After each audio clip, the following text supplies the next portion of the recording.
Written in Bone. Written by Simon Beckett, read by David Thorpe. The moral right of the author has been asserted. This performance is owned by Isis Publishing Limited.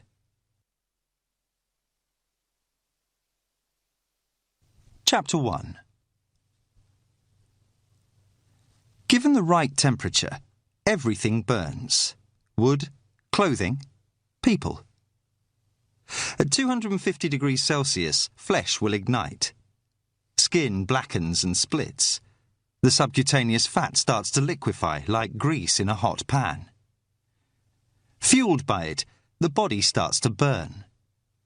Arms and legs catch first, acting as kindling to the greater mass of the torso. Tendons and muscle fibres contract, causing the burning limbs to move in an obscene parody of life. Last to go are the organs. Cocooned in moistness, they often remain even after the rest of the soft tissue has been consumed. But bone is, quite literally, a different matter. Bone stubbornly resists all but the hottest fires. And even when the carbon has burned from it, leaving it as dead and lifeless as pumice, bone will still retain its shape. Now, though, it is an insubstantial ghost of its former self that will easily crumble. The final bastion of life transformed to ash.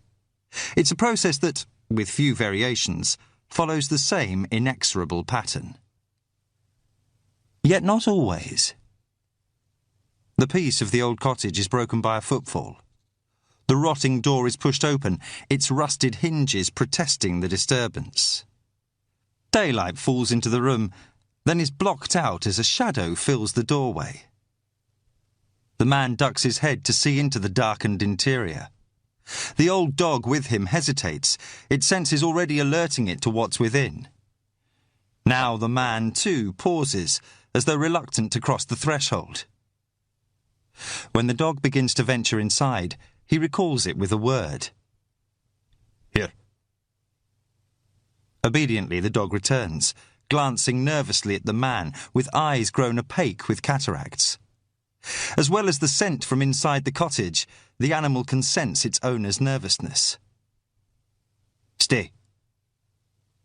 The dog watches, anxiously, as the man advances further into the derelict's cottage. The odour of damp envelops him, and now another smell is making itself known. Slowly, almost reluctantly, the man crosses to a low door set in the back wall. It has swung shut. He puts out his hand to push it open, then pauses again. Behind him, the dog gives a low whine. He doesn't hear it.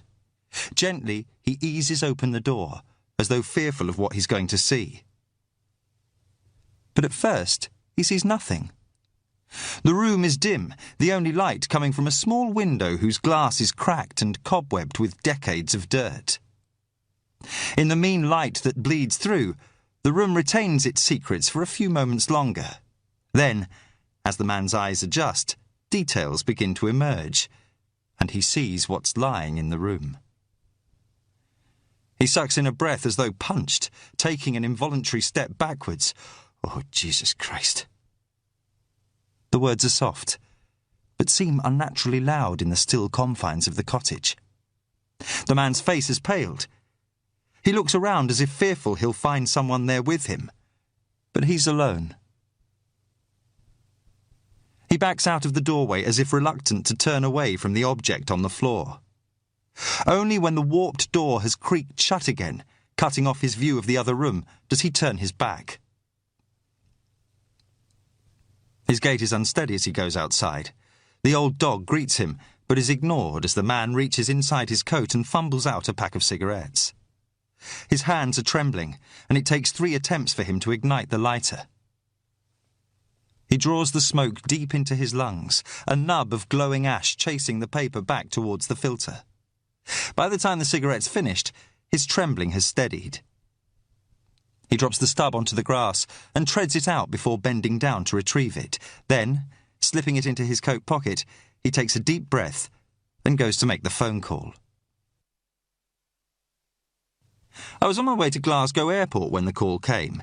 It was a foul February morning, brooding grey skies, and a depressing mizzle driven by cold winds.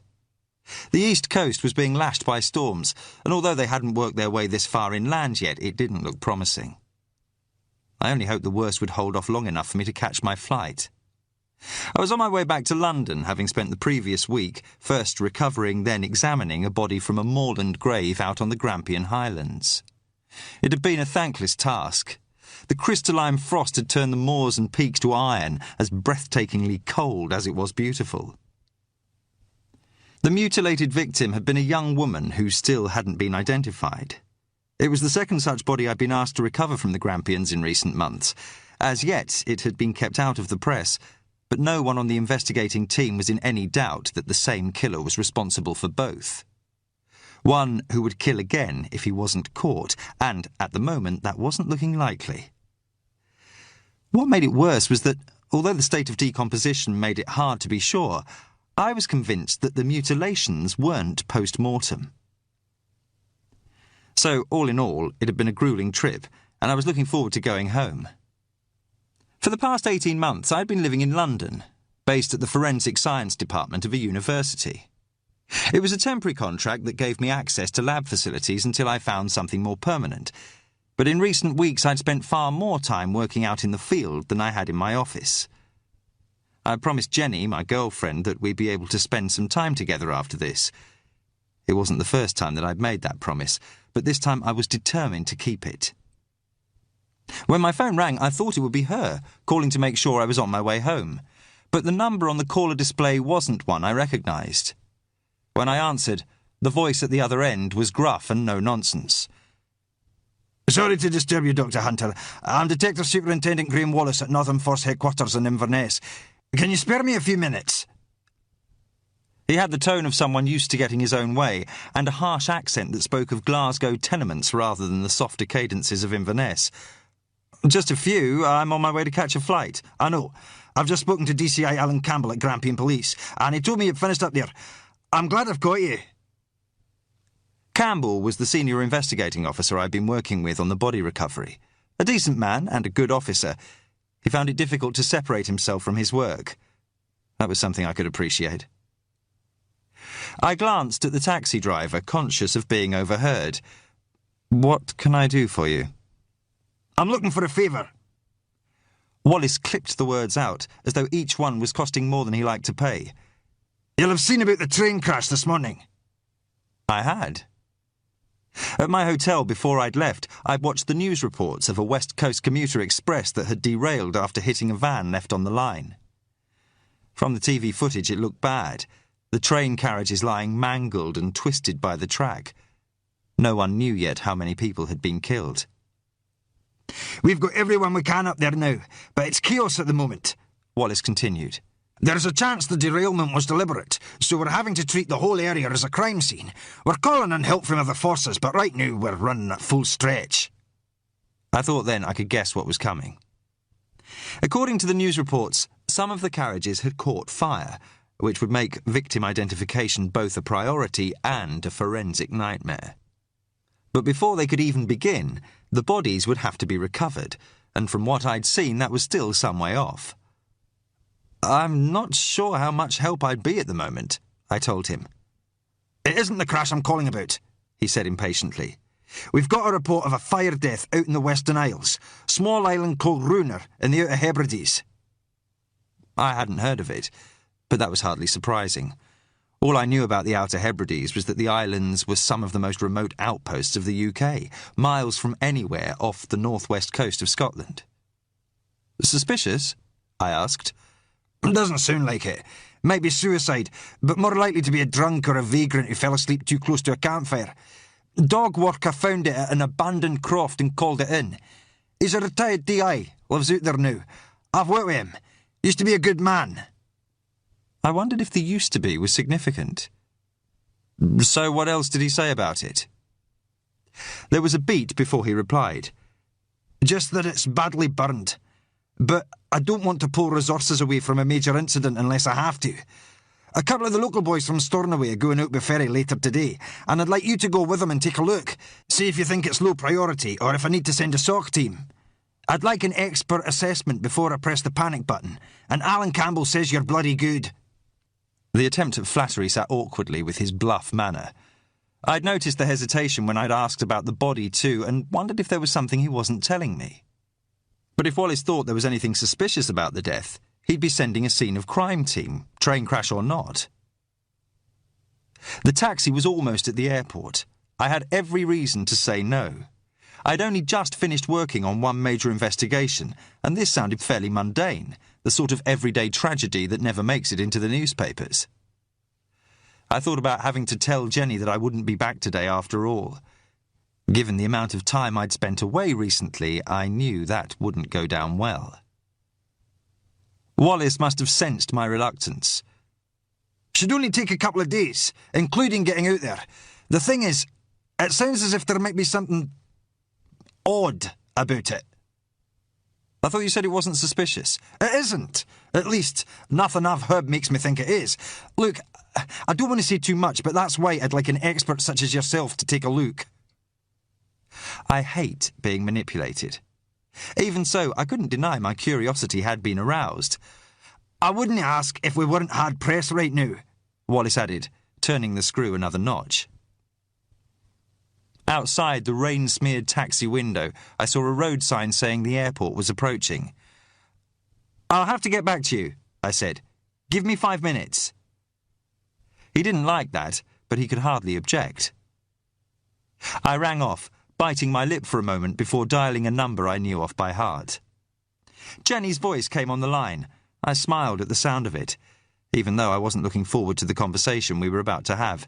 "David, I was just on my way to work. Where are you?" "On my way to the airport." I heard her laugh. "Thank God for that. I thought you were phoning to say you weren't coming back today after all." I felt my stomach sink. "Actually, that's what I'm calling about," I said. "The thing is, I've just been asked to go on another job." "Oh." "It's just for a day or two, in the Outer Hebrides, but there's no one else to do it right now." I stopped myself from explaining about the train crash, knowing it would sound as though I was making excuses. There was a pause. I hated the way the laughter had gone from Jenny's voice. "So, what did you say?" "That I'd let them know. I wanted to talk to you first." "Why?" "We both know you've already made up your mind." I didn't want this to develop into an argument. I glanced at the cab driver again. "Look, Jenny, you mean you haven't?" I hesitated. "That's what I thought," she said. "Jenny, I've got to go. I'll be late for work." There was a click as she hung up.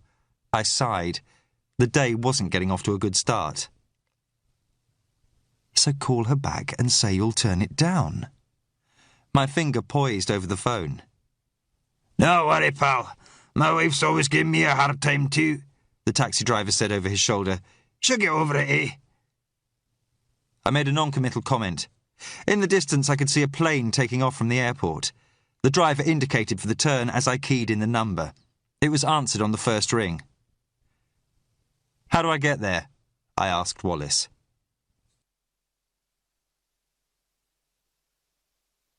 Chapter 2. I spend most of my working day with the dead. The long dead, sometimes. I'm a forensic anthropologist. It's a field of expertise and a fact of life that most people prefer not to confront until they have to. For a while, I was one of them. When my wife and daughter were killed in a car crash, working in a field that reminded me every day of what I'd lost was too painful. So I became a GP, a doctor of medicine, tending to the living rather than the dead. But then events occurred that forced me to take up my original vocation once again. My calling, you might say. Part pathology, part archaeology, what I do goes beyond either. Because even after human biology has broken down, when what was once a life is reduced to corruption, decay, and old dry bones, the dead can still bear witness. They can still tell a story if only you know how to interpret it. That's what I do. Coax the dead to tell their story. Wallace had obviously anticipated that I wouldn't turn him down. A seat had already been booked for me on a flight to Lewis, the main island in the Outer Hebrides. The flight was delayed by almost an hour because of bad weather, so I sat in the departure lounge trying not to watch as the London flight I should have been on was called, closed, and finally disappeared from the board. It was a bumpy ride, whose only redeeming feature was that it was short. The day was half gone by the time I caught a taxi from the airport to the ferry terminal at Stornoway, a dour working town still largely dependent on the fishing industry. The dock where I was dropped off was misty and cold, pungent with the usual harbour fug of diesel and fish. I'd been expecting to board one of the big car ferries that belched smoke into the rainy sky above the grey harbour, but the boat I found myself standing before looked more like a small fishing vessel than anything meant to carry passengers.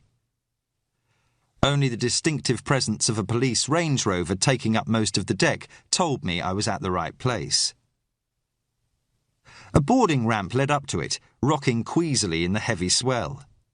A uniformed police sergeant was standing on the concrete quayside at the bottom, hands stuffed into the pockets of his coat.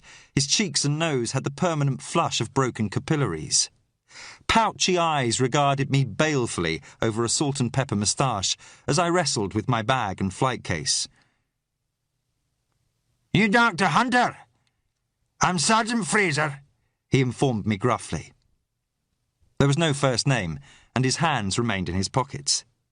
He spoke with a hard, almost nasal burr, very different to the mainland Scottish accent. "We've been waiting for you to turn up." With that, he went back up the ramp, making no offer to help with my heavy luggage. I hefted the shoulder bag and aluminium flight case and started up after him.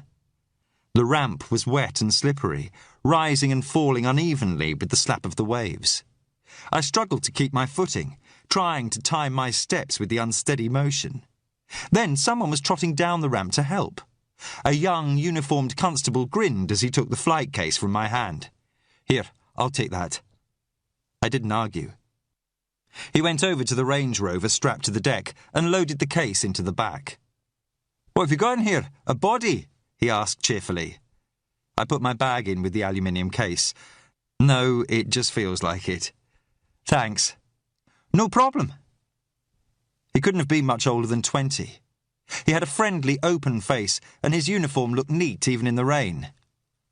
"I'm P.C. McKinney, but just call me Duncan." "David Hunter." His handshake was enthusiastic, as though to make up for Fraser's lack. "So you the forensic man?" "Afraid so." "Great. I mean, not great, but, well, you know. Anyway, let's get out of the rain."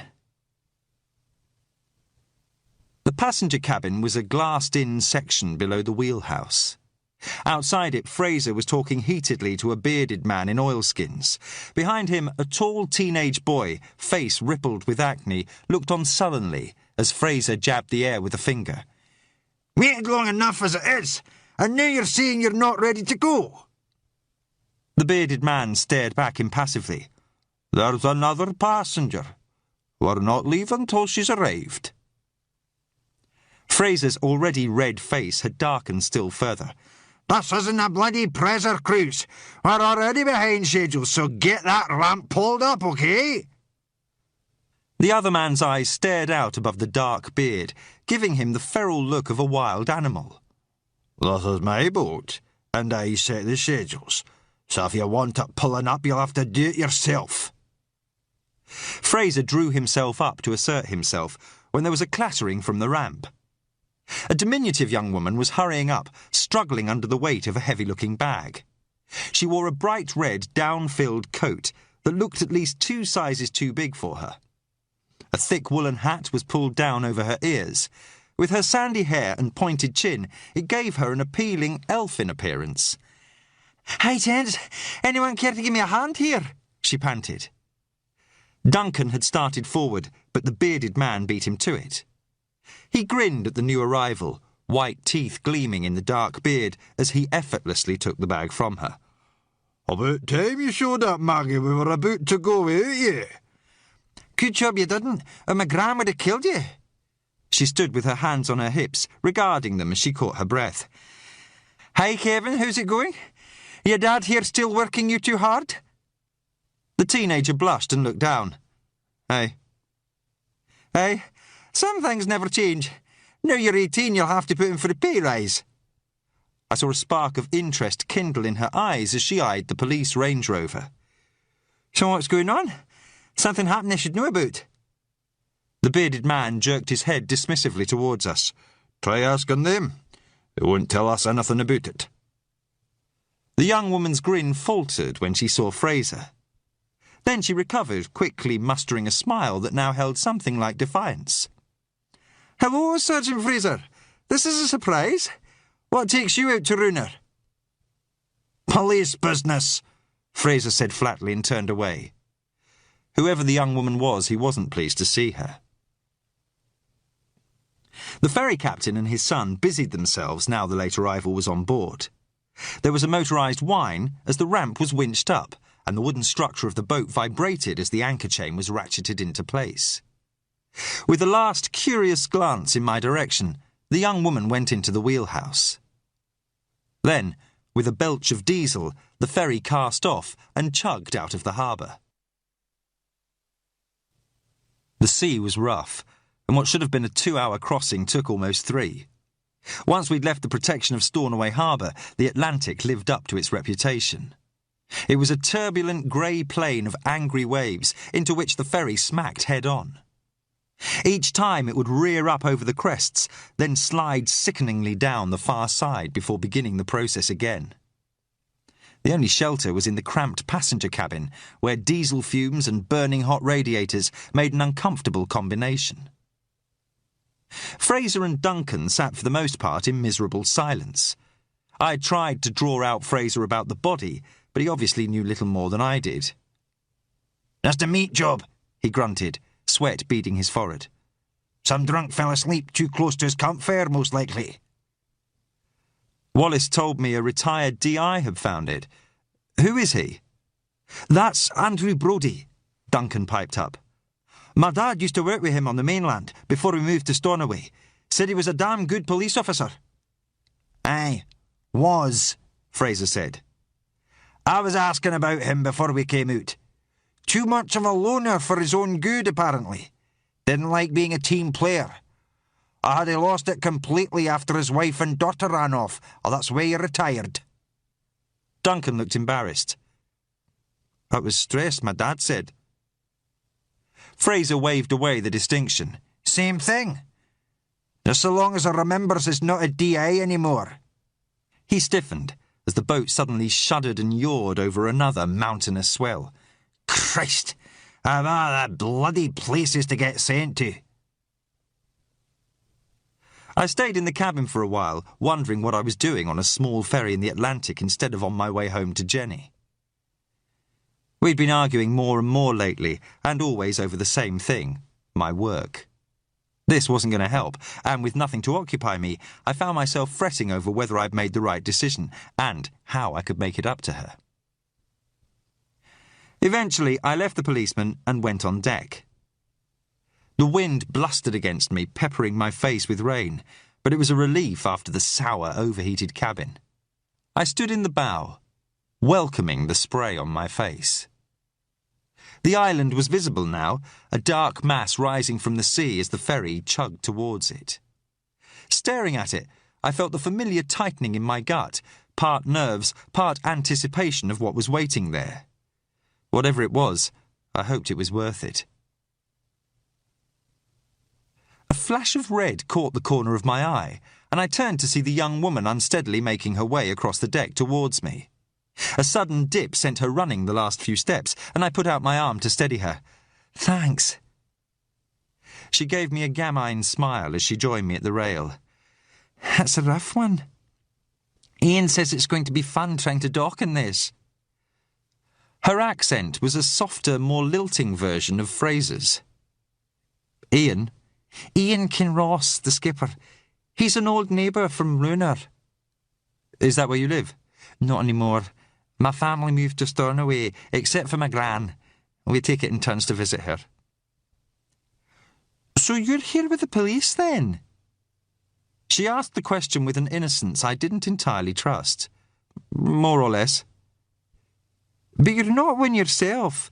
A policeman, I mean. I shook my head. She grinned. Thought not. Ian said he heard them call you doctor.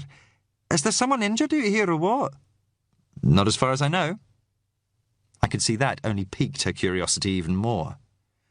So what's a doctor doing coming out to Runa with the police? You better ask Sergeant Fraser.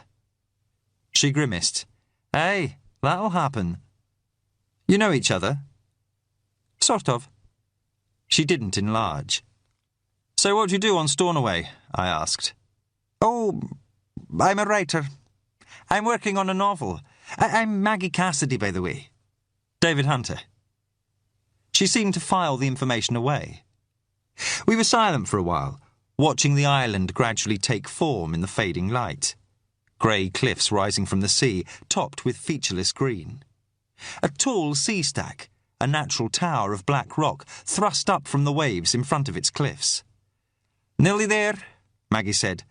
The harbour's just behind Stack Ross, that big rock thingy. Supposed to be the third highest in Scotland. Typical Runa.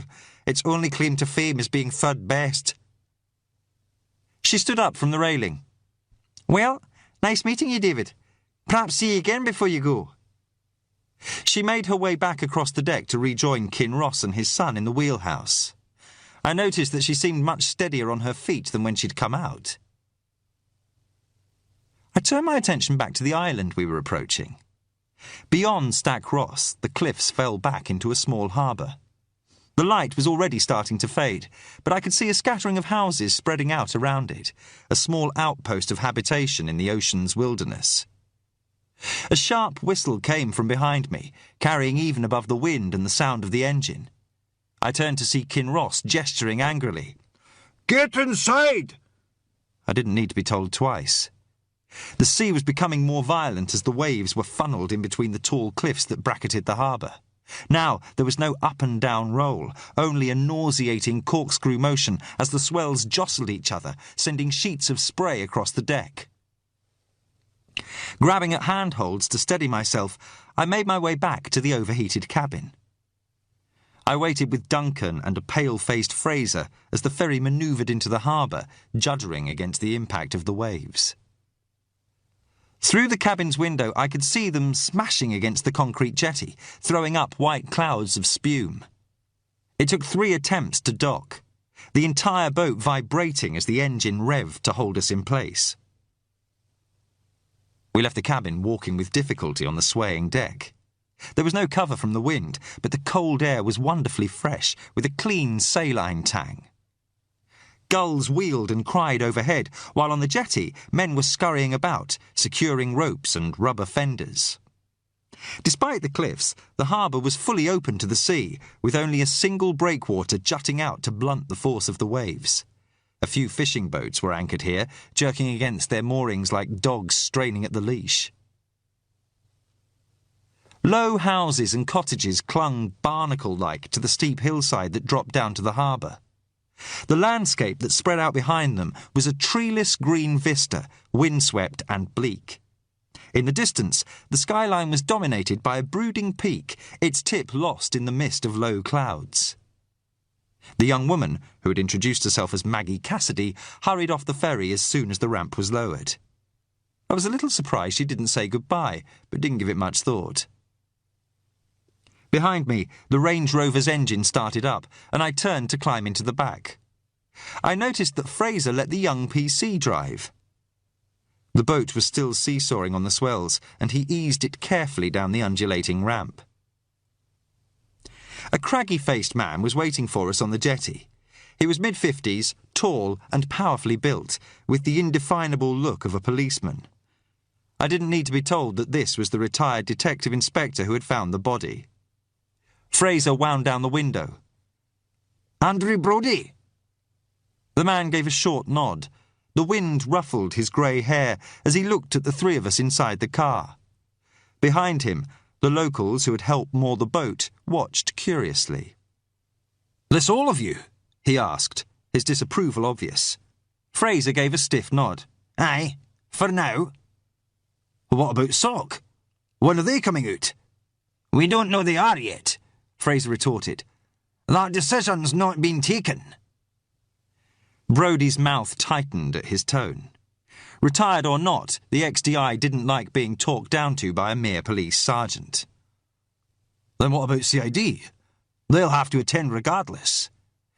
A DC's going to follow on from Stornoway after Dr. Hunter here has taken a look at the body. He's a forensic expert. Until now, Brodie hadn't paid me any attention. Now he looked at me with more interest. His eyes were sharp and intelligent, and I felt in that brief moment I'd been assessed and judged. There's not much light left, he said, glancing at the darkening sky. It's only 15 minutes' drive, but it'll be dark by the time we get out there. Perhaps you'd like to ride with me, Dr. Hunter. I can brief you on the way. Fraser bridled. I'm sure he's seen burned bodies before. Brodie regarded him for a moment, as though reminding himself he no longer held rank. Then he turned his steady gaze back to me. Not like this. His car was parked on the quayside, a newish-looking Volvo saloon. The inside was spotless. It smelled of air freshener and, more faintly, of cigarettes. An old border collie was on a blanket in the back, black muzzle greyed with age. It stood up excitedly when Brodie got into the car. "Down, Bess," he said mildly. The dog immediately settled. Brodie frowned as he examined the dashboard controls for the heater. "Sorry, not had it long. Still trying to work out where everything is." The headlights of the Range Rover told us Fraser and Duncan were following as we drove out of the harbour. The days didn't last long this far north at this time of year, and dusk was already giving way to darkness. The streetlights were on, illuminating a narrow main road barely deserving of the name. It ran up from the seafront through the village. A handful of small shops surrounded by a mix of old stone cottages and newer bungalows that had a temporary prefabricated look. Even from the little I could see of it, it was apparent that Runa wasn't the backwater I'd expected. The ruins of a small roofless church stood by the roadside, but most of the doors and windows in the houses we passed looked new, as though they had recently been replaced. There was a small but modern school, and a little further out the timber structure of the community hall boasted a new extension that bore a sign saying Runa Medical Clinic. Even the road itself had been resurfaced. It was only narrow, not much more than a single lane, with semicircular passing places every 100 metres or so. But the smooth black tarmac would have put most mainland roads to shame. It climbed steeply through the village, then levelled out as we passed the last few houses. On a hilltop overlooking them, silhouetted against the darkening sky, was a tall and crooked-standing stone, rising from the grass like an accusing finger. "That's Botach Runa," said Brodie, seeing where I was looking. "The old man of Runa. Legend is he went out there to watch for the return of his son who'd gone to sea, but the son never came back, and the old man stood there so long he turned to stone." In this weather I can believe it. He smiled, but it quickly died. After wanting me to ride with him, he now seemed uncomfortable, as though he was unsure where to start. I took out my mobile to check for messages. "You'll not get a signal out here," Brodie warned.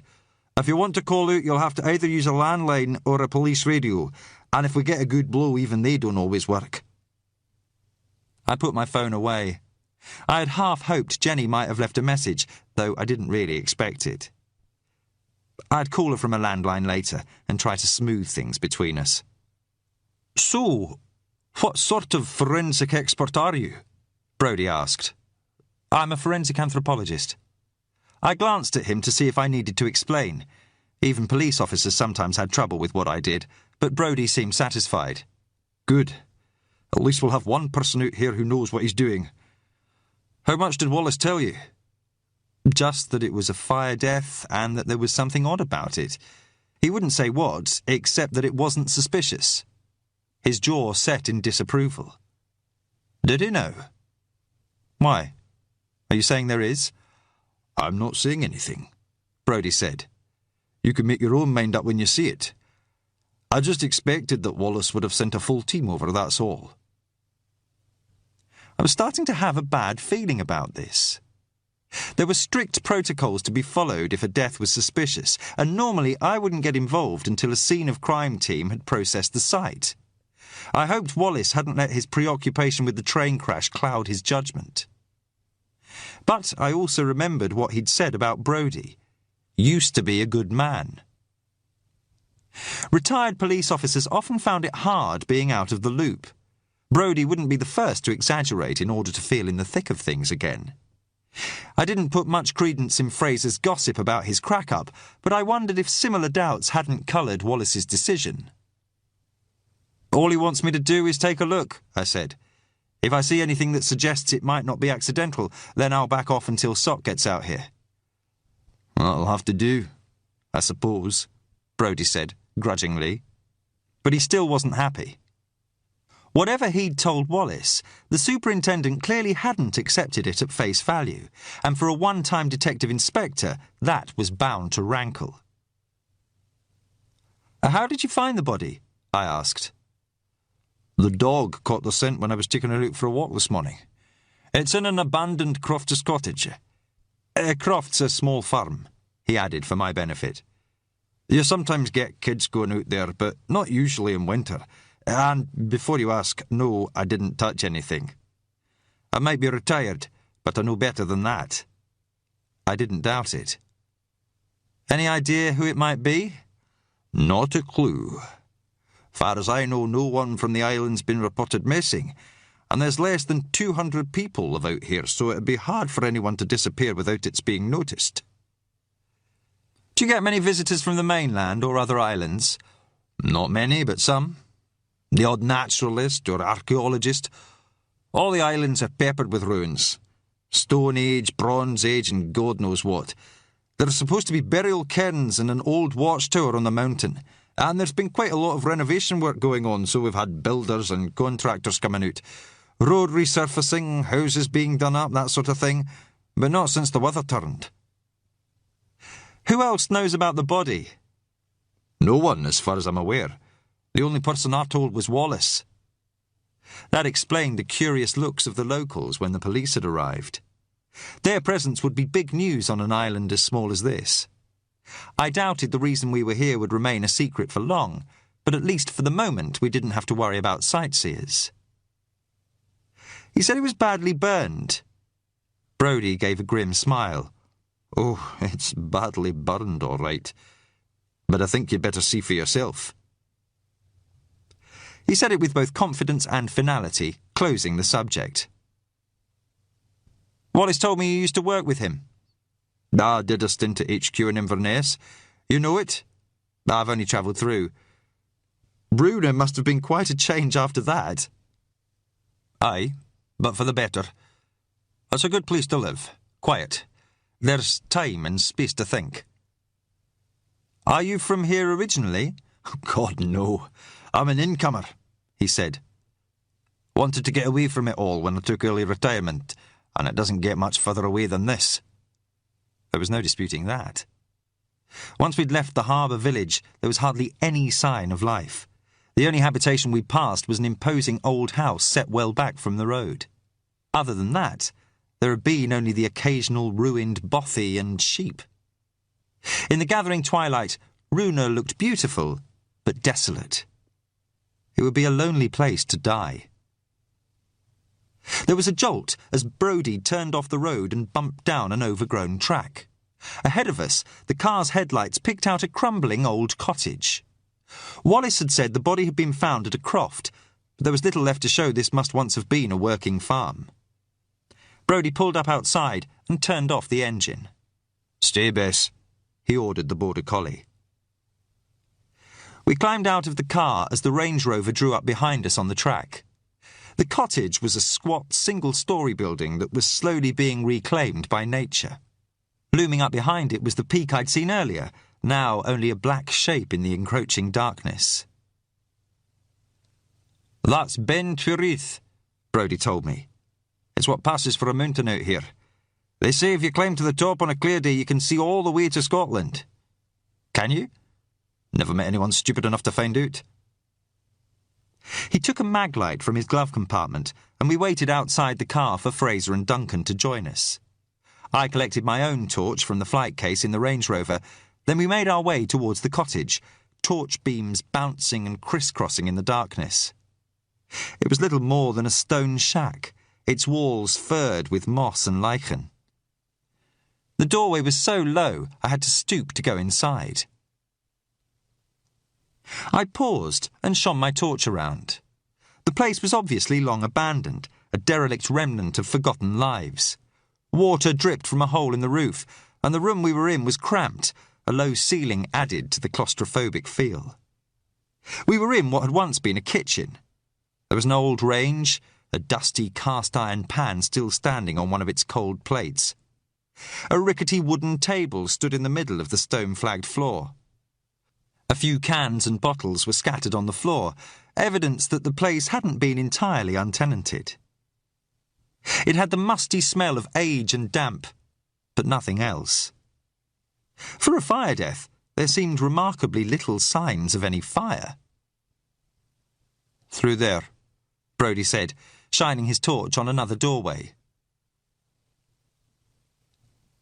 As I approached it, I caught the first faint, sooty whiff of combustion. But it was nothing like as strong as I would have expected.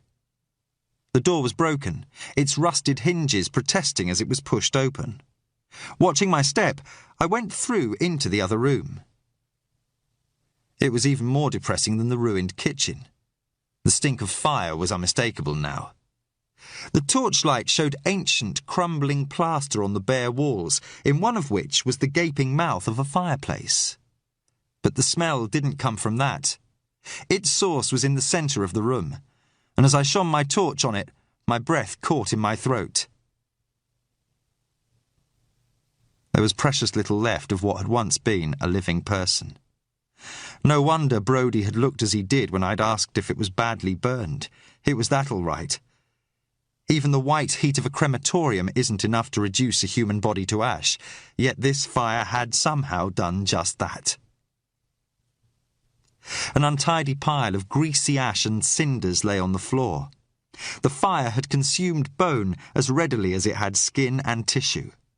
Only the larger bones remained, emerging from the ash like dead branches from a snowdrift. Even these had been calcined, the carbon burned from them until they were grey and brittle. Presiding over them all like a broken eggshell was a skull, lying with its jawbone canted off to one side. And yet, apart from the body, nothing else in the room had been damaged. The fire that had all but incinerated a human being, reduced its bones to the consistency of pumice, had somehow done so without burning anything else nearby. The stone flags below the remains were blackened, but a few feet away a tattered and filthy mattress lay untouched. Old leaves and twigs littered the ground, yet the flames had rejected even these. But that wasn't the worst of it. What had shocked me to silence was the sight of 2 unburned feet and a single hand protruding from the ashes. The bones jutting from them were scorched to black sticks, yet they were completely unmarked. Brodie came and stood beside me. "Well, Dr. Hunter, still think there's nothing suspicious about it?" Chapter 3. The wind moaned fitfully outside the old cottage, an eerie background music to the macabre scene before us. From the doorway, I was aware of Duncan's indrawn breath as he and Fraser saw what was lying on the floor. But I was getting over the shock now, beginning to assess what I was seeing. "Is there any chance of getting some more light in here?" I asked. "I've got a portable floodlight in the car," Fraser said, tearing his eyes from the pile of bone and ashes. He was trying to sound blasé, but the attempt wasn't entirely convincing. "Go and get it, Duncan." "Duncan!" The young PC was still staring at what was left of the body. The blood had left his face. "You okay?" I asked. My concern wasn't entirely for his sake. I'd worked on more than one body recovery where a green police officer had vomited on the remains. It didn't make anyone's job any easier. He nodded. His colour was starting to come back. Aye, sorry. He hurried out. Brodie regarded the remains. I told Wallace it was a strange one, but I don't think he believed me. Dare say he thought I'd gone soft after a few years off the job. He was probably right, I thought, remembering the doubts I'd harboured myself only a few minutes before. But I couldn't blame Wallace for being sceptical. What I was looking at was freakish enough to flout all apparent logic. If I hadn't seen it for myself, I might have thought the report was exaggerated. The body, what was left of it, was lying face down. Without going any closer, I played my torch on the unburned limbs. The feet were intact from just above the ankle. And what made the sight even more disturbing was that both were still wearing trainers. I moved the torch beam higher until it shone on the hand. It was the right one, and could have belonged to either a small man or a large woman. There were no rings, and the fingernails were unvarnished and bitten. The radius and ulna protruded from the exposed tissue of the wrist. Their bone burned a dark amber close to the flesh and quickly becoming blackened and crazed with heat fractures after that. Just before where they should have joined the elbow, both had burned right through. It was the same with the feet. The charred shafts of the tibia and fibula emerged from each as if the flames had eaten away everything up to this point, then came to an abrupt halt where the fire had burned them away halfway up the shin. But other than that, the surviving limbs showed little evidence of the fire that had destroyed the rest of the body.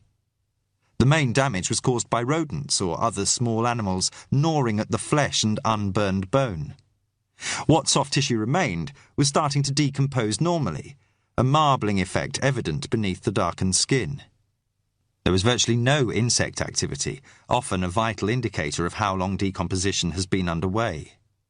But given the cold, wintry conditions, that was only what I'd expect. Flies need heat and light. I shone the torch round the room. The remains of a fire lay in the hearth, and at some point a smaller one had been lit on the flagged floor.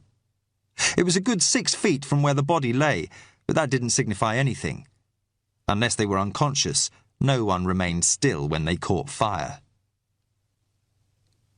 I turned the torch beam onto the ceiling. Directly above the body, the cracked plaster was smoke-blackened, but not burned. An oily, brownish deposit coated it. The same fatty residue was also on the floor around the remains. "What's all that brown stuff?" Fraser asked. "It's fat, from the body as it burned." He grimaced.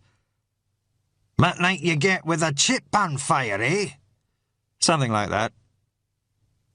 Duncan had returned with the floodlight. He stared wide-eyed at the skeletal remains as he set it on the floor. "I've read about this sort of thing," he blurted. He immediately looked embarrassed as we all stared at him. "Where people burst into flames for no reason. I mean, without burning anything else around them." "Stop talking rubbish," Fraser snapped. "It's all right," I said, turning to Duncan. "You're talking about spontaneous combustion." He nodded eagerly. "Aye, that's it." I'd been expecting this ever since I'd seen the remains. Spontaneous human combustion was generally thought of in the same terms as Yeti and UFOs, a paranormal phenomenon for which there was no real explanation. Yet there were well-documented cases where individuals had been found incinerated in a room otherwise untouched by fire, often with hands or lower legs partially intact amongst the ashes. A whole range of theories had been put forward to explain it, from demonic possession to microwaves. But the popular consensus was that, whatever its cause, it had to be something inexplicable to known science. I didn't believe it for a moment. Fraser was scowling at Duncan. "Who the hell do you know about it?" Duncan gave me a sheepish glance. "I've seen photographs.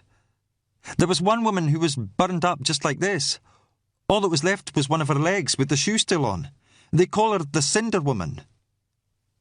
"Her name was Mary Reeser," I told him. "She was an elderly widow in Florida back in the 1950s. There was almost nothing left of her except for one leg from the shin down, and the foot still had a slipper on it. The armchair she was sitting on was destroyed, and a nearby table and lamp, but nothing else in the room was damaged. Is that the one? Duncan looked taken aback. Aye, and I've read about others. They crop up now and again, I agreed. But people don't just burst into flames for no reason, and whatever happened to this woman, there was nothing supernatural or paranormal about it. Brodie had been watching us during the exchange, listening without joining in. Now he spoke up. How do you know it's a woman? Retired or not, Brodie didn't miss much. Because of the skeleton. I shone the torch onto what was left of the pelvis, obscured by ash, but still visible. Even from what's left, the hip bone's obviously too wide for a man's, and the head of the humerus, that's the ball where the upper arm bone fits into the shoulder, is too small. Whoever this was, she was big-boned, but definitely female. Well, like I said, I can't see it being anyone local, he said. I'm sure we'd have noticed if anyone had gone missing. Any idea how long the body might have been here? It was a good question. While some things can be gleaned from even the most badly burned remains, an accurate time since death isn't usually one of them. For that, you need to trace the extent of decomposition in muscle proteins, amino and volatile fatty acids, all of which are normally destroyed by fire. But the freakish condition of this body meant there was enough soft tissue to run tests that weren't possible for most fire deaths. That would have to wait till I was back in a lab, but in the meantime I could make an educated guess. Well, the cold weather will have slowed the rate of decay, I told him. But the feet and hand have started to decompose, so death can't have been too recent. Assuming the body's been here all the time and not moved from somewhere else, and given the way the flagstones underneath it are scorched, I'd say that's likely, I'd guess we're looking at around 4 or 5 weeks. The contractors had all finished work long before then, Brodie mused. Can't be anyone who came out with them. Fraser had been listening with mounting irritation, not liking the way the former DI was taking over. Aye. Well, if it's nobody local, I dare say we'll be able to find out who it is from the ferry's passenger list. There can't be many visitors at this time of year. Brodie smiled. Did it strike you as the sort of service that keeps records? Besides, there are a dozen or so other boats that shuttle between Runa and Stornoway. No one keeps track of who comes and goes. He turned to me, dismissing the police sergeant. So what now? I assume you'll tell Wallace to send out a SORT team. Fraser butted in angrily before I could answer.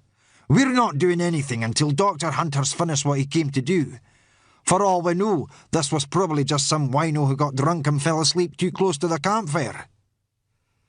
Brodie's expression was unreadable. So what was she doing on Runa in the middle of winter in the first place? Fraser shrugged. Could have friends or relatives here. Or could be one of those new age types wanting to get back to nature or whatever it is they do. You get them on islands even more remote than this. Brodie shone his torch onto the skull. It lay face down, tilted slightly to one side amongst the ashes, the back of its once smooth crown marred by a gaping hole. You think she might have smashed in her own head as well? I intervened, before tempers frayed still more. Actually, the skull often shatters in a hot fire like this. It's basically a sealed container of fluid and jelly, so when it's heated it acts like a pressure cooker. You get a build-up of gas that eventually makes it explode. Fraser blanched. Christ.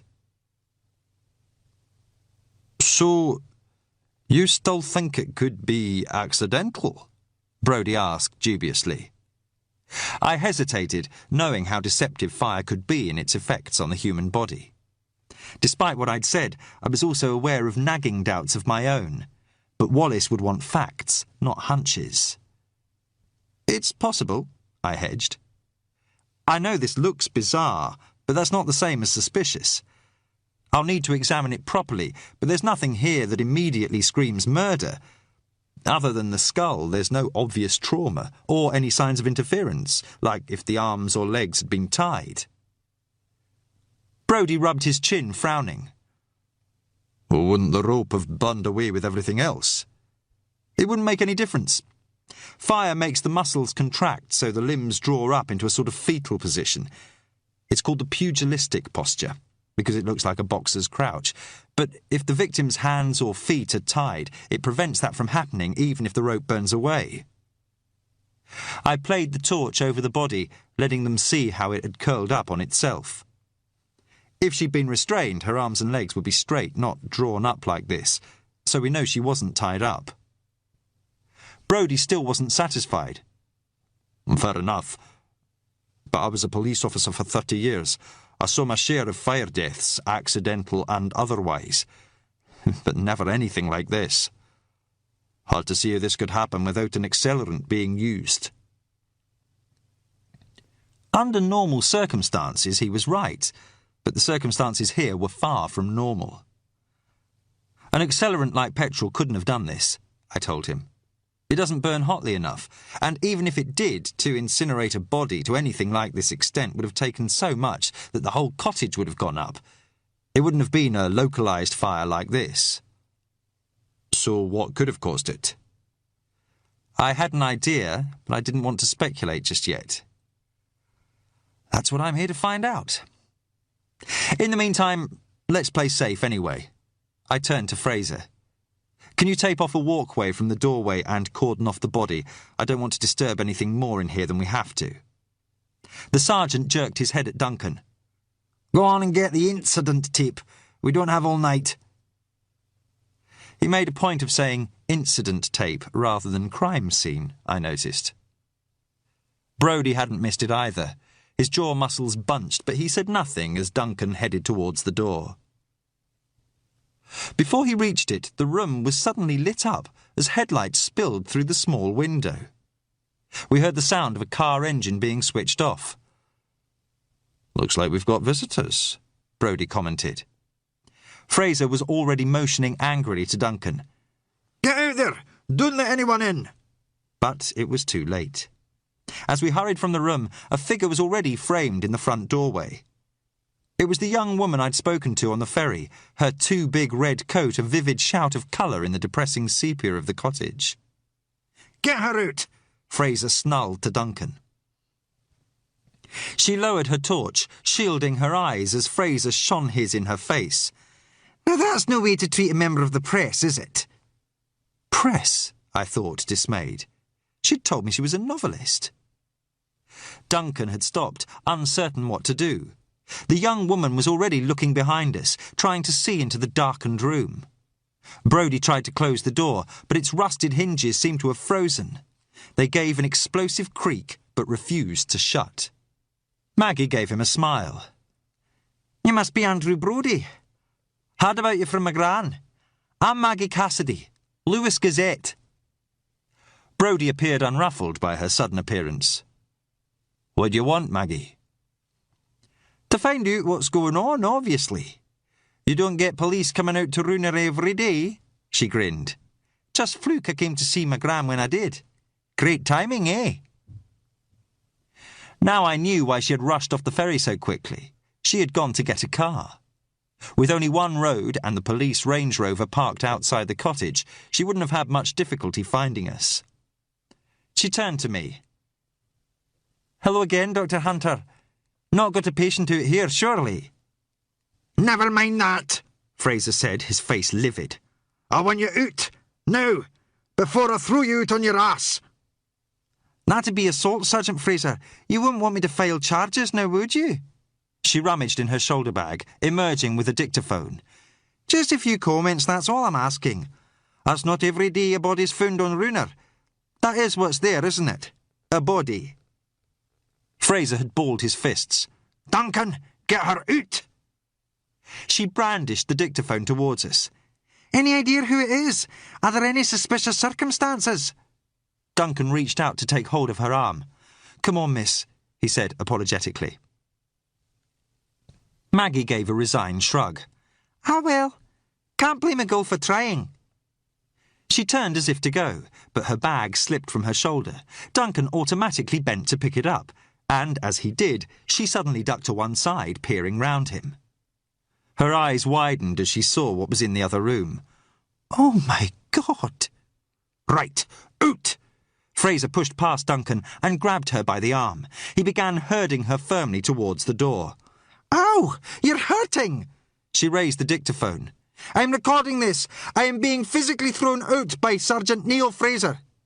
Fraser took no notice. I see you hanging around here again, you'll be under arrest. Clear? This is assault. But Fraser had already thrust her out of the cottage. He turned on Duncan. Get her in her car and see she leaves. You think you can manage that? Sorry, just do it. Duncan hurried out. Great, Fraser fumed. Just what we needed, a bloody hack. She seemed to know you, Brodie commented.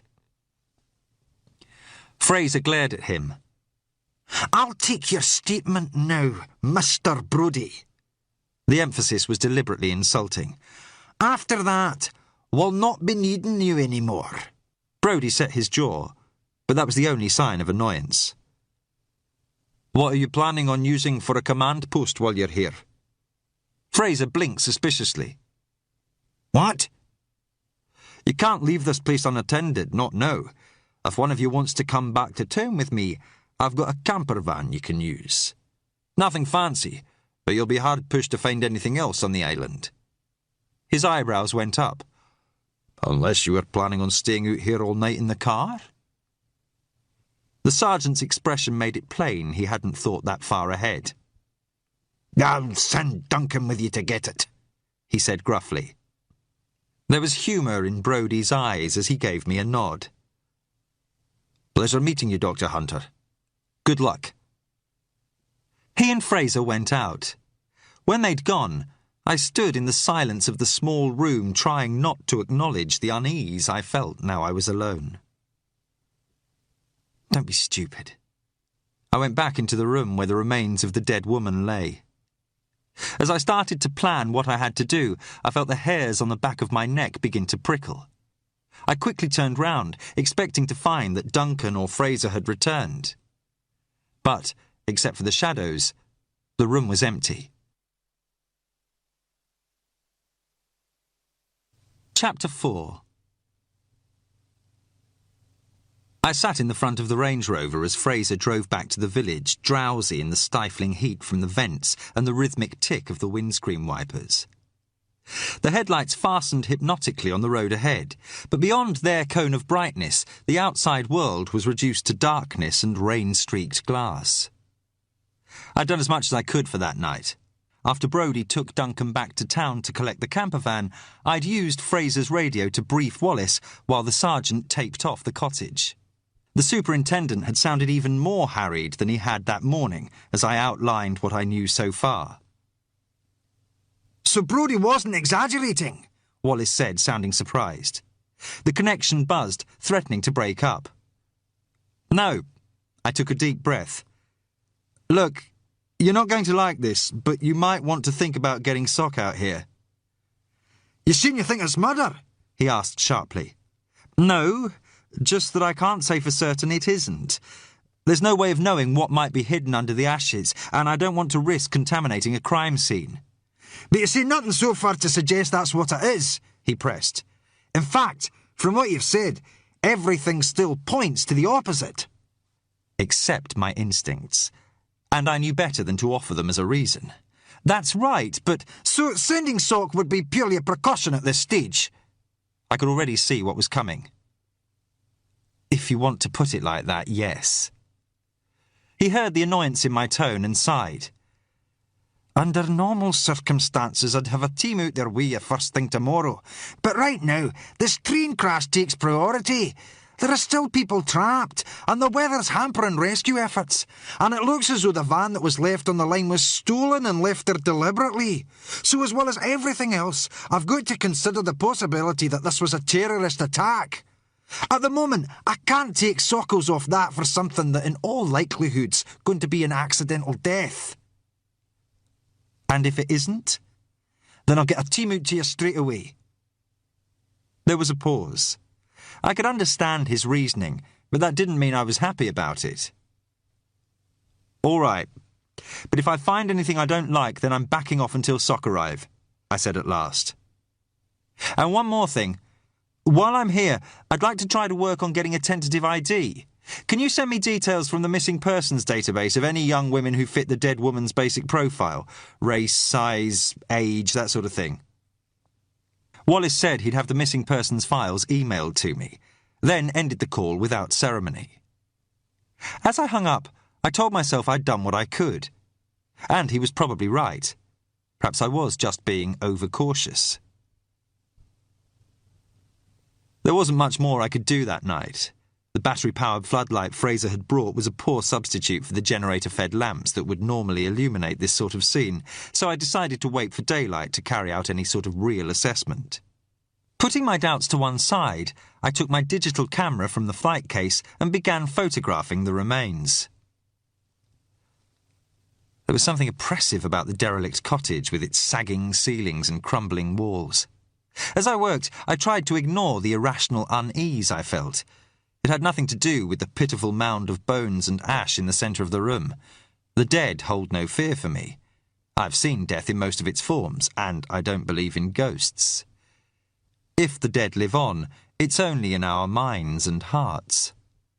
At least, that's where mine were. Yet, there was something unnerving about being alone out there. I put it down to tiredness and the mournful circling of the wind. The way the floodlight created dark shadows in every corner. I told myself that the biggest danger was that the remains would be compromised by the cottage's ancient roof. The whole thing looked unsafe, and with the weather getting worse, I didn't want a sudden collapse to damage the fragile bones before I'd had a chance to examine them. I'd just finished taking photographs when Duncan returned with Brodie's camper van.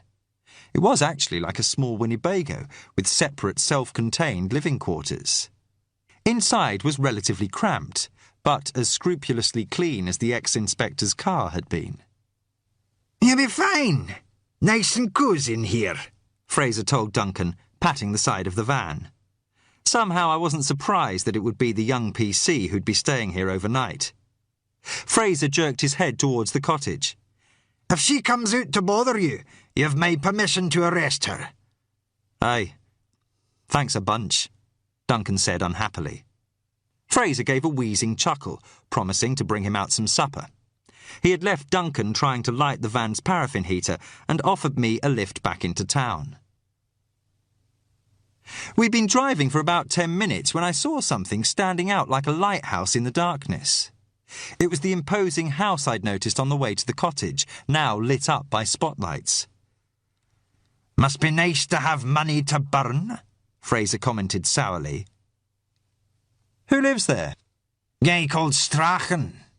Locals think the sun shines out his arse by all accounts. Came here a few years ago and started chucking money around. Fixed up the roads and houses. Paid for a new school and medical clinic. Absolutely loaded. Got his own yacht, and his wife's supposed to be a stunner." He gave a derisive snort. "Some people have all the luck." I looked at the gaily lit windows suspended in the darkness and wondered briefly why life and luck should favour some and victimise others. Then we rounded a bend in the road, and the house was lost from view. We reached the village not long afterwards. It was spread out in the darkness ahead of us as the road dropped down towards the harbour. A smattering of bright yellow embers. Soon we were close enough to make out individual houses, their curtains drawn to shut out the winter night. Fraser turned off the main road before it reached the harbour, cutting off back up a narrow side street. Standing by itself at the top was a tall old building on which hung a neat sign that said Runa Hotel. It looked snug and welcoming, but after where I'd spent the afternoon, anything would be an improvement. We pulled up outside. The rain had eased as I climbed out of the car. Shredded clouds steamed across an ink-black sky, giving glimpses of bright stars and a sickle moon that shone like a broken opal. The night was cold, but the rain-washed air carried a salty freshness. Even here it was so quiet I could hear the sound of the waves crashing on the seafront, invisible in the darkness. I followed Fraser up the steps and through the double doors. An appealing scent of beeswax and freshly baked bread engulfed me as I found myself in a long, warmly lit hallway. The bare floorboards had been polished to the colour of cinnamon by generations of feet, and the walls and ceiling were clad in old pine panels, so that it was like walking into an old ship. An ancient grandfather clock tocked away steadily against one wall, next to a mahogany-framed mirror whose silver was mottled with age. A young woman emerged through a swing door at the far end. She looked in her late 20s, tall and slim in jeans and a blue sweater that complemented her dark red hair. A constellation of freckles dappled her nose and cheekbones, above which were striking sea-green eyes. "Fifth Gemma?" "Good evening," she added for my benefit. I knew Gaelic was still spoken on some Hebridean islands, but I'd only ever heard it used in toasts before. "I presume you must be Sergeant Fraser and Dr. Hunter." "Aye," Fraser answered, but his attention was on the bar, visible through an open doorway. An inviting murmur of voices and laughter filtered through from inside. "I'm Ellen MacLeod.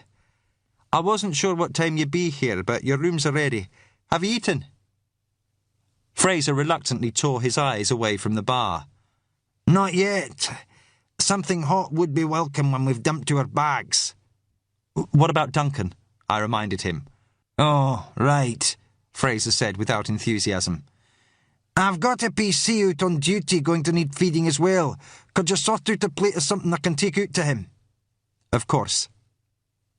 Fraser was eyeing the bar again hungrily. "Look, you might as well see to Dr. Hunter. I'll be waiting in here." He was already heading for the bar. The broken capillaries in his cheeks and nose hadn't lied, I thought. "He'll be disappointed if he's wanting a drink. There's only me here," Ellen said. She gave me a conspiratorial smile. "I'll show you to your room." The stairs creaked as they took our weight, but there was a reassuring solidity to them. The dark red carpet was worn and faded, but as scrupulously clean as the rest of the house. A flash of something white caught my eye as I followed Ellen along the first-floor landing. It came from the unlit floor above. I looked up the next flight of stairs and saw the pale face of a little girl watching me through the railings. I felt my heart stutter. "Anna, I've told you it's past your bedtime," Ellen said sternly. "Go back to bed." The little girl took this as an invitation to come down the stairs. As she emerged from the shadows in her nightgown, the shock I'd felt at seeing her was already fading. I could see now that the resemblance to my own daughter was only superficial. Alice had been older, and her hair had been blonde, like her mother's. This little girl was only 4 or 5, her hair the same dark red as the young woman's. "I can't sleep," the little girl said, staring at me with open curiosity. "I'm scared of the wind." "Funny. You've never been bothered by it before," Ellen said dryly. "Go on off to bed, young lady. I'll call in to see you after I've shown Dr. Hunter his room." With a final look at me, the little girl did as she was told. "Sorry about that," Ellen said, continuing down the hallway. "My daughter's got what I think's called a healthy curiosity." I managed to smile. "Glad to hear it. And the name's David. How old is she? 5? 4? She's big for her age." There was a quiet note of pride in her voice. "Do you have children?" I felt my face stiffen. "No." "Are you married?" "I used to be." She pulled a face. "Serves me right for asking. Divorced?" "No. She died." Ellen's hand went to her mouth. "Oh, I'm sorry. It's all right." But she was looking at me now with realisation. "It wasn't just your wife, was it? That's why you looked so shocked when you saw Anna." "They were about the same age, that's all," I said, as neutrally as I could. I knew she meant well, but seeing her daughter had touched on a rawness that was usually covered over. I smiled. "Anna looks a lovely little girl." Ellen took the hint. You wouldn't see that if you saw her when she can't get her own way. She might be only young, but she can be a madam when the mood takes her. And you've still got the teenage years to look forward to. She laughed, a good, clear sound that made her look not much more than a girl herself. I don't even want to think about that. I wondered where the little girl's father was. Ellen didn't wear a wedding ring, and from the way she had spoken earlier, it sounded as if she was alone here with her daughter. Not that it was any of my business. She opened a door at the far end of the hall. Here we are. Not very grand, I'm afraid. It's fine, I told her. And it was. The room was Spartan but clean and comfortable. A single brass bedstead was flanked by an old pine dresser on one side and a wardrobe on the other, its tartan counterpane neatly turned down to reveal crisp white sheets. The bathroom is at the end of the hall, shared but only between yourself and Sergeant Fraser. We don't get many guests at this time of year. There was resignation in the way she said it. Well, I'll leave you to sort yourself out. Just come down to the bar when you're ready for supper. There was a telephone on the dresser, so at least I'd be able to call Jenny. Is there anywhere I can log on to the internet? I'd like to check my emails. If you've got a laptop, you can use the phone line in here. We're not wireless yet, but there's a broadband connection. You've got broadband? I asked, surprised. Did you think we'd still be using smoke signals? No, I just... She smiled at my discomfort. That's all right, I don't blame you. We can still lose power and phones if the weather's bad, so we're not that sophisticated yet. But it works fine most of the time. When she'd gone, I sat down heavily on the bed. Its springs made a metallic rustling as they took my weight. God! I was more tired than I'd thought. The incident on the stairs had struck through the defences I had painstakingly built up after Cara and Alice had died. It had taken a long time to reach a state of truce with the cold fact that I was still alive while my wife and daughter weren't. Jenny had played a large part in that, and I was deeply thankful to have been given a second chance. But every now and then, the loss would still hit home with a force that took my breath away. I rubbed my eyes, fatigue catching up with me. It had been a long day, and you've not finished yet. I took my laptop from my bag and put it on the dresser. I picked up the phone to call Jenny as I waited for it to boot up. She should be back from work by now, at her flat in Clapham, where we were unofficially living together. Unofficially, because I still had my own flat in East London, although I hardly ever stayed there. When we had left Norfolk 18 months ago, while Jenny was still recovering from an abduction that had nearly killed her, we had both felt it would be good for us to keep some degree of independence. For the most part, it had worked out. It was only recently that the first fault lines had begun to appear in our relationship. I knew I was largely to blame. When Jenny and I had met, I'd been a GP. Technically, I still was, but the work I did now was very different. Not only did it often take me away from home, it was a painful reminder of a time and an experience she would rather forget. It was a conflict I had no idea how to resolve. My work was as much a part of me as breathing, but I couldn't imagine losing Jenny. Yet, I was beginning to think that before much longer I'd have to choose between them. The phone rang for a while before she answered. "Hi, it's me," I said. "Hi." There was a strained pause. "So, how are the Outer Hebrides?" "Cold and wet. How was your day?" "Fine." Jenny was a teacher. Positions were hard to come by in London, but she had found a part-time post at a nursery school which she enjoyed. She was good at her job and good with children. I knew she wanted some of her own someday. That was something else I wasn't sure about. I couldn't bear the stilted awkwardness between us. "Listen, I'm sorry about earlier. It doesn't matter. No, it does. I just wanted to explain. Don't." "Please," she added less forcefully. "There's no point. You're there now. I was just disappointed you wouldn't be coming back today." "It'll only be another day or two," I said, aware it was a feeble olive branch. "OK." The silence stretched on. "I'd better go," I said after a while. "I'll call you tomorrow night," I heard her sigh. "David." My stomach knotted. "What?" There was a pause. "Nothing. I'm just looking forward to seeing you, that's all." I told her the same, and reluctantly broke the connection. After I'd hung up, I stayed on the bed, wondering what it was she had been about to say. Whatever it was, I was far from sure I wanted to hear it. Sighing, I connected my camera to the laptop and downloaded the photographs from the cottage. There were over 100 shots of the remains, capturing them from every angle. I quickly browsed through them, making sure there was nothing I'd overlooked. Bleached by the flash, the sight of the surviving hand and feet had lost none of its ability to shock. I spent longer studying the images of the broken skull. It looked like countless others I'd seen in the aftermath of fire, an almost textbook perfect case of a cranial blowout. So why did I feel I was missing something? I stared at the screen so long my eyes began to hurt, without finding anything that rang any alarm bells. Finally, I accepted I wasn't going to. Wallace is probably right. He's just being overcautious. I backed up the files onto a USB memory stick, then connected the laptop to the hotel's internet server so I could check my emails.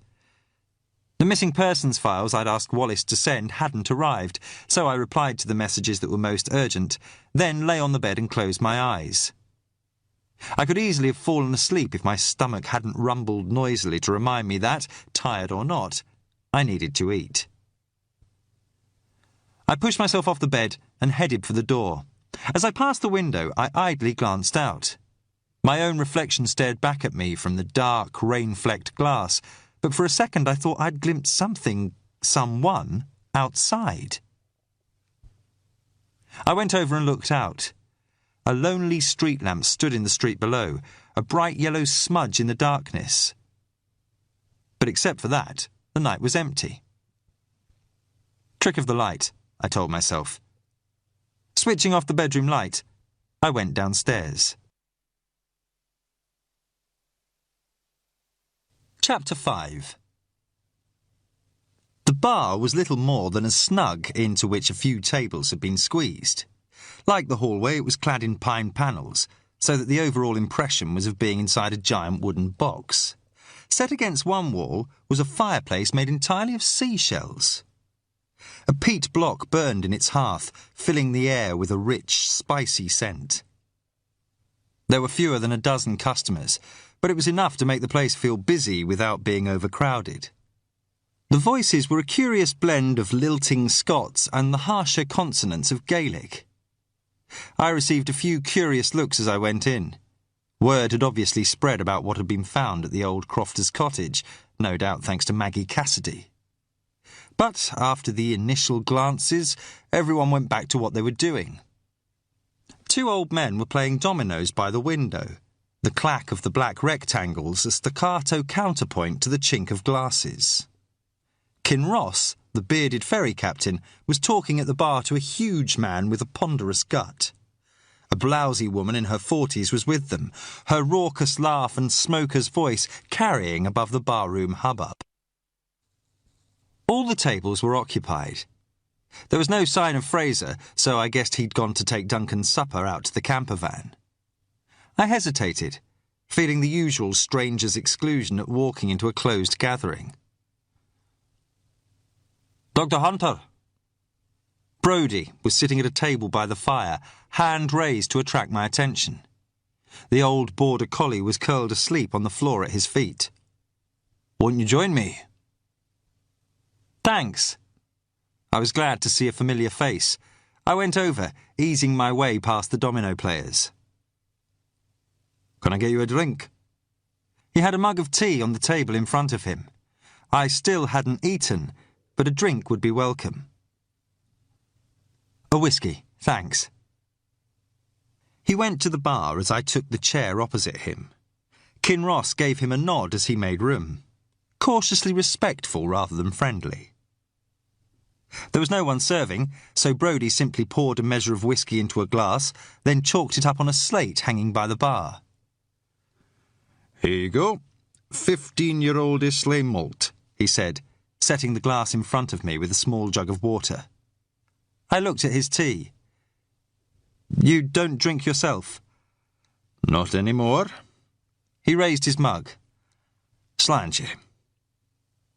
I added a little water to the malt. "Cheers." "So, did you get much done after I'd left?" he asked, then smiled ruefully. "Sorry, shouldn't ask. Old habits and all that." "Not much to tell yet, anyway." He nodded and changed the subject. "How are they settling into the camper?" "All right, I think. At least Duncan is." Brodie smiled. "Drew the short straw, did he? Ah, well, he'll stay in worse places before he's finished. That van stood me in good stead when I first retired. Not seen much use since I came out here, though." Duncan was saying you used to work with his father. His smile grew reflective. "Aye, small world, eh? We served in the Territorial Army together when we were both green PCs. Last time I saw Sandy, his lad was still at school." He shook his head. "Where's the time go, eh? 1 minute you're chasing crooks and thinking about promotion. The next—" He broke off, brightening as Ellen came over. "Can I get you something to eat, Dr. Hunter?" she asked. "That sounds good. And it's David." "David," she corrected herself, smiling. "I hope Andrew here is not bothering you. You know what these ex-policemen are like." Brodie wagged a finger, mock stern. "Careful, that's slander."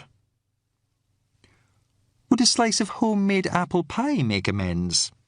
He patted his stomach regretfully. "Tempting, but I better not." "The sky won't fall if you treat yourself for once." "You can never be too careful."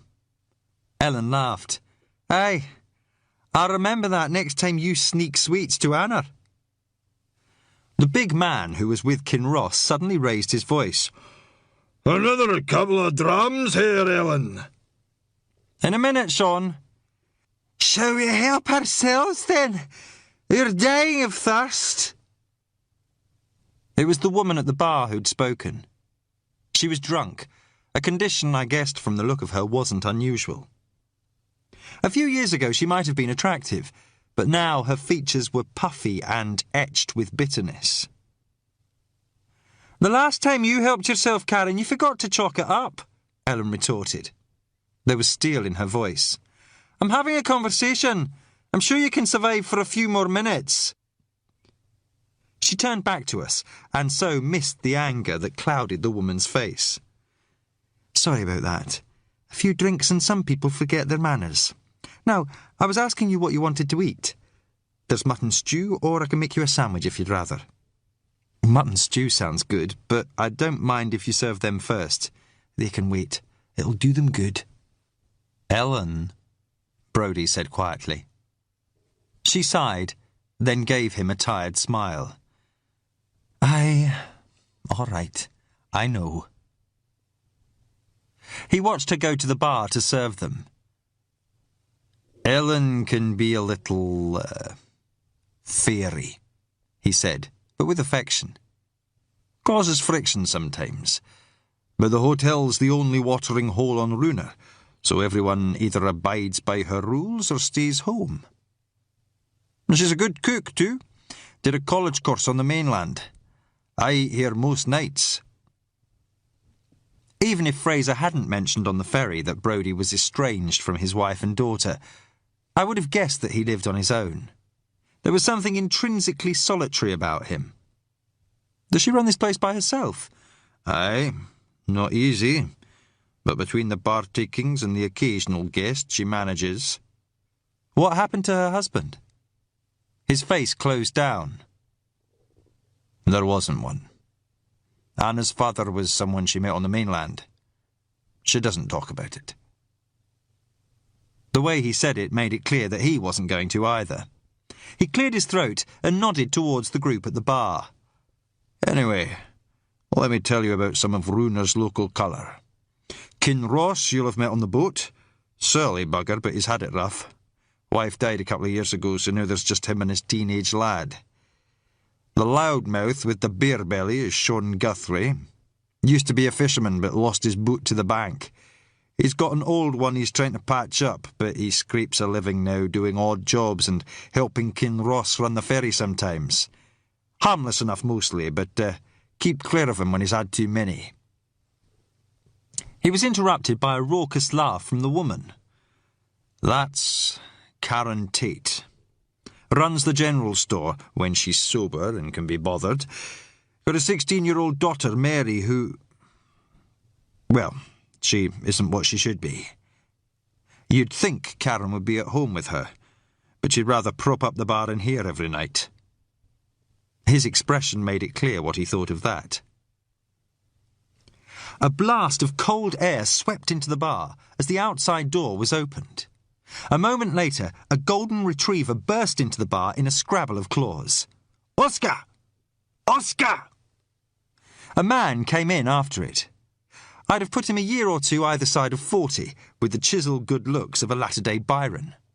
His weatherproof coat was black and obviously expensive. Like its wearer, it looked out of place among the scuffed coats and oilskins favoured by the other islanders. His entrance had silenced everyone in the room. Even the domino players had halted their game. The man casually snapped his fingers at the dog. It trotted back to him, wagging its tail. "Sorry about that, Ellen," he said, with an easy confidence, the clipped vowels of South Africa evident in his voice. "He shot straight in as soon as I opened the door."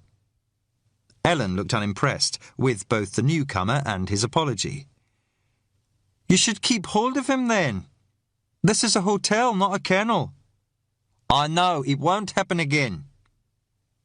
He looked contrite, but as she turned away and walked out, I saw him flash a quick smile and wink at the drinkers at the bar. There were grins in reply. Whoever the newcomer was, he was popular. "Evening, everyone. It's a raw one out there tonight," he said, shrugging out of his coat. There was a chorus of Faith Gamma and eyes. I had the impression he could have said it was a beautiful evening and they would just as readily have agreed with him. But the newcomer either didn't notice their deference or accepted it as his due. "Will you take a drink, Mr. Strachan?" Kinross asked, with an awkward formality. "No, thank you, Ian, but I'll gladly buy a round myself. Help yourselves and mark it up on my tab." He gave the woman at the bar a smile that made his eyes crinkle. "Hello, Karen. I've not seen you for a while. Are you and Mary keeping well?" She was more susceptible to his charm than Ellen had been. Her blush was visible even from where I sat. "Yes, thank you," she said, pleased to be singled out. Only now did the newcomer turn towards where Brodie and I were sitting. "Evening, Andrew." Brodie gave a stiff nod in return. His expression was hard as granite. He shifted his legs to put them between his border collie bitch and the golden retriever, which was sniffing around her. The newcomer swatted the retriever with his gloves. "Leave her alone, Oscar, you hound." The dog came away, wagging its tail. Its owner gave me a grin. For all his self-assurance, there was something engaging about him. "And you must be one of the visitors I've been hearing about. I'm Michael Strachan." I'd already guessed this must be who Fraser had told me about on the way back from the cottage. Runa's unofficial laird and the owner of the big house. He was younger than I'd expected somehow. "David Hunter," I said, shaking the offered hand. He had a dry, strong grip. "Can I buy you both a drink as well?" he offered. "Not for me, thanks," I said. Brodie rose to his feet, his expression stony. He towered nearly a half head over Strachan. "I was just leaving. Nice seeing you again, Dr. Hunter. Come on, Bess." The dog obediently trotted out after him. Strachan watched him go, mouth curved in a faint smile before turning back to me. "Mind if I join you?" He was already sliding into Brodie's seat, casually tossing his gloves onto the table. In his black jeans and charcoal grey sweater, sleeves pushed back to reveal tanned forearms and a Swiss Army watch, he looked as though he'd be more at home in Soho than the Outer Hebrides.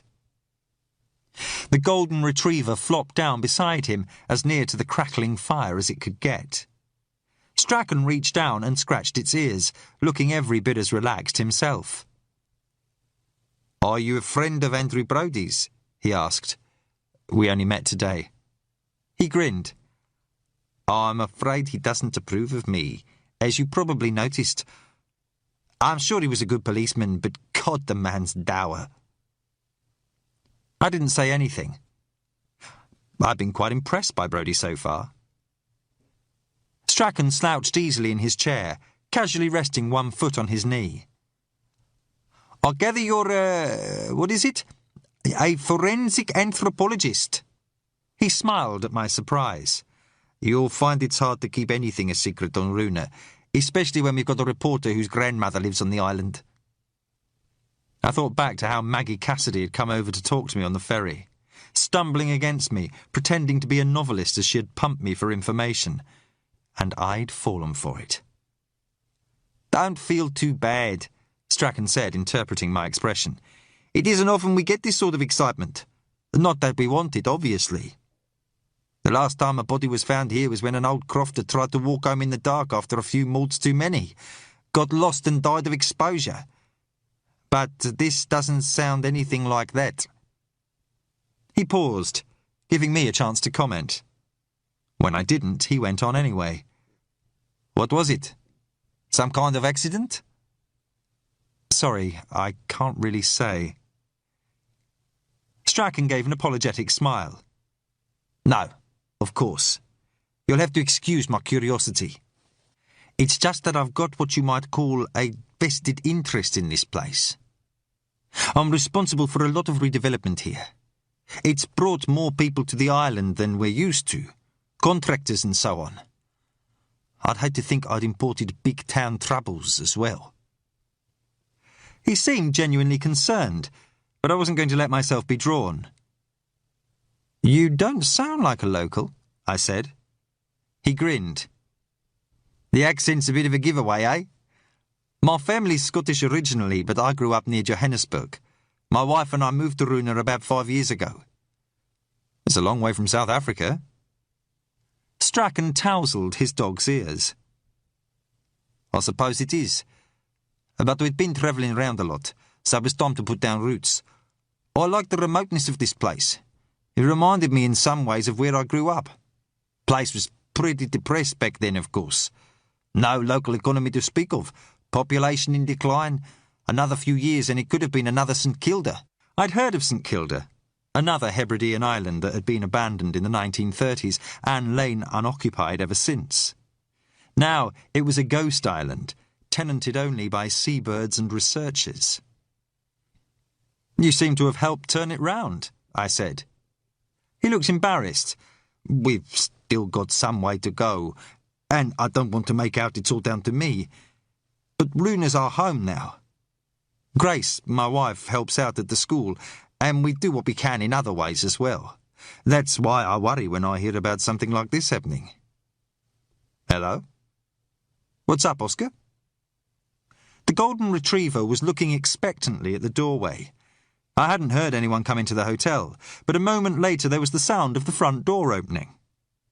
The dog gave an excited whine, its tail thumping against the floor. "I don't know how he does that, but he always knows," Strachan said, shaking his head. "Knows what?" I wondered. And then a woman came into the bar. I didn't need to be told to know that she was Strachan's wife. It wasn't just that she was beautiful, although she was certainly that. Her white Prada parka was flecked with rain, setting off thick, shoulder-length hair that was raven black.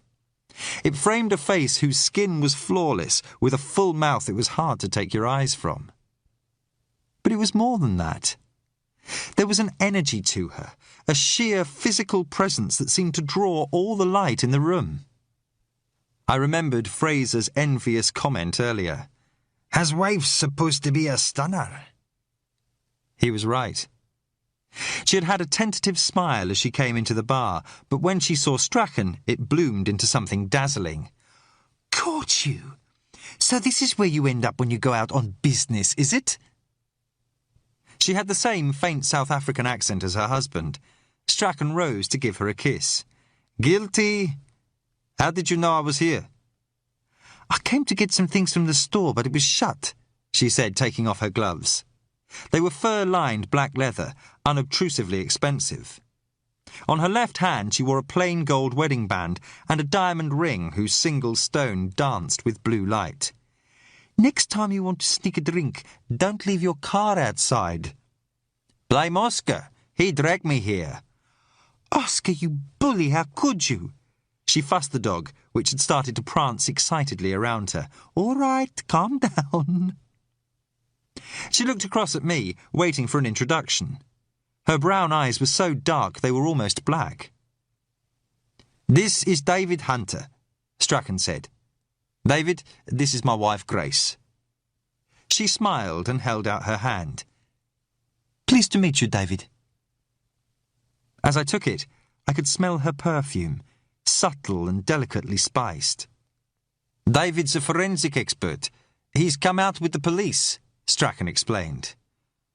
God, what an awful business, she said, growing serious. I just hope it's no one from here. I know that sounds selfish, but, well, you know what I mean. I did. When it comes to ill fortune, we're all selfish at heart, offering up the same prayers. Not me, not mine, not yet. Strachan had got to his feet. Well, nice meeting you, Dr. Hunter. Perhaps I'll see you again before you leave. Grace arched an ironic eyebrow. Don't I even get a drink now I'm here? I'll buy a drink, Mrs. Strachan. The offer came from Guthrie, the man with the ponderous gut. I had the impression he'd beaten Kinross and several others to the punch. Beside them, all but forgotten, Karen Tate's blousy face was pinched with jealousy. Grace Strachan gave the big man a warm smile. Thank you, Sean, but I can see Michael's raring to go. Sorry, darling, I thought you wanted to get back, Strachan apologised. I was planning to cook mussels for dinner, but if you're not hungry... Sounds like blackmail to me. The smile she gave him had become intimate. He turned to me. If you get a chance before you leave, you should take a look at the burial cairns on the mountain. There's a group of them which is unusual, Neolithic. They're quite something. Not everyone's as morbid as you, darling. Grace shook her head in mock exasperation. Michael's fond of archaeology. I think he'd rather have old ruins than me sometimes. It's just an interest, Strachan said, growing self-conscious. Come on, Oscar, you lazy brute. Time to go. He raised his hand in response to the respectful good nights that accompanied them to the door. As they went out, they almost bumped into Ellen coming the other way. She checked, almost spilling the steaming plate of stew she was carrying. Sorry, our fault, Strachan said, his arm still round Grace's waist. Not at all. Ellen gave them both a polite smile. I thought I saw a flicker of something else on her face as she looked at the other woman, but it was gone before I could be sure. Evening, Mrs. Strachan? It seemed to me there was a reserve there, but Grace didn't appear to notice. Hello, Ellen. Did you like the painting Anna did at school the other day? It's on the fridge door with the rest of the gallery. She's got real promise. You should be proud of her. I am. Strachan moved towards the door. He seemed impatient to leave. Well, we'll let you get on. Night. Ellen's face was so devoid of emotion, it might have been a mask as she set the plate in front of me. She acknowledged my thanks with a perfunctory smile, already turning away. As she went out, I reflected that Brodie wasn't the only person on Runa who didn't seem overly impressed by the island's golden couple. Bitch! The word seemed to ring in the quiet of the bar. Karen Tate's mouth was pressed tight with bitterness as she glared at the door, but it wasn't clear which of the two women who'd just left the insult was aimed at. Kinross levelled a warning finger at her, eyes angry above the dark beard. "That's enough, Karen." "Well, she is. Stuck up, Karen." She subsided resentfully. Gradually, the ordinary sounds of the bar began to fill the silence. The clicking of the domino players' pieces resumed, and the tension that seemed to have momentarily been present was dissipated. I took a forkful of the mutton stew. Ellen was as good a cook as Brodie had said, but as I ate, I suddenly felt someone's eyes on me. I looked up and saw Kinross staring at me from across the bar. He held my gaze for a moment, his expression coldly watchful, before he slowly turned away. When I woke, the hotel room was dark. The only light came from the window where the street light outside lit the drawn curtains with a diffuse glow. There was an unnatural hush. The wind and rain seemed to have stopped, leaving not a whisper in their wake. The only sound was my own breathing, a steady rise and fall that could almost have been coming from someone else. I don't know when I realised I wasn't alone. It was more a dawning awareness of another presence than a sudden shock. In the dim light from the window, I looked at the foot of my bed and saw someone sitting there. Although all I could make out was a dark shape, somehow I knew it was a woman. She was looking at me, but for some reason I felt neither surprise nor fear. Only the weight of her mute expectation. Cara? But the hope had been nothing more than a waking reflex. Whoever this was, it wasn't my dead wife. "Who are you?" I said, or thought I said. The words didn't seem to disturb the cold air of the room. The figure didn't answer, just continued its patient vigil, as though all the answers I would ever need were already laid out for me. I stared, trying to fathom its features or its intent, but I could make out neither. I jumped as a gust of wind shook the window. Startled, I looked round, then turned back, expecting the shadowy figure to still be at the foot of the bed. But even in the darkness I could see the room was empty, and always had been. I realised I'd been dreaming. A disturbingly realistic one, but a dream nonetheless. For a long time after my wife and daughter had been killed, I'd been no stranger to those. Another gust shook the window in its frame, driving rain against the glass like handfuls of gravel. I heard what sounded like a cry from outside. It could have been an owl or some other night bird. Or something else. Wide awake now, I got out of bed and went to the window. The street lamp below was visibly shaking in the wind. I caught a flash of something pale flitting on the edge of its yellow corona, then it was gone. Just something blown on the wind, I told myself, when it didn't reappear. But I continued to stare into the dark outside the window until the cold air sent me shivering back to bed. Chapter 6. While I was wondering what I'd seen outside my bedroom window, out at the cottage, Duncan wasn't happy. The wind had picked up, buffeting the camper van like a boat in a high sea. He had already taken the precaution of putting the paraffin heater in a corner to stop it from tipping over. Its blue flame hissed only a few feet from where he sat wedged behind the camper's small table.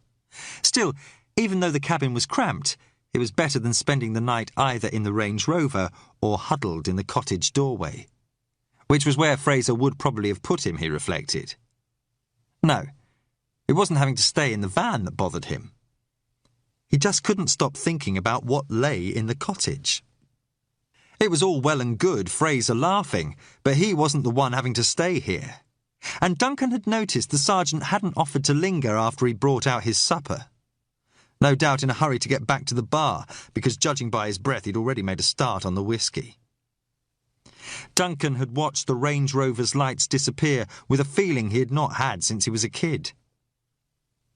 Not that he was afraid of being out here. Not as such, anyway. He lived on an island, and once you were out of Stornoway town, there were plenty of places on Lewis where there was no sign of a living soul. He had just never had to stay out in the middle of nowhere by himself before.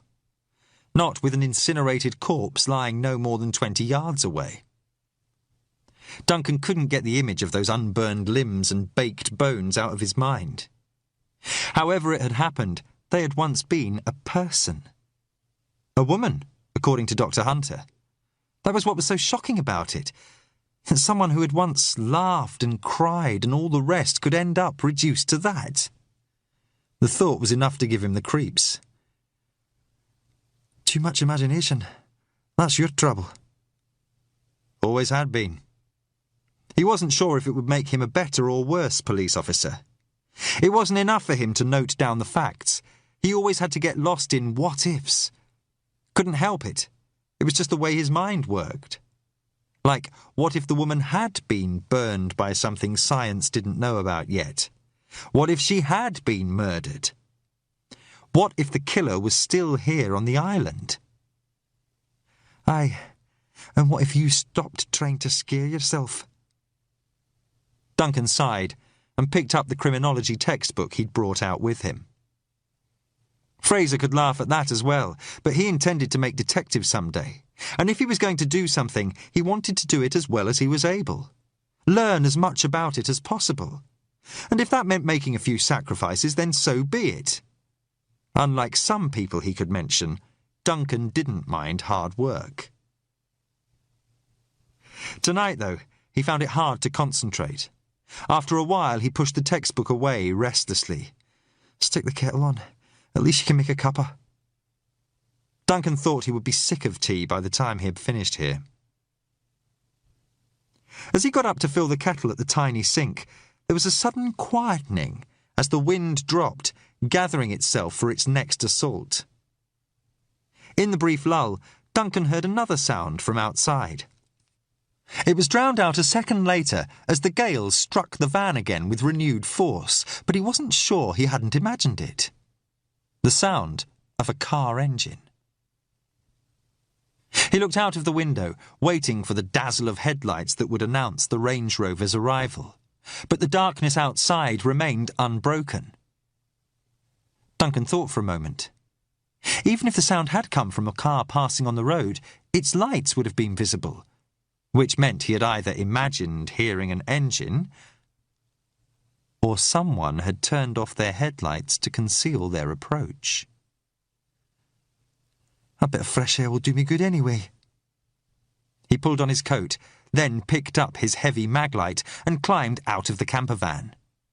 He nearly switched on the torch, but at the last second decided against it. If there was anyone creeping around here, that would only warn them he was coming. He made his way slowly towards the cottage, depending on the fleeting breaks in the cloud cover to see where he was going.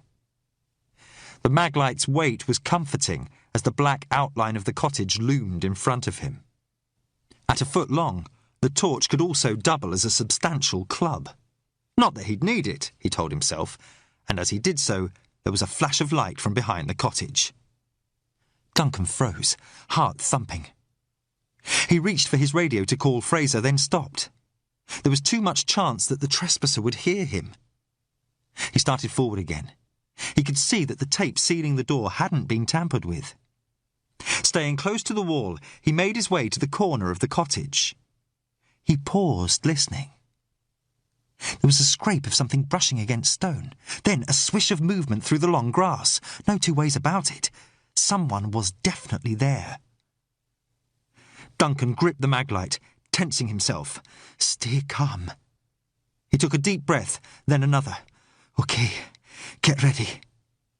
Flinging himself round the corner, he turned the torch full on. Police! Stay where you are! There was a startled curse, then a figure was sprinting away. Duncan set off after it, the wet grass threatening to snag his legs. He hadn't gone far when the figure suddenly tripped and fell headlong. Seizing it by the shoulder, he pulled it over and shone the torch beam on its face. Maggie Cassidy glared up at him, squinting against the bright light. Get off me! Oh, my graag, I think I've broken my leg. Duncan felt a mix of relief and anticlimax, and guilt. As he helped the reporter to her feet, he realised she barely reached his shoulder. You frightened me to death yelling like that, she grumbled. You just better hope my leg's not broken or I'm suing. What are you doing here? Duncan asked, trying not to sound defensive. There was only a second's pause. I thought I'd come and see how you were getting on. Maggie gave him a smile. Can't be much fun being stuck out here in this. So why were you looking through the cottage window? There wasn't a light on in the camper van. I thought you might be in there.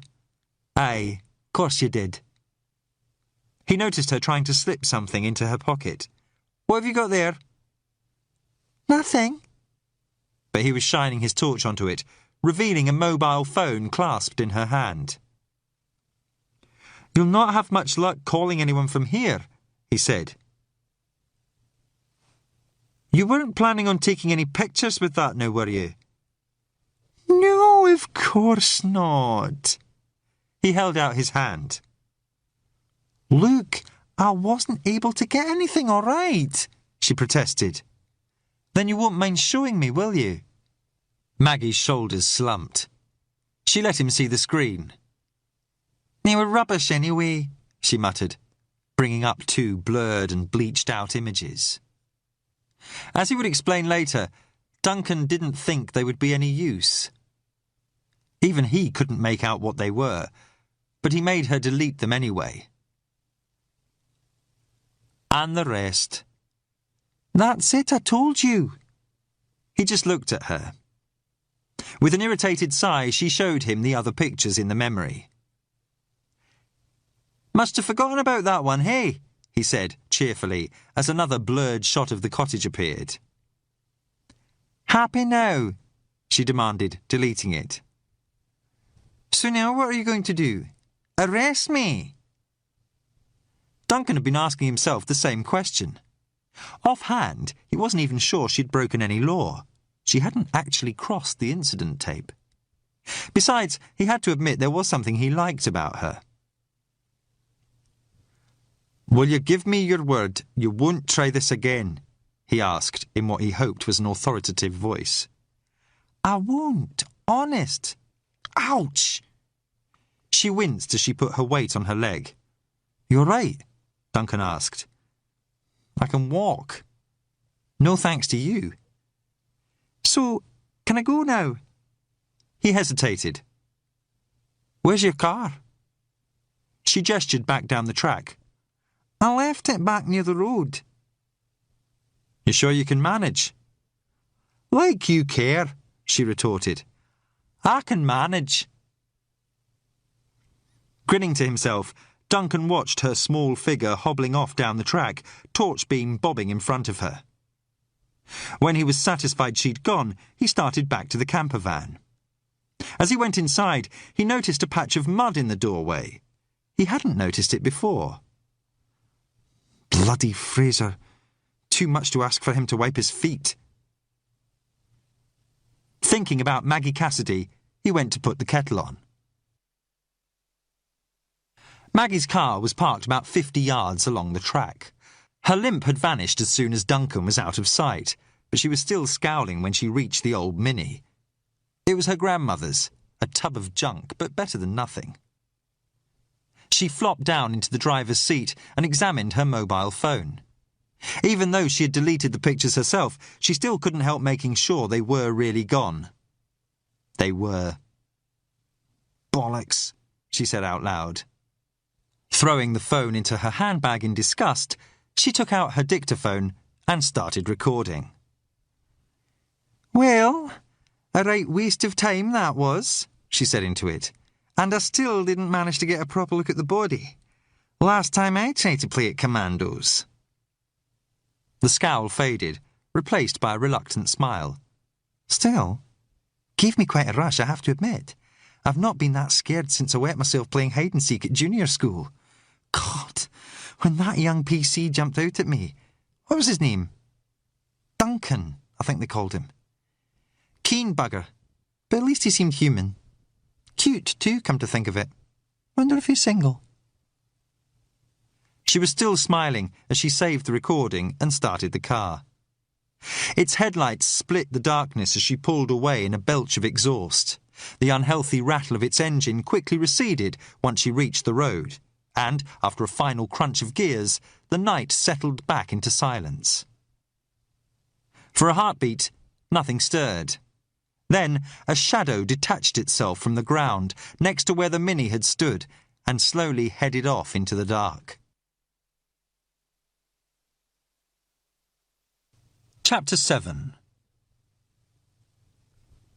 A grudging daylight was only just seeping into the sky as I showered and shaved next morning.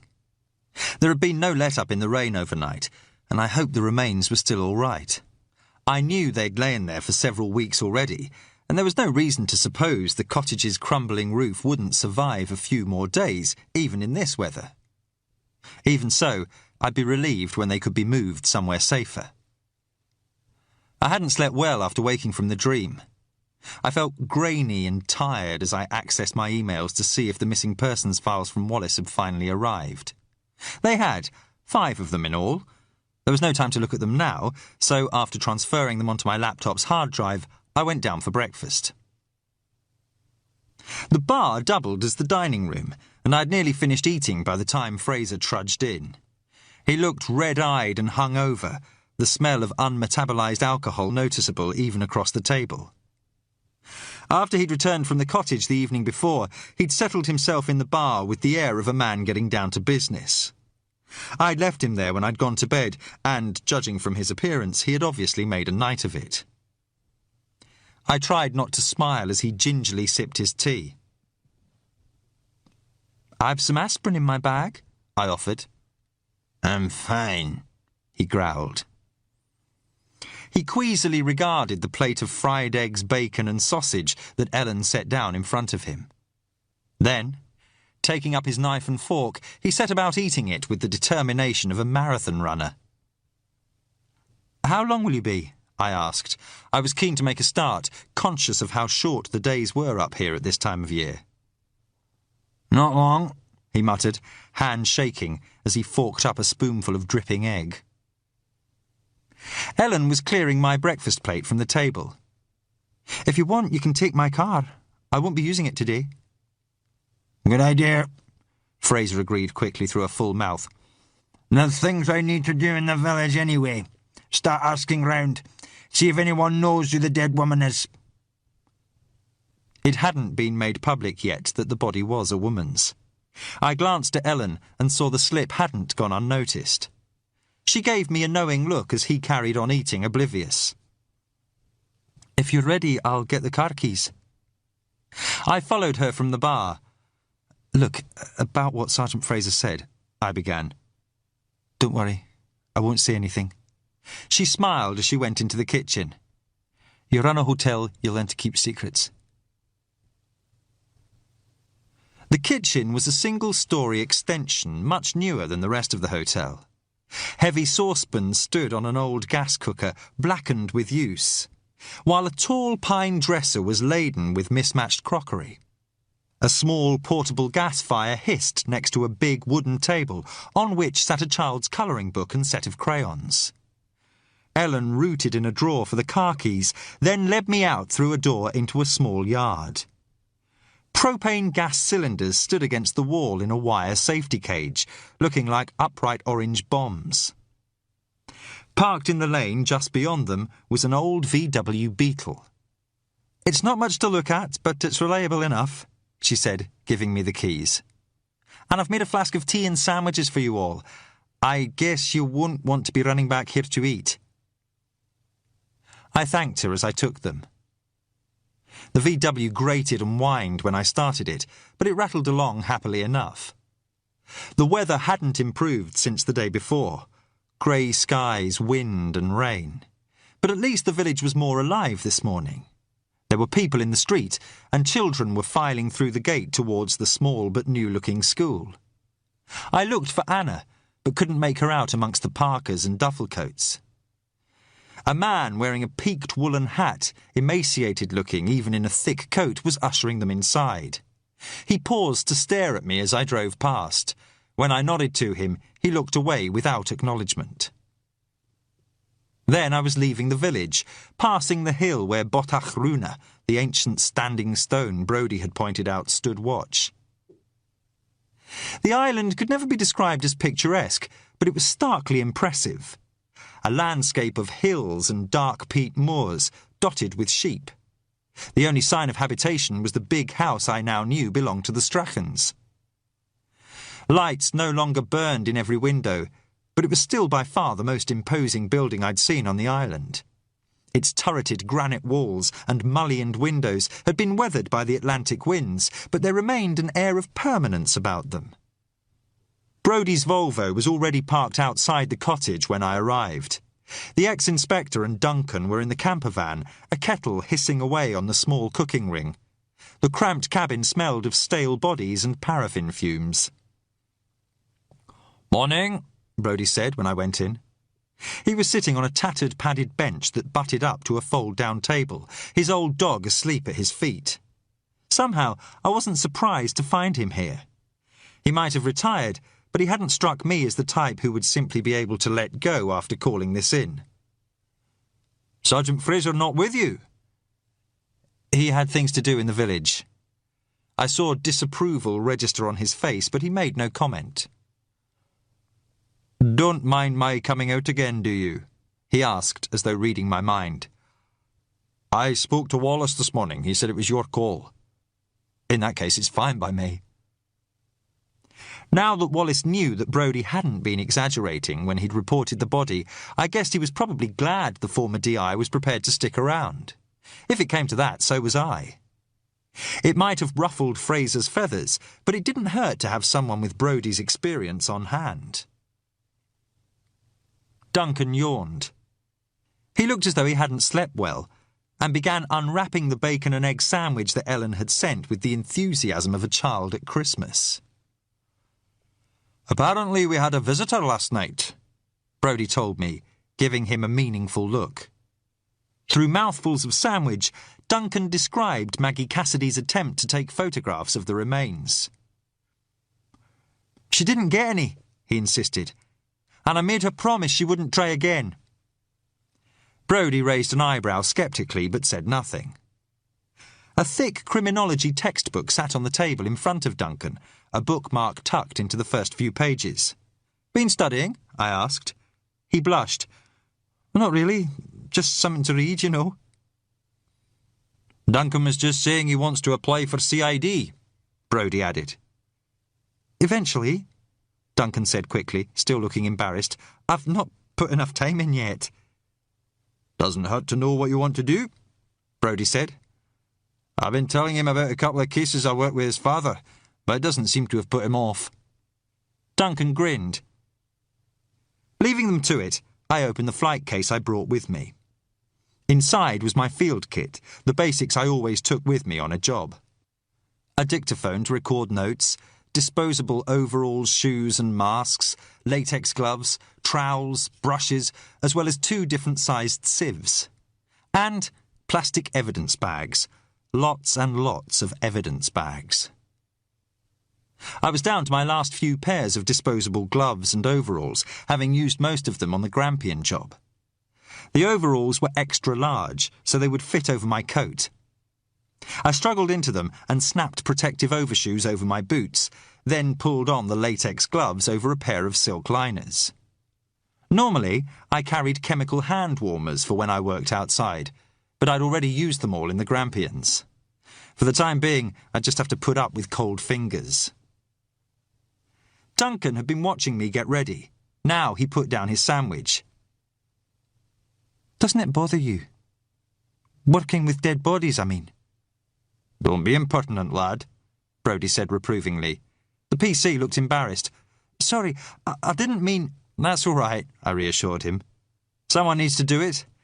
As for the rest, you get used to it." But his words stayed with me. "Doesn't it bother you?" There was no easy answer. I was well aware of what many people would regard as the gruesome nature of my work, but it was what I did, what I was. So what did that make me?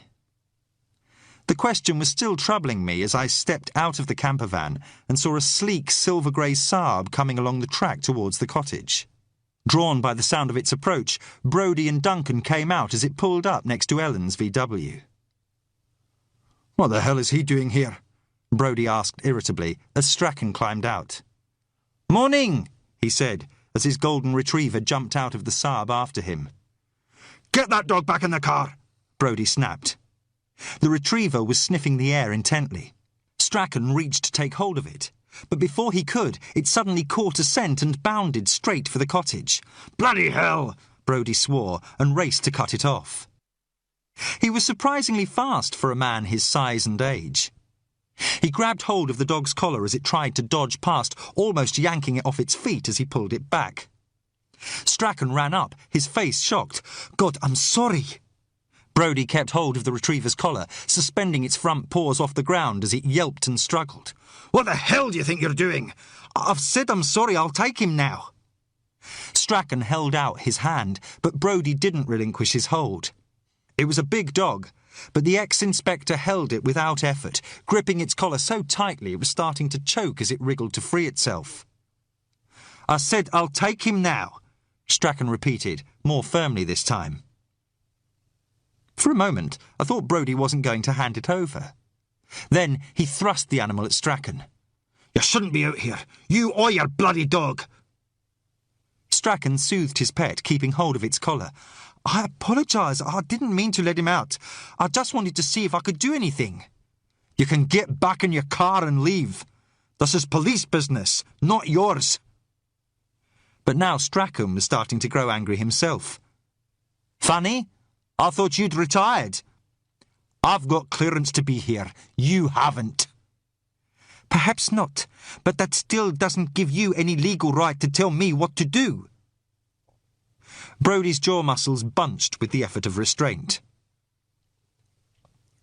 "Constable McKinney, why don't you escort this gentleman back to his car?" Duncan was looking worried, out of his depth as the two of them confronted each other. "No need.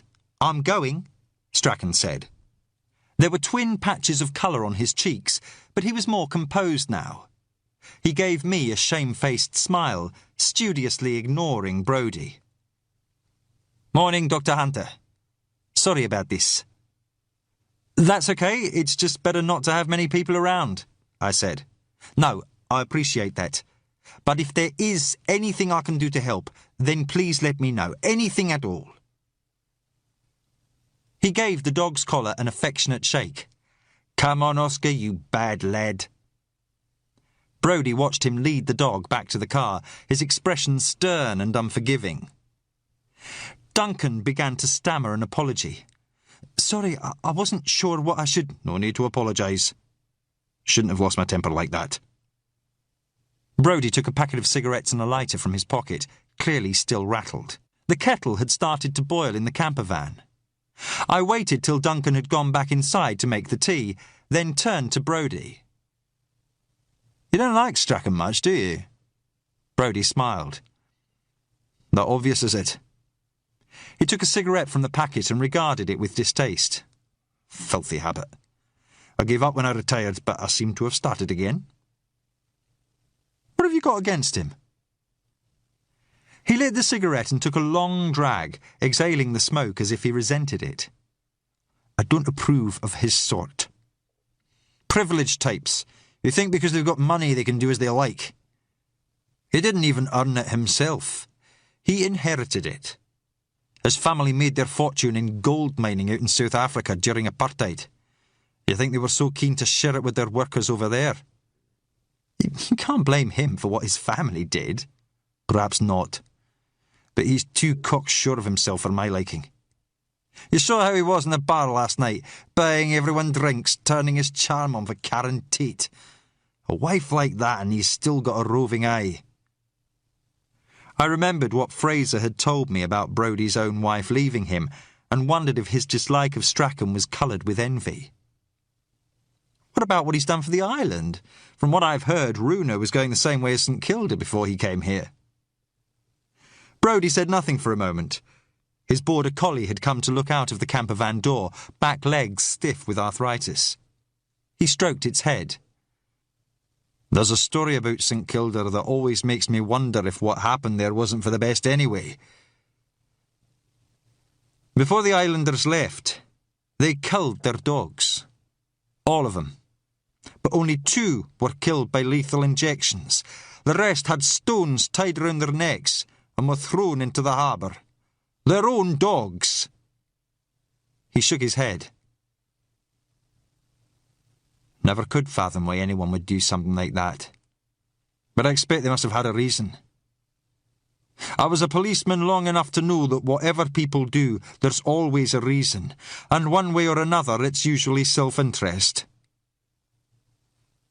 You can't think that Runa would have been better off abandoned. No, I suppose not. Strachan's made people here more comfortable. I'll grant him that. Better houses, better roads. You won't find anyone has a bad word to say about him. He shrugged. I just don't believe in something for nothing. There's always a price to pay. I wondered if he wasn't being overly cynical. Strachan was helping the island, not exploiting it. And Brodie wouldn't be the first policeman I'd met who had become so hardened by exposure to the darker face of humanity that he wasn't able to see there was also a brighter side. Then again, he might just be a more astute judge of human character than I was. A man I had once mistakenly regarded as a friend had told me I was better at understanding the dead than the living, and perhaps he had been right. At least the dead don't lie or betray, only keep their secrets, unless you know how to decipher them. I ought to get on, I said. The cottage didn't look any more prepossessing by daylight. Darkness had at least hidden the full extent of its ruin and squalor. Its roof was sway-backed and gaping in places, the cracked windows thick with decades of grime. Behind it rose the imposing bulk of Ben Tuirid, now visible as a misshapen tumble of rock smeared with dirty traces of snow. A corridor of incident tape had been run from the front door into the room where the burned remains lay. The ceiling above them looked on the verge of collapse, although as yet no rain had leaked onto the ash and bones themselves. In the murky light that filtered through the window, they looked even more pathetic than I remembered. I stood back and considered them, struck once again by the gruesome incongruity of the unburned hand and feet. Still, gruesome or not, the decomposing soft tissue was an unexpected bonus for a fire death. It would allow me to analyse the volatile fatty acids to establish a time since death, as well as providing fingerprints and DNA to help identify the unknown woman.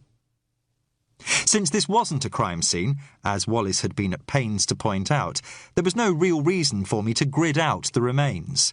That was usually done to record the position of any evidence that was found, but I did it anyway. The stone floor prevented me from hammering pegs into the ground, but I carried drilled wooden blocks for that purpose. Arranging them in a square around the body, I placed a peg in each one. By the time I'd finished stringing a grid of nylon cord between them, my hands were numb and frozen in the thin latex gloves. Rubbing them to get some feeling back, I used a trowel and fine brush to begin clearing away the covering layer of talc-like ash. Gradually, what was left of the carbonised skeleton was laid bare. Our lives, and sometimes deaths, are stories written in bone. It provides a telltale record of injuries, neglect or abuse. But in order to find what was written here, first I had to be able to see it. It was a slow, painstaking business. Working on one square of the grid at a time, I carefully removed and sifted the ash, plotting the location of bone fragments and anything else I found onto graph paper before sealing everything in evidence bags. Time passed without my noticing. Thoughts of the cold, of Jenny, of everything, all vanished. The world narrowed down to the pile of ash and desiccated bones, so that I was startled when I heard someone clearing his throat behind me. I looked up to see Duncan standing in the doorway. He held up a mug of steaming tea. "Thought you could use this." I checked my watch and saw it was nearly 3 o'clock. I had worked right through lunchtime without realising. I straightened, wincing as my back muscles protested. "Thanks," I said, stripping off my gloves as I went over. "Sergeant Fraser's just called in, wanting to know how you were getting on." Fraser had put in a brief appearance earlier, but he hadn't stayed long, claiming he needed to carry on interviewing the locals. After he'd gone, Brodie wondered aloud how many of his conversations would take place in the hotel bar. I thought it might be quite a few, though I didn't say as much. "Slowly," I told Duncan, gratefully letting the hot mug warm my frozen hands. He lingered in the doorway looking at the remains. "How much longer do you reckon it'll take?" "Hard to say. There's a lot of ash to sift through. But I'll probably be done by tomorrow morning at the latest." "So have you found anything so far?" He seemed genuinely interested. By rights, I should report to Wallace first, but I didn't see any harm in telling Duncan some of what I'd learned. "Well, I can confirm it's definitely a woman, under 30, white, and about 5 feet 6 or 7. He stared at the charred bones. "Seriously?" I indicated the hips, now cleaned of the covering of ash. If the body's female, you can often tell the age from the pelvis. In a teenager or adolescent, the pubic bone is almost corrugated. As a woman gets older, it starts to flatten out and then erode. This one's pretty smooth, so she was no teenager, but not old enough for any real wear and tear, which puts her in her late 20s, 30 at the most. I pointed at one of the long thigh bones. It had survived the fire better than most of the smaller ones, but its surface was still blackened and covered with the fine lines of heat fractures. "You can use the length of the femur to get a rough idea of height," I said. "As for the race, a lot of the teeth have cracked or fallen out, but there are enough left to see that they were more or less upright rather than jutting forward, so she was white, not black. I can't completely rule out yet that she wasn't Asian, but there's not many Asians in the Hebrides," Duncan finished for me, looking pleased with himself. "That's right. So we're probably looking at a white woman in her 20s, about 5'7", and big-boned. And I found metal buttons along with what was left of a zip and bra hook in the ash, so she wasn't naked." Duncan nodded, bright enough to understand what that meant. The fact she had been dressed wasn't conclusive, but if she had been naked, then the likelihood was that we'd have been looking at sexual assault. And therefore murder. "Looks like it was definitely an accident then, eh? She just got too close to the fire, something like that." He sounded faintly disappointed. "That's how it looks." "Could she have done it to herself? Deliberately, I mean." "You mean suicide? I doubt it. She'd have used an accelerant, and, as I've said, an accelerant wouldn't have caused this, and there'd be a container somewhere nearby. Which there isn't." Duncan rubbed the back of his neck.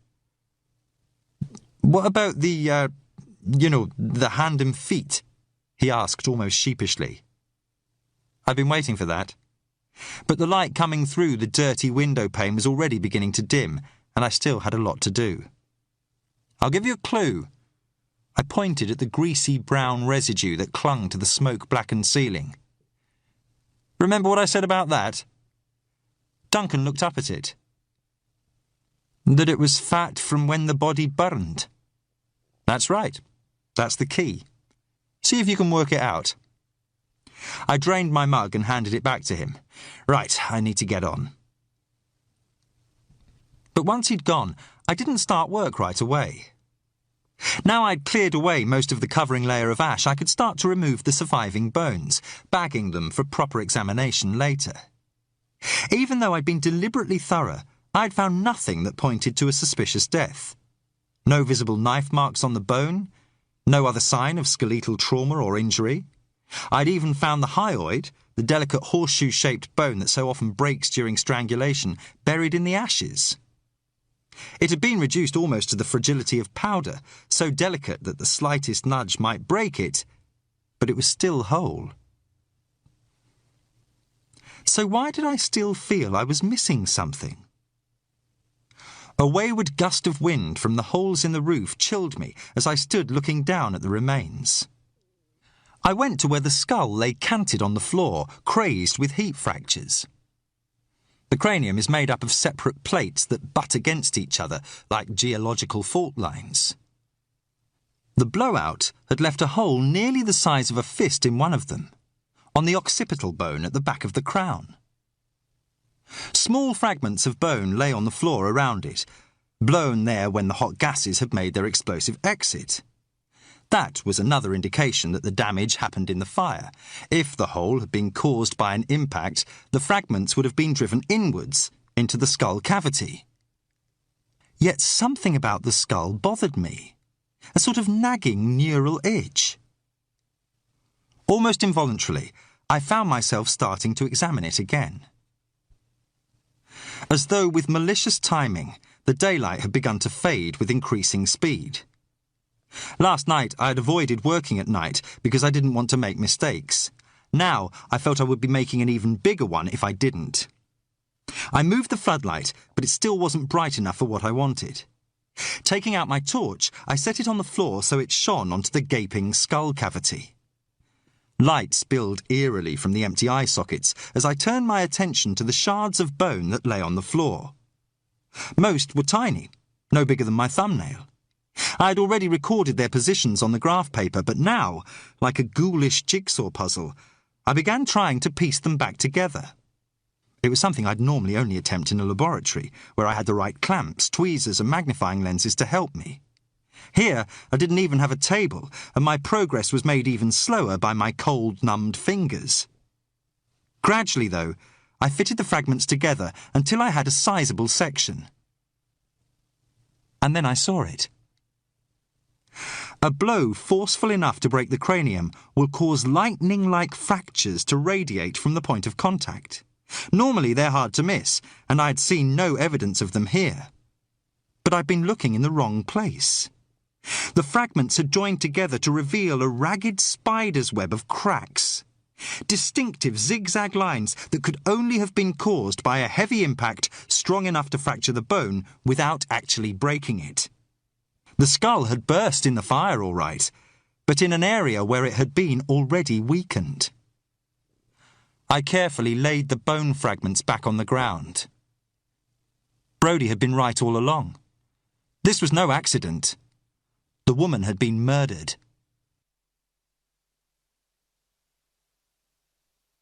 Chapter 8. I barely noticed the wind and rain as I went back to the camper van. It was pitch dark outside, and the light from its window shone out like a beacon. There was a sour taste in my mouth. Someone had killed a young woman and then set fire to her body. Whether Wallace liked it or not, he hadn't any choice now but to escalate this to a full-scale murder inquiry.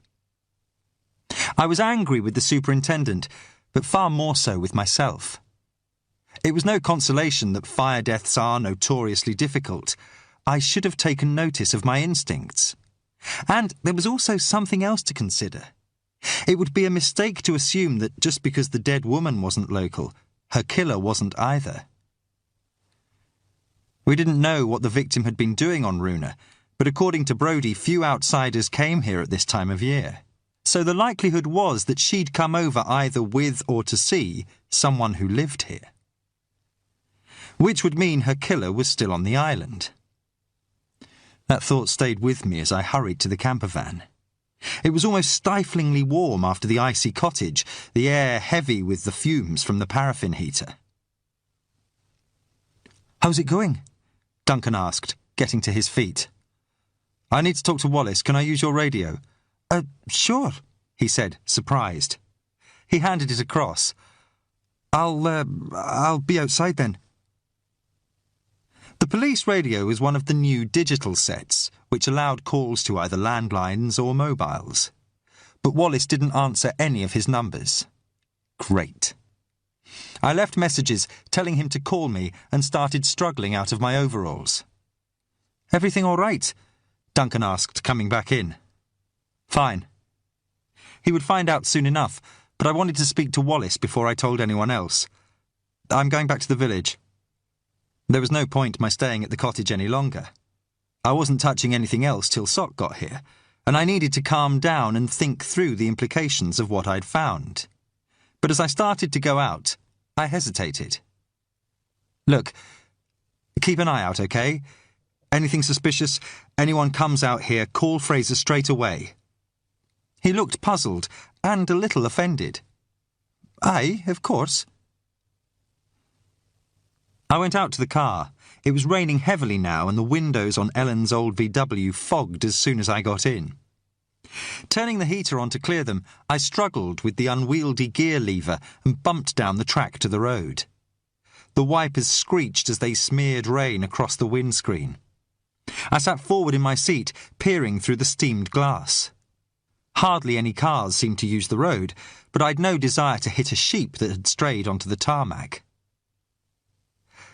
I was about halfway to the village when a pale shape suddenly darted into the road in front of me. There was just time to see the reflective eyes of a dog gleam in the headlights as I stamped on the brake, and then the car spun out of control. The VW slewed crazily, flinging me against the seatbelt as it lurched to a halt. The impact took my breath away. I sat back, shaken, rubbing my chest where the seatbelt had bruised it. But I wasn't badly hurt, and the VW's engine was still running. The car had gone off the road and was angled down into a ditch, its headlights shining onto thick hummocks of grass rather than tarmac. At least I hadn't hit the dog. I'd seen it bounding off as I lost control. It had been a golden retriever, so unless there were two on the island, it must have been Strachan's, although God knew what it was doing out here. The thought that it had all of the island to choose from, yet had managed to run out in front of me, didn't help my temper as I put the gears into reverse and tried to back up onto the road. The wheels churned and skidded, but the car didn't move. I shifted into first and tried to go forward, with the same result. I switched off the engine and got out to take a look. The car didn't appear to be damaged, but the rear wheels were bogged down in muddy ruts. Putting up my hood, I went to the boot to try to find something to give the tyres purchase. But there was nothing. I got back in the car, the rain glistening like white wires in the headlights as I considered my options. There was no point going back to the camper van, so that left two choices. I could either stay with the car until someone came along, or walk the rest of the way to the village. If I stayed, I could be waiting hours, and at least walking would keep me warm. I swore as I realised that I'd left my torch in my flight case back at the van. I turned on the overhead light and checked the glove compartment, hoping to find one there. But apart from some old maps and scraps of paper, it was empty. I turned off the headlights and waited for my eyes to adjust to the sudden dark. After a while, I accepted they were as acclimatised as they were going to get. Night had fallen on Runa, and it was only going to get darker. Still, I felt reluctant to leave the car. I'd just found out there was probably a killer on the island. It was an unsettling thought to find yourself stranded with on an isolated road. But that was stupid. Even if he was still on Runa, the young woman's killer would hardly be out here. Come on, no point waiting any longer. I got out of the car. As I did, the moon appeared through a break in the clouds. It gave the moors and hills a stark but ethereal beauty, picking out the road with a silvery illumination. My spirits rose as I started walking. Not so bad after all. And just as I thought that, clouds shrouded the moon again, and the light was abruptly cut off. The utter blackness shocked me. I'd lived in the country and thought I knew how dark a night could be.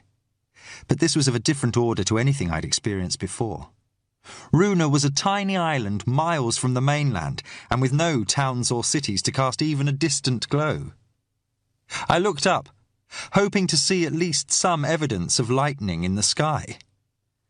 There was nothing. The cloud bank extinguished any glimpse of stars or moon as effectively as a blanket. I looked back, hoping to see some reassuring sign of the VW, but the darkness was absolute. Only the sound of my footsteps told me I was still on the road. It's only the dark. It won't hurt you. Provided I didn't stray from the road, there was nothing to worry about. Sooner or later, it would lead me back to the village. Even so, as I started walking again, my confidence ebbed with every step. The rain was freezing, and the wind whittled away at my body heat, making me virtually deaf as well as blind. But not so deaf that I didn't hear a scuff on the road behind me. I spun round, heart thumping. I couldn't see a thing except blackness. Probably just a sheep or something blown by the wind, or Strachan's bloody dog. Turning my back on it, I started walking again, but all my senses were attuned to what might be out there with me, and I was still straining to hear it when I suddenly stepped out into nothing. I pitched forward, arms windmilling before the ground smacked into me. I tumbled downhill, all sense of up or down lost. Rough grass scratched at my face, and then I jolted to a stop. Dazed and winded, I lay in the muddy grass, rain bouncing on my upturned face. I knew what had happened. I had wandered from the centre of the road without realising it and walked off the edge into a gully. Idiot!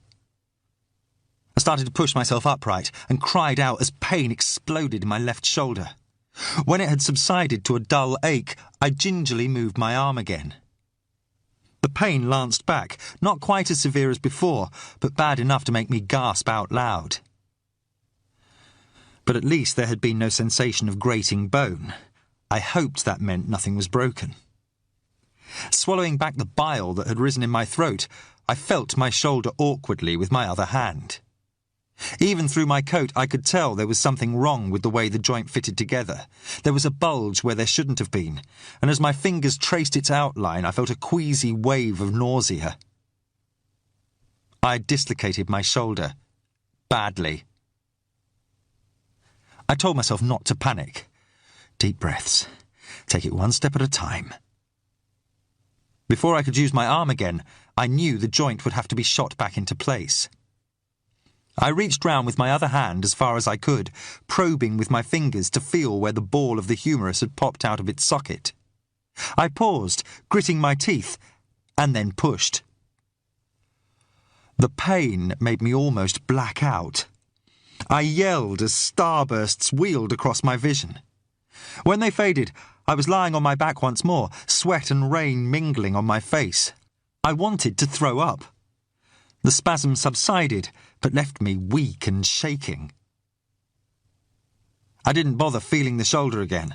I knew it was still out of joint. It was throbbing relentlessly, a bone-deep ache that radiated from the base of my skull right down my arm. I sat up again, weakly. My head spun as I slowly got to my feet. There was no question of walking to the village now. I would have to try to find the car and sit it out, hoping that Fraser or Duncan would come looking for me sooner rather than later. Climbing back up the slippery bank was hard work. I couldn't see a thing and could only use one hand to help drag myself up the slope. I had to keep resting, and my shoulder was hurting more than ever now. I wondered if I'd torn any ligaments, but put the thought out of my mind. I couldn't do anything about it if I had. By the time the slope began to level out, I was sweating and exhausted. I hauled myself up the last few feet and then straightened on legs that felt like water. Relief at having made it back to the top swamped out anything else. But then I realised something was wrong. The road wasn't there. My relief vanished. I took a few more cautious steps each time, hoping to feel tarmac under my boots. But there was only turf and boggy, uneven ground. I'd obviously been more disorientated by my fall than I'd thought. Instead of climbing back up to the road, I'd clawed my way up another hummock of grass. I forced myself to stay calm. There was only one thing to do. The road had to be opposite me. All I had to do was retrace my steps and then go up the other side. I made my way down the muddy slope, slithering the last few feet on my backside. I groped around, trying to locate the slope I'd fallen down. I couldn't find it. Oh, come on. It has to be here. But the terrain at the bottom didn't conform to such neat logic. In the dark, it was a maze of humps and gullies. Wandering blind as I was, there was no way of knowing where any of them led. I knew I couldn't be far from the road, but I had no way of telling which way it was.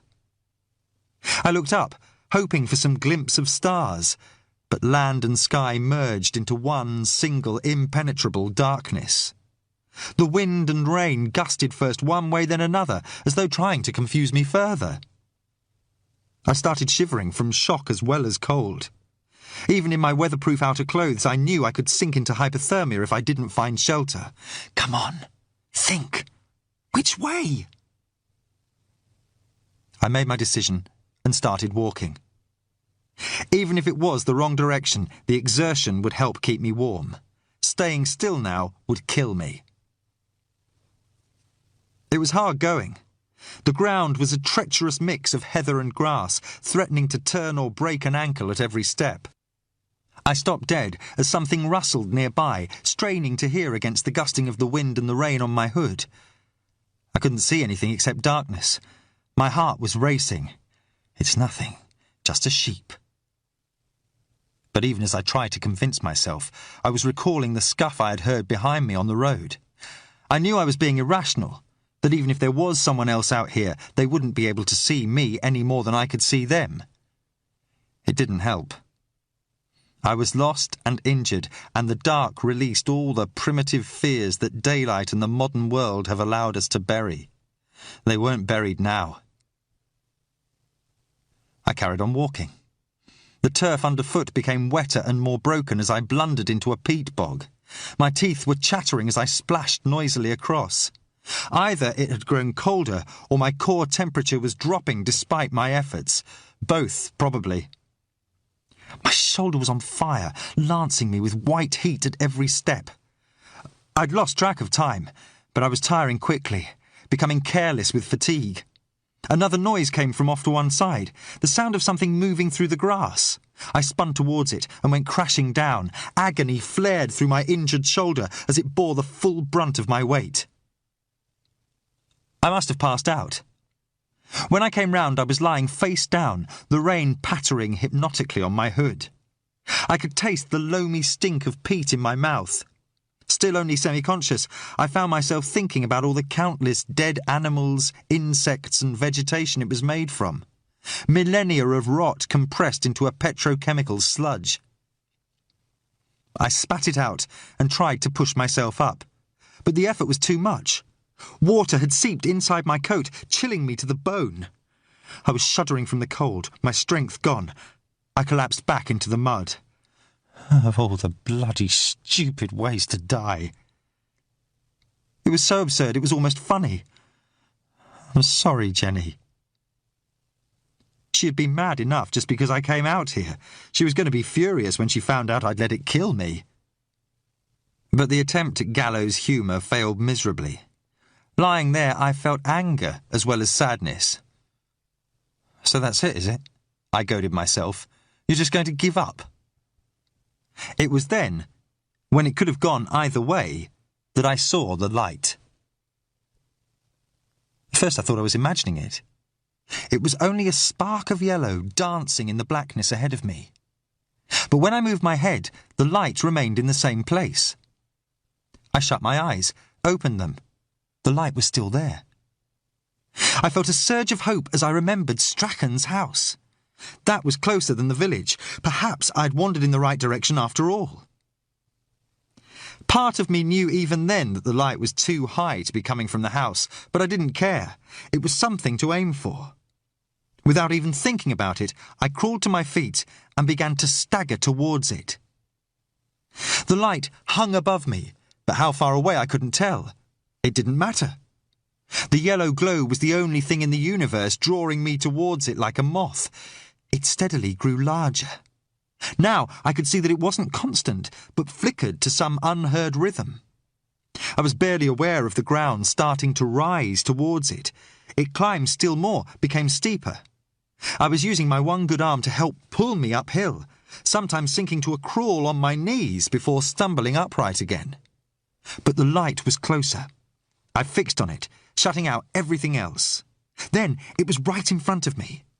Not a car, not a house, just a small, untended fire in front of a ruined stone hut. As disappointment started to filter through my days, I began to take in what the firelight revealed. All around me were untidy mounds of rocks, and the sight of them stirred some dim connection. They weren't natural formations, I realised. They were burial cairns. I could remember both Brodie and Strachan mentioning them, and, remembering that, I knew I was even more lost than I'd thought. I had wandered all the way out to the mountain. I swayed on my feet, the last of my reserves gone. As my vision swam, I became aware of movement in the mouth of the ruined hut. I stared, too numb and exhausted to move, as a hooded figure slowly emerged from inside.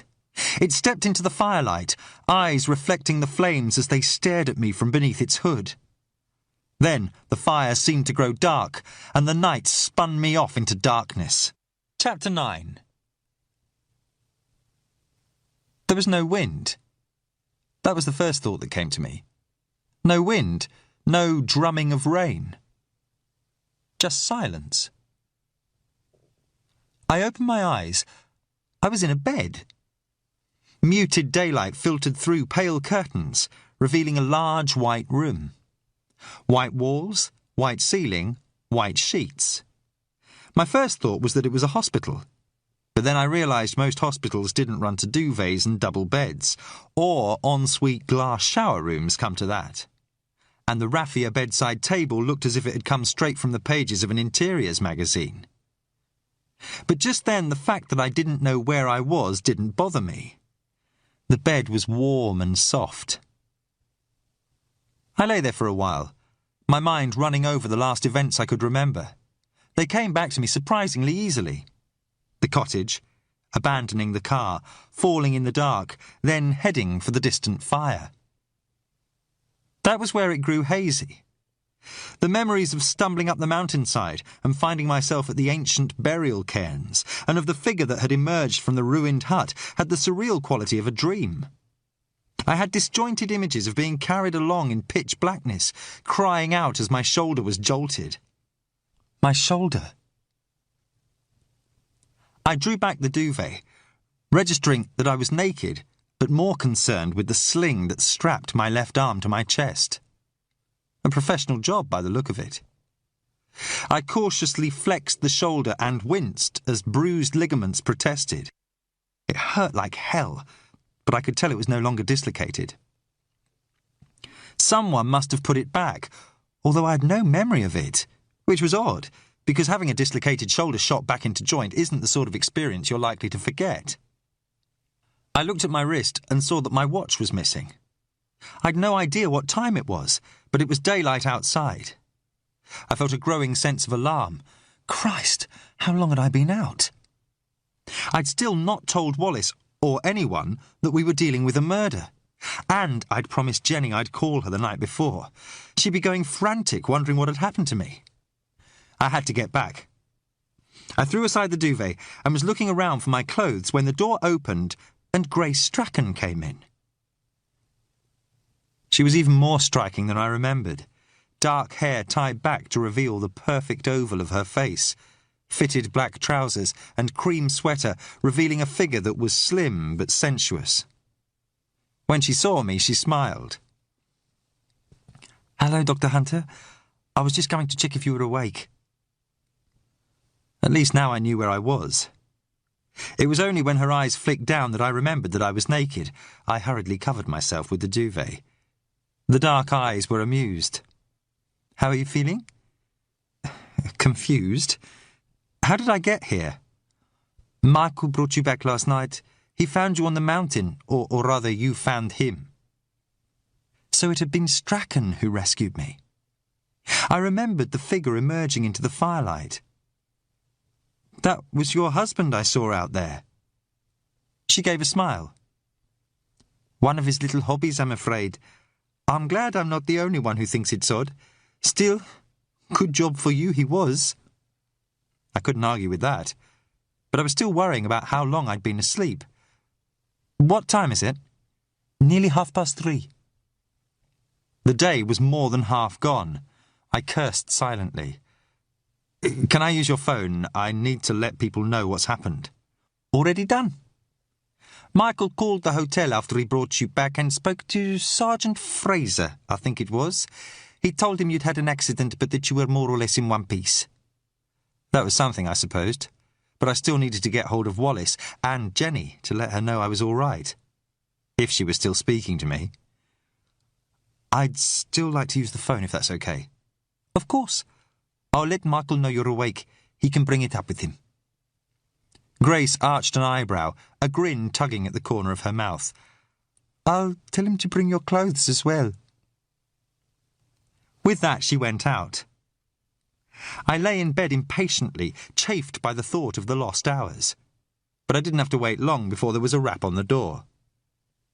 Michael Strachan came in, carrying my neatly washed and pressed clothes. My wallet, watch and useless mobile were stacked neatly on top of them. He also had a newspaper tucked under one arm, but he kept hold of that. Grace said you might be needing these, he said, grinning as he set my things on a chair by the bed.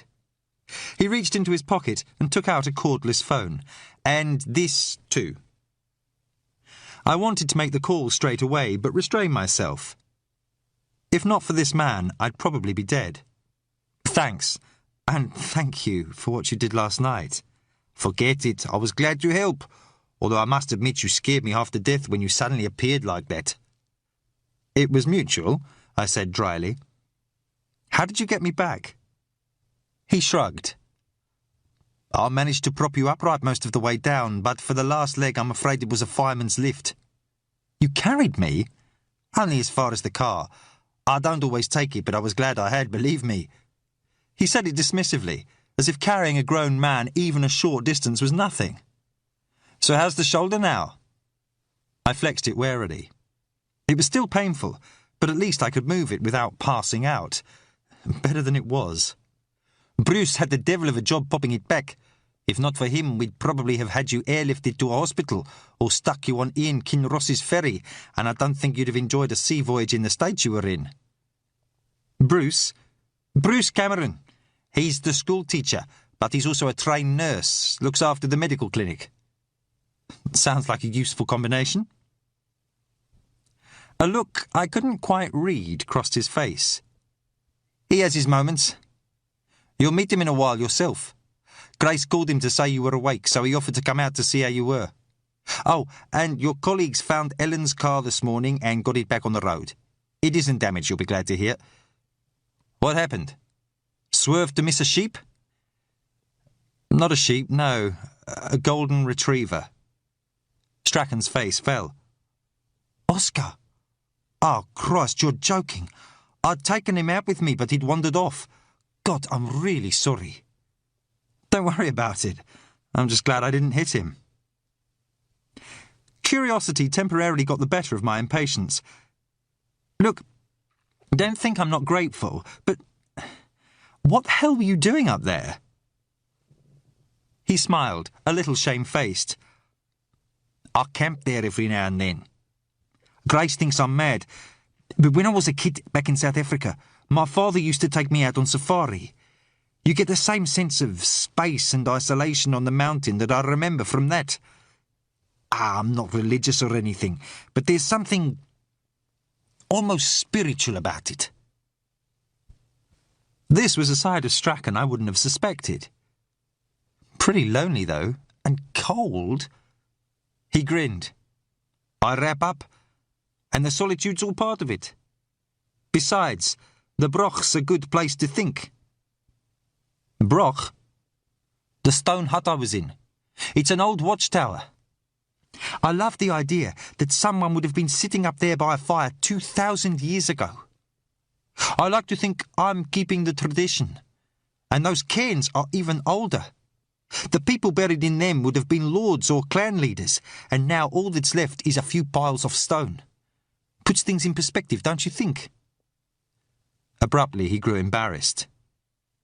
Anyhow, so much for my dog's secrets. Here, I brought you this. He handed me the newspaper he'd brought with him. It was the previous evening's Lewis Gazette, folded open on the second page. A headline over Maggie Cassidy's byline announced, "Fire Death Mystery on Runa." The story gave a lurid account of the discovery of the burned body, light on facts but heavy on speculation. Predictably, she had made reference to spontaneous human combustion, and I was referred to as esteemed forensic scientist Dr. David Hunter. It could have been worse, I supposed. At least there were no photographs. "It came over on this morning's ferry," Strachan said. "I thought you'd want to see it." Thanks. But the article had rekindled my sense of urgency. "I hate to ask after all you've done, but could you give me a lift back to the village?" "Of course." He paused. "Is everything all right?" "Fine, I just need to get back." He nodded, but I don't think he was convinced. "I'll be downstairs. Help yourself to the shower." I waited until he had gone, then grabbed the phone. Wallace's number was logged in my mobile. I retrieved it and called it on the landline. "Come on, answer," I urged him silently. This time he did. "Yes, Dr. Hunter," he said, with the air of someone with better things to do. I kept it short. "She was murdered." There was a beat while that registered. Then he swore. "You're certain?" "She'd been hit hard enough for the back of her skull to be cracked but not broken. The fire made it blow out at that point, which is why I didn't spot it sooner." "Could she have done it on a fall? Panicking when she caught fire, perhaps?" "A fall could have caused it, but an injury like that would have either killed her outright or at the very least left her unconscious. She wouldn't have been capable of moving afterwards, in which case the body would still be lying on its back, not face down like hers is." I heard him sigh. "There's no way you could have made a mistake." I took a moment to reply, not trusting my temper. "You wanted my opinion, you've got it. Somebody killed her and then set fire to the body. This was no accident." There was a pause. I could almost hear him thinking through the logistics of pulling teams away from the train crash and getting them out here. "All right," he said, all business now. "I'll have a support team in Sock out with you first thing tomorrow morning." I glanced out of the window. The light was already fading. "Can't they be here sooner?" "Not a chance. We'll have to get Stornoway first, then go from there to Runa. That's going to take time. You just have to sit tight until tomorrow." I didn't like it, but there was nothing more I could do. After Wallace had ended the call, I dialed Jenny's mobile. It went straight to voicemail. I left a message telling her I was sorry for not calling, that I was all right, and I'd call her again later. It seemed inadequate and unsatisfying. I'd have given anything to be able to see her just then, but that wasn't going to happen either. It was only as I put down the phone that I realised I had automatically called Wallace first instead of Jenny. Wondering uncomfortably what that said about my priorities, I threw back the duvet and went to get ready. The shower felt wonderful, hot water easing the ache in my shoulder and sluicing away the dirt and stink from the previous night. The sling was semi-rigid, made from Velcro, foam and plastic, so I was at least able to take it off. But dressing with only one hand was harder than I thought. I could barely move my left arm at all, and by the time I'd managed to pull on my thick sweater, I felt as though I'd had a workout at the gym. I went out into the hallway. The big house had been given a thorough makeover. The white walls were newly plastered, the floor laid with coir matting instead of carpet. At the top of the stairs, a large picture window looked down onto a small sandy cove. It was flanked by cliffs, and steps ran down to where a sleek yacht was moored at the end of a wooden jetty. Even in the shelter of the cove, its mast rocked violently in the heavy chop. In the failing light, I made out two figures standing on the jetty. One of them was pointing out into the cove, the black coat identifying him as Strachan. I guess the other must be Bruce, the nurse-turned-schoolteacher. Downstairs, a huge Turkish rug covered most of the entrance hall floor. On the back wall was a large abstract oil painting, a swirl of purples and blues shot through with indigo slashes that was both striking and subtly unsettling. I had almost gone past before I noticed that the name at the bottom corner was Grace Strachan's. The strains of Spanish guitar music were coming from a room at the far end. I went in and found myself in a bright and airy kitchen redolent with spices. Copper pans hung from the ceiling, while others bubbled on a black aga. Grace was next to it, deftly chopping vegetables. She gave me a smile over her shoulder. "I see you managed to dress okay." "Eventually." She brushed a strand of dark hair from her eyes with her wrist. Even in a plain black apron, she looked almost ridiculously sensual. The effect was all the more powerful because it seemed so unconscious. "Michael won't be a minute. He's just taken Bruce down to the cove to show him his latest project." "Bruce, who mended your arm last night?" she said, making it a question. "Yes, your husband told me. He did a good job. He's a gem. Offered to come up to check on you as soon as school finished. Can I get you a drink or something to eat? You must be famished." It wasn't till then that I realised how hungry I was. I hadn't eaten since the previous day. Grace seized on my hesitation. "How about a sandwich? Or an omelette?" "Really, I don't—" "An omelette it is, then." She poured olive oil into a frying pan and deftly broke 3 eggs into a bowl as it heated. "Michael says you're from London," she said, briskly beating them.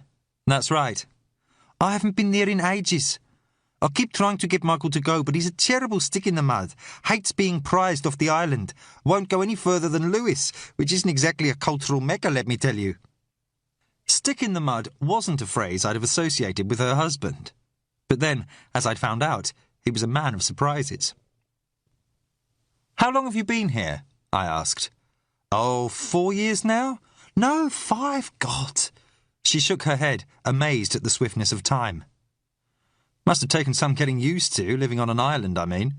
"Not really. We've always tended to go for fairly out-of-the-way places. You'd think we'd be bored, but we never are. Michael's always busy and I help out in the school. Art classes mainly."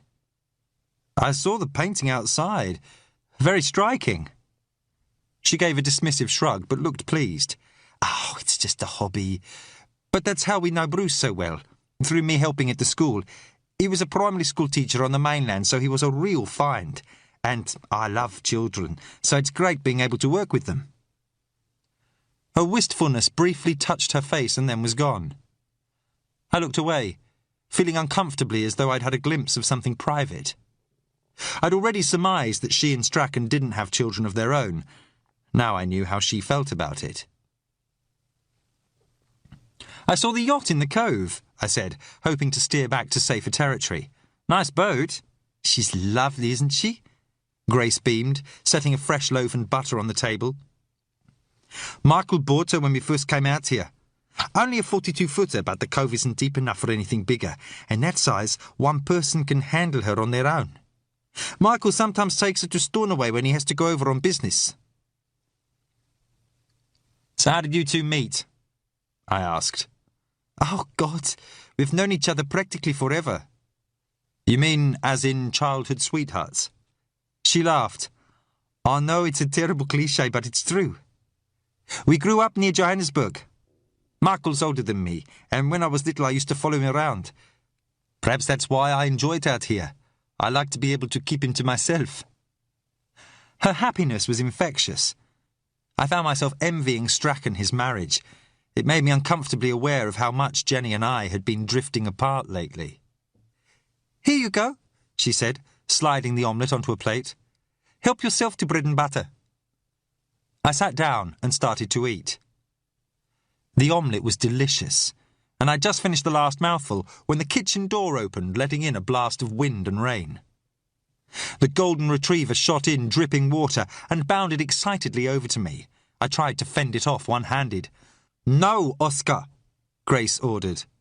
"Michael, I'm sure David doesn't want muddy paw prints all over him. Oh, and look, you're as bad. You're tracking mud everywhere. Strachan had followed the big dog inside. With him was the man in the army surplus peaked cap I'd seen ushering the pupils into the school the day before. Sorry, darling, but I still can't find my bloody Wellingtons. Oscar, behave yourself.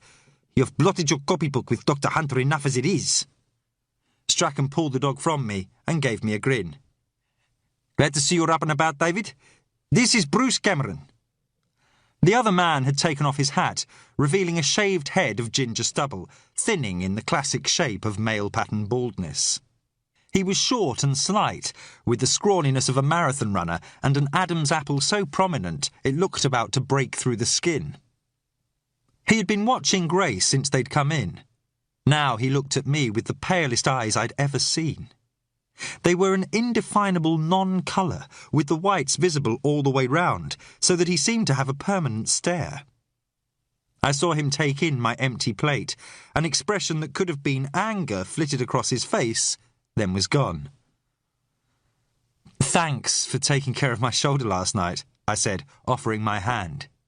His was thin and bony, and there was no return pressure when we shook. "I was glad to help."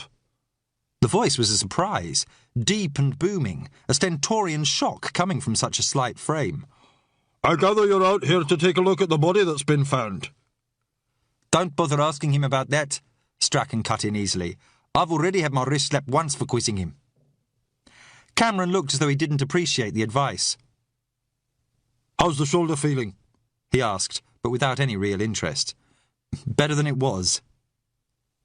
He nodded, managing to seem bored and self-satisfied at the same time. "You were lucky. You'll need to have it x-rayed when you get back to the mainland, but I don't think there's any serious ligament damage." He made it sound as though I'd only have myself to blame if there were.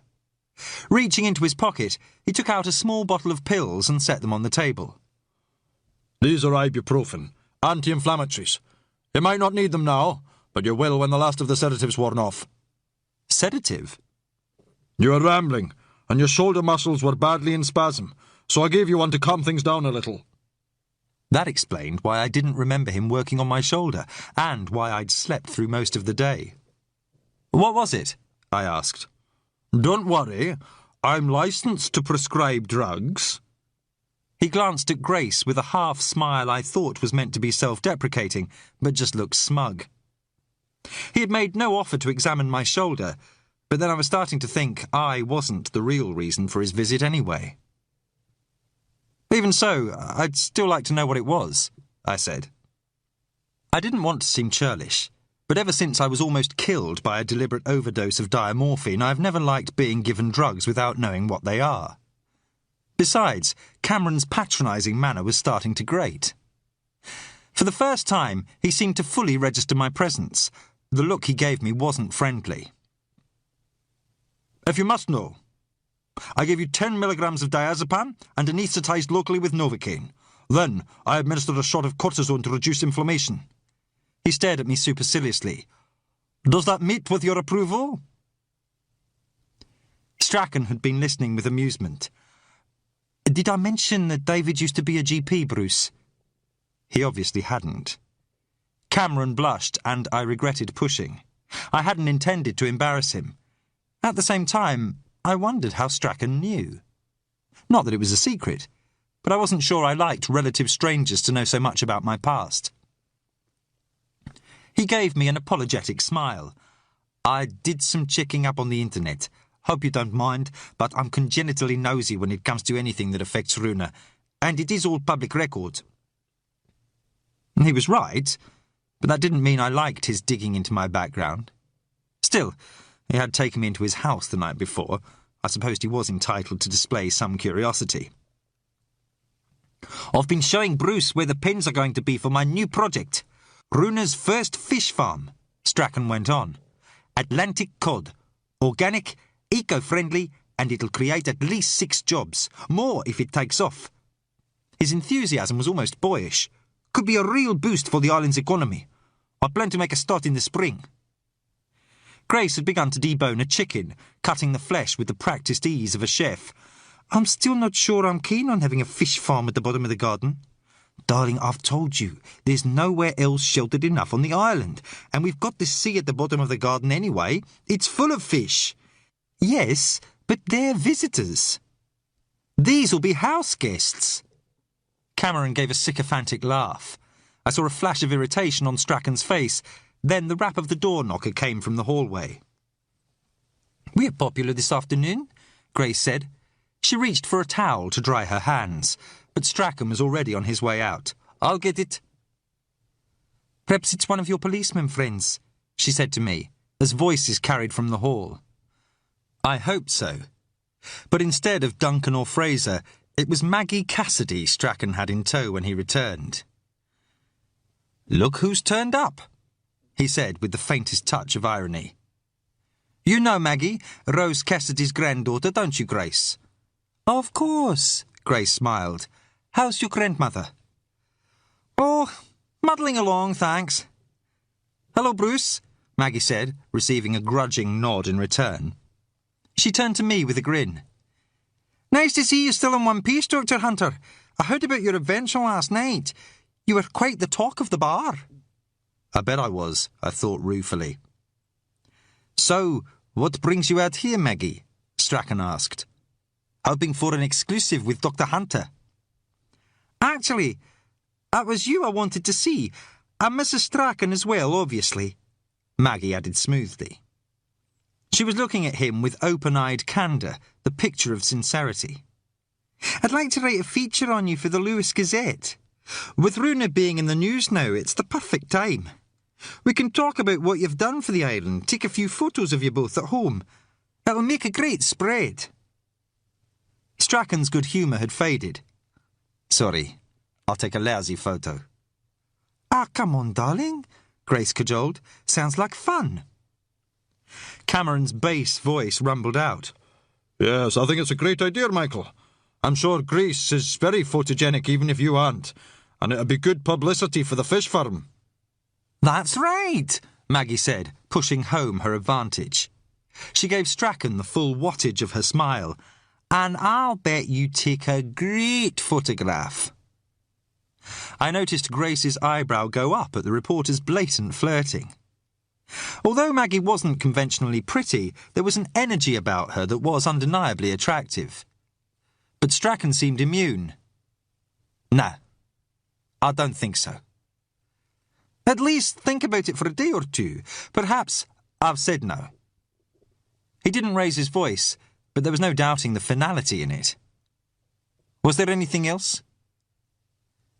His manner was still polite, but it was obviously a dismissal. Maggie did her best to hide her disappointment. No, that was all. Sorry to have bothered you." "It's no bother," he said. "In fact, could I ask a favour?" Her face brightened. "Sure, of course." "Dr. Hunter needs a lift back to the hotel. It'd save me turning out again if you could take him. Is that okay, David?" I wasn't delighted at the thought of sharing a car with a reporter who'd already played me for a fool once, but since she was going back to the village it made sense, and I was indebted enough to the Strachans already. "If Maggie doesn't mind," I said. She gave me a look that said she knew what I was thinking. "I'd love to." "You must come out again before you go back," Grace said, kissing my cheek. Up close, her perfume was a dizzying musk. The brief contact of her lips left a lingering memory on my skin. As she stepped back, I looked across to find Cameron staring at me with unconcealed jealousy. His infatuation was so naked, I didn't know whether to feel embarrassment or pity for him. Strachan seemed in a better humour again as he showed us into the hall. When he opened the front door, a blast of freezing wind and rain greeted us. Outside, a mud-spattered mountain bike was propped against the wall by the door, wide panniers over its rear wheel, giving it a cumbersome look. "Tell me Bruce didn't ride all the way out here in this weather," Maggie said. Strachan smiled. "He says it keeps him fit." "Bloody masochist," she snorted. She held out her hand to Strachan. "Pleasure to meet you again, Michael. If you change your mind—" "I won't." He smiled to soften the rejection. There was a glint of mischief in his eye. Perhaps if you ask him nicely, Dr. Hunter will give you an interview instead. I'm sure he enjoyed reading about himself in yesterday's paper." Her face coloured. She said nothing as we forged against the wind to where a rust-smeared old Mini was parked, looking like a poor relation next to Strachan's Saab and a black Porsche Cayenne I took to be Grace's. Maggie was struggling out of her oversized red coat as I climbed into the car. "The heater's stuck on full, so you'll cook if you keep your coat on," she said, unceremoniously dumping hers on the back seat. The down-filled red fabric billowed obscenely, like a bag full of blood. I kept mine on. It had taken long enough for me to get it over my sling as it was. Maggie scowled as she tried to start the car, tugging on the old-fashioned choke. Come on, you bloody thing," she grumbled as the engine coughed and whined. "It's my gran's, but she never uses it anymore. Heap of junk, but handy when I come back." The car chugged into life. She scraped into gear and set off down the drive towards the road. I stared through the window at where the wind-swept moors were already beginning to disappear in the gathering gloom.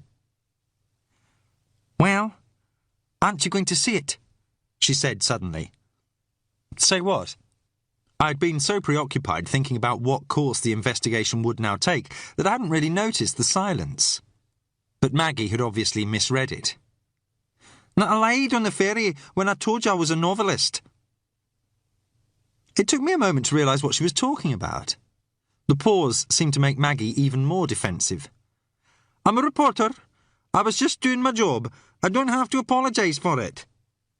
"I didn't ask you to." She gave me an uncertain look.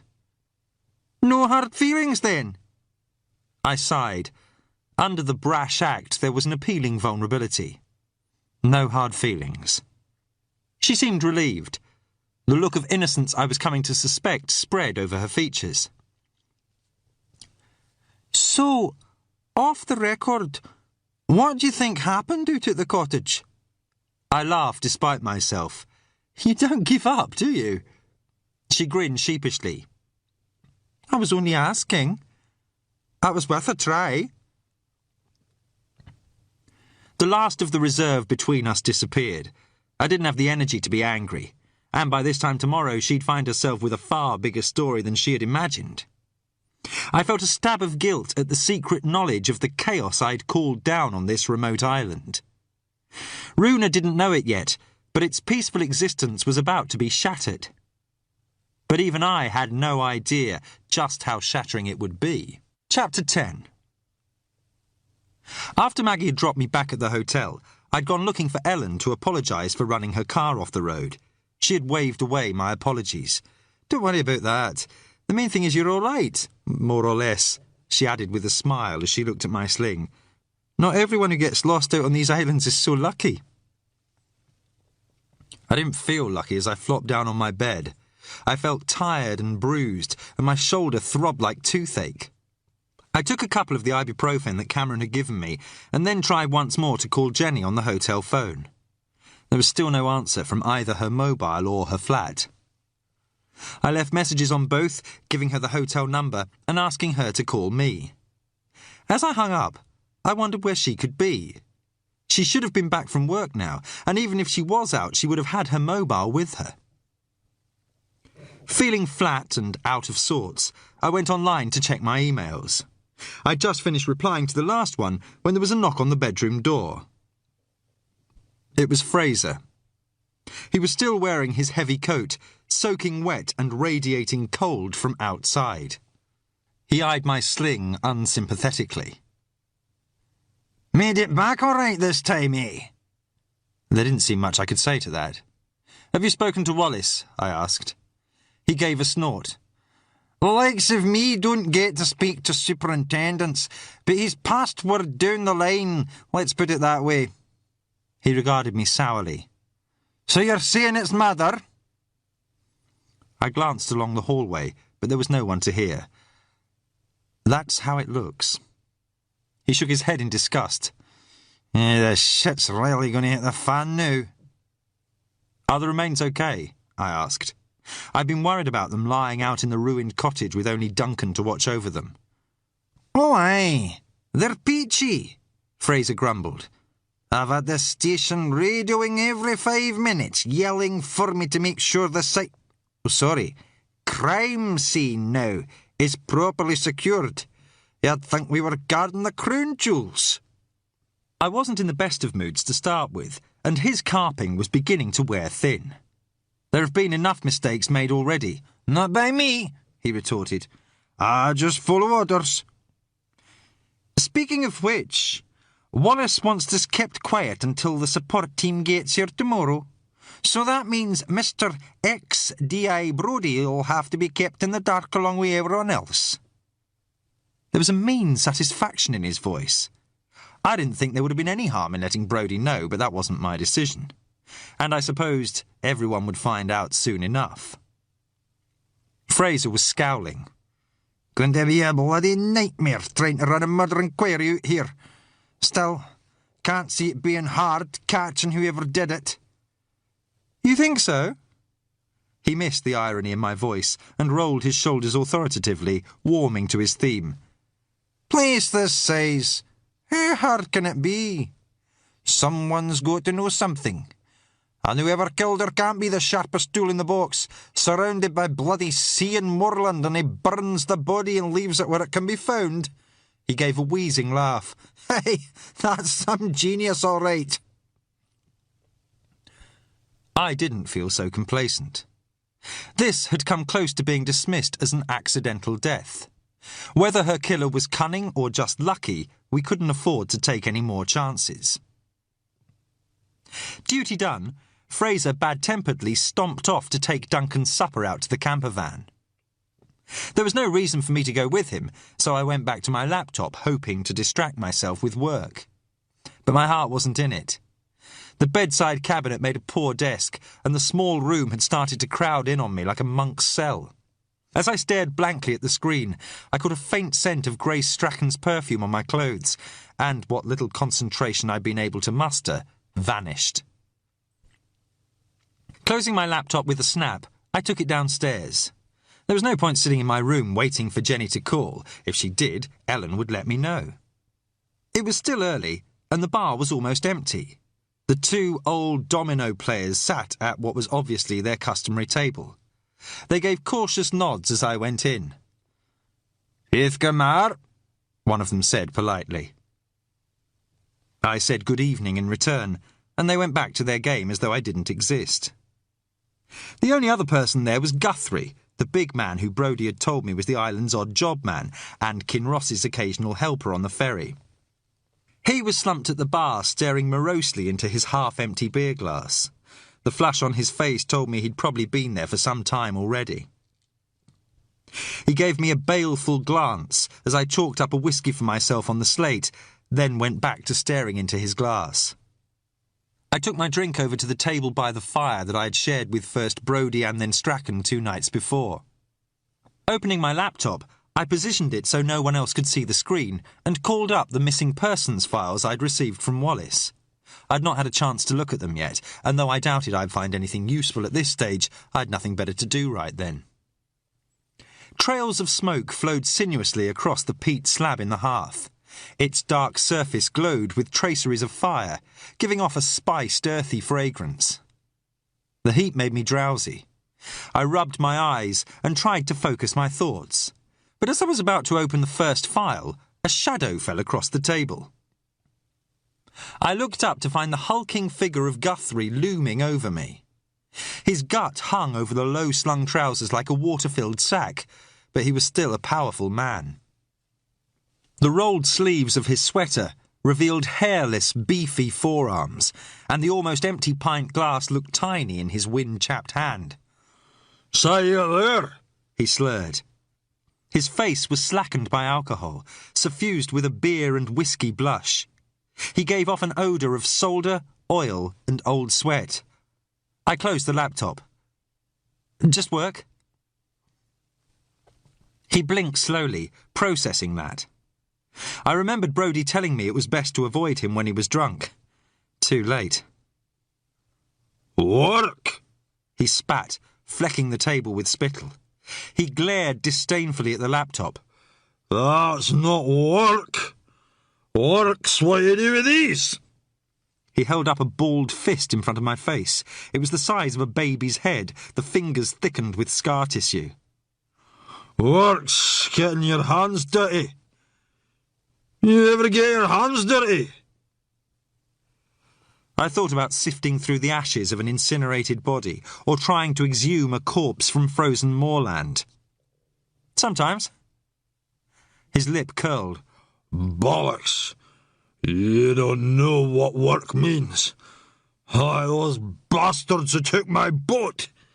Sat behind their desks in their fucking banks, laying down the law, never done a fucking day's work in their lives. Why don't you sit down, son? One of the old domino players said gently. It didn't do any good. I'm just talking. Get back to your game, Guthrie muttered sullenly. He glared down at me, swaying slightly. You are here with the police for that body. He made it sound like an accusation. That's right. I was expecting him to ask who it was or how they died. Instead, he surprised me. So what's on this then? He said, reaching for my laptop. I put my own hand on top of it. My pulse had started to pound, but I kept my voice level. Sorry, it's private. I kept hold of the laptop, resisting the exploratory pressure he was exerting. Guthrie was easily strong enough to take it from me.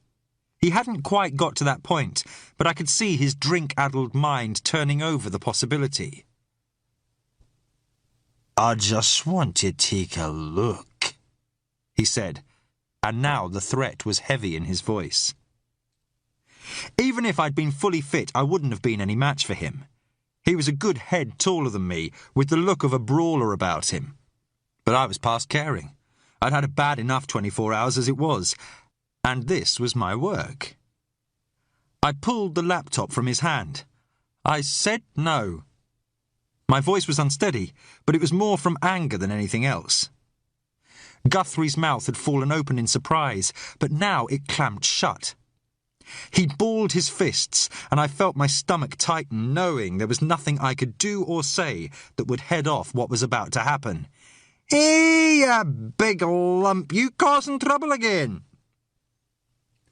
Maggie Cassidy had appeared in the doorway. She was heading straight for Guthrie, and I felt a moment of alarm as I saw how small she looked against his bulk. Then his face split in a huge grin. Maggie, heard you were back. He enveloped her in a bear hug. She looked smaller than ever, clutched in Guthrie's embrace. Hey, well, I thought I'd better look in and see who you were doing. Come on, put me down, you great oaf. They were both grinning now. Guthrie had forgotten about me already. The threat of barroom violence replaced with a childlike enthusiasm. Maggie prodded his bulging stomach, shaking her head in mock regret. You been on a diet, son? You're practically wasting away. He roared with laughter. Pining for you, Max. Will you have a drink with me? Thought you'd never ask.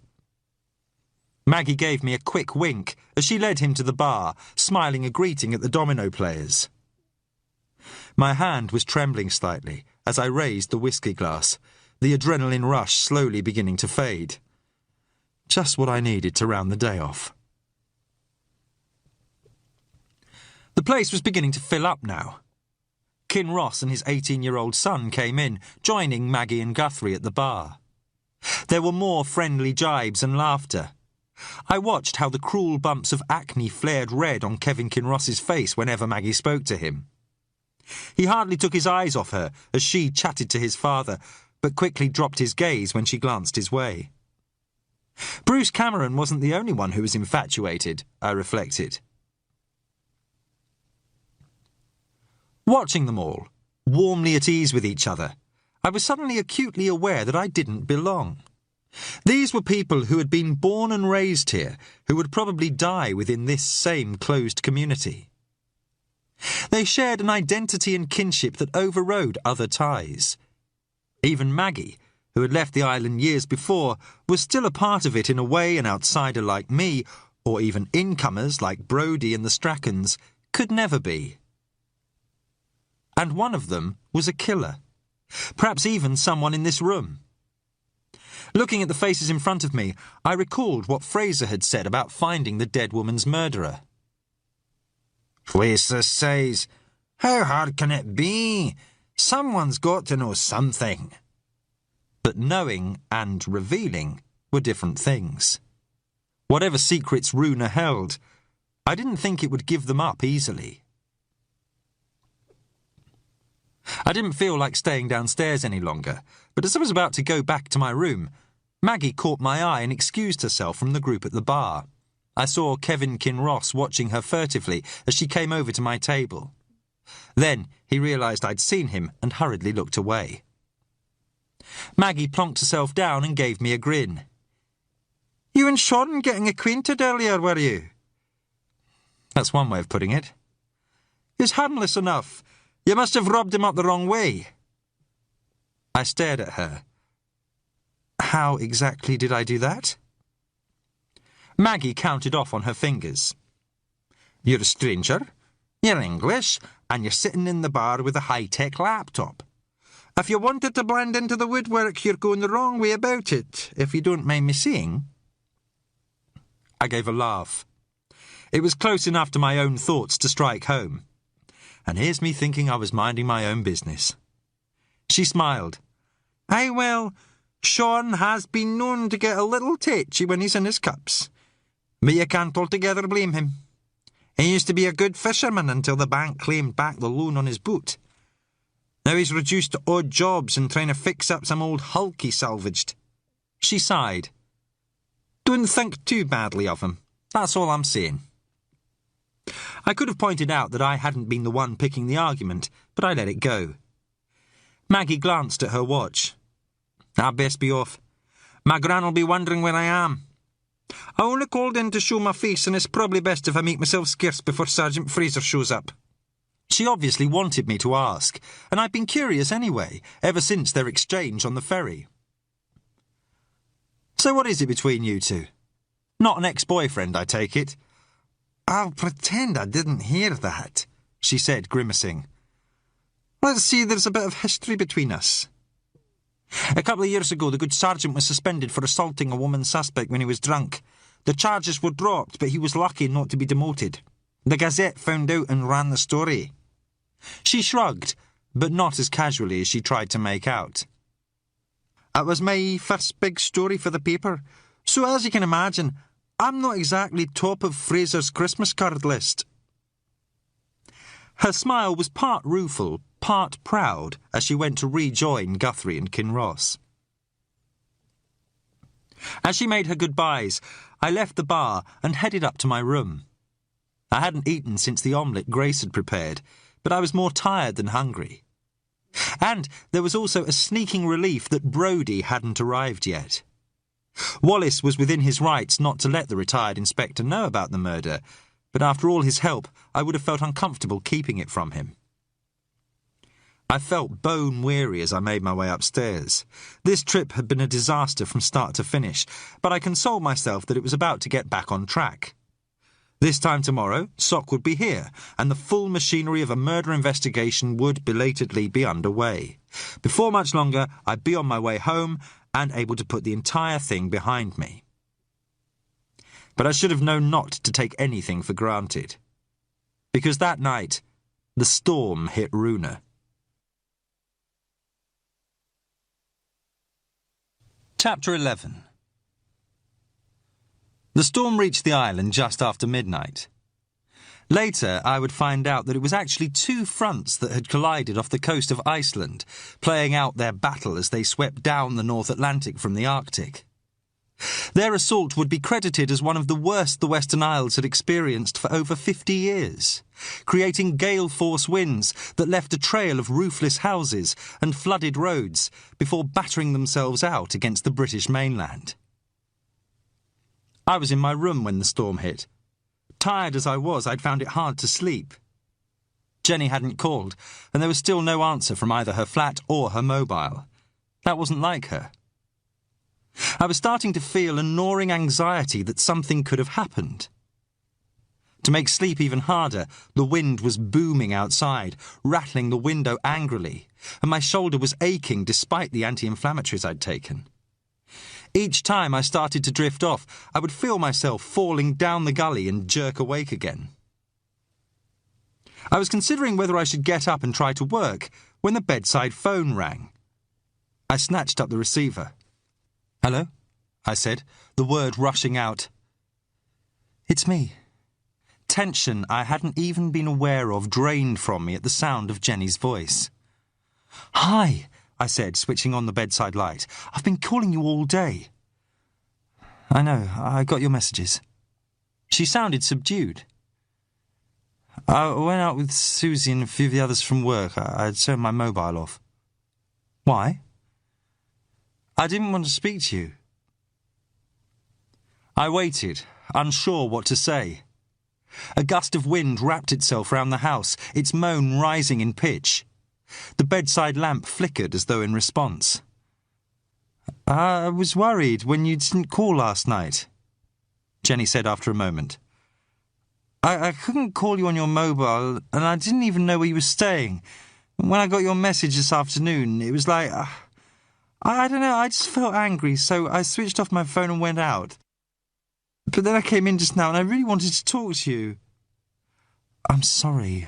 I didn't mean to." "I don't want you to apologise. I want you here, not out on some bloody island. And I've had too much to drink, and that's your fault as well." There was a grudging smile in her voice. I was pleased to hear it, but it didn't displace the heaviness in my chest. "I'm glad you called," I told her. "So am I. But I'm still pissed off with you. I'm missing you, and I've no idea when you're coming back." There was a note of fear now. Jenny had recovered from an experience that would have destroyed most people. While she had emerged stronger from it, it had left a residue of anxiety that still surfaced from time to time. She knew only too well how thin the line was that separated everyday life from chaos, and how easily it was crossed. "I'm missing you too," I said. The silence on the line seemed hollow, broken only by static whispers. "You're not responsible for everyone, David," Jenny said at last. "You can't solve everyone's problems." I wasn't sure if it was resignation or regret I could hear. "I don't try to. Don't you? Seems like you do sometimes. Other people's, anyway." She sighed. "I think we need to talk when you get back." "What about?" I said, feeling something cold brush against my heart. A crackle of static cut out her answer. It faded, but not completely. "Still hear me?" I heard her say through it. "Only just, Jenny. You still there?" There was no answer. I tried calling her back, but there was no dialing tone. The line was dead. As though that had been its cue, the bedside lamp suddenly flickered. It steadied after a few seconds, but its light seemed dimmer than before. The phone lines obviously weren't the only things affected by the storm. Feeling leaden and frustrated, I put the receiver down. Outside, the wind seemed to roar with triumph, flinging rain in reckless bursts against the window. I made my way over to it and looked out. The gale had shredded the cloud cover, and a full moon bathed the scene with ghostly pale light. The street lamp outside was shaking in the wind. A girl was standing underneath it. She seemed frozen, as though the fluctuating power had taken her unawares. Her face tilted up when I appeared in the window, and, for a second or two, we stared at each other. I didn't recognise her. She looked in her teens, and was wearing only a thin coat that offered no protection against the weather. Underneath it was what looked like a pale nightgown. I saw how the cloth was lashed by the wind, how her wet hair clung to her head. She was blinking the water from her eyes as she stared up at me. Then she darted into the shadows beyond the streetlight, heading into the village, and was gone. Any hope I might have had that the storm would have passed by morning was snuffed out as soon as I woke. The wind shook the window, rain beating against the glass as though frustrated at not being able to break it. The memory of the unfinished conversation I'd had with Jenny lay heavily on me, but the phone was still dead when I checked it. Until the landlines were repaired, the digital police radios were now our only point of contact with the outside world. At least the power was still on, although the fitful way the lights were flickering suggested it might not remain so for much longer. "One of the joys of living on an island, I'm afraid," Ellen said when I went down for breakfast. Anna was eating a bowl of cereal at the kitchen table, the portable gas fire filling the extension with pungent warmth. "The phones are always likely to go off when we get a real storm. Electricity too, if it's a bad one." "How long are they usually off for?" "A day or two. Sometimes longer." She smiled at my expression. "Don't worry, we're used to it. Everyone on the island uses either oil or bottled gas, and the hotel's got its own backup generator. We won't starve or freeze." "What's wrong with your arm?" Anna piped up, staring at my sling. "I fell down." She thought about that for a second. "You should watch where you're going," she said confidently, going back to her cereal. "Anna," Ellen chided, but I laughed. Yes, I suppose I should. I was still smiling as I went into the bar, my dark mood gone. So what if the phones were down for a day or two? It was an inconvenience, not life or death. Fraser was already eating through his breakfast, devouring a huge plate of fried eggs, bacon and sausage. He looked hungover, but less so than he had on the previous mornings. No doubt the prospect of the support team's arrival had cramped his enthusiasm. "Have you spoken to Duncan yet?" I asked as I sat down. I'd been wondering how the camper van would hold up in this wind. It wouldn't be very comfortable for him, to say the least. He's fine," he grunted. He slid his radio across to me. "The super wants you to call him." I felt my spirits sink, suddenly certain it wouldn't be good news. It wasn't. "The storm's buggered everything," Wallace said bluntly. The radio connection was so bad it sounded as though he were calling from the other side of the world. "We're not going to be able to get Sock or anyone else out to you in this." Even though I'd half expected it, the news was a blow. "How long before you can?" His response was lost in a swell of static. I asked him to repeat it. "I said I don't know. Flights and ferries to Stornoway are cancelled until further notice, and the weather report's not good for the next few days." "What about the Coast Guard helicopter?" I asked, knowing that it was sometimes used to airlift police teams to inaccessible islands. "No chance. The storm's playing havoc with shipping, and they're not going to pull one from rescue duties for a corpse that's been dead a month already. And even if they could, the updrafts from Runa's cliffs cause problems for helicopters at the best of times. I daren't risk sending one in this. Sorry, but for the time being, you're just going to have to sit tight." I massaged my temples, trying to ease the nagging headache that had started. Another buzz of static drowned out Wallace's next words. "Given instructions to bring Andrew Brodie in on this. I know he's retired, but he was SIO on 2 murder investigations. Until we can get more men on the ground out there, that sort of experience is going to be useful. Listen to what he tells you." He paused. "Do you understand what I'm saying?" It was clear enough. I wouldn't have wanted Fraser left in charge either. I tried not to look across at the police sergeant as I handed him the radio. He had obviously already been told the news. He glowered at me as he stuffed the radio away, as if it were somehow my fault. "Have you spoken to Brodie yet?" I asked. It was the wrong thing to say.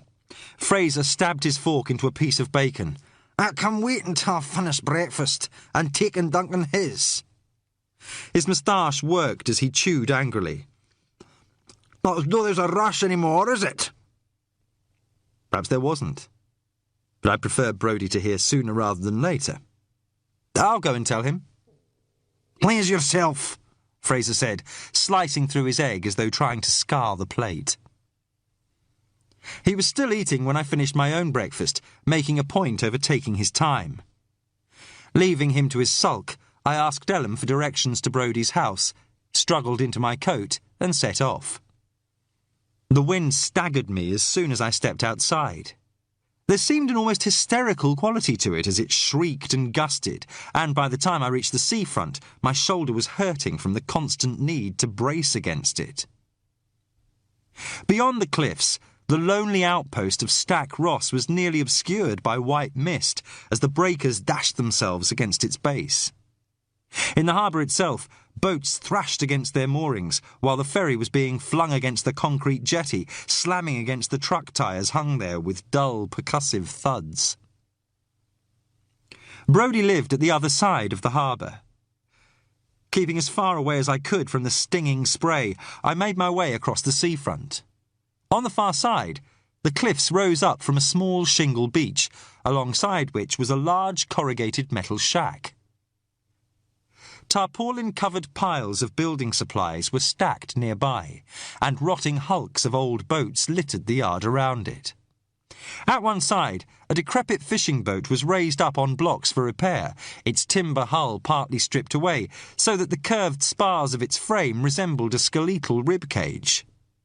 I guessed this was the old hulk Guthrie was repairing. If it was, he had his work cut out for him. Brodie's house was set well back from the harbour, a neat bungalow that had somehow avoided the UPVC modifications of its neighbours. I wondered if his dislike of Strachan had made him refuse the chance to have it renovated along with the rest. When Brodie opened the door, he might almost have been expecting me. "Come in." Inside smelled of cooking and pine disinfectant. The house was small and tidy, with a bachelor's lack of ornament. A gas fire hissed in the lounge's tiled fireplace. A photograph of a woman and girl took centre place on the mantelpiece. It didn't look recent, and I guessed that it was his wife and daughter. The border collie looked up from its basket and wagged its tail when we walked in, then settled down to sleep again. "Cup of tea?" Brodie asked. "No, thanks. Sorry to call round like this, but the phones are out."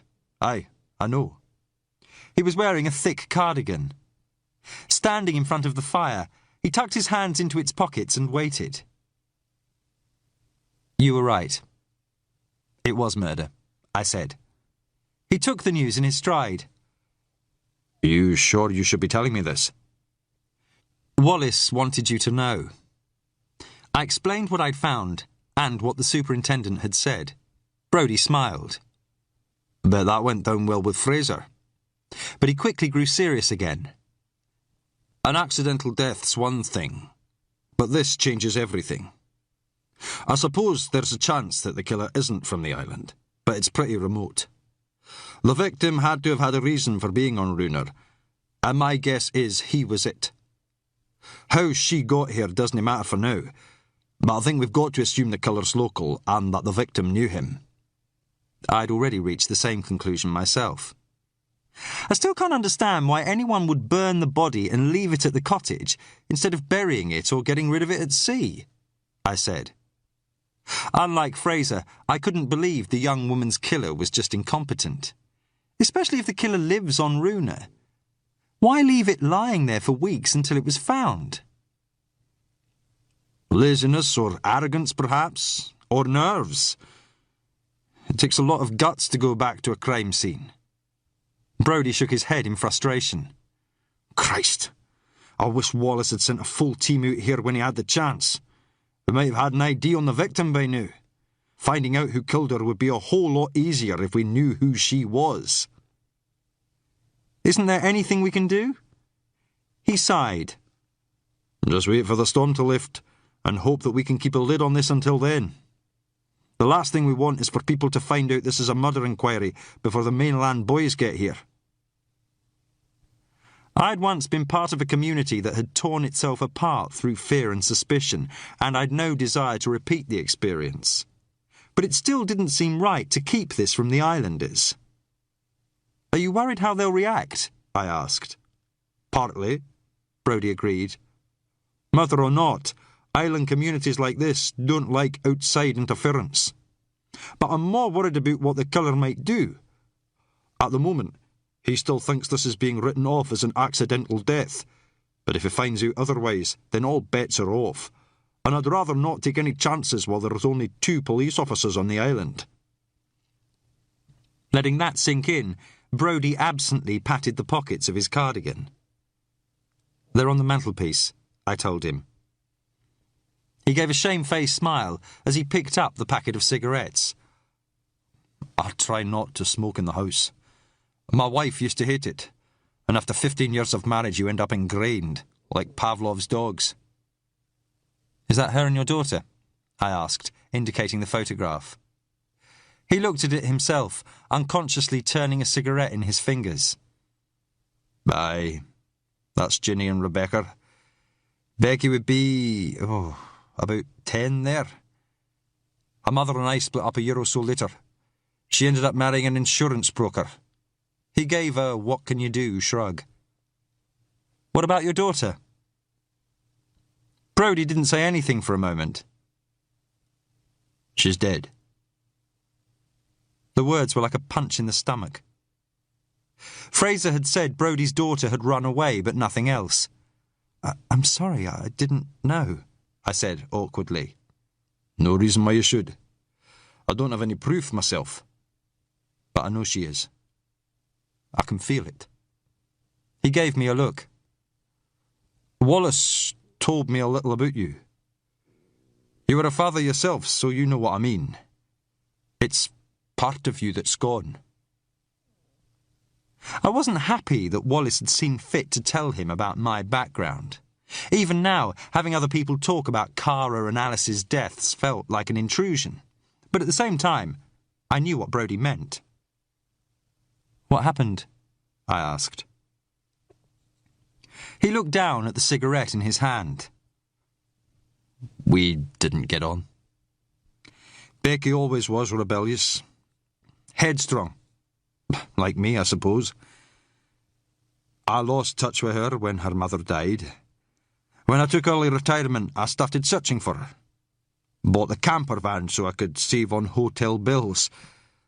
Not that it did any good. I'm a policeman. Used to be a policeman," he amended. "I know how easy it is for someone to disappear. But I know how to look for them as well. There comes a point when you know they aren't going to be found. Not alive, at least." "I'm sorry," I said again. "That happens." Any emotion he felt was blanked from his face. He raised the cigarette. "Don't mind, do you?" "It's your house." He nodded, then with a smile put it back in the packet. "I'll wait till I go out. Old habits, like I say." "Look, this might sound a bit strange," I began. "But last night I saw a girl outside my hotel room. Must have been after midnight, early or mid-teens, soaking wet and just wearing a thin coat." Brodie chuckled. "Don't worry, you weren't seeing things. That'll be Mary Tate, Karen's daughter. You know, the loud-mouthed woman from the bar. I think I mentioned her girl's a bit, well, in the old days we'd say retarded, but I know that's not the word to use now. Her mother lets her run wild. You see her out all times of the day and night, wandering all over the island. And nobody says anything. She's harmless enough." "That wasn't what I meant." Mentally handicapped or not, physically the girl was an adult. She would be easy prey for anyone who was prepared to exploit that. "No," Brodie agreed. "I've thought about contacting the social services, but I don't think anyone on Runa would hurt her. They know what had happened to them if they did. I thought about the woman's body out at the cottage. Are you sure about that?" Brodie inclined his head. "Fair point. Perhaps I'd better—" He broke off as there was a knock on the door. The old border collie pricked up its ears, giving a low growl. "Shush, Bess," he said, going to answer it. There were voices. A moment later, Brodie returned. With him was Fraser, looking wet and unhappy. The sergeant shook water off his arms. "We've got a problem."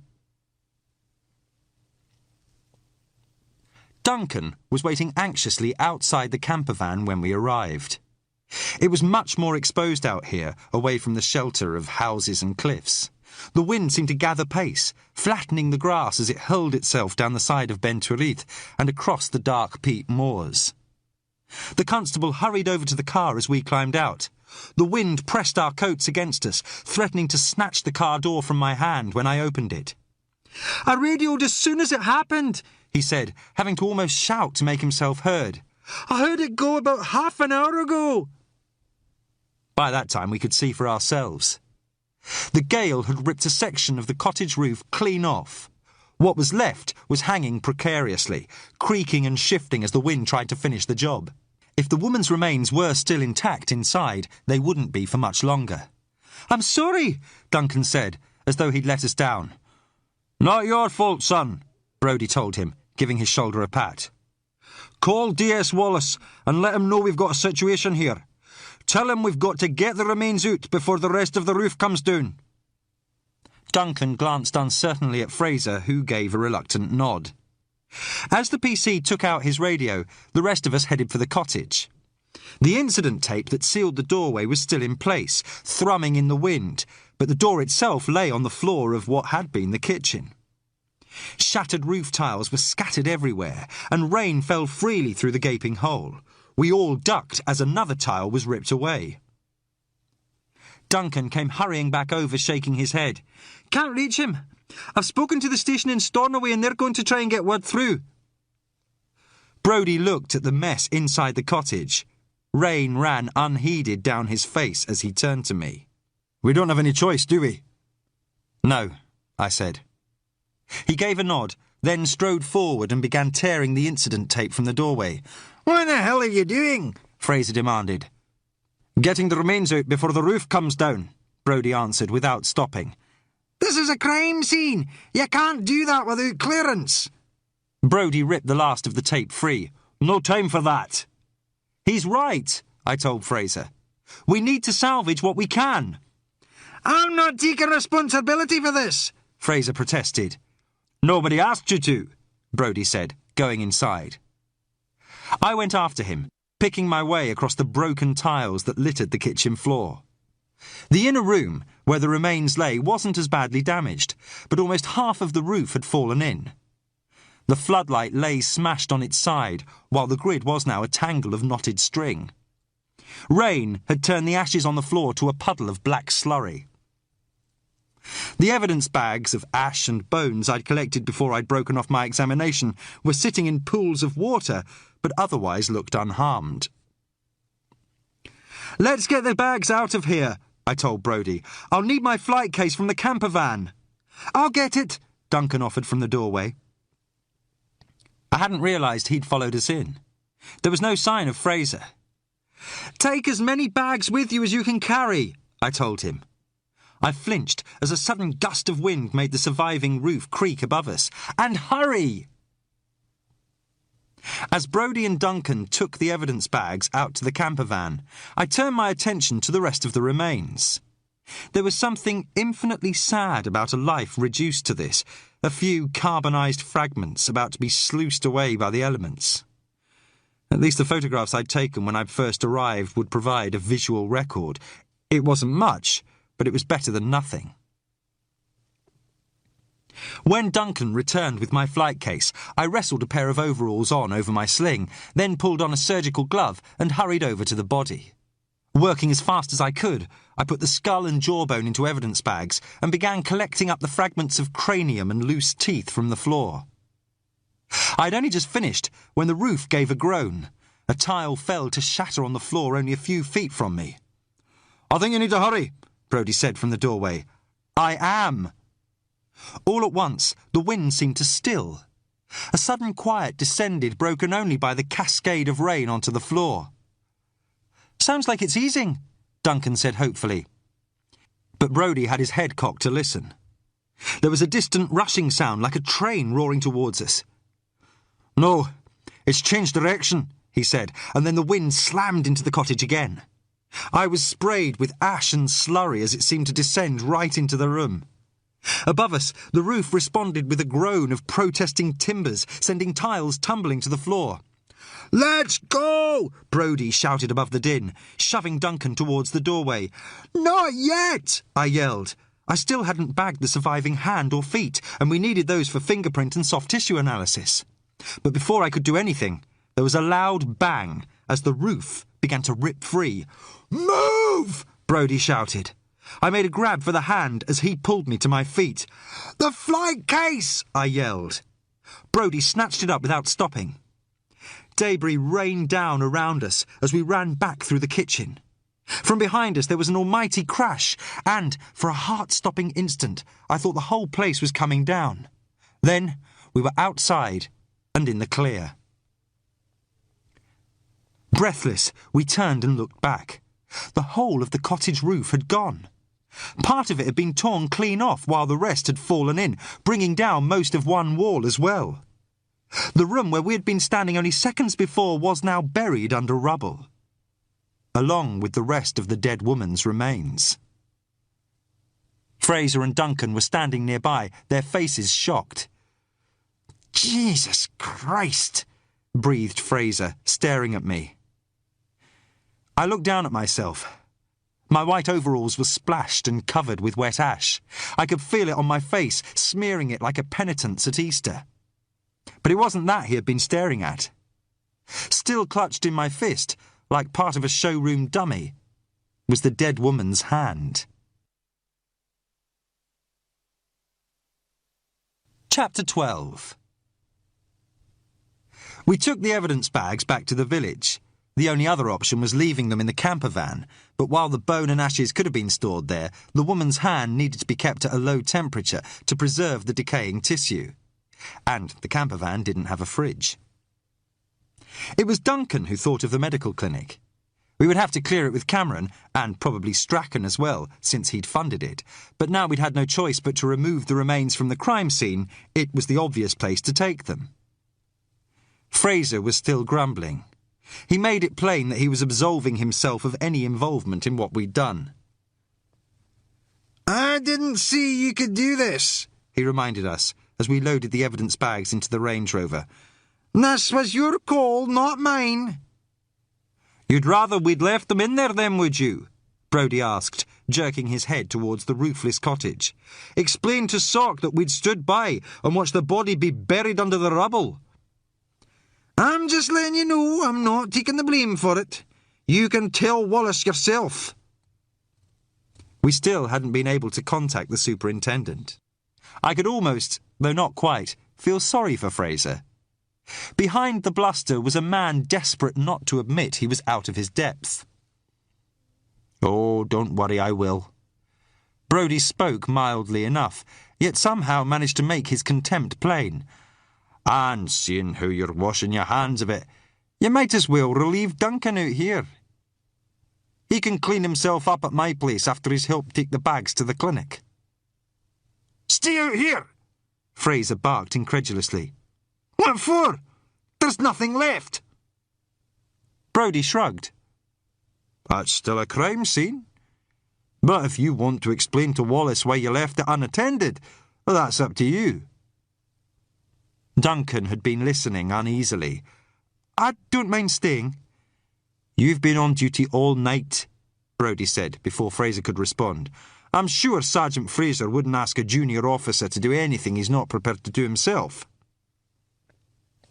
The expression on Fraser's face was poisonous. "Aye. All right." He jabbed a finger at Duncan. "But I want you back no later than 6. You'll be staying out here again tonight." He shot Brodie a triumphant look. "Can't leave a crime scene unattended, can we?" I saw the older man's prominent jaw muscles bunch, but he said nothing as Fraser stalked off to the camper van.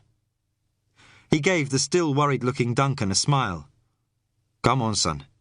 You could do with a shower if you don't mind my saying." I went in the Range Rover with Duncan, while Brodie followed in his own car. It It was a relief to get out of the wind and rain. My shoulder was hurting, probably jarred as I'd hurried out of the cottage. I put my head back and closed my eyes, and the next thing I knew, Duncan was waking me. "Dr. Hunter, should I stop for her?" I sat up, blinking. Ahead of us, the Porsche Cayenne I'd seen at Strachan's house was pulled to the side of the road. Flagging us down from beside it, unmistakable in her white parka, was Grace. "Yes, you'd better." The wind was whipping her hair as we pulled up alongside. I wound down my window. "David, thank heavens," she said, giving me a beaming smile. "This is a dreadful bore, but I was just on my way to the village and the bloody car's run out of petrol. Would you mind giving me a lift?" I hesitated, thinking about the evidence bags visible behind the rear seat. By now, Brodie had pulled up behind us, the road being too narrow to allow him to pass. I considered suggesting she ride with him, but given the frosty relationship Brodie had with her husband, I thought better of it. "If it's a problem, I'll walk," Grace said, her smile fading. "It's no problem," I said, and turned to Duncan. "Is that okay by you?" He grinned. "Aye, great." It was the first time he'd seen Strachan's wife. "I mean, sure, no problem." I went to sit in the back, letting Grace have the front seat despite her protests. The delicate musk of her perfume filled the car, and I tried not to smile when I saw that Duncan was sitting noticeably straighter. Grace gave him a dazzling smile when I introduced them. "You must be the young man they've got staying in the camper van." Yes, ma'am." "Poor you," she said, sympathetically touching his arm. Even from the back seat I could see Duncan's ears turn crimson. I don't think Grace even realised the effect she had on him. She turned round to talk to me as Duncan tried to concentrate on driving. "Thanks ever so much for stopping. I feel so stupid running out of petrol like that. There's no garage on the island, so we have to top up from containers. But I'm sure Michael said he had filled up the cars last week. Or was it the week before?" She puzzled over it for a second, then airily dismissed it.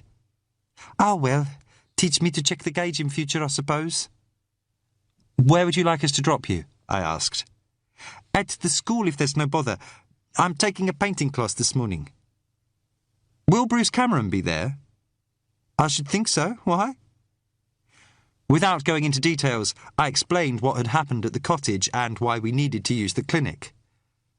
"God, how gruesome," Grace said with a grimace. "Still, I'm sure Bruce won't mind." I wasn't so confident, but I couldn't see Cameron refusing her. When we reached the school, Grace hurried inside, while I left Duncan guarding the remains and went to tell Brodie what was happening. "This should be interesting," he said, climbing out of the car. We went up the path to the school. It was a new building, small and flat-roofed. A few wooden steps ran up to the door, which opened straight into a classroom that took up most of the interior. Computer monitors lined one wall, and desks were arranged in neat lines facing a board at the front. But at the moment, the pupils were all gathered round a large table at the back, busying themselves with pots of paint, brushes and water.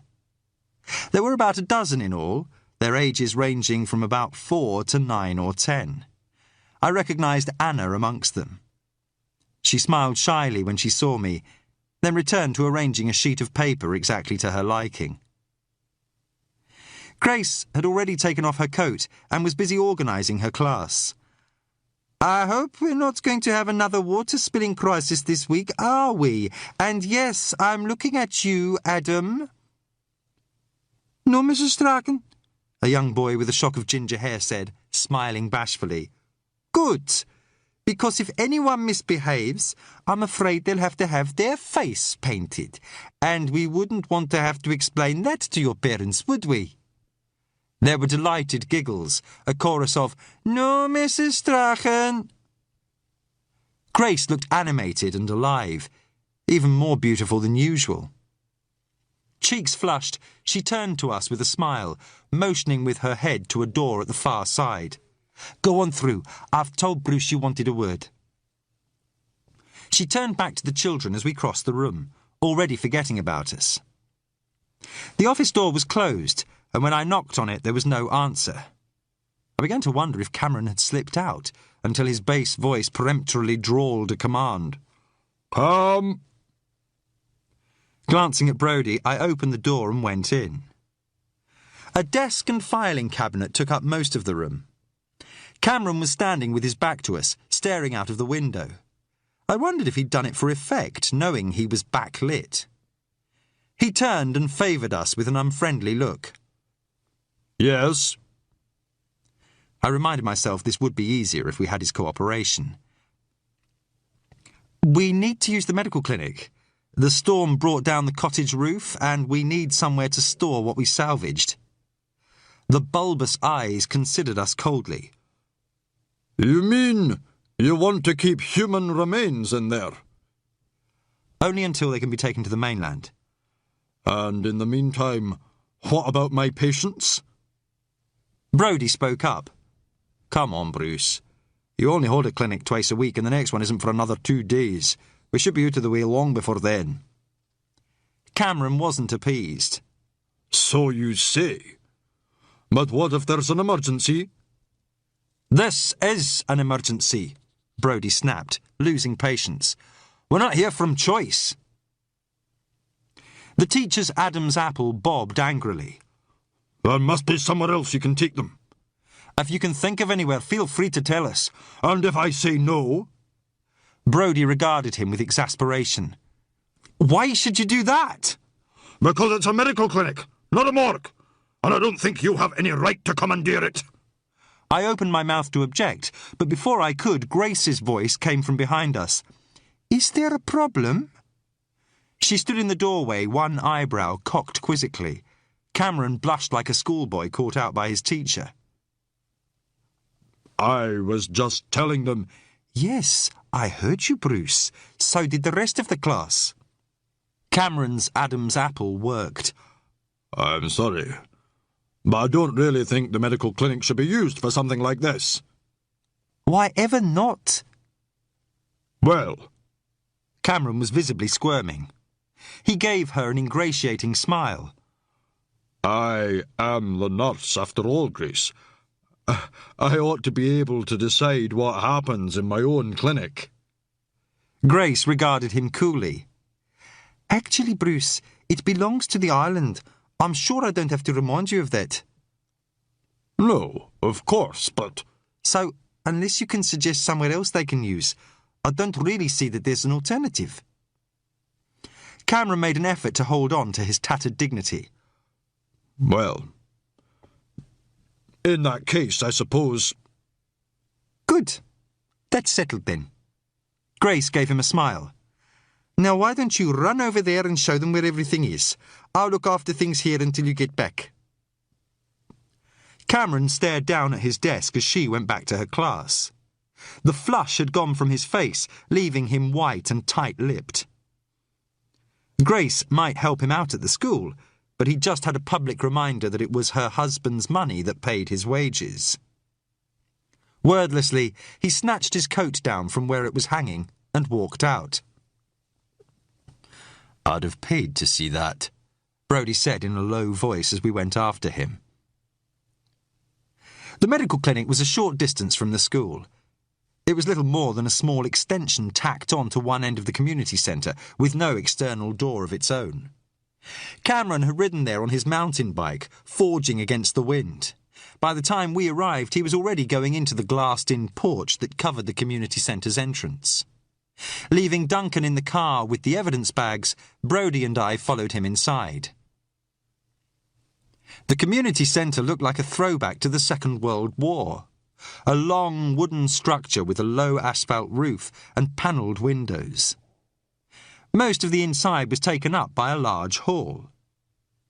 Our footsteps echoed hollowly on its unvarnished floorboards, on which the ghostly markings of a badminton court had faded almost to invisibility.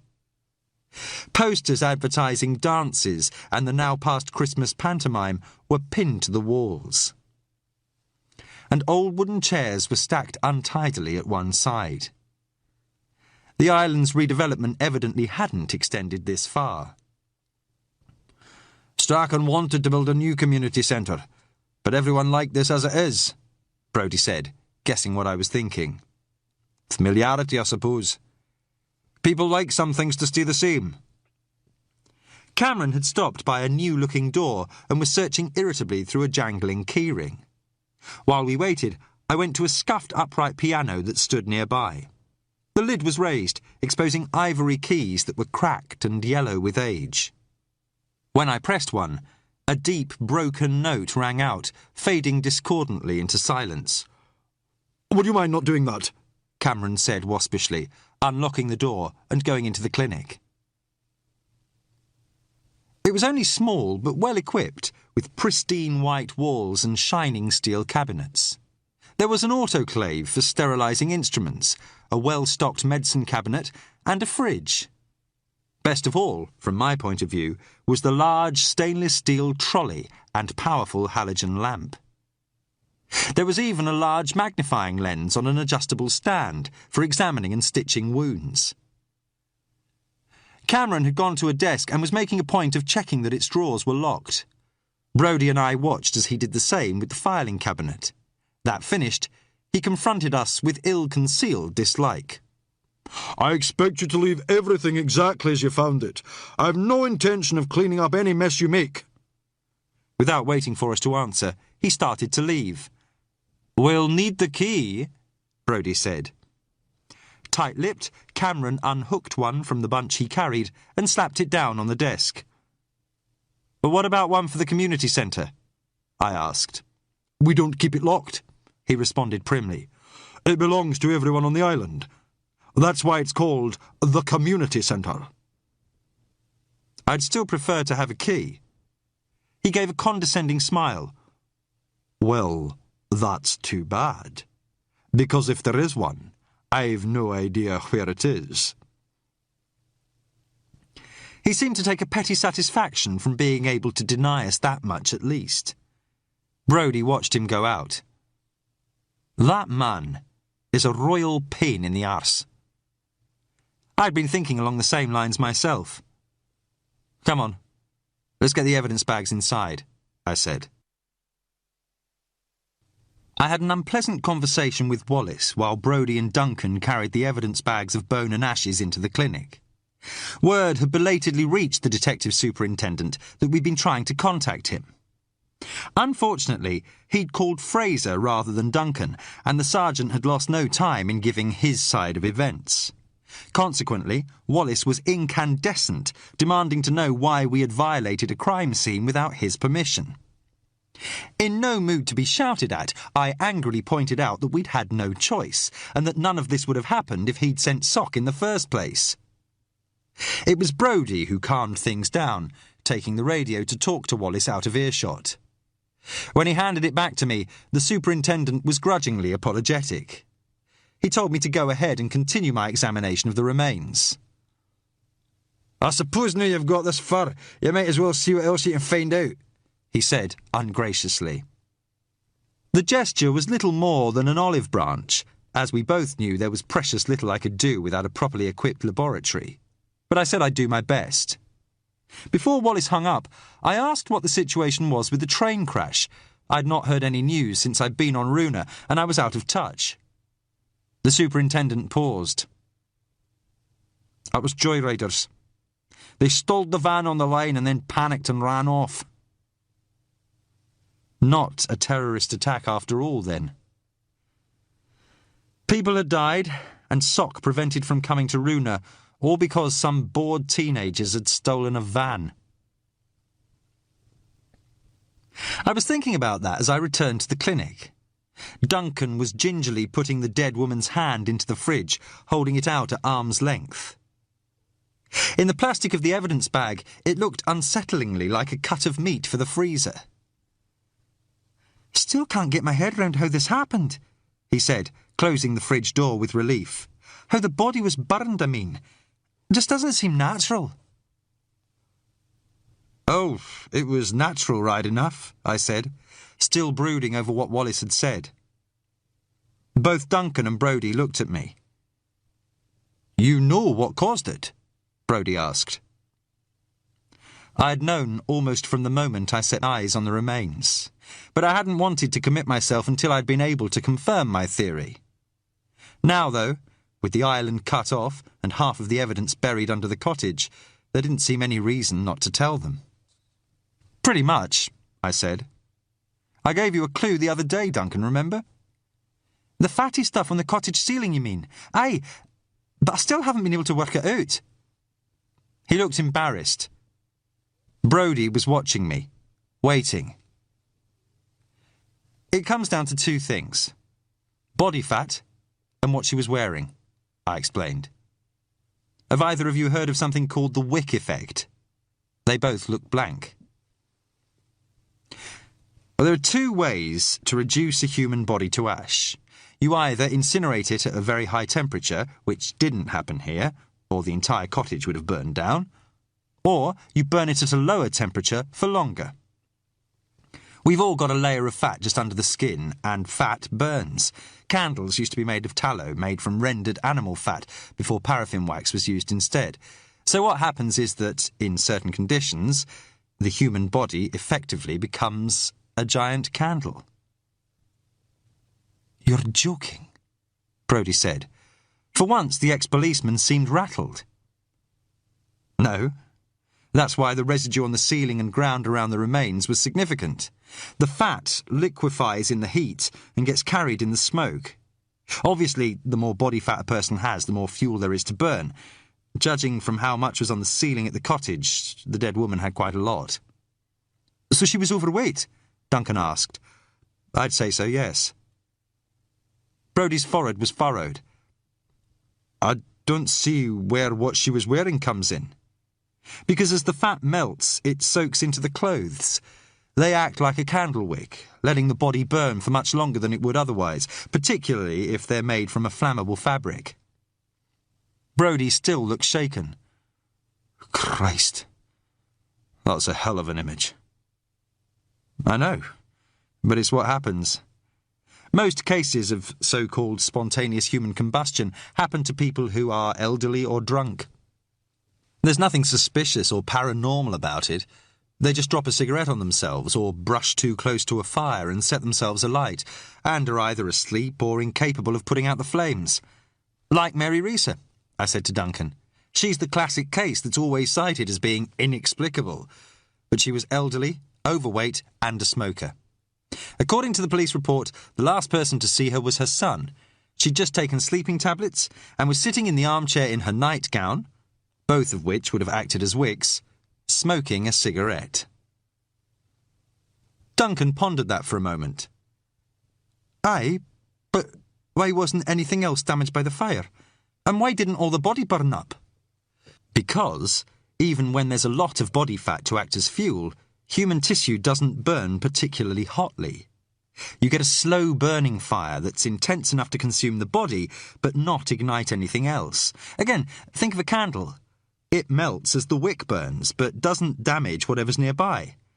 As for why the hands and feet sometimes survive, I held out my hand, pulling back my sleeve to expose my wrist.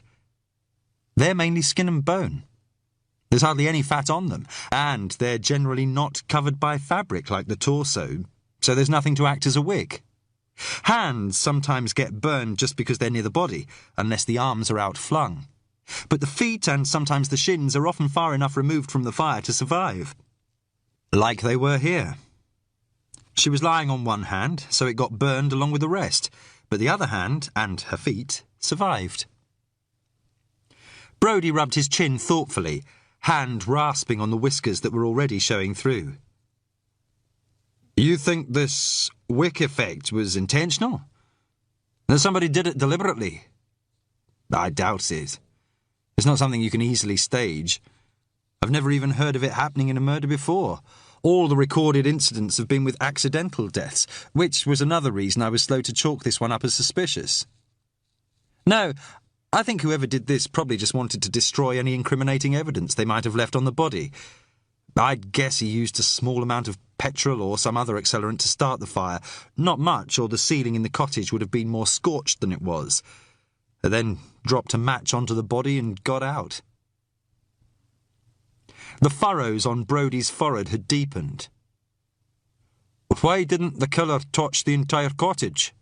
I've no idea. Perhaps he was worried that might attract too much attention, or he hoped it would look more like an accident this way. They were silent as they considered that. Finally, Duncan spoke. Was she dead? I'd spent time wondering about that myself. There had been no sign that the woman had moved around after she was set on fire, no evidence of her trying to put out the flames. The blow that had cracked her skull would, at the very least, have left her unconscious, and perhaps even comatose. But dead? I don't know, I said. The walls of the clinic shook under the gale's onslaught. Somehow, the sound seemed only to heighten the silence after they'd gone. I pulled on one of my last remaining pairs of surgical gloves. There was an almost full box of them in one of the cupboards, but I didn't want to use them unless I had to. Cameron was tetchy enough without my helping myself to his supplies. There wasn't much I could do without proper facilities, but now that Wallace had given me permission to examine the remains we'd salvaged, there was one thing I wanted to try.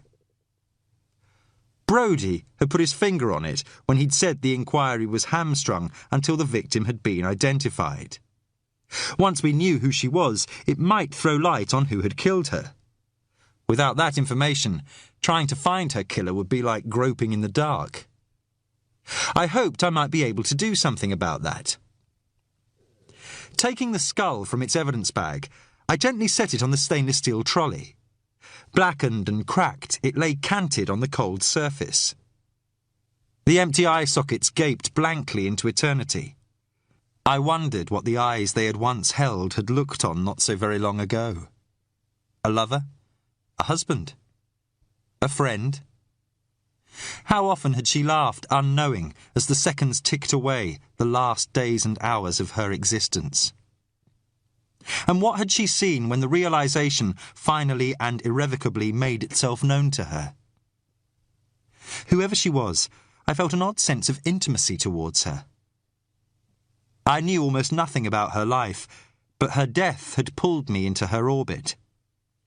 I had seen her history written in her charred bones, noted each year's passing in every bump and scar.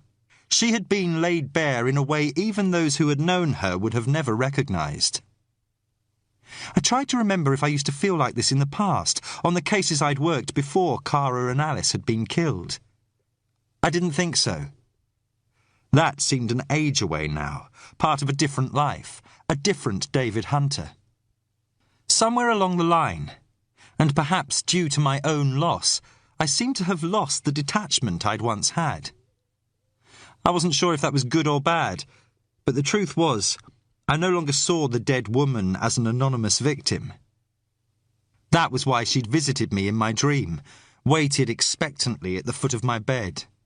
I felt a responsibility towards her.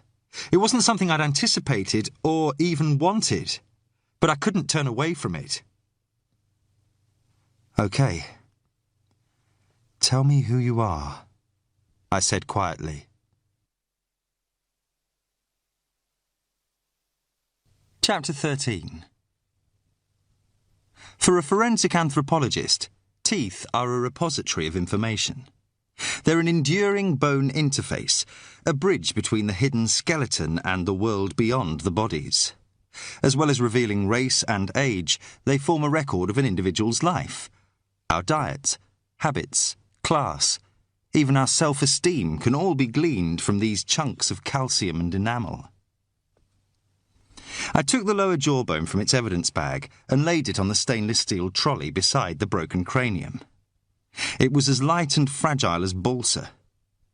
Under the bright halogen light, the disparate sections of the skull looked like an anatomical pastiche, far removed from anything that had once been alive.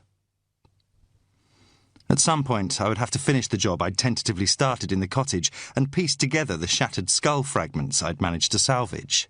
But right now, what I needed to do was to try to put a face and name to the victim's burned remains. With luck, her teeth might be the key to that. Not that I was overly optimistic. While a few back molars remained stubbornly in place in the jawbones, most of the teeth had fallen out when the fire had first burned away the gums, then desiccated the roots. Grey and cracked by the heat, the ones I'd managed to snatch up before the cottage roof collapsed looked like fossilised remnants of something long dead. I'd found that, even with my arm in the sling, I could still use my left hand to hold or support things. It made life a little easier as I spread a sheet of paper on the table and began arranging the teeth on it in 2 parallel rows, one for the upper jaw, one for the lower.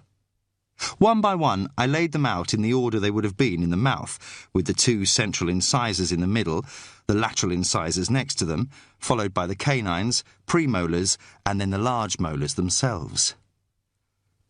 It wasn't a straightforward task.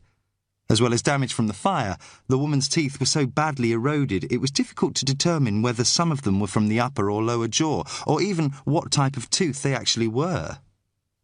Everything outside the clinic ceased to exist as I worked. The world shrank down to the circle of light from the halogen lamp.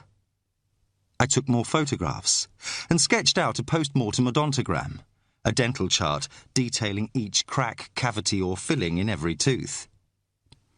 Under normal circumstances, I would have taken X-rays of the teeth and jaws so that they could be compared with dental records of potential victims.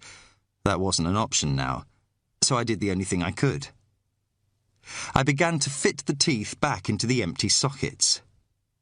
Even using my left hand as much as the sling allowed, it was slow work.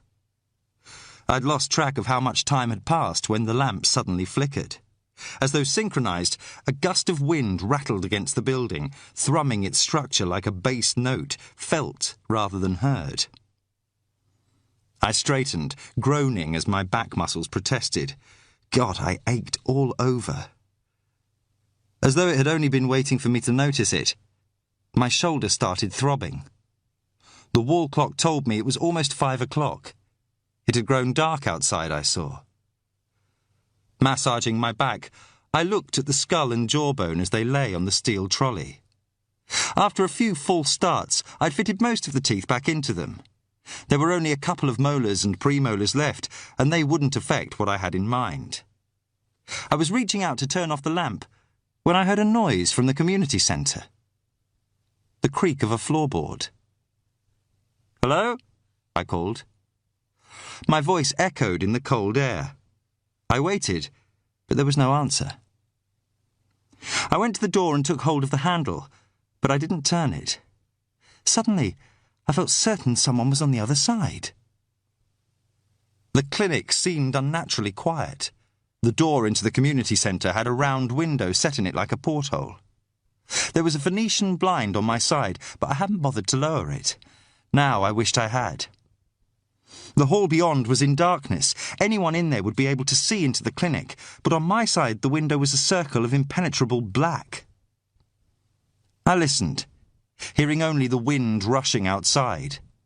The silence was like a solid weight, poised, ready to break. I felt the back of my neck prickle. I looked down at my hand, saw the hairs standing up on it. This is stupid. There's nothing there. I tightened my grip on the door handle, but still didn't turn it. There was a heavy glass paperweight on the desk. I picked it up, holding it awkwardly as I stooped down to take hold of the door handle with my strapped hand. Ready? I threw open the door and pawed for the light switch. I couldn't find it, but then there was a click and the lights came on. The empty hall mocked me. I lowered the paperweight. The doors to the hall and the glassed-in entrance porch beyond it were closed. The noise must have been the building creaking in the wind. You're turning into a nervous wreck. I was about to go back into the clinic when I looked down at the floor. Tracking across it, a trail of wet footprints. You're sure you didn't make them? Brodie was considering the slowly drying puddles on the worn floorboards. The water had run too much to gauge what size of shoe or boot had made them, but their path was clear enough. They ran from the community centre entrance across to the clinic door, stopping in front of the glass porthole. A pool had formed below it where someone had stood while they'd watched me. Certain. I hadn't been outside since I arrived, I told him. Brodie and Duncan had arrived while I'd still been debating what to do about the tracks, the young PC looking fresh-faced after a shave and a shower. Now Brodie followed the trail to where it had pooled in front of the clinic door. He stared through the glass panel. Somebody got a good look at what you were doing. Cameron, perhaps? Or Maggie Cassidy? It's possible, but I can't see it. And I don't think any of the locals would sneak in like this either. You think it was the killer? Brodie nodded slowly. I think it's something we have to consider. Bringing the remains here is bound to rattle him, let alone having a forensic expert examining them. What worries me is what he might decide to do about it. It wasn't a comforting thought. Brodie let it hang there for a few seconds. I think I'll feel happier if we could lock the community centre tonight anyway, he went on. The general store sells chain and padlocks. We could get something from there to make this place a bit more secure at least. Can't see any point in taking chances. Neither could I, when he put it like that. Businesslike again, Brodie nodded towards where the skull was lying on the steel table. Intruders aside, how have you been getting on? Slowly. I've been trying to find some clue as to who she is. Can you do that from what's left? Brodie asked, surprised. I don't know, but I can try. I went over to where the cranium lay on the trolley, switching on the halogen lamp as Brodie and Duncan came to look. The condition of her teeth is interesting. They've been cracked by the heat, but they were pretty rotten to begin with. Hardly any of them have fillings, and those that are there are all quite old. She obviously hadn't been to a dentist for years, which suggests she was probably from a deprived social background. You're more likely to look after your teeth if you're middle class. And her teeth weren't just bad. Some of them were almost eroded down to the gum. In someone this young, that's a strong sign of heavy drug use. You think she was an addict? Brodie asked. I'd say so. Duncan looked up. I thought most addicts were skinny. Didn't you say this wick effect meant she was overweight? It was an astute comment. She probably had more body fat than average, yes, but a lot depends on metabolism and how heavily she was using. It doesn't mean she didn't have a drug habit. But there's something else as well. Do you remember why I said her feet hadn't burned? Not enough flesh on them? Duncan offered. And no fabric to act as a wick. She had on training shoes, but no stockings or tights. Or socks, come to that. I'd guess she was wearing something like a skirt and jacket or a short coat. Cheap, flammable fabric, probably, that would make a good wick. I looked at the remains of the skull, saddened by the brutal way we were dissecting a life. But it was the only way we would catch whoever had done this to her. So, we've got a young woman who was a serious drug user, who'd let herself go enough for her teeth to rot, and who was skimpily dressed and bare-legged in February, I went on. What does that suggest to you about her lifestyle? She was a prostitute, Duncan said, this time with more conviction. Brodie rubbed his chin thoughtfully. Only one reason a working girl would come all the way out here. You mean to see a client? I said. I'm hard-pushed to think of another reason. Ties in with what we already thought about her knowing her killer, and it'd explain why no one seems to have known she was on the island. Men who pay for sex don't usually advertise the fact. But something about that didn't seem quite right to me. Even so, it's a hell of a long way for a home visit. And why risk bringing a prostitute out to Runa if you were worried about people finding out? It'd make more sense to go to her rather than bring her out here. Brodie looked thoughtful. There's another possibility. She wouldn't be the first prostitute to try and blackmail a client. Given her drug habit, she might have thought it was worth the trip if there was money to be made out of it. It was a plausible theory. Blackmail was a strong enough motive for murder, and it fitted the facts we had so far. Not that there were many of them. You could be right, I said, too tired to try to make sense of it any more. But we're just guessing. We don't really know enough to speculate at this stage. Aye, you're right, Brodie agreed, heavily. But I'll lay odds that when we find out who she came out here to see, and why, we'll have found her killer. Looking at the wet footprints drying on the floor, I wondered if the killer hadn't already found us. Brodie volunteered to stay at the clinic while I went back to the hotel for something to eat and bought a padlock and chain from the village store. You need a brig. You look all in, he said, moving a chair in front of the door and settling down. I certainly felt it. My shoulder hurt, I was tired, and I hadn't eaten since breakfast. Duncan gave me a lift in the Range Rover as far as the store, which Brodie thought would still be open. The rain had stopped, but the wind still rocked the car as we drove through the village. Brodie had told me the phones were still off, so I'd borrowed Duncan's radio to try to call Jenny.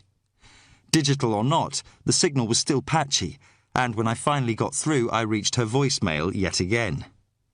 What did you expect? She's not going to sit around waiting for you to call. Disappointed, I gave Duncan the radio back. He took it absently, lost in thought. Except for when I'd explained my findings earlier, he had been unusually quiet, almost pensive in fact, and when he drove past the store, I had to remind him to stop.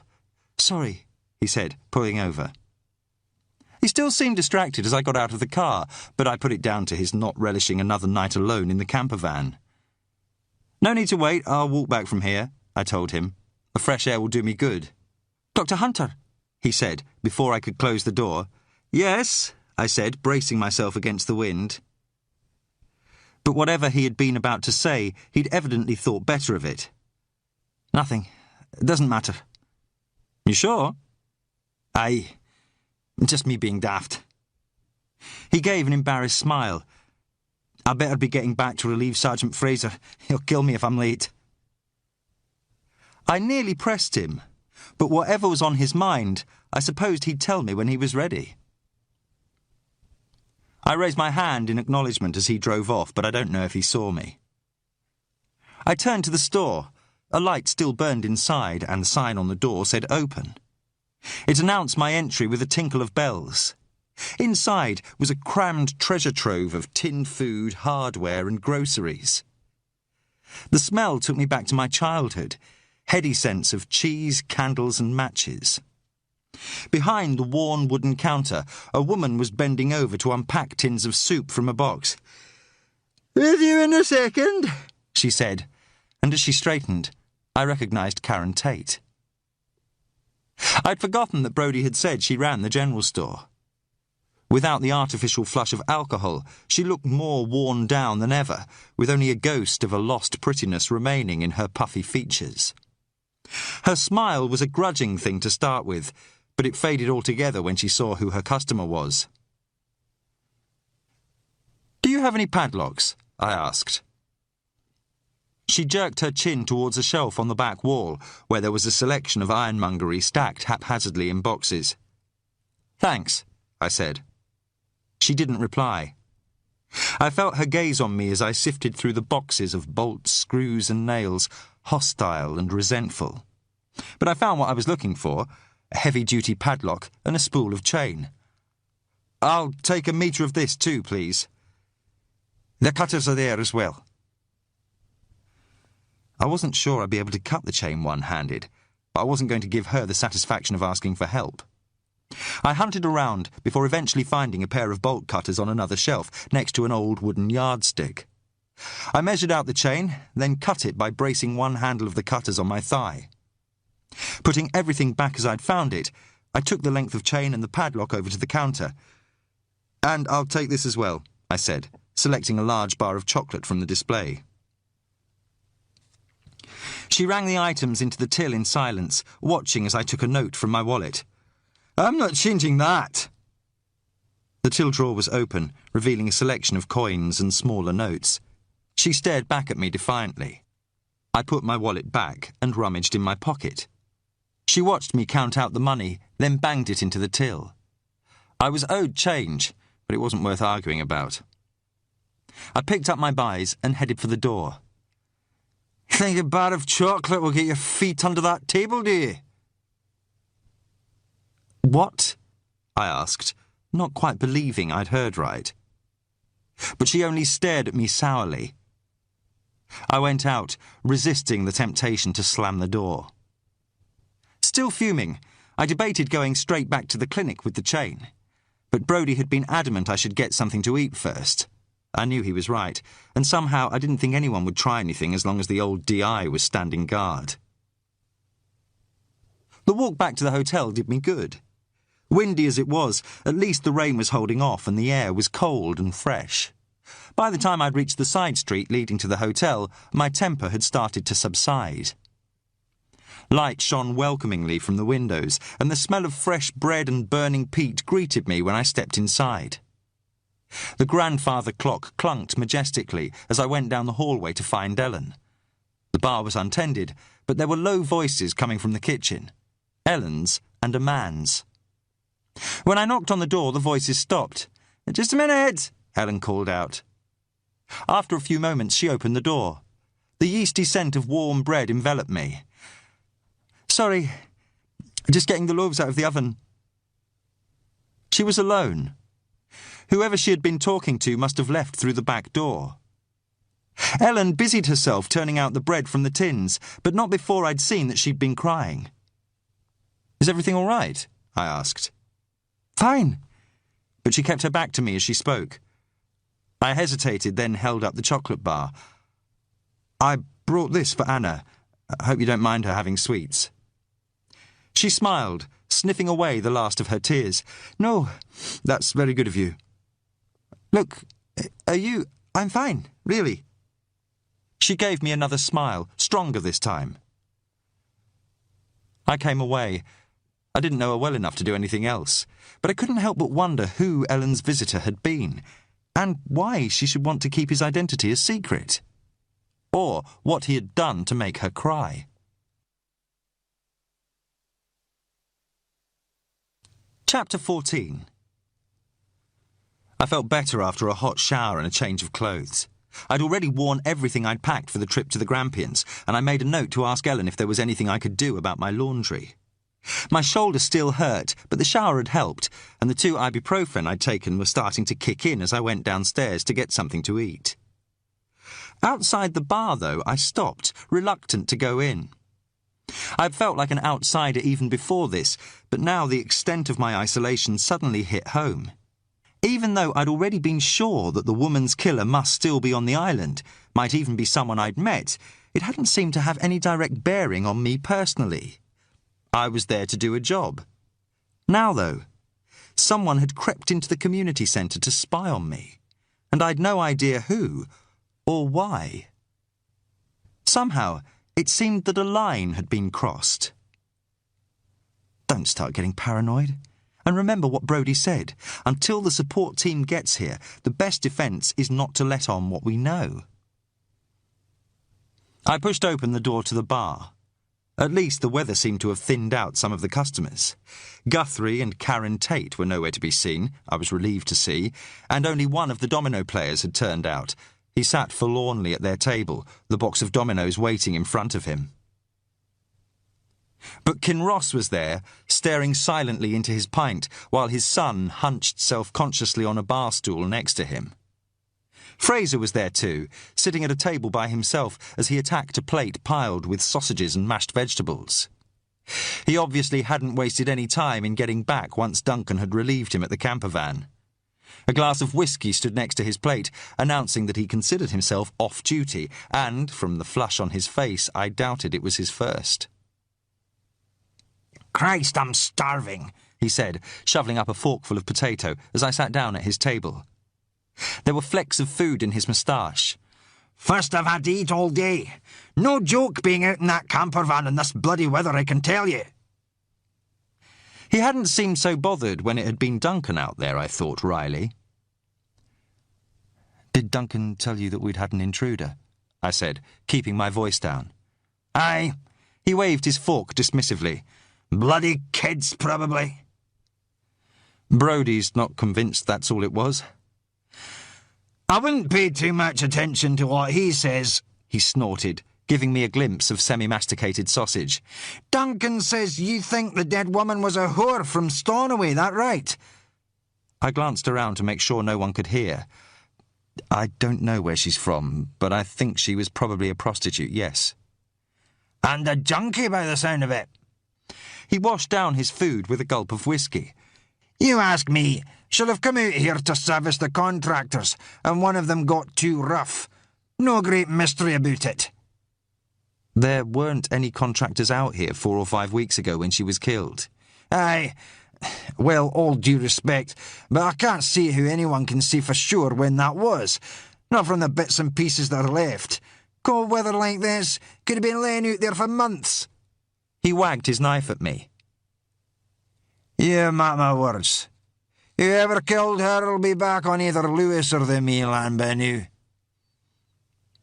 I revised my estimate of how many whiskies Fraser might have had, but I wasn't going to argue.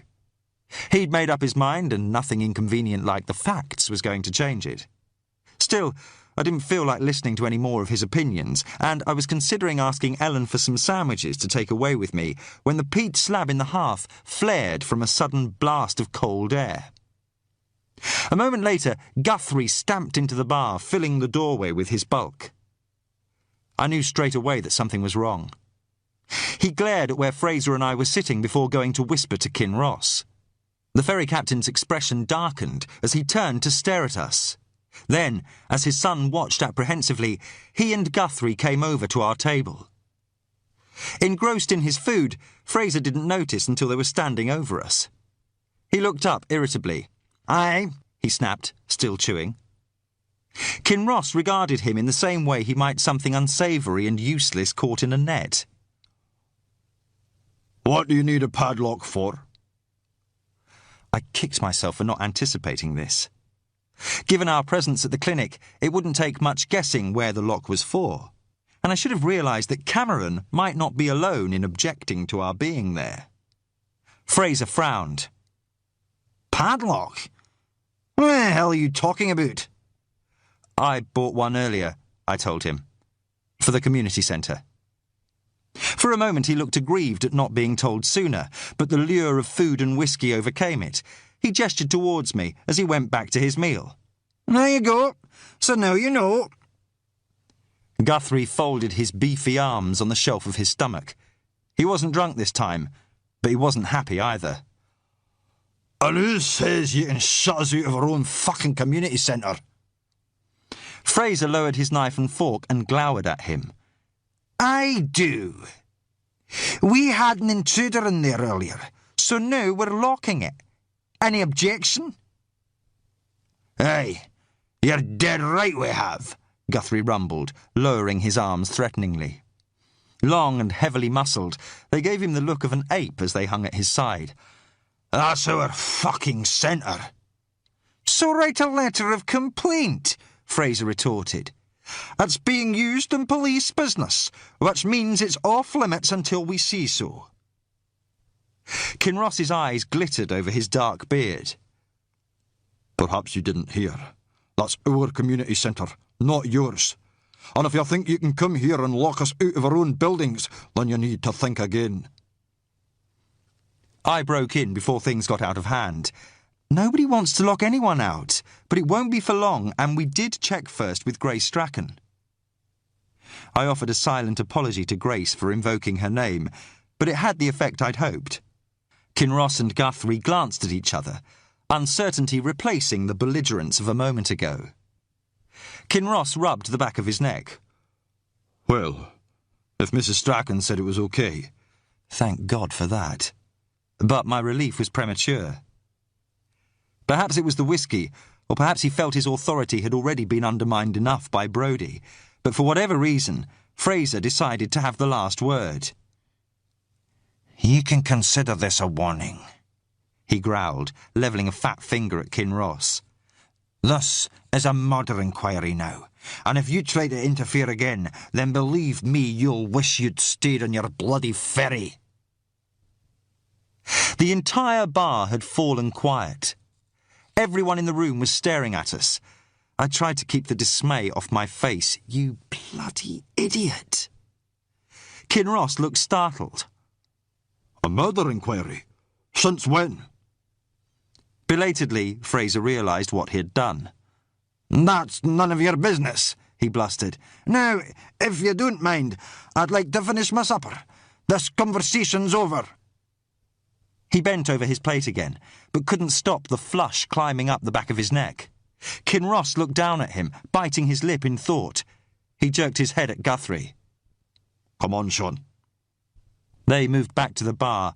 I stared at Fraser, but he busied himself with his food and refused to meet my eye. Finally, he gave me a sullen glare. What?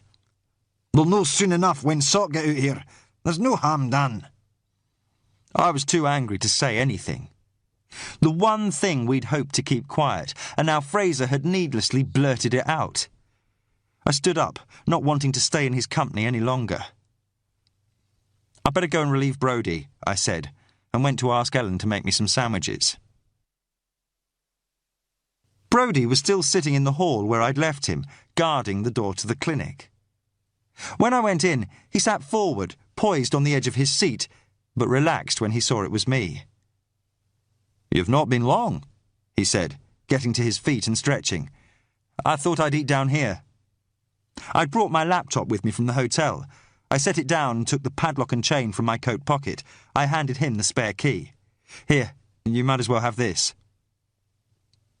He gave me a questioning look as he took it. "Shouldn't you give the spare to Fraser?" "Not after what he's just done." Brodie's mouth tightened as I described what had just happened in the hotel bar. Bloody fool. That's just what we didn't need. He thought for a moment. "Look, do you want me to stick around for a while? So long as I give Bess her evening walk sometime, I've nothing else to do." I didn't think he was aware of the loneliness his words implied. "I'll be fine. You might as well go and get something to eat." "You sure?" I told him I was. I appreciated the offer, but I needed to work, and I could do that better without any distractions. When he'd gone, I wrapped the chain through the handles of the community centre's double doors, then slid the hasp of the padlock through the links and snapped it shut. Satisfied that the hall was as secure as I could make it, I sat in the chair that Brodie had stationed by the clinic door and ate the sandwiches Ellen had made. She had also given me a thermos of black coffee, and when I'd eaten, I sipped at the scalding liquid, listening to the wind booming outside. The old building creaked like a ship's timbers in a high sea. The sound was oddly restful, and the food had made me drowsy.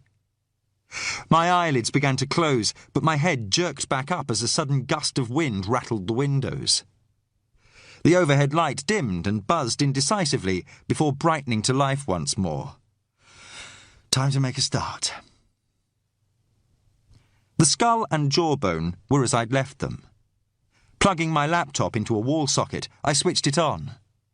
Its battery was fully charged, but that wouldn't last long if the power failed. Better to use the island's mains electricity while I could, and trust that the laptop's surge protection would hold out against it from the fluctuating supply. Once the laptop had booted up, I opened the missing persons files that Wallace had sent. This was the first time I'd had a real chance to look at them. There were 5 in all, young women between 18 and 30 who had disappeared from the Western Isles or the west coast of Scotland in the last few months. Chances were that they'd simply run away and would turn up at some point in Glasgow, Edinburgh or London, drawn to the chimera of a big city. But not all of them. Each file contained a detailed physical description and a JPEG photograph of a missing woman. 2 of the photographs were useless, with the subject in one closed-mouthed and the other a full-body shot that was too low resolution for me to work with. But a quick glance at the descriptions that accompanied them made it unnecessary anyway. One was black, while the other was too short to be the young woman whose skeleton I'd measured in the cottage. The other 3, though, all matched the physical profile of the dead woman. Their photographs showed them as not much more than girls, caught before whatever event had either caused them to walk away from their lives or ended them. My laptop had a sophisticated digital imaging program, and I used it to enlarge the mouth of the first picture, zooming in until the screen was filled with a giant anonymous smile. When it was large and sharp as I could make it, I began to compare it to those of the skeletal grin. Unlike fingerprints, which need a minimum number of matching features, a single tooth can be enough to provide a positive ID. Sometimes a distinctive shape, a certain break, is all it takes to reveal an entire identity. That was what I was hoping for now. The teeth I'd replaced in the skull were crooked and chipped. If none of the women in the photographs showed similar dental flaws, then it would at least rule them out as possible candidates. But if I was lucky enough to find a match, then I might be able to put a name to the anonymous victim. From the start, I knew it wasn't going to be easy. The photographs were only snapshots, hardly intended for the grim purpose I had in mind. Even magnified and cleaned up, the images were grainy and unclear, and the poor condition of the teeth I'd laboriously fitted back into the skull didn't help. If the victim was one of these young women, the photograph had been taken before her drug addiction had eroded them away. After a couple of hours poring over the images, I felt as though I'd had sand rubbed into my eyes. I poured myself another coffee, rubbing the kinks from my neck. I felt tired and dispirited. Even though I'd known it was a long shot, I'd hoped to find something. Wearily, I went back to the original images of the three young women. One in particular drew me, though I couldn't have said why. It had been taken on a street with the young woman standing in front of a shop window. Her face was attractive but hard, with a wariness around the eyes and mouth even though she was smiling. If she was a victim, she wouldn't have been a passive one, I thought. I studied her photograph more closely. Only the incisors and the upper canines were revealed by her smile. They were every bit as crooked as those I'd replaced in the skull, but none of their characteristics matched. The dead woman's upper left incisor had a distinctive V-shaped chip in it, yet the one on my screen was unmarked. Give it up. You're wasting your time. But there was still something about the picture I couldn't put my finger on. And then I saw it. "Oh, you have got to be joking," I said out loud. I clicked on a simple command. The young woman on my screen vanished and then reappeared, subtly altered. Behind her, the incomplete shop sign could now be made out. Stornoway Store and Newsage. But it wasn't what it said that was important, so much as the fact that it was no longer back to front. The photograph had been the wrong way round. It was the sort of simple slip-up that usually didn't matter, but at some point, either when it had been scanned from a negative or transferred to the missing person's database, the picture had been inverted, right for left, left for right. I had been looking at a mirror image. With growing excitement, I magnified the teeth of the young woman in the photograph again. Now, her upper left incisor had a V-shaped notch that exactly matched the chip in the skulls. And both lower right canines were crooked, overlapping the tooth next to them to an identical degree. I'd found a match. For the first time, I allowed myself to read the description that accompanied the photograph. The young woman's name was Janice Donaldson. She was 26 years old, a prostitute, alcoholic and drug addict who had gone missing from Stornoway 5 weeks ago. There had been no widespread search, no news bulletins. Just one more open file, another soul who had dropped through the cracks. I looked at her picture again, the electronically frozen smile. She was full-faced, with round cheeks and the beginnings of a double chin. Even given her drug addiction, she was a young woman who was always going to be plump. Lots of body fat to burn. It would still have to be confirmed by dental records and fingerprints, but I didn't have any doubt that I'd found the murdered woman. "Hello, Janice," I said. As I was staring at my laptop screen, Duncan was huddled in the camper van trying to concentrate on his criminology textbook. It wasn't easy. The wind was worse than ever. Even though the van was parked in the lee of the cottage which took the brunt of the gale's force, it was still being battered mercilessly. The constant buffeting was unsettling as well as uncomfortable. Duncan had thought about turning off the paraffin heater, in case the camper blew over, but he decided against it. He'd take his chances on catching fire rather than freeze to death. So he had tried to close his mind to the way it was rocking and done his best to focus on his book as the rain drilled against the metal roof. But when he'd found himself rereading the same paragraph for the third time, he finally accepted it wasn't going to happen. He closed the book with a sigh. The fact was, it wasn't only the gale that was bothering him. He was still fretting over the idea that had occurred to him earlier. He knew he was being stupid, that the notion was completely ridiculous. But now he'd started to wonder about it, he couldn't put it from his mind. That overactive imagination of his again. The question was, what did he do about it? Tell someone? In which case, who? He'd come close to mentioning it to Dr. Hunter earlier, but thought better of it. There was always Brodie, of course. Or Fraser. Aye, right. Duncan was well aware of the detective sergeant's failings as a police officer. The whisky smell on his breath in a morning was an embarrassment. Disgusting. It was as though he thought people wouldn't notice or no longer cared. Duncan's father had told him about some officers who had burned out, their ambition reduced to keeping their nose clean until they could retire with a full pension. He could have been describing Fraser. Duncan wondered if he'd always been like that, or if he'd gradually sunk into his current state of disillusionment. He'd heard the stories about him, of course. Some he'd believed, others he was more sceptical about. But he'd always liked to think that there was still a halfway decent police officer buried beneath the alcohol cheeks. Now, though, he wasn't so sure. Here they were, landed at the sharp end of a murder investigation, right at the sharp end, and Fraser still acted as though it were an inconvenience. Duncan didn't see it like that at all. Duncan thought it was the most exciting thing that had ever happened to him. The recognition made him feel a little guilty. A woman had died after all. Was it right to feel so keyed up about it? But this was his job, he rationalised. This was what he'd joined the police for, not filling in parking forms or sorting out drunken neighbour squabbles.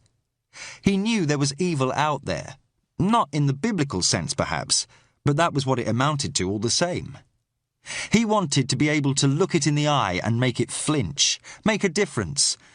Aye, and I can imagine what Fraser would say about that. The smile slowly faded from his face. So what was he going to do? A flash from outside caught his peripheral vision. He looked out of the window, waiting for it to come again. It didn't. Lightning? But there was no accompanying roll of thunder. He turned off the light so that the camper van was in darkness except for the low blue flame of the paraffin heater. He could make out the dark shape of the cottage, but nothing else. He hesitated. It could have been sheet lightning, he thought. That didn't make any noise, did it? Or perhaps his eyes were just playing tricks. Then again, it could have been someone outside with a torch. The reporter again. Maggie Cassidy? He hoped not. Although part of him felt quite keyed up at the prospect, he'd believed her when she had said she wouldn't try anything again. Naive or not, he'd feel let down if she had broken her promise. But if it wasn't her, then who? Duncan didn't think there was enough left in the cottage for anyone to bother with. Not unless they brought a JCB to dig out the rubble first. But this was a murder inquiry now. He wasn't going to take the chance. He considered radioing Fraser, but not for long. He could imagine the sergeant's withering response, and he had no wish to subject himself to it. Not without checking it out first. Pulling on his coat, he picked up the mag light and went outside. The force of the wind almost jerked him from his feet. Closing the door as quietly as he could, he paused for a moment, listening. The wind made it impossible to hear, and it was too dark now to see anything without a torch. He switched it on and quickly shone the beam around. It picked out only thrashing grass and the lonely shell of the cottage. The wind quickly stripped the camper van's heat from him, and he'd forgotten to put on his gloves.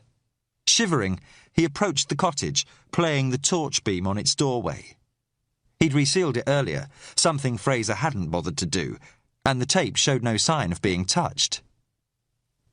He shone the torch inside, satisfying himself that no one was in there, and then began to circle round the ruined walls. Nothing. Gradually, he allowed himself to relax. It must have been sheet lightning after all. Aye, either that or your imagination. He completed his circuit, feet whispering through the thick grass. When he reached the doorway again, his main concern was how bloody cold he was. His fingers were going numb on the torch's steel casing. Even so, he forced himself to shine the beam around one last time before heading back for the camper van. Reaching it, he hesitated, suddenly struck by the thought that someone might be in there waiting. If they are, I hope they've got the kettle on. Gripping the heavy mag light, he pushed open the door. The camper van was empty. The hissing blue glow from the paraffin heater gave out a welcoming heat. Duncan hurried inside gratefully and shut the door. Rubbing his icy hands to get some feeling back, he switched on the light and lifted the kettle to see if there was enough water in it. There was, but he reminded himself that they'd need to fill the plastic water container tomorrow. Fraser must have spent the entire day drinking tea, he thought glumly. Duncan put the kettle on the camper van's small gas ring and picked up the box of matches. He took one out and struck it, the sudden flare releasing brimstone smoke. Someone banged on the door. Duncan jumped. The sting on his fingertips reminded him he still held the match. He shook it out, released from his surprise. He almost called out to ask who it was, but a trespasser would hardly walk right up and knock, he chided himself. Even so, he picked up the maglite again, just in case. Then, drawing confidence from the torch's weight, he went to open the door. Chapter 15. I was sitting at the desk in the clinic. It was dark, but not so dark that I couldn't see. A dusty twilight seemed to cover everything. The blinds on the window and door were drawn, and the skull and jawbone still sat on the steel trolley. On the desk in front of me was my laptop, its screen dark and dead. The halogen examination lamp was poised over the table where I'd left it, but now it was unlit. There wasn't a sound. I looked round, taking in my surroundings, and, with the lack of surprise that sometimes accompanies such moments, I knew without thinking about it that I was asleep. I felt the presence in the corner of the room before I saw it. The figure was lost in shadow, but I could still see her. A woman, heavy-boned and fleshy. A round, attractive face marred by an underlying hardness. She looked at me, unspeaking. "What do you want?" The woman didn't answer. "I've done all I can. It's down to the police now." Still looking at me, she pointed to the skull on the table. "I don't understand. What do you want me to do?" She opened her mouth. I waited for her to speak, but instead of words, smoke began streaming from her lips. I wanted to look away, but I couldn't. Smoke was pouring from her now, from her eyes, nose and mouth, pluming from her fingertips. I could smell her burning, yet there were no flames, only smoke. It was filling the room, obscuring my view of her. I knew I had to do something, try to help her. "You can't. She's already dead." The smoke was getting thicker, starting to choke me. I still couldn't move, but the need to act was overwhelming. I could no longer see the woman, no longer see anything. Move now. I lurched towards her and woke up. I was still in the clinic, sitting at the desk where I'd fallen asleep. Now, though, the room was in darkness. A faint glow came from my laptop, where an infinity of stars raced into oblivion.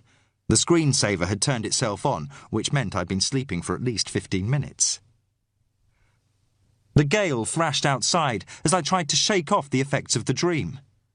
I felt short of breath, and my vision was blurred, as though there was a gauze veil in front of it, and I could still smell the acrid stink of smoke. I took a deep breath and immediately started to cough. Now I could taste smoke as well as smell it. I tried the switch for the halogen lamp. Nothing happened.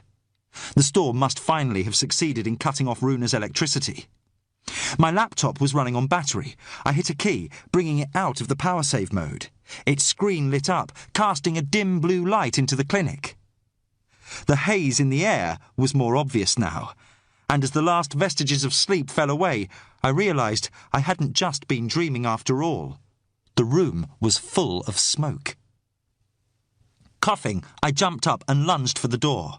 I grabbed hold of the handle, but immediately snatched my hand away. It was hot. I had lowered the blind over the glass panel in the door after the intruder's visit that afternoon, but now I yanked it open. The hall beyond was swirling with a sulphurous orange light. The community centre was on fire. I backed away from the door and quickly looked round the clinic. The only other way out was the small window set high up in one wall.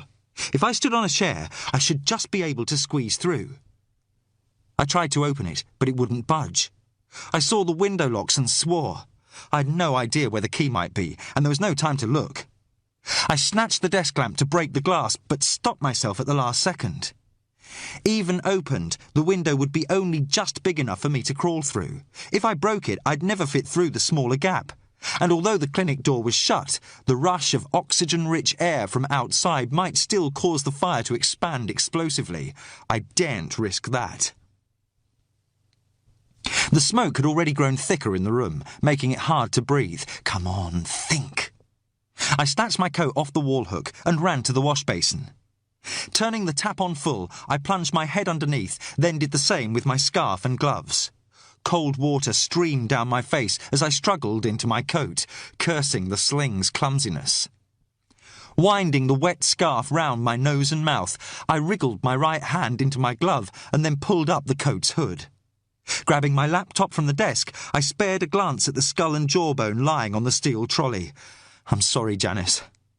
And at that moment, the glass porthole exploded.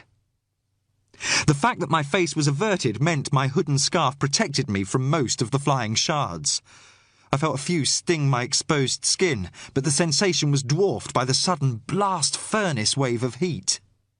I staggered back as smoke and flame billowed into the clinic. Any chance of my climbing from the window had gone now. Even if the fireball caused by breaking it didn't kill me outright, I'd be burned to death before I could wriggle through. The smoke was already filtering through the scarf, smothering me. Hacking and coughing, I hunched my back against the heat coming through the shattered porthole and grabbed hold of the door handle. The water on my gloves steamed, the heat striking right through the thick fabric, and then I'd yanked the door open and dashed through. It was like running into a wall of heat and noise. The piano was burning like a torch, discordant notes clamouring out a madman's music as the fire plucked and snapped its wires. I almost retreated into the clinic again, but I knew if I did I would die in there. And now I saw that the community centre wasn't completely ablaze. One half was engulfed in flames, yellow tongues chasing across the ceiling and floor, but the side where the exit was located hadn't yet caught. Get out! Go! Eyes streaming, I stumbled through the smoke. Almost immediately I was lost and blind. I could smell my coat smouldering, a scorched wool stink coming from the scarf over my face. Heart pounding from fear and lack of oxygen, I didn't see the stack of chairs until I fell over them. Pain lanced through my shoulder, and the laptop flew from my hands as I tumbled to the floor. But it was falling that saved me. Like suddenly swimming into a thermocline, there was a band of relatively clear air trapped against the floorboards. Stupid! Should have realised. I was panicking, not thinking clearly. Keeping my face pressed to the floor, I gulped in greedy breaths as I poured around for the laptop. I couldn't find it. Leave it! I began crawling towards the exit. An eddy in the smoke revealed the double doors right in front of me. Taking a last deep breath, I hauled myself to my feet and tugged at the handles. And heard the rattle of the padlocked chain. Shock and fear paralysed me. I had forgotten about the padlock. The key! Where's the key? I couldn't remember. Think! I'd given the spare to Brodie, but where was mine? Tearing off my glove with my teeth, I frantically searched my pockets. Nothing. Oh, Christ! Still in the clinic! Then I felt the thin metal shape in my back pocket. Thank God! I fumbled it out, knowing if I dropped it I was dead. The fire clawed at my back. My chest heaved as I tried to fit the key into the padlock, but I daren't take a breath. If I did, I'd be inhaling smoke, not air, and the heat would sear my lungs. My hand was clumsy, the lock stubbornly resistant. Then there was a snick, and the hasp slid open. The chain rasped on the handles as I tore it free. I wrenched open the doors, hoping that the porch would act like an airlock, allowing me to get out before the fresh air fed the fire. It did, but only partly. There was an instant's touch of cold against my face. Then I was enveloped in a rush of heat and smoke. I stumbled out with it, eyes squeezed shut, fighting the labouring of my chest to draw breath. I'd no idea how far I'd gone before I collapsed. But this time it was onto blessedly cold, wet grass. I sucked in one breath after another, tasting cool air that was tainted by smoke, but air all the same. There were hands on me now, dragging me away from the centre. My eyes were streaming too much to see, but I recognised Brodie's voice saying, "It's all right, we've got you." I looked up, coughing and wiping the tears from my eyes. He was supporting me on one side, the even bigger figure of Guthrie on the other. There were people all around, their stunned faces lit by the flames. More were still arriving, flapping overcoats hurriedly thrown on over pyjamas and nightgowns. Someone was shouting for water. A moment later, a mug was thrust into my hands. I drank thirstily, the coldness of it wonderfully soothing on my throat. "Are you okay?" Brodie was saying. I nodded, turning round to look back at the community centre. The whole building was blazing, sending up sheets of flame and sparks that the wind instantly whipped away. The clinic extension, where I'd been only minutes before, was also burning now, gouts of smoke streaming from the shattered window. "What happened?" Brodie asked. I tried to speak, but another coughing spasm seized me. "All right, take it easy," Brodie said, urging me to drink again. Another figure was barging towards us through the gathering crowd. It was Cameron, staring with open-mouthed disbelief at the burning centre. His gaze was manic as he turned it on me. "What have you done?" he demanded, bass voice quivering with rage. "For God's sake, give him a chance, can't you?" Brodie said. Cameron's Adam's apple jerked under the skin of his throat like a trapped mouse. "Give him a chance. That's my clinic going up in flames." I tried to control my coughing. "I'm sorry," I croaked. "You're sorry? Look at it. It's gone. The whole place. What the hell did you do?" The veins in his temples pulsed in a calligraphy of anger. I forced myself to stand, wiping my streaming eyes. "I didn't do anything." My throat felt full of gravel. "I woke up, and the hall was on fire. It started in there, not the clinic." Cameron wasn't about to back down. "Oh, so it started by itself, did it?" "I don't know." I broke off, coughing again. "Leave him alone. He only just made it out himself," Brodie warned. A harsh laugh came from nearby. It was Kinross, standing at the front of the crowd. With his dark hair and oilskins, he looked like a figure from a wilder, darker age. "I made sure he was all right, didn't he?" "Would you rather he'd still been in there?" Brodie snapped. "Do we get a choice?" I realised that attention was shifting from the fire to us. I glanced round, saw that we had been hemmed in by the islanders. They were gathering in a circle round us, their faces harsh and unforgiving in the flames. "It didn't just burn in by itself," one man muttered.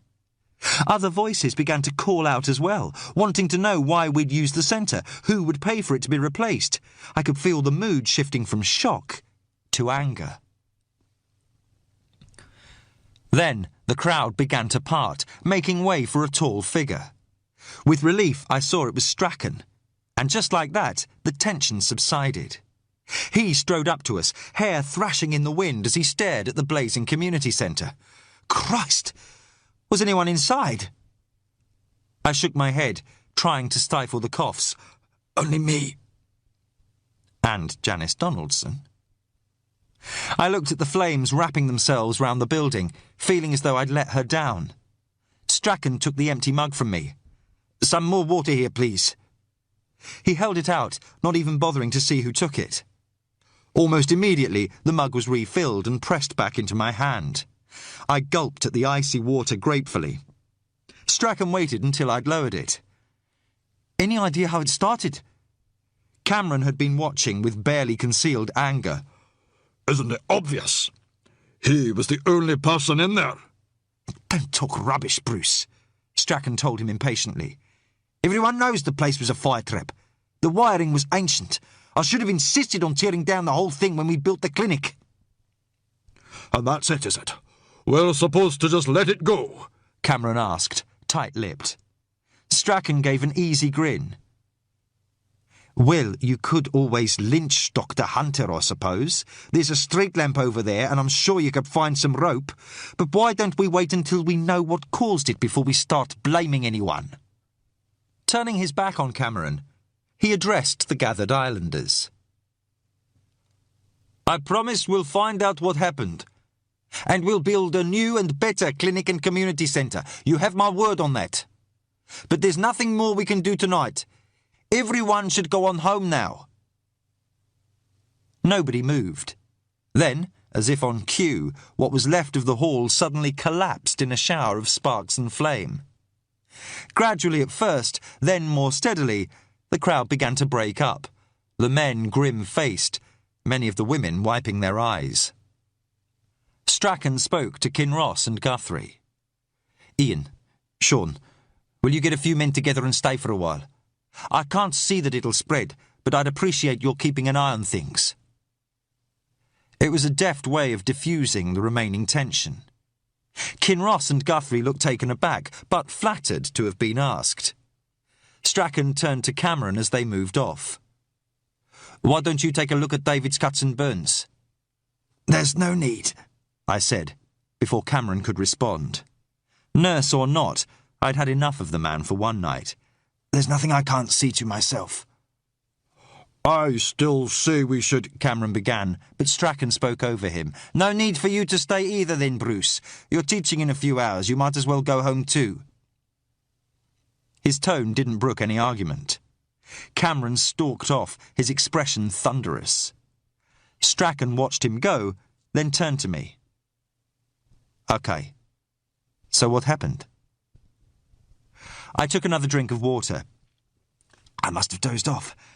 When I woke up, the lights were off and the clinic was full of smoke. He nodded. The power went off all over the island about an hour ago. The blackout must have caused some sort of short. For the first time, I noticed that the village was in darkness beyond the yellow glow of the flames. No street lamps, no lights showing in windows.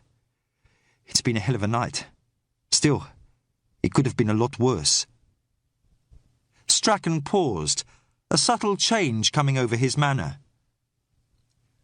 I heard a rumour earlier that the police are treating the body that was found as murder. Do you know anything about that? Brodie spoke up before I could answer. You shouldn't take any notice of rumours. So, it isn't true? Brodie just stared back at him stonily. Strachan gave a tight smile. That's what I thought. Well, I'll say good night then. I'm glad you're all right, David. Brodie waited until he was turning away.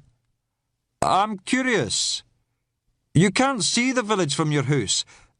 So how did you know about the fire? Strachan faced him. His expression was controlled, but I could see the anger under it. There was a glow in the sky, and I'm a poor sleeper. The two of them held each other's stare, neither of them giving an inch. Then, with a final nod in my direction, Strachan walked off into the dark. Brodie drove me back to the hotel. Since his house was down by the harbour, he'd rushed up to the community centre in his car when he saw the blaze from his bedroom window. "I don't sleep much either," he told me wryly. Exhaustion gave me a sense of unreality as we drove through the blacked-out streets. I resisted the urge to lean back against the headrest and shut my eyes. Reaction was starting to set in, and the cuts and burns I hadn't noticed before had begun to make themselves felt. The stink of smoke and burning clogged my nose and throat. I wound down the window, but the force of the wind made me wind it up again. "So, how do you think it started?" Brodie asked after a while. "I suppose Strachan could be right." My throat was still raw. "The power cut could have caused an electrical short or surge. The centre was a fire trap." "Just a coincidence, then, that it burned down a few hours after we'd had an intruder, and after Fraser let slip this was a murder inquiry." I felt too shattered to think clearly. "I don't know." He didn't push the point. "Did we lose everything?" Most of what mattered, I thought. As well as Janice Donaldson's remains, my flight case and equipment had been in the clinic.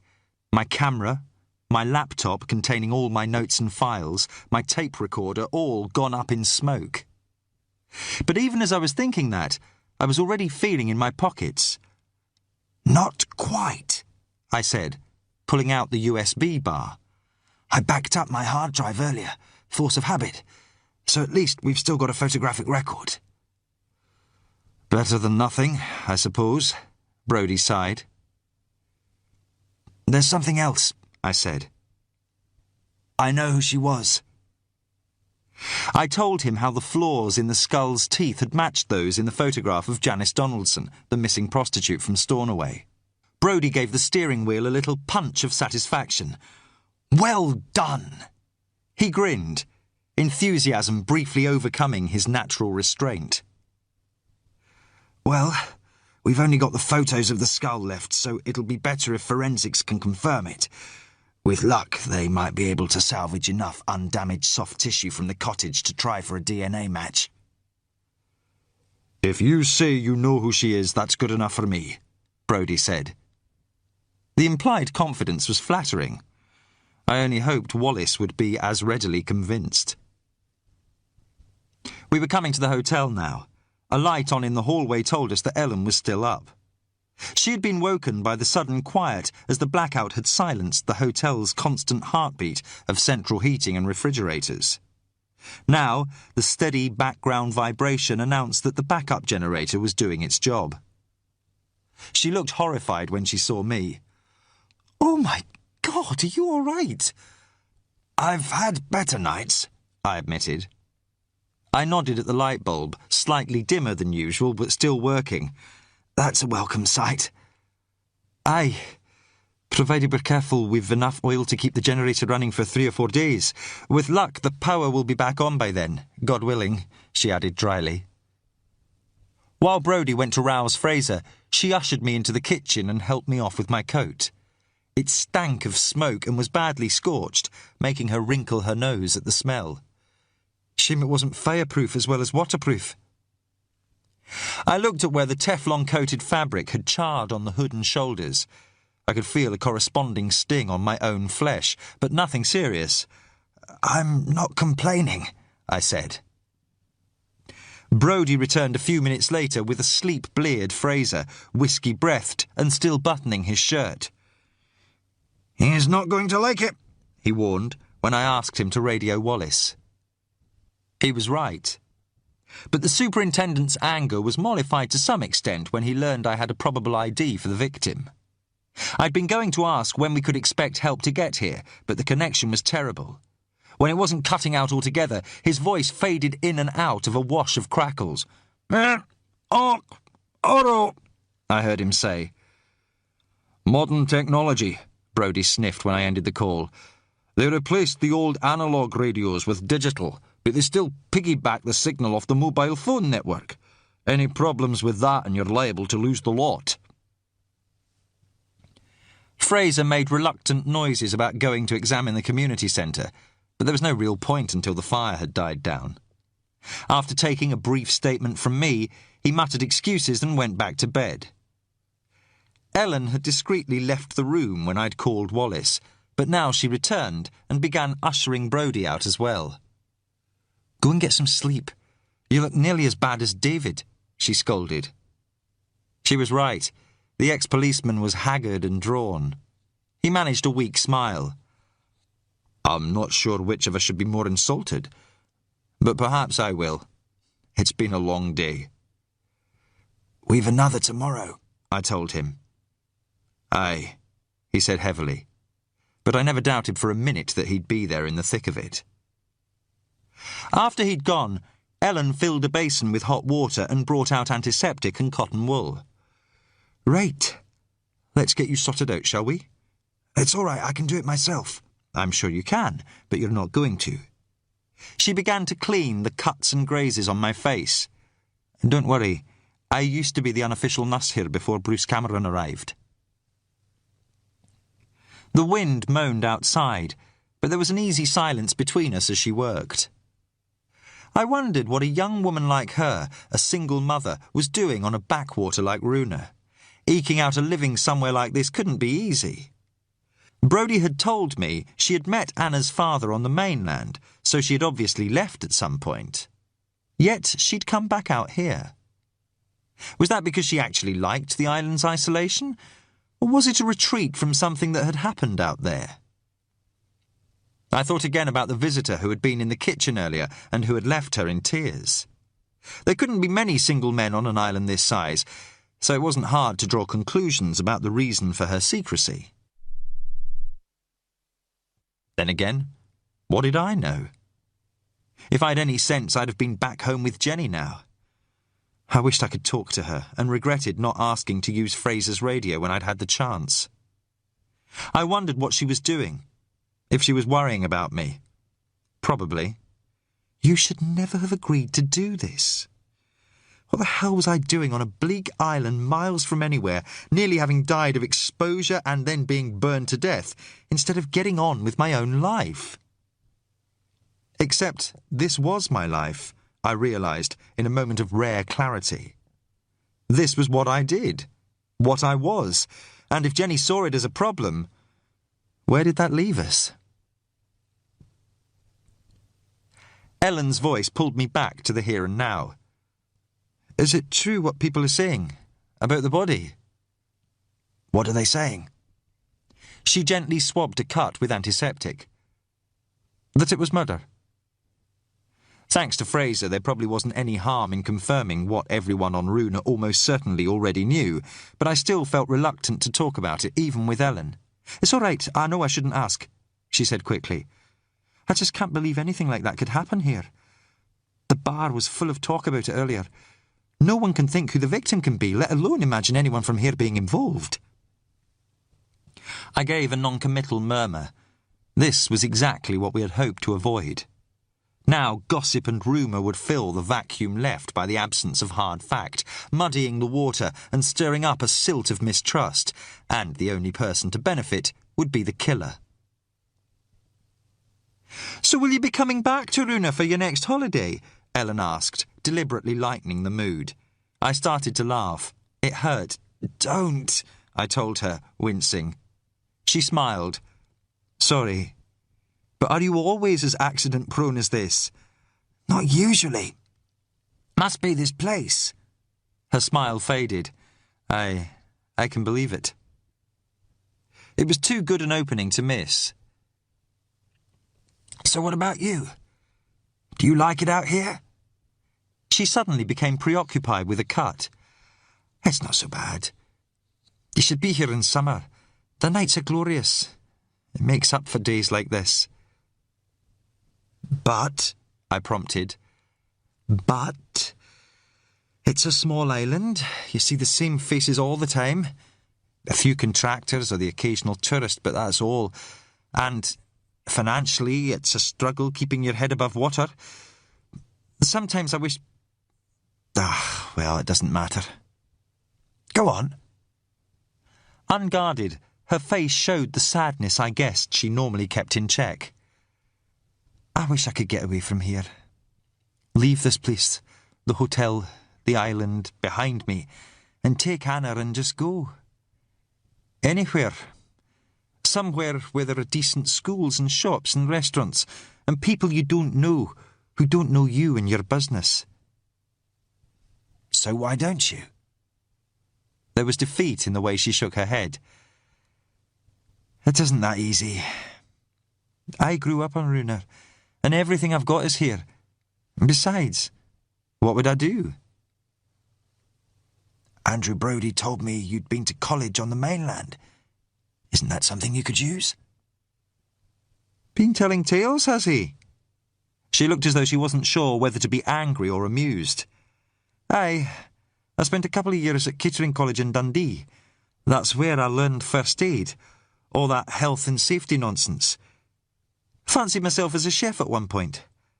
But then my father was taken ill, so I came back. Only temporarily, I thought. But then I found myself with a child to support, and jobs aren't exactly plentiful round here. So when he died, I carried on running this place. She raised an eyebrow at me. Aren't you going to ask? Ask what? About Anna's father? Not when you're putting antiseptic on my cuts, no. Good. Just so you know, let's just say there was never any future there. Her tone made it clear the subject was closed. She went back to her swabbing. So what else did Andrew Brodie tell you? Not much. I'd hate to get him barred from the hotel. Not much danger of that, she laughed. Anna's too fond of him. I suppose I am as well, though don't go telling him that, mind. He's protective enough as it is. She paused. I guessed what was coming. Do you know about his daughter? She asked. He told me. He must like you. It isn't something he talks about as a rule. The girl was a bit wild from what I gather. Still, I can't imagine what it must be like for him, not knowing what happened to her. He tried to track her down after he'd retired, but he never found her. So then he came out here. Her expression softened. Don't take this wrong, but in a way, all this has been good for him. Given them a new lease of life. Some people aren't made for retirement, and Andrew's one of them. I think he must have been a pretty good policeman. So did I. I was glad he was here, more so now than ever. Ellen dropped the bloodied cotton wool into a bowl. There you go. Best thing you can do now is have a hot shower and get some sleep. I'll give you some salve to put on your burns. A sudden gust of wind struck the hotel, making the entire structure seem to vibrate. Ellen cocked her head, listening. Storm's getting up, she said. Chapter 16. The rain started again during what was left of the night, reducing what remained of the community centre to an uneven mound of grey and black ash. Wraiths of smoke rose from it to be whipped away in the wind. One corner remained partially intact, a few feet of scorched wood that petered out to nothing. In places, recognisable shapes still protruded through the wreckage. The corner of a fire-buckled steel cabinet, or skeletal chair legs that poked through the ash like dead branches through a grey snowdrift. It was a dismal scene, made even more depressing by the dark, heavy clouds that obscured the tops of the low hills.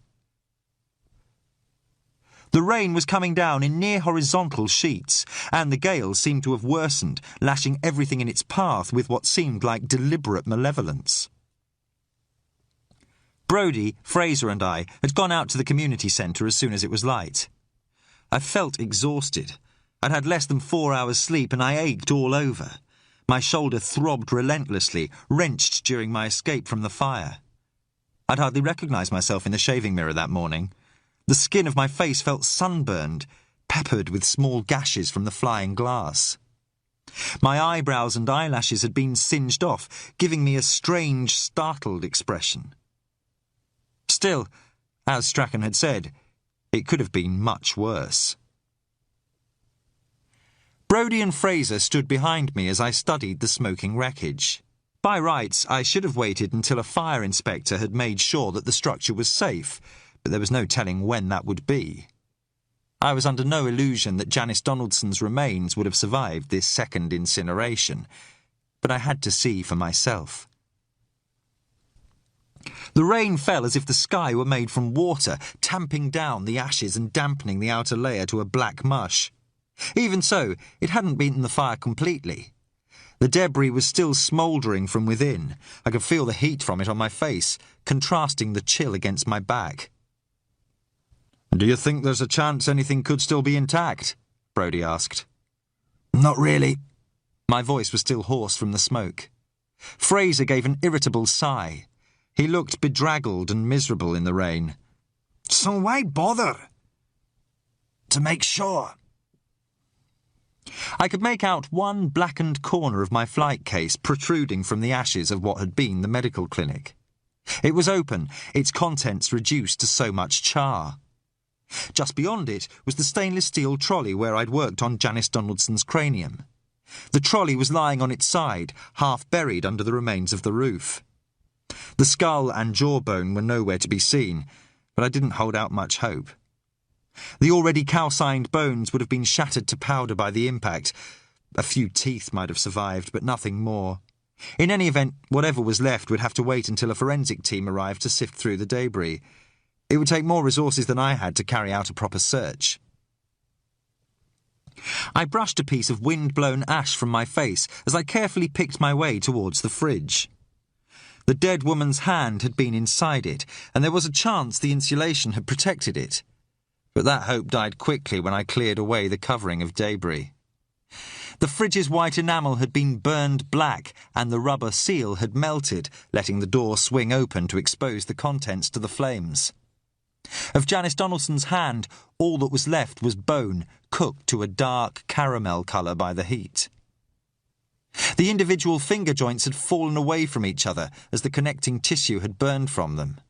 They lay in the bottom of the fridge, still hot to the touch. I picked them out, allowing them to cool a little before bagging them. All my unused evidence bags had been in my flight case. They'd gone up in flames with everything else, but I'd brought a box of freezer bags from the hotel to use instead. When I collected what was left of the hand in one of them, I rejoined Brodie and Fraser. "That it?" Fraser asked, squinting at the bag. "That's it. Hardly worth bothering with."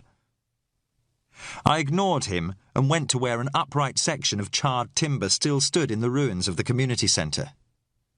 The wooden spar was blackened to charcoal. Attached to it were bright copper strands, all that remained of the centre's electrical wiring.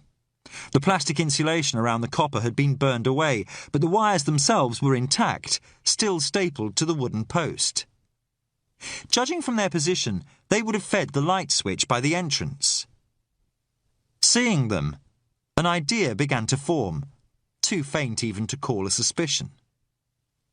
I had only managed to escape from the burning hall because the fire hadn't spread as far as the doors, so it must have started at the far side, opposite where I now stood. I started to circle the wreckage of the centre, making my way round there. "Now what?" Fraser demanded irritably. Brodie said nothing, just watched thoughtfully.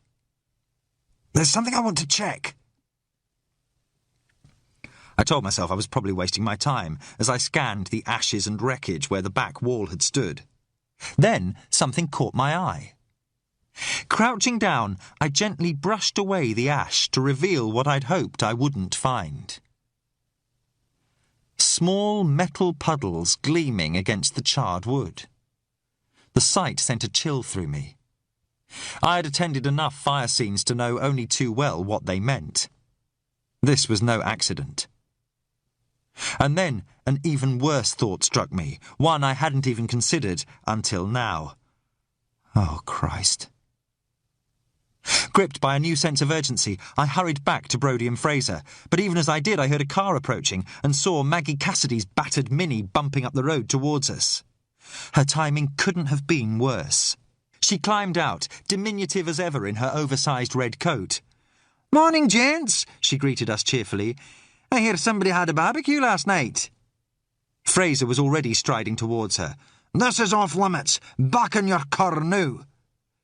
The wind flattened her coat around her like a cocoon as she held out her dictaphone as though to ward him off. There was nervousness in her face, but she did her best to disguise it. "Hey? Why's that?" Because I say so. She shook her head with mock regret. "Sorry, not good enough. I slept through all the excitement last night and I'm not missing out on it now.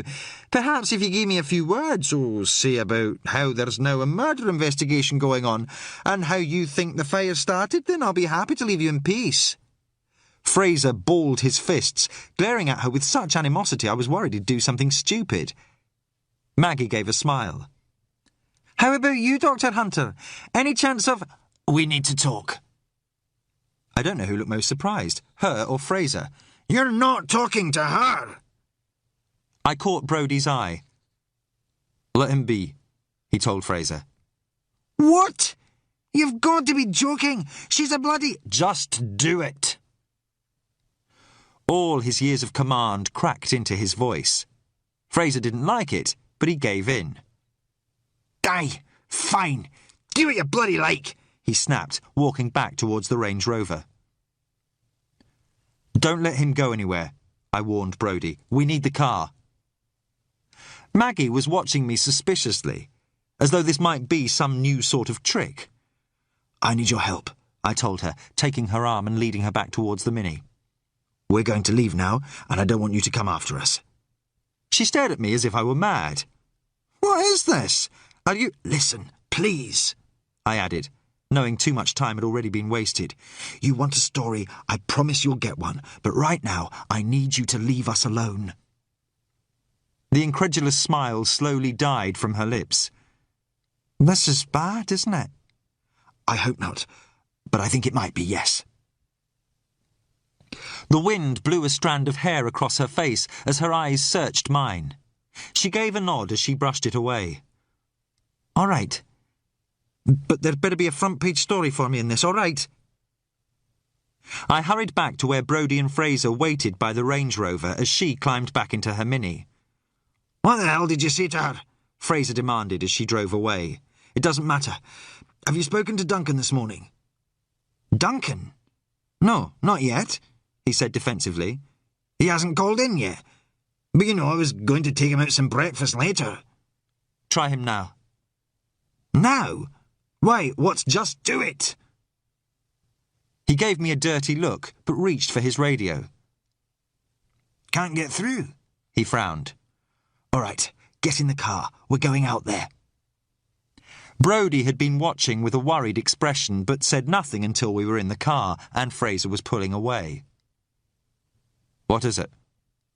What did you find?" I was staring anxiously through the windscreen as we left the village, scanning the sky ahead of us. "I checked the wiring back at the community centre. A fire caused by an electrical fault wouldn't have been hot enough to melt the copper core, but there's an area around the back where the wires were melted." "So what?" Fraser asked impatiently. "It means the fire was hotter there," Brodie said slowly. "Oh, Christ." Fraser banged the steering wheel. "Will somebody please tell me what the fuck's going on?" "It was hotter there because that's where an accelerant was used to start it," I told him. "The fire wasn't caused by a short. Somebody set it deliberately." He was still trying to work it out. "What's that got to do with Duncan?" It was Brodie who answered. "Because if someone wanted to get rid of the evidence, it might not only have been the clinic that was torched." I could see from Fraser's face that he finally understood, but even if he hadn't, there was no need to explain further. Smeared across the sky directly ahead was a black trail of smoke. The meandering terrain prevented us from seeing the source of the smoke. It seemed like every hill and bend in the road conspired to keep the cottage and camper van from view. Fraser put his foot down, tearing along the narrow road much faster than was safe in the atrocious conditions. No one complained. Then we rounded one final bend and the old cottage was revealed in front of us. So too was the camper van. what was left of it. "Oh no," Fraser said. Most of the smoke we'd seen was coming from the cottage. There hadn't been much left to burn, but the thick roof beams and timbers that had fallen in the day before were still smouldering in the ruins. If there had been anything in there that Sock might have salvaged, it had been destroyed now. But it was the sight of Brodie's camper van that transfixed us. It had been reduced to a burned-out shell, tyres melted to misshapen lumps of rubber. The living quarters had been almost completely consumed, walls eaten away by the fire, roof partially blown off when either the gas cylinder or petrol tank had exploded. Thin trails of smoke rose wraith-like from it, only to be whisked away by the wind. There was no sign of Duncan. Fraser didn't slow as he went off the road and onto the track, the heavy car slewing on the muddy surface as he stamped on the brakes. He jumped out of the car and ran towards the camper van, leaving the door swinging in the wind behind him. "Duncan! Duncan!" he bellowed, charging across the grass. Brodie and I ran behind him, rain whipping into our faces. Fraser lurched to a halt in front of the camper van. "Oh, Jesus Christ, where is he? Where the fuck is he?" He stared round wildly, as though hoping the young PC would suddenly come strolling up. I became aware of Brodie's gaze. There was the same awareness in his face that I felt myself, and I knew that he'd seen what I had. "He's here," I said quietly. Fraser followed the direction of my gaze. A boot was sticking out from under a piece of heat-buckled roof, the leather burned away to reveal charred flesh and bone. He took a step towards the camper van. "Ah, no! Christ!" Before I could stop him, he grabbed hold of the panel and started trying to heave it off. "Don't!" I began, but as I started forward, a hand fell on my shoulder. I looked round at Brodie. He shook his head. "Leave him." It was a crime scene. None of us should touch it. But I understood why Brodie didn't try to interfere. "I don't really see it making much difference now, do you?" he said bleakly. Fraser wrenched the panel free, letting the wind carry it away. It pitched and bounced along the grass like a grounded kite until it came up against the cottage. Fraser continued to tear at the rest of the wreckage like a madman. Even from where I stood, the smell of burned meat was overpowering. Then he stooped, staring at what he had uncovered. He stumbled back, as uncoordinated as a broken puppet. "Oh, Christ! Jesus fucking Christ, that's not him! Tell me that's not him!" The body lay in the centre of the camper van. It wasn't as badly burnt as Janice Donaldson's remains had been, but in some ways its scorched humanity made the sight even worse. Its limbs had drawn up so that it was curled in a fetal position, pathetically vulnerable. Cooked into the flesh round its middle was a charred police utility belt. A fire-blackened baton and handcuffs were still attached to it. Fraser was weeping. "How didn't it get out? Why the fuck didn't it get out?" I took hold of his arm. "Come on." "Get off me!" he snarled, jerking free. "Get a grip, man," Brodie told him harshly. Fraser turned on him. "Don't tell me what to do. You're a fucking has-been. You've got no authority here." Brodie's face was uncompromising. "Then start acting like a police officer yourself." All at once, Fraser seemed to sag. "He was 21, he mumbled. 21! What am I going to tell everyone? Tell them he was murdered, Brodie said brutally. Tell them we've got a killer loose on the island. And tell them if Wallace had sent out a proper inquiry team in the first place, your 21-year-old PC might still be alive. There was rare emotion in his voice, and we all knew what he had left unsaid. That it had been Fraser's slip that had shown our hand about the woman's murder, and, perhaps, panicked her killer into action. But there was no point in recriminations now, and looking at Fraser I thought he was suffering enough already. Take it easy, I told Brodie. He took a long breath, then nodded in control of himself again. We need to let the mainland know what's happened. This isn't just a straightforward murder inquiry anymore. Red-eyed, Fraser took out his radio, turning his back to the wind and rain as he stabbed a number into its keypad. He listened, then tried again. Come on. Come on! What's wrong? Brodie asked. It's not working. What do you mean it's not working? You called Wallace last night. Well, now there's nothing, Fraser snapped. I thought it was just Duncan's radio before, but I can't raise anybody. See for yourself, there's no bloody signal. He thrust it at Brodie. The retired inspector took it and tapped in a number. He put the handset to his ear, then handed it back. Let's try the one in the car. The Range Rover's fixed radio used the same digital system as the handsets. Without bothering to ask Fraser, Brodie tried it, then shook his head. Dead. The gale must have taken out a mast. If that's happened, the whole comms network for the islands could be down. I took in the empty, windswept landscape that surrounded us. The low, dark clouds that squatted over the island seemed to shut us in even more. So now what do we do? I asked. For once, even Brodie seemed at a loss. We keep trying.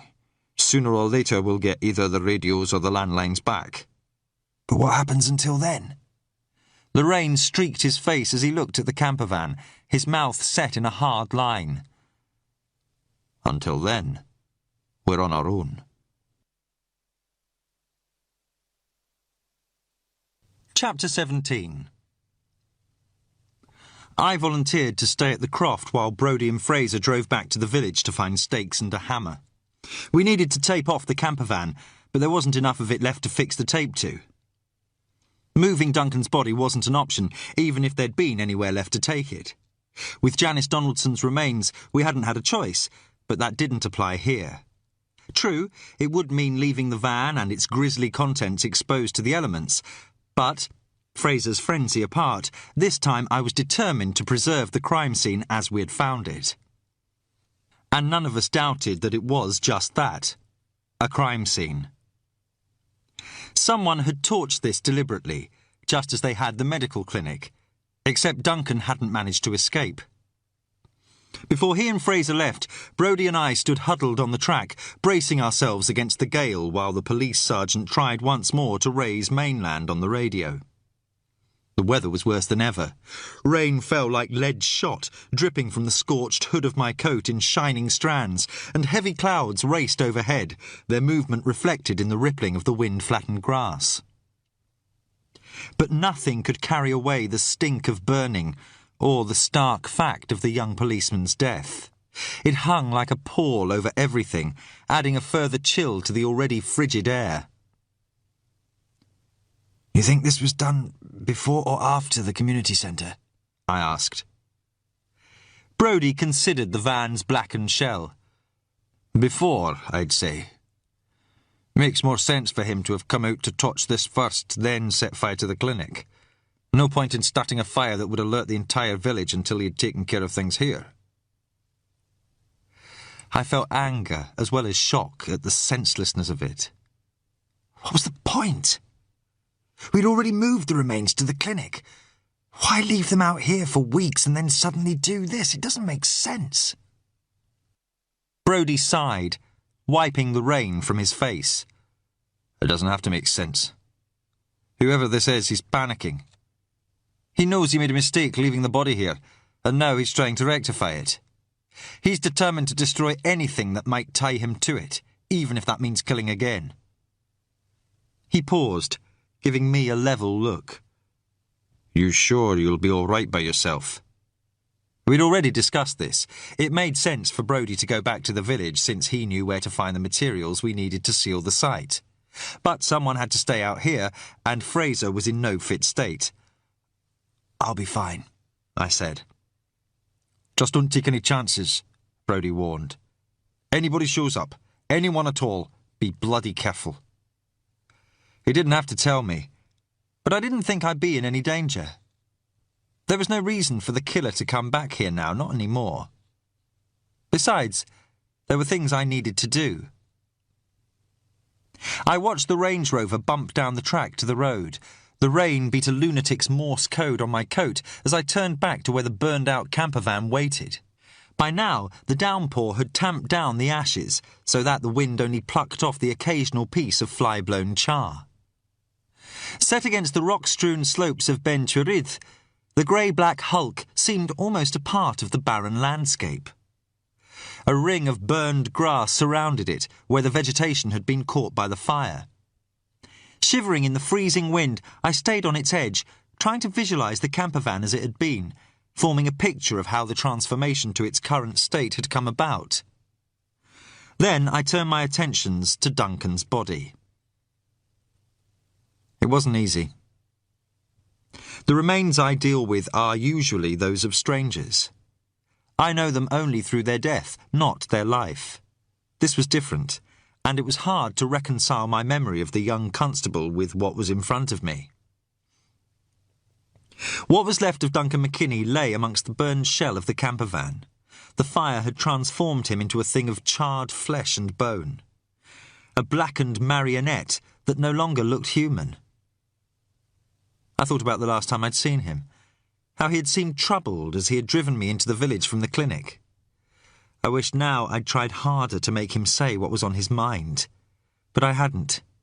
I'd let him drive off to spend the last few hours of his life alone out here. I pushed the regret away. Thinking like that wouldn't help me or him. Rain dripped from my hood as I stared down at the corpse, letting my mind clear of thoughts of who it had been. Gradually, I began to see it without the filter of emotions. You want to catch whoever did this? Forget Duncan. Put aside the person.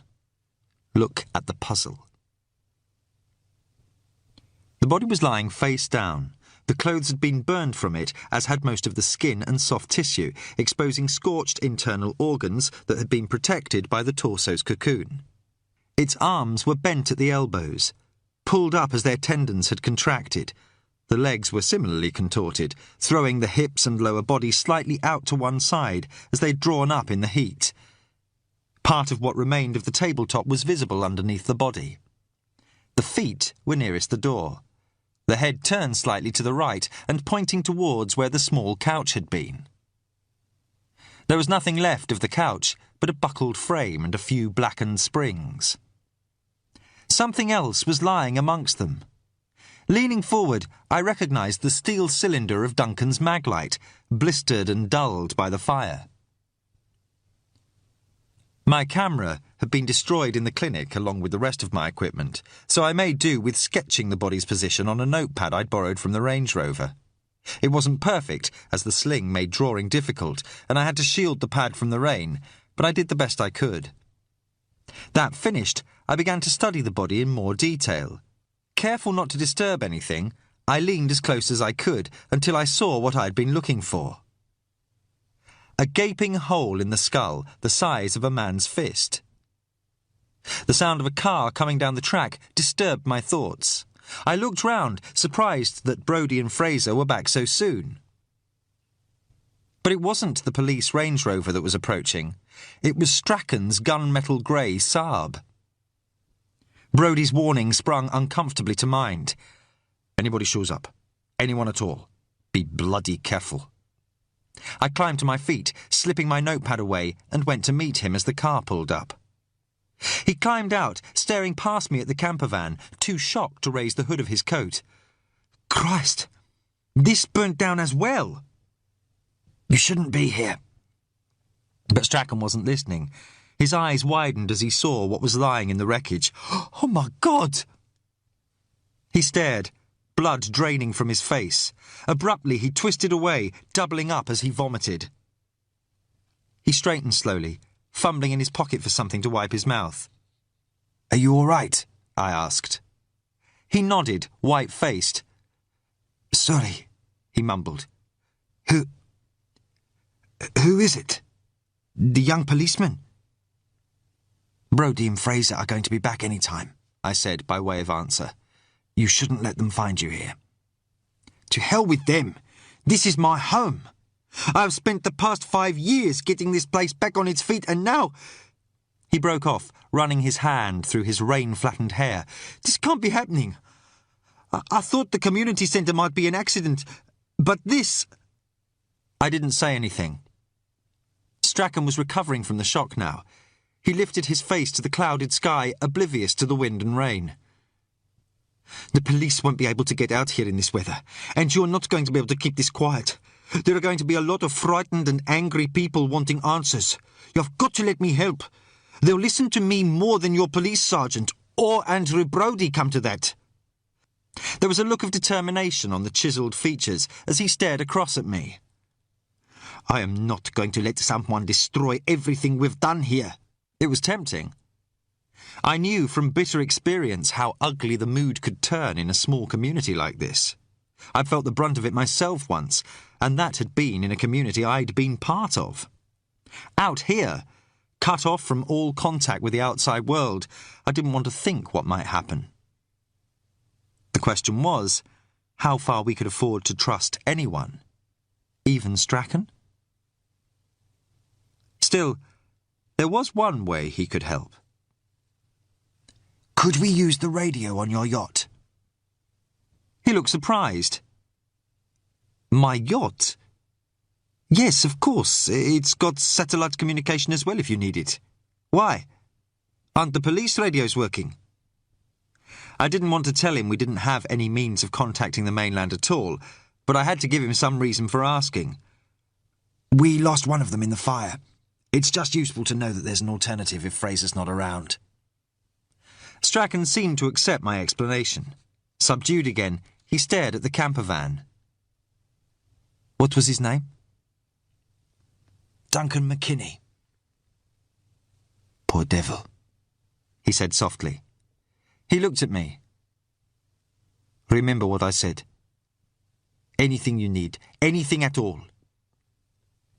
He returned to his car and set off back down the track. As the Saab neared the road, I saw the distinctive shape of the police Range Rover heading towards it. The road's narrowness forced the two cars to slow as they skirted each other, like two dogs warily circling before a fight. Then they were clear, and the Saab accelerated away with a smooth growl. Keeping my back to the wind, I waited for the Range Rover to pull up.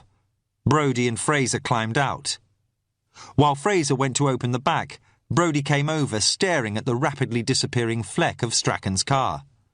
"What was he doing here?" "He came to offer his help." His chin jutted. "We can manage without that."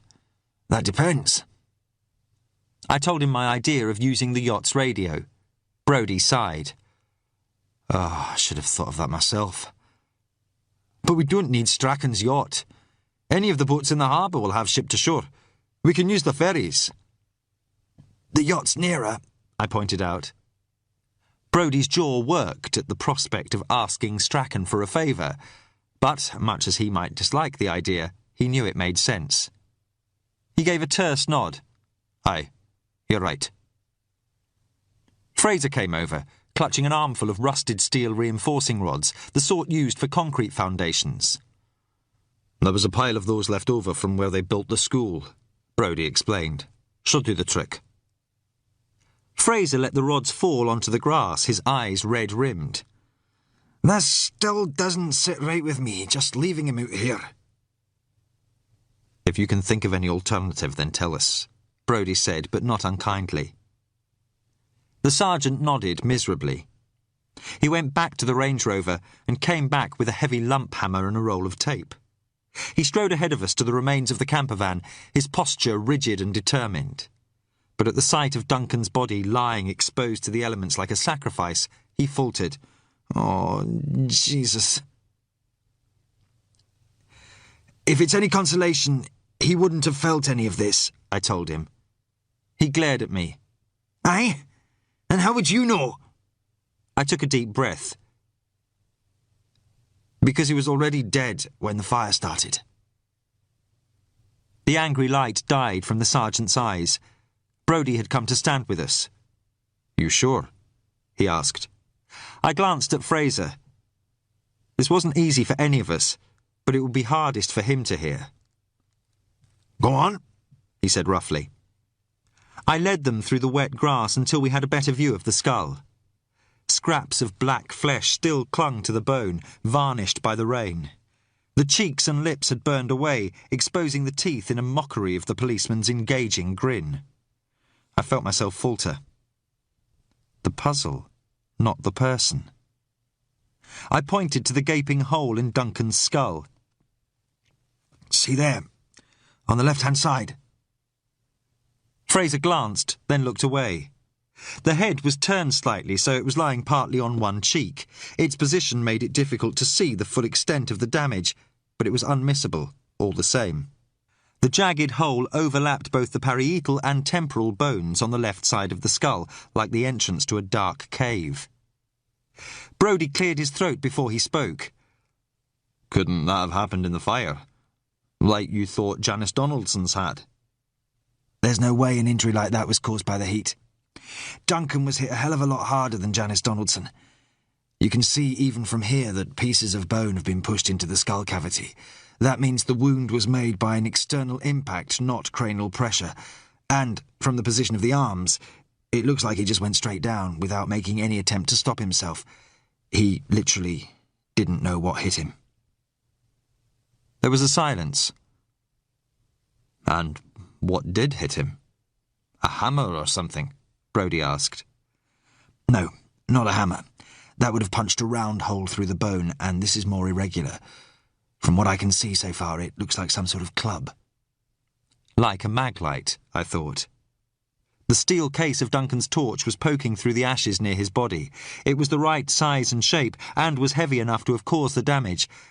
But there was no point speculating until Sock arrived. Fraser had his fists balled, his eyes drawn to the body despite himself. He was a fit lad. He wouldn't have given in without a fight. I spoke carefully. Perhaps not, but, well, from how it looks, he had his back turned when he was struck. The body's lying face down, feet towards the door, so he was facing away from it and pitched forward when he was hit from behind. Couldn't he have been killed outside and then brought into the van? Brodie asked. I don't think so. For one thing, the table's underneath him, which suggests he fell onto it. I can't see anyone lifting the body onto it. And Duncan was hit here, on the side of his head, I said, tapping my own just above my ear. For it to connect there, the killer must have swung sideways rather than overhead like you'd normally expect. Fraser still didn't get it. Why does being hit on the side of his head mean he was killed inside the van? Because the ceiling wasn't high enough for an overhead swing, Brodie answered for me. It's only guesswork at this stage, but it fits, I said. The killer was standing behind Duncan, between him and the door. That points to him being left-handed, because the impact wound is to the left-hand side of the skull. The rain squalled around us as they stared down at Duncan's body, playing it out for themselves. I waited, wondering which one of them would say it first. Surprisingly, it was Fraser. So, he let them in? And then turned his back? That's how it looks. What the hell was he thinking? Christ, I told him to be careful. I somehow doubted that. But if the police sergeant needed to revise his memory to ease any guilt he might be feeling, I wasn't going to stop him. There was a more important point here, one I could see from Brodie's expression that he hadn't missed, even if Fraser had. Duncan hadn't thought he was in any danger when he let his killer in. Brodie reached out and took the tape from Fraser. Let's get this over with. Chapter 18. The police tape snapped and twisted, strung out between the steel rods that Fraser had hammered into the ground. With only one hand, there was little I could do to help. Brodie had held the rods in place while Fraser knocked them in with the lump hammer, positioning them every few yards to form a square perimeter round the van. You want to take a turn? The sergeant panted halfway through. Sorry, you'll have to do it. Arthritis, Brodie told him, rubbing his back. Aye, right, Fraser muttered, pounding the steel rod into the turf as though venting his anger and grief. Which was perhaps what Brodie had intended, I thought. I stood nearby, hunched against the cold and damp as they ran the tape between the rods. It was only a symbolic barrier, but I still wished there was more I could do as they fought against the wind to secure the whipping ends of the tape. Finally, it was done. The three of us stood, taking one last look at the camper van behind its flimsy barricade. Then, without a word, we headed back for the Range Rover. Our priority now was to let the mainland know what had happened.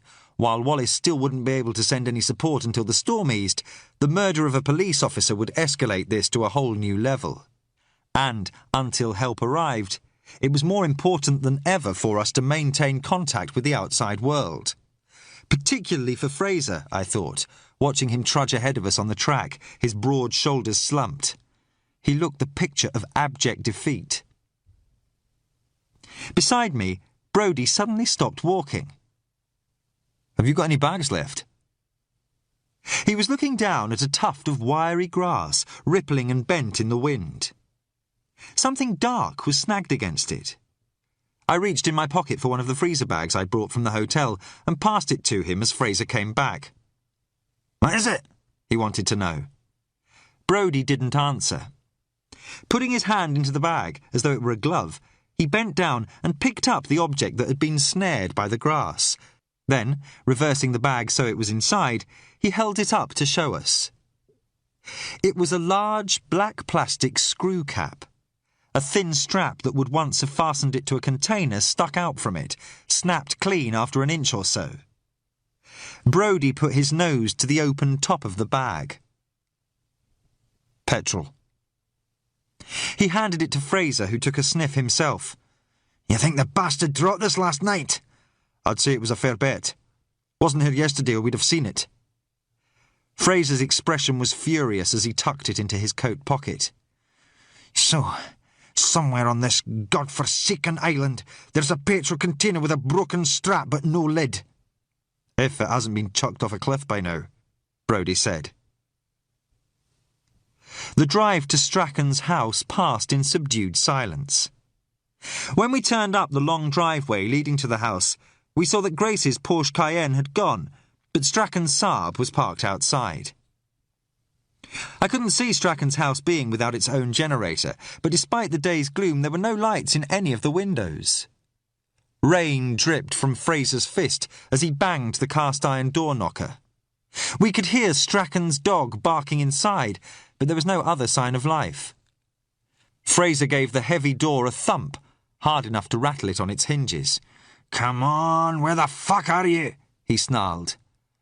"Probably off on one of his walkabouts," Brodie said, standing back to look up at the house. "I suppose we could always just go down to the yacht ourselves. It's an emergency." "Aye, and what if it's locked?" Fraser asked. "We can't just break in." "People here don't usually lock their doors. There's no cause." There might be now, I thought, but I was against it for another reason. "If we get down there and find it's locked, we've wasted even more time," I said. "And does anyone know how to use a satellite radio anyway? Or a ship to shore come to that?" The silence that greeted the question told me neither of them did. Fraser slammed his hand against the door. "Shit!" "Let's go and find Kinross. We'll use the ferries," Brodie said. Kinross lived by the harbour. When we reached the outskirts of the village, Brodie told Fraser to take a shortcut down a narrow cobbled street that bypassed the main road. The ferry captain's bungalow had a prefabricated look to it, and, like most of the other houses on Runa, it had new UPVC doors and windows. But the rest of the building had a run-down, uncared-for look. The gate was missing from the bottom of the path, and the small garden was overgrown and strewn with rusting boat parts. A fiberglass dinghy lay overgrown with dune grass, its bottom holed and splintered. Brodie had told me Kinross was a widower who lived alone with his son. It showed. Brodie and I left Fraser brooding in the car while we went up the path. The doorbell chimed with a cheery electronic melody. No one answered. Brodie rang it again, then hammered on the door for good measure. The muted sounds of movement came from inside, then the door was opened. Kevin, Kinross's teenage son, stood in the hallway, eyes briefly making contact before darting off again. The angry red mounds of acne scarred his face in a cruel topography. "Is your father in?" Brodie asked. The teenager gave a shake of his head, not looking at us. "Know where he is?" He shuffled uncomfortably, narrowing the gap in the doorway until only a thin strip the width of his face remained open. "Down at the boatyard," he mumbled. "In the workshop." The door snicked shut. We went back to the car. The harbour was a turmoil of crashing waves and churning boats. Out on the jetty, the ferry pitched and rolled at its berth. The sea churned wildly, the spume so thick it was indistinguishable from the rain. Fraser drove down to the corrugated shack on the seafront that I'd passed on my way to Brodie's the previous day. It was set close to the foot of the tall cliffs that encircled the harbour and which protected it from the worst of the weather. "The yard's communal," Brodie said, as we climbed out of the car and hurried over, having to fight against the wind. "Everybody with a boat chips into the running costs, and if they need repairs, everyone pitches in." "Is that Guthrie's?" I asked, indicating the dilapidated fishing boat hauled up on blocks that I'd noticed the day before. It appeared in even worse condition up close. Half of its timber hull was missing, giving it the skeletal look of some long-dead prehistoric animal. "Aye, supposed to be making it seaworthy again, but it doesn't seem in any hurry." Brodie shook his head in disapproval. "Rather spend his money in the bar." Skirting the covered piles of building supplies stacked nearby, we hurried for the workshop's entrance. The wind threatened to wrench the door from its hinges when we opened it. Inside, the workshop was stiflingly hot, thick with the smell of machine oil and sawdust. Lathes, welding torches and cutting gear littered the floor, while the walls were covered with shelves of tools, stained black with ancient grease. A radio was playing, the tinny melody fighting against the chug of a generator. About half a dozen men were inside. Guthrie and a smaller man were crouched over the dismembered remains of an engine that was spread out on the concrete floor. Kinross and the others were playing cards at an old formica table, on which stood half-drunk mugs of tea. A tin-foil pie case doubled as an ashtray, overflowing with cigarette stubs. They had all broken off what they were doing to stare at us. Their expressions weren't exactly hostile, but neither were they friendly. They regarded us blankly, waiting. Brodie stopped in front of Kinross. "Can I have a word, Ian?" Kinross shrugged. "I'm not stopping you." "I mean in private." "It's private enough here." To emphasise his point, he opened a pouch of tobacco and began rolling a cigarette with oil-stained fingers. Brodie didn't bother to argue. "We need to use the ferry's radio." Kinross ran the tip of his tongue along the edge of the cigarette paper, then smoothed it down. He nodded towards Fraser. "What's wrong with his? Don't the police have radios these days?" Fraser glared back without answering. Kinross plucked a piece of tobacco from his mouth. "Fucked, are they?" I could hear the sergeant's heavy adenoidal breathing, like an angry bull's, as he started forward. "Aye, and so will you be if—" "We are asking for your help," Brodie cut in, laying a restraining hand on Fraser's shoulder. "We need to get in touch with the mainland. It's important or we wouldn't ask." Kinross unhurriedly lit the roll-up. He shook out the match and tossed it into the overflowing ashtray, then considered Brodie through a plume of blue smoke. "You can try for what it's worth." "Meaning what?" Fraser demanded. "You won't be able to transmit from the harbour. The radio's VHF. Has to have line of sight, and the cliffs block the signal to the mainland." "What if you need to send a mayday?" Brodie asked, incredulous. Kinross shrugged. "If you're in the harbour, you wouldn't need to." Fraser had bunched his fists. "So take the bloody boat out to sea where you can transmit." You want to try going out in this? Go ahead, but not on my ferry. Brodie kneaded the bridge of his nose. How about the other boats? All VHF, the same. There's Mr. Strachan's yacht, one of the card players suggested. Guthrie laughed. Aye, it's got communications coming out of its arse. I saw Brodie's face close down. Look, can we try the ferry anyway? Kinross took an indifferent drag of his roll-up. If you want to waste your time, it's up to you.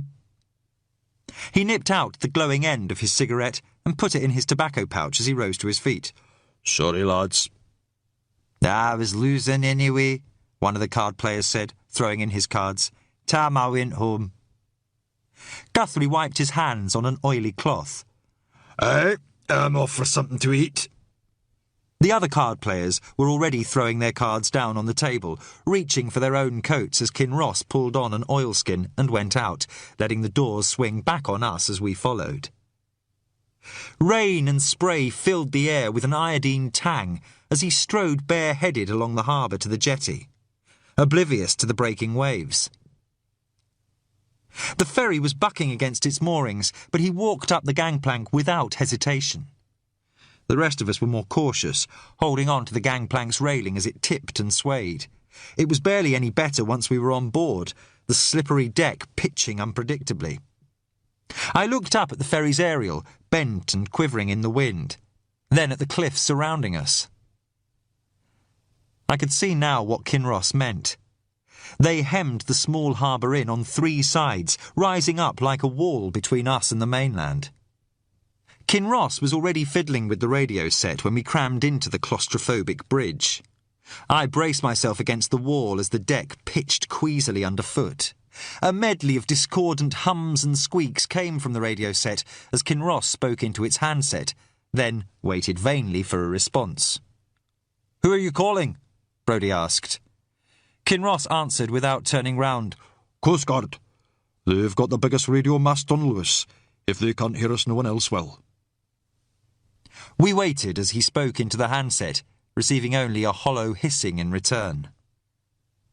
Fraser had been watching the ferry captain with an expression of sullen dislike.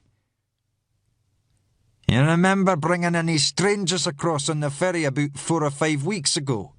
he asked suddenly. Brodie gave him an angry look, but he took no notice. Kinross didn't turn round. "No." "No what? No, you didn't bring anyone, or no, you don't remember?" Kinross stopped what he was doing and turned to stare at him. "That's to do with the mother." "Just answer the question." Kinross's smile threatened violence. "And if I don't?" Brodie cut in before Fraser could respond. "Take it easy, Ian. No one's accusing you of anything. We just came out here to use the radio." Deliberately, Kinross lowered the handset. He leaned back against the swaying bulkhead, folding his arms as he regarded us. "Are you going to tell me what this is about?" "It's police business," Fraser growled. "Aye, and this is my ferry, and my radio. You want to use it, you can tell me what's so urgent." "We can't yet, Ian," Brodie interposed smoothly. "But it's important. Trust me on that." "This is our island. We've a right to know what's going on." "I know, and you will, I promise." "When?" Brodie sighed. "Tonight. But right now, we need to contact the mainland." "Now listen," Fraser began, but Brodie spoke over him. "You've got my word." Kinross stared at him, his expression giving nothing away. Then he got up and headed for the door. "Where are you going?" Brodie asked. "You wanted me to try the radio? I have." "Or can't you keep trying?" "No. Anyone could hear. We'd know by now." "What about other ships? Someone could relay a message back to the mainland for us. The cliffs wouldn't block that." "Maybe not, but they're still going to funnel the signal, and the set's range is only 30 miles.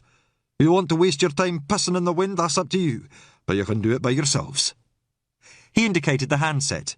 "Press the switch to talk, let go to receive, and switch it off when you're finished." With that, he walked out. As the door banged shut behind him, Fraser turned on Brodie angrily. "What the hell do you think you're doing? You have no authority to tell them anything." "We don't have any choice. We need these people's help. You're not going to get it by yelling." Fraser's face was crimson. "One of those bastards killed Duncan." "Aye, and antagonising everyone's not going to find out who did it." Brodie stopped, restraining himself. He took a deep breath. Kinross is right. There's no point wasting any more time here when Strachan's yacht has a satellite comm system. We can call into the school on the way and see if Grace is there. "And if she's not?" Fraser demanded truculently. "Then we'll wait at the house until one of them gets home." Brodie grated, clearly not happy himself at having to ask anything of Strachan. "Unless you've any better ideas." Fraser hadn't. We drove up through the village from the harbour, but when we reached the school, Grace's black Porsche wasn't outside. The small building was unlit and empty. "They must have sent the kids home early because of the power cut. We probably missed her when we detoured to see Kinross," Brodie said, his frustration evident. There was nothing to do but head for Strachan's house and hope she was there. Fraser drove in moody silence. I couldn't help but feel sorry for him. He wasn't an easy man to like, but Duncan's death had hit him hard, and he'd been out of his depth even before his colleague was murdered. We were approaching the big house when the sergeant suddenly tensed. "What the hell's he doing?" Strachan's Saab was tearing down the road directly towards us. Fraser swore and swerved into the side, stamping on the brake as the Saab skidded to a halt just a few feet away. "Bloody idiot!" Fraser cursed. Strachan had jumped out and was running towards us, not even bothering to close his car door. Fraser angrily wound down the window and yelled at him. "What the hell are you playing at?" Strachan didn't seem to hear. His face was shockingly pale, his eyes wide and scared as he bent to the open window. "Grace is missing," he gasped. "What do you mean, missing?" Fraser demanded. "I mean she's missing. She's gone." Brodie had climbed out of the Range Rover. "Slow down and tell us what's happened." "I've told you, Christ, are you all bloody deaf? We have to find her." "We will, but you're going to have to calm down and tell us what you know." Strachan made an effort to compose himself. "I got back a few minutes ago. Grace's car was here and there were lights on and music playing, so I thought she was in the house. She had left a cup of coffee going cold in the kitchen, but when I called she didn't answer. I looked in every room, but there's no sign of her." "Couldn't she have gone for a walk?" Fraser asked. "Grace, in this weather? Look, why are we just standing here? We've got to do something." Brodie turned to Fraser, automatically assuming command. "We need to organise a search. Go back to the village and bring as many people back as you can." "What about you?" Fraser asked, not liking being told what to do. "I'm going up to the house and take a look." "I've told you, she isn't there," Strachan almost yelled. "We'll take another look anyway. Dr. Hunter, do you want to come with me?" I'd been about to suggest it anyway. If Grace was hurt, I'd be more use here than rounding up a search party in the village. We hurried over to the Saab as Fraser drove off in the Range Rover. "What do you think?" I asked Brodie in a low voice. He just shook his head, his expression grim. Strachan had left the Saab's engine running. He barely waited for us to get in before he set off, reversing back up the road and up the driveway before screeching to a halt next to Grace's black Porsche SUV. Without waiting to see if we followed, he ran into the house, shouting his wife's name. The only response was a frenzied barking from the dog in the kitchen. "See, she's not here," he said, pushing his hand through his hair distractedly. "And Oscar was running around outside when I got back. If Grace had gone anywhere, she wouldn't have just left him outside like that." There was a knot of tension in my gut as I heard the catch in his voice. I knew what he was going through. I had once gone to Jenny's house and found the same terrible absence myself. There had been a killer loose then as well, and being here now, seeing the fear in Strachan's eyes, gave me a terrible sense of déjà vu. But Brodie remained calm as we carried out a quick search of the house. There was no sign of Grace. "We're just wasting time." Strachan said as we finished, his panic nearing the surface. Did you look in the outbuildings? Brodie asked. Yes, there's only the barn and she's not in there. What about the cove? Strachan just stared at him. No, but Grace never goes down there, not without me. Let's take a look anyway, shall we? Strachan led us into the kitchen. A half-drunk cup of coffee stood on the table, a book opened but face down next to it, as though Grace had merely stepped out for a moment. Impatiently pushing the retriever aside, Strachan went out through the back door and rushed for the steps leading down to the cove. I'd been half afraid we'd see Grace's broken body lying on the shingle below us. But except for the yacht moored at the short jetty, the cove was empty. It was a beautiful boat, its hull squeaking against the rubber fenders as the sea threw it about, tall masts swinging back and forth like the arm of a broken metronome. Strachan hurried along the jetty towards it. He bounded up the gangplank and ran to the cockpit. I was slower to board, struggling for balance with one arm strapped up. As I stepped onto the deck, Strachan threw back the cockpit hatch and suddenly froze. When I reached him, I saw why. Like the rest of the yacht, the cockpit was beautifully equipped, teak panels, stainless steel fittings, and an elaborate instrument console. Or what was left of it. The radio and satcom had been smashed to pieces, the deck below them littered with torn wires and broken circuitry. Strachan stared at it for a moment, then rushed through the cockpit to the main cabin. "Grace? Oh, God! Grace!" She lay on the cabin's floor. Her head and shoulders were covered with a sack, but below that, Grace's white parka was clearly visible. She lay curled on her side, arms pulled behind her and tied behind her back. From the waist down, she was naked. Or almost. Her feet hadn't been bound, but her jeans had been left pulled down around her ankles, tethering them as securely as a rope. Her pants were around her knees, as though her attacker had been interrupted in the act of removing them. She looked obscenely vulnerable lying there, her long legs bare and blue-white with the cold. She wasn't moving. I thought we were too late, but then Strachan touched her, and suddenly she began to thrash around. "Hold her! Don't let her hurt herself!" I warned, trying to catch her feet. "It's all right, Grace, it's me! It's me!" Strachan said, yanking the sacking from her head. Underneath it, her hair was a tangled mess obscuring her face. A piece of dirty cloth had been crammed into her mouth. Above it, her eyes were wide and terrified, but then they fixed on Strachan, and she immediately stopped struggling.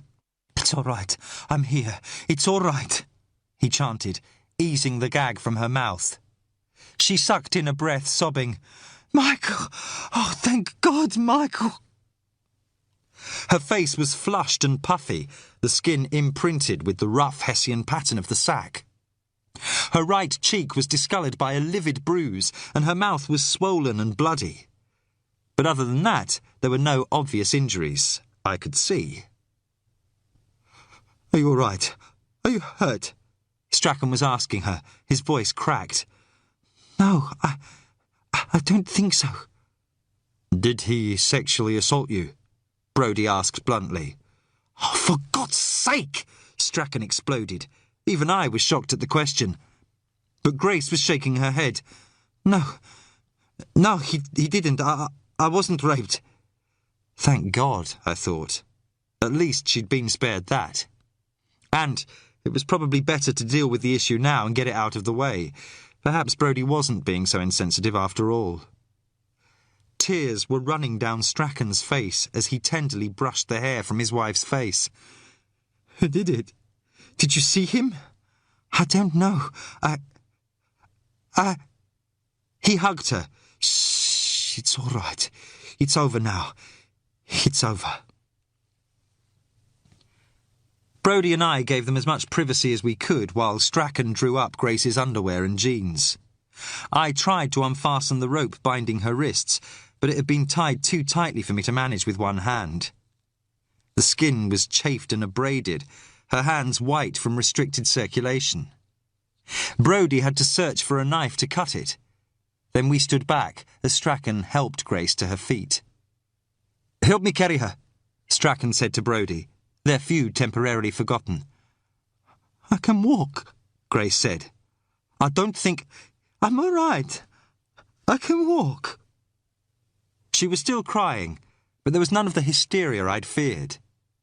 Brodie and I stayed a discreet distance behind them as Strachan supported her along the jetty. Grace huddled against him, the two of them so oblivious to anyone else that I felt like an intruder. As we climbed the steps out of the cove, the seagulls' lonely cries sounded like mocking laughter on the wind.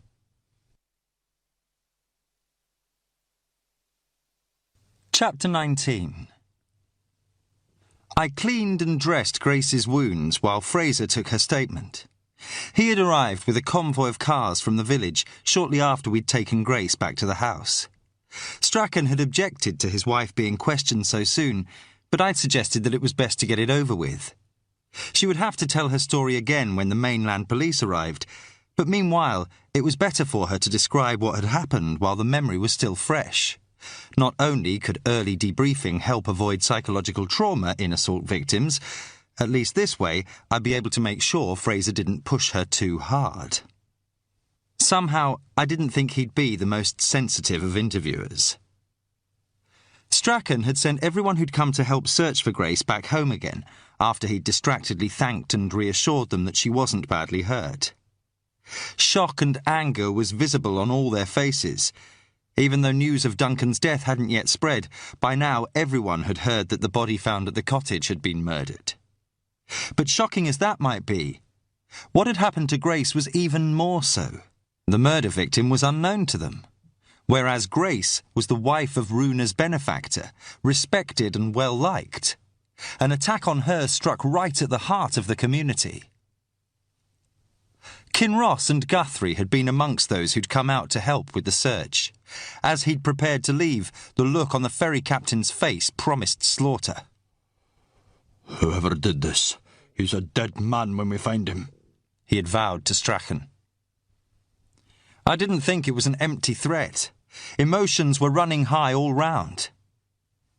Given his infatuation with Grace, it was no surprise that Cameron had also rushed out to help with the search. He'd been the last to leave, stridently insisting that he had to see her. His protests had carried from the hallway into the kitchen, where Brodie and Fraser waited as I cleaned Grace's wounds. "If she's been injured, I need to examine her," Cameron boomed indignantly. Strachan's voice remained unmoved. "There's no need. David's doing that." "Hunter!" Cameron fairly spat the word. "With all due respect, Michael, if anyone's going to treat Grace, it should be me, not some ex-GP. Thanks, but I'll decide who's going to look after my wife." "But, Michael, I said no!" There was a shocked pause. When Strachan spoke again, it was with some restraint. "Go home, Bruce. If I need you, I'll let you know." "I seem to be causing trouble," Grace said ruefully as we heard the front door close. She had been stoically enduring my one-handed attempts to dab antiseptic on her injuries. "I expect he just wants to help," I said, putting down the wad of cotton wool. "Excuse me." Leaving her with Brodie and Fraser, I went out of the kitchen to intercept Strachan as he came back across the large hall. "I heard what Cameron said," I told him. "He's got a point. He'll have more experience at treating wounds than I do." The events of the last hour had taken their toll on Strachan. He looked better than he had, but the chiselled features were drawn and some of the vitality had drained from him. "I'm sure you're more than capable of putting a dressing on," he said tiredly. "Yes, but he's the nurse." His face hardened. "For the time being." I didn't say anything.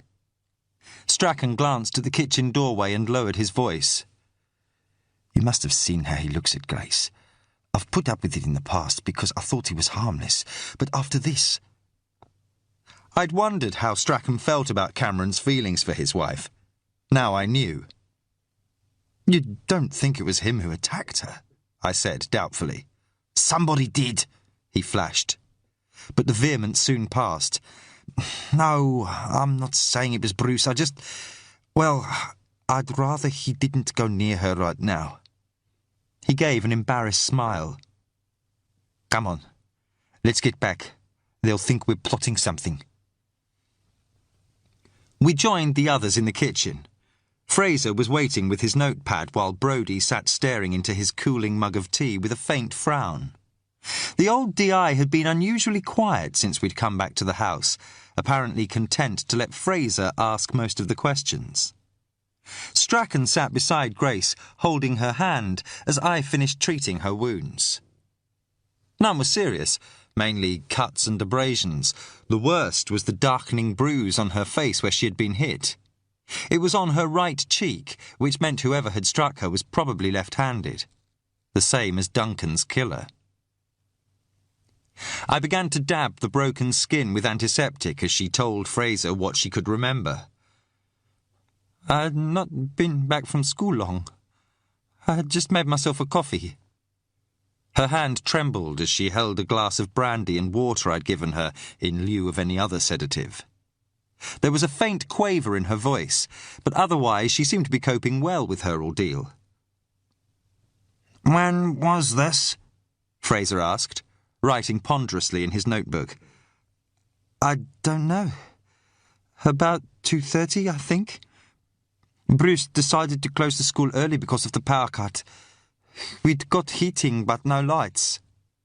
She broke off to speak to her husband. Michael, we really need to see about getting a backup generator for the school as well, you know? I know. We will. Strachan smiled, but he still looked awful. He seemed to blame himself for what had happened, for not being there when she had needed him. Grace took a sip of brandy and gave a shudder. Oscar was barking at the kitchen door. He wouldn't shut up, and as soon as I opened it, he shot off for the cove. I didn't want him going on the jetty in this weather, so I went after him. When I got down there, he was barking like a mad thing at the yacht, and I saw the cockpit hatch was open. Even then, I didn't think anything about it. It's never locked, and I thought Michael must have forgotten to close it. I started to go into the cockpit, but there was no light on, and I couldn't see. Then something hit me. She faltered, her hand going to the bruise on her right cheek. You don't have to talk about it if you don't want to, Strachan told her. I'm fine, really. Grace gave him a small smile. She looked shaken, but there was a determination about her as she continued. Everything got a bit blurry then. I realised I was on the floor and my hands had been tied behind me. There was something over my head as well. I thought I was going to suffocate. The sack, or whatever it was, stank of fish and oil, and a horrible piece of cloth had been stuffed in my mouth. I could feel cold air on my legs and realised I didn't have my jeans on. I tried to yell or kick out, but I couldn't. Then I felt my pants being pulled down. She broke off, her control slipping. I just can't believe it must have been someone I know. Why would anyone do something like that? Strachan turned angrily to Fraser. For God's sake, can't you see this is upsetting her? It's all right, really. I'd rather finish. Grace wiped her eyes. Well, there's not much more to tell anyway. I sort of passed out again after that. The next thing I knew was when you arrived. But you see, you weren't raped? Fraser asked tactlessly. She looked at him levelly. No, I can remember that much. Thank God, Strachan said fervently. The bastard must have heard us shouting for you and cleared out. Fraser was laboriously making notes. Can you remember anything else? Anything about who attacked you? Grace thought for a while, then shook her head. Not really. Was he tall? Short? Was there any sort of smell about him? Aftershave? Anything like that? I'm afraid all I could smell was rotting fish and oil from the sack. I finished cleaning the greys on Grace's cheek. Is there another way out of the cove? I asked. Apart from the sea, you mean? Strachan shrugged. If you climb over the rocks at the base of the cliff, there's a shingle beach that runs halfway back to the village. Towards the end of it, there's a path leading up to the cliff top. It'd be a bit hairy in this weather, but not impossible. That explained how the attacker had managed to get away without our seeing him. For all we knew, he could have simply hidden until we'd gone into the house. We'd been more concerned with making sure Grace was all right than searching for whoever had assaulted her. Fraser didn't have many more questions after that. I thought Brodie might want to ask something himself, but the old DI remained silent as Grace excused herself. Strachan wanted to run a bath for her, but she would hear none of it. "I'm not an invalid," she smiled, with a touch of exasperation. "You stay here with our guests." She came and kissed my cheek, the musk of her perfume distinctive even under the reek of antiseptic. "Thank you, David. Glad to help." There were dark shadows under Strachan's eyes and a haunted look in them as he watched her go out. "She'll be all right," I told him. He nodded, unconvinced. "Christ, what a day," he muttered, passing a hand over his face. Brodie spoke for the first time since bringing Grace into the house. "Tell me again what happened." Strachan looked taken aback. "I've already told you. I came home and she wasn't here." "And where had you been exactly?"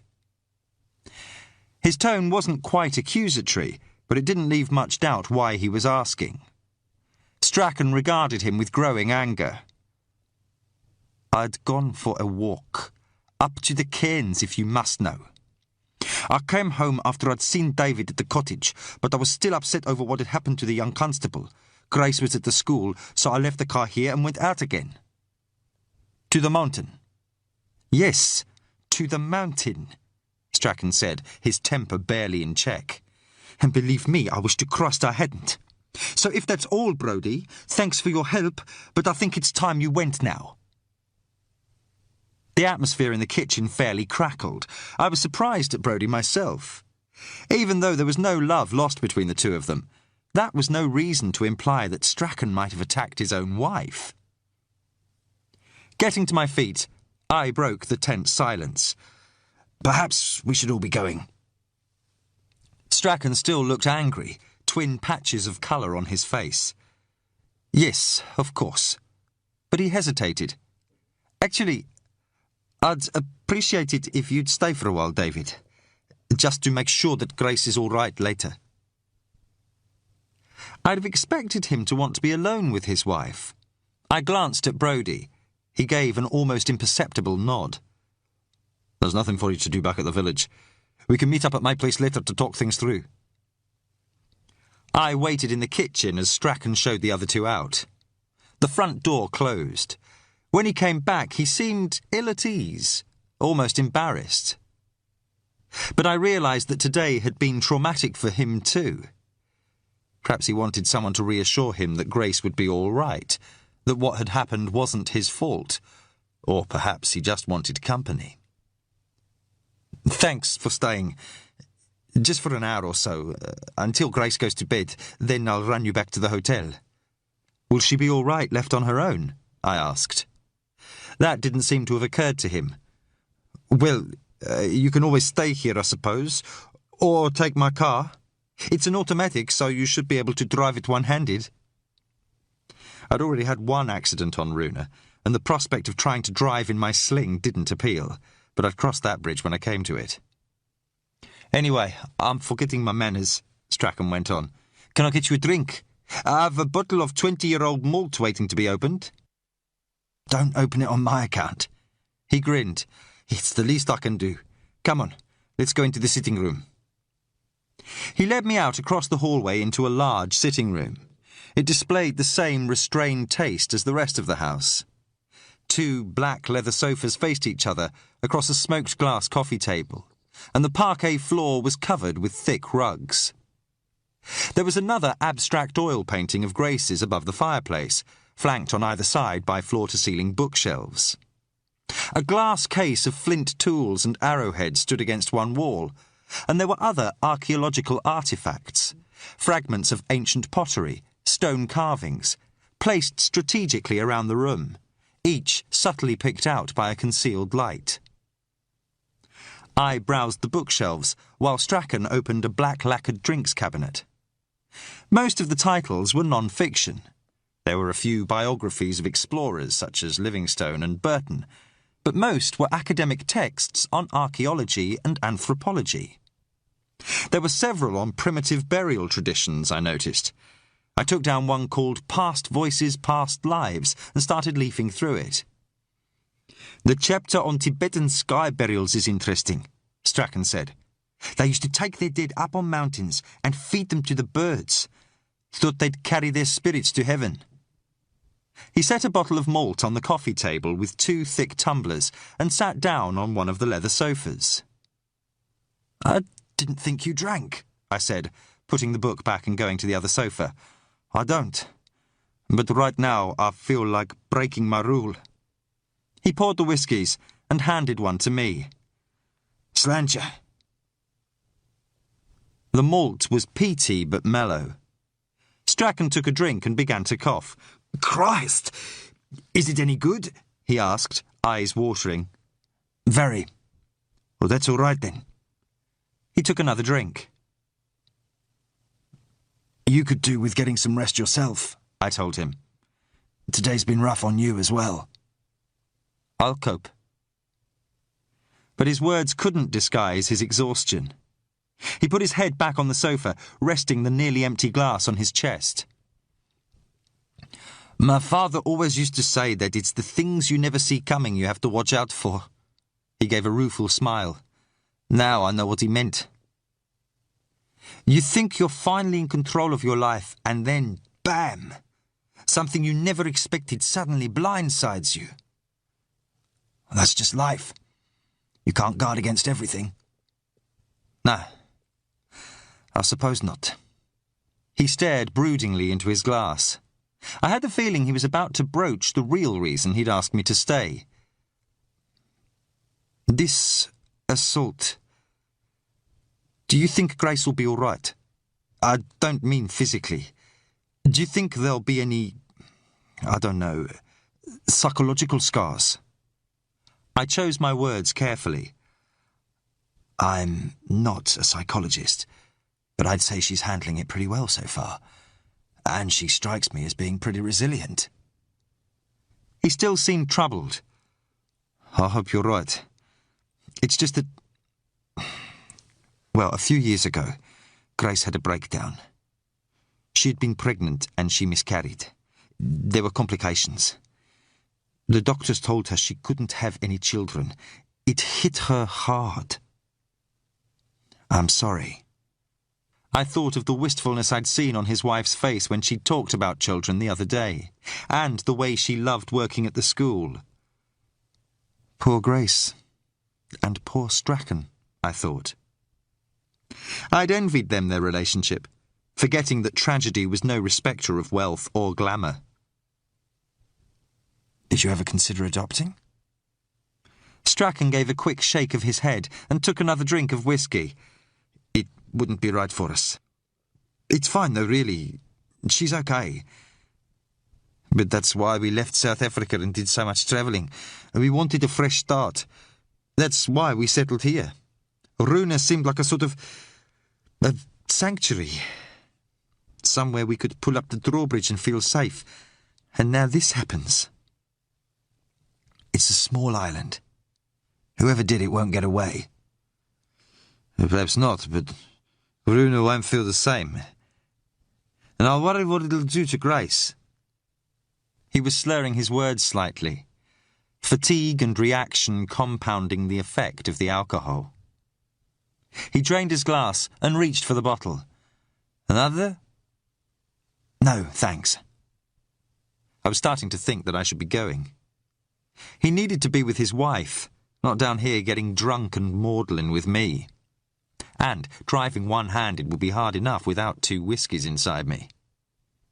I was saved from having to say anything by the sound of someone hammering on the front door. Strachan frowned and put the bottle of whisky back down. Who the hell's that? If it's bloody Bruce Cameron again. He stood up, swaying. Oh, now I remember why I don't drink. Shall I see who it is? I offered. No, I'll go. Still, he didn't object when I went with him into the hallway. The events of the last few hours had rattled everyone. I hung back as he opened the door, and it was only when I recognised Maggie Cassidy's red coat and relaxed that I realised how keyed up I was myself. But Strachan wasn't pleased to see her. "What do you want?" he asked, without inviting her in. The rain blustered through the open doorway as Maggie stood framed in it. Her elfin face looked tiny inside the hood of her outsized coat. She gave me a glance that was almost furtive, then addressed Strachan. "Sorry to disturb you, but I heard about what happened. I just wanted to see who your wife was." "We've nothing to say if that's why you're here." She shook her head earnestly. "No, I brought this." She held up a cloth-covered basin. "It's chicken soup. My grand speciality." That obviously wasn't what Strachan expected. "Oh, well, thank you." Maggie gave an embarrassed smile as she held out the soup. It reminded me of the way she had smiled at Duncan just before she had tricked him by dropping her shoulder bag, and I suddenly knew what was about to happen. I opened my mouth to warn him, but as Strachan started to take it from her, the basin slipped between their hands. Soup and broken crockery went everywhere as it shattered on the floor. "Oh, God, I'm sorry," Maggie stammered. She avoided looking at me as she fumbled in her pocket for a tissue. Pale splashes of soup dotted the bright red of her coat as well as Strachan's clothes. "Leave it doesn't matter," he said irritably. "No, please, let me clean it up." Her face had gone almost the same colour as her coat, but I wasn't sure if that was because of what had happened or because she was conscious of me watching her. Strachan crossly took hold of her wrists as she began dabbing ineffectively at the front of his shirt. "Michael, I heard something breaking." Grace was coming downstairs, wrapped in a thick white toweling bathrobe. Her hair was piled loosely on top of her head, the ends of it still damp. Deliberately pushing Maggie's hands away, Strachan stepped back from her. "It's all right, darling." He gestured ironically at the mess. "Miss Cassidy here just brought you some soup." Grace gave a wry smile. "So I see. Well, don't keep her standing outside. Actually, she was just leaving." "Don't be silly, not when she's come all this way." Reluctantly, Strachan moved aside to let Maggie in.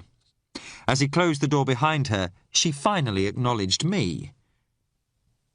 "Hello, Dr. Hunter," she said with a look of studied innocence, before quickly turning back to Grace. "I'm really sorry, Mrs. Strachan. I didn't mean to bother you." "It's no bother. Come on through into the kitchen while I get a cloth for the mess. Michael, darling, why don't you see to Maggie's coat?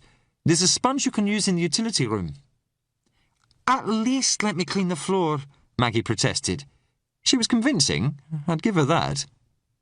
"Nonsense. Michael can see to that as well. He won't mind, will you, Michael?" "No," Strachan said stonily. Maggie shrugged out of her coat and gave it to him. Without its bulk, she looked even tinier than before, yet she still seemed to fill the room with an energy that belied her size. She didn't look at me as we went into the kitchen. Grace started to fill the kettle. "I feel really bad about this," Maggie said to her, "especially at a time like this. Being attacked like that. It must have been awful for you." It was time I intervened. "Grace, you really should be taking it easy. Maggie and I will be fine by ourselves for a few minutes, won't we, Maggie?" Maggie gave me a look of daggers. "Well, actually, I do feel a little washed out," Grace said, and it was true. She was looking pale.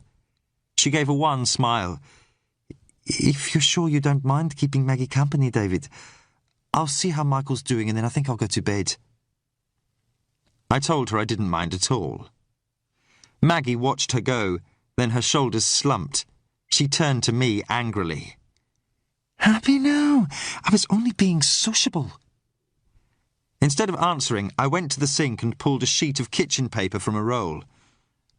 You've got soup on your jeans, I said, handing it to her. I watched as she angrily started to wipe it off. Your grand's name isn't Campbell, by any chance? Campbell? No, she's a Cassidy, same as... Her face fell as she realised. I practically lived on the stuff when I was a student, I told her. Cream of chicken was my favourite. It's the sort of smell you never forget. All right. So my gran didn't make it. So what? It's the thought that counts. Her defiance was wafer thin, but before either of us could say anything else, we heard Grace scream. I ran out into the hallway to find her staring towards the open front door, anxiously hugging herself. A few seconds later, Strachan came back inside. "It's all right, David. False alarm," he said, closing the door. Grace wiped her eyes and gave a tremulous smile. "Sorry, I'm jumping at my own shadow." Can I do anything? I asked. Strachan had gone to put his arms round his wife. "No, I'll be with you in a minute." Actually, we were just leaving, I said. Maggie's offered to drive me back to the hotel, haven't you, Maggie? The reporter managed a strained smile. "Aye, I'm a regular bus service." Neither of us spoke, as Strachan helped Grace upstairs, then came back down and collected Maggie's coat from the utility room. There were darker patches of red where he had sponged the soup from it. "Thank you," Maggie said in a small voice. She looked down at the floor where the shards of broken crockery lay among the spatters of soup. "I'm sorry about the mess, and I'm really glad your wife is all right." Strachan gave her a cold nod. I told him I'd call out the next day to check on Grace and ushered Maggie outside. Night had fallen as we hurried to the Mini, leaning into the wind as the rain was driven against us in sheets. It was still warm inside the car, and I belatedly remembered her warning about the broken heater. But that was the least of my concerns as I slammed the car door and turned to her angrily. "So, are you going to tell me what you thought you were doing back there?" Maggie was struggling out of her coat and thrusting it onto the back seat. "Nothing. I told you. I just came out to..." "I know why you came, Maggie. Christ, Grace was attacked. She might have been killed, and you pull a trick like that just so you can get your name on the front page." Maggie was on the verge of tears as she rammed the car into gear and headed for the road. "OK, so I'm a cow. But I can't just sit at my grand's pretending nothing's happening. Whatever's going on here, a story like this could be a big deal for me. All I want is a few words from one of them." "Is that all this is? Just a career opportunity?" "No, of course it isn't. I was born here. I know these people." Her chin came up. "And I left you alone when you asked me to this morning, didn't I? Could have followed you, but I didn't. Give me that much credit at least." Her small face was pinched and intense. I still didn't like what she had done, but her need to be believed seemed genuine. And she was right. She had kept her word that morning. The wind shook the Mini as I debated what to do. If I could trust her... "What do your instincts say?" I just hoped I could trust them as well.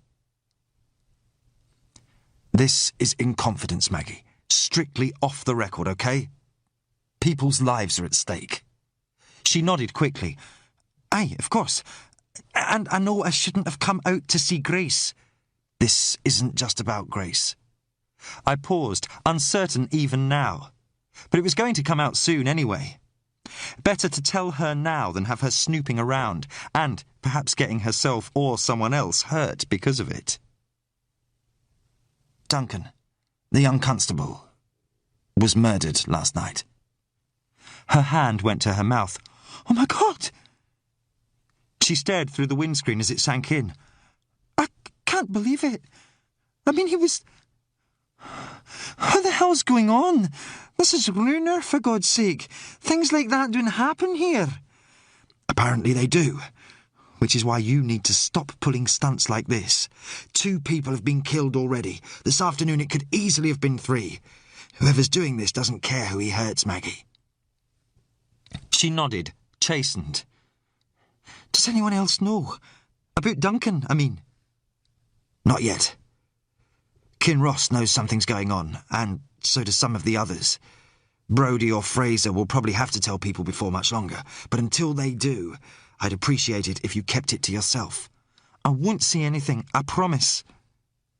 I believed her. For one thing, she couldn't get word out to her newspaper, but for another, Maggie looked stunned. She still seemed shell-shocked as the headlights picked out a shape on the side of the road ahead of us. It was blurred by the squeaking windscreen wipers, then resolved into a figure crouched in a reflective yellow rain cape. Looks like Bruce has had an accident, Maggie said. As she slowed, I could see it was Cameron, white face caught in the headlights as he worked over the chain of his mountain bike. There was mud smeared on the yellow fabric of his cape. Don't tell me he's cycled out here in this, I said, realising he must still be on his way back from Strachan's house. Aye, I passed him on the way out. Prides himself on being out in all weather. Bloody Amadan. I didn't have to understand Gaelic to know an insult when I heard one. Cameron shielded his eyes against the car's lights as we pulled up. A spanner still clutched in his hand. Maggie wound down the window and leaned out, screwing her face up against the rain. You want a lift yet, Bruce? She called. The reflective cape thrashed around him in the wind, moulding to his skinny frame like a live thing and threatening to blow him off balance. No wonder he'd come off his bike, I thought. He looked frozen and soaked, but when he saw me in the car, his expression hardened. I can manage. Suit yourself, Maggie muttered. She closed the window and pulled away. God, but that man seriously gets up my nose. Got all snotty the other day when I asked to do a story about him.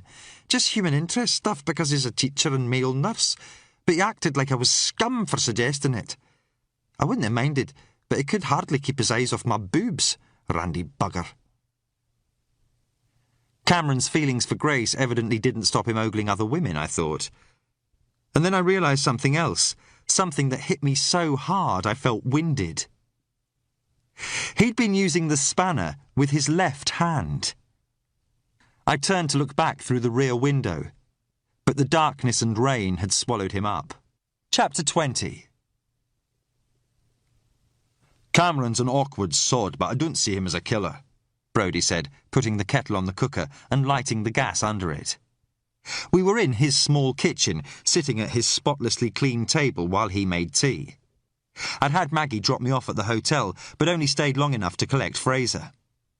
The Range Rover had been parked outside, and I'd expected to find him in the bar. Instead, he'd been in his room, and when I'd knocked I could hear him noisily blowing his nose before he came to the door. When he opened it, his room was in darkness, and his face was blotched and red. But his manner was as gruff as ever as I said we needed to talk to Brodie. I'm not saying he is, I said, as the old DI shook out the match he'd used to light the gas. But he was using the bike spanner with his left hand. We know that whoever killed Duncan was left-handed, and Grace was hit on her right cheek, which suggests the same thing about her attacker. Fraser sniffed dismissively. How can you be sure Strachan's wife wasn't given a backhand? I can't, I admitted. For all I know, it could be 2 different people who attacked them, come to that. But Duncan was hit hard enough to punch a hole in his skull and send impact fractures halfway across it. You can't get that sort of force behind a backhanded swing. Fraser's mouth turned down so far the tips of his moustache touched either side of his chin. Cameron's a prick, I'll grant you that. And I can't see a runt like him getting the better of Duncan. Duncan was hit from behind. He didn't have a chance to defend himself, I reminded him. We already know that Cameron's got a thing about Grace, and he also fits the blackmail theory. He's the school teacher, so he'd hardly want it known if he was using a prostitute. If Janice Donaldson threatened to tell, he might have killed her to keep it quiet. Brodie dropped tea bags into a pot. Perhaps. But assuming you're right, how did he get from the school to the yacht in time to attack Grace? For all we know, he could have left before her. He could have taken his mountain bike along the coastal path that Strachan told us about. Dangerous in this weather, but he might have chanced it if he was desperate. The kettle set up a mournful whistling as steam began to trail from the cap on its spout. Brodie turned off the flame and poured the boiling water into the teapot. With his right hand, I noticed. I was getting obsessive. He brought the teapot and 3 mugs over to the table. It's possible. But let's forget Cameron for now and look at what else we've got, he said, setting the pot down on a placemat and putting cork coasters in front of each of us for the mugs. The body of a murdered prostitute turns up badly burned. Whoever killed her was apparently unconcerned about it being found. Until word gets out, it's being treated as a murder inquiry. He didn't look at Fraser as he spoke, but he didn't have to. The killer panics and decides to get rid of the remains properly this time, as well as whatever other evidence might be left. In the process, he kills a police officer, and very nearly the forensic expert as well. He stirred the teapot, then replaced the lid and looked questioningly at us. Any comments? Bastard obviously gets off on fire, Fraser said. Pyromaniac or whatever it's called. I wasn't so sure. Have there been any other arson attacks or fires on the island? I asked Brodie. None that I know of. Not since I've been living here anyway. So why now? I'm no psychologist, but I don't think people just turn into fire starters overnight. Could just be a way for him to hide his tracks, Fraser suggested. Then we come back to why Janice Donaldson's body was left in the cottage instead of being buried or thrown off a cliff. Chances are it would never have been found then. We're missing something here, I insisted. Or just complicating things when there's no need, Fraser countered. Brodie looked thoughtful as he poured the tea. Let's go back to the attack on Grace. My feeling is that it was opportunistic. That she walked in on somebody as they were smashing the yacht's comm system. So, whoever it was, it had to be someone who knew we can't use the police radios. That rules out Cameron, Fraser said, spooning sugar into his tea. None of us told him. Had to be someone from the boatyard if you ask me. Ken Ross, or one of those other bearded bastards. They all knew our radios weren't working. One of them could have legged it out to the yacht while we were on the ferry. They'd just about have time to smash up the comms and do the business with Strachan's wife before they were disturbed. He put the wet spoon down on the table. Without a word, Brodie picked it up and took it to the sink, then brought a cloth over to wipe up the tea stain. Could be, he said, sitting back down. But we can't just assume it was one of them. We don't know who else they might have told. And let's not forget there's someone else who knew we wanted to use the yacht's radio. I could guess what was coming. You mean Strachan? He nodded. You asked him about it when he came out to the cottage. He's not stupid. He'd have put 2 and 2 together. I'd come to respect Brodie's instincts, but I was starting to think he was letting his animosity cloud his judgment where Strachan was concerned. I'd seen his reaction when he had realised Duncan was dead. Even if his shock had been feigned, I didn't think anyone could make themselves throw up to order, no matter how good an actor they were. Fraser obviously shared my doubts. No way! We all saw the state he was in. The man was in bits. Now why the hell would he attack his own wife and then come running for help? Doesn't it make sense? It does if he wanted to divert suspicion from himself, Brodie said mildly. Then he shrugged. But you could be right. For all we know, it could have been someone else entirely who trashed the yacht's communications just to be on the safe side. I just don't think we can afford to rule anyone out at the moment, that's all. He was right, I realised. Duncan had already died because too much had been taken for granted. I still don't understand what was gained by smashing the yacht's radio anyway, I said. Even if we could contact the mainland, no one can get out to us until the weather improves, so what was the point? Brodie took a drink of tea and placed his mug carefully back on the coaster. Time, perhaps? As far as the mainland's concerned, this is still about a month-old murder. Important, but not life and death. Even the fact we can't get in touch won't worry them overmuch, because they'll know the phones and radios aren't working. If they knew a police officer had been killed, there'd be a helicopter on standby ready to lift off the minute the weather permits. But as things are, they'll wait till it clears before they start things moving. So, as long as we've no means of communication, the culler's got a clear window to get off the island before anyone even starts looking for him. And go where? Even if he takes a boat, we're in the middle of nowhere. Brodie smiled. Don't be fooled. There's 150 miles of islands and coastline out here for someone to lose themselves. Then there's the British mainland, Norway, the Faroes and Iceland, all within striking distance. So you think the killer's planning to make a run for it?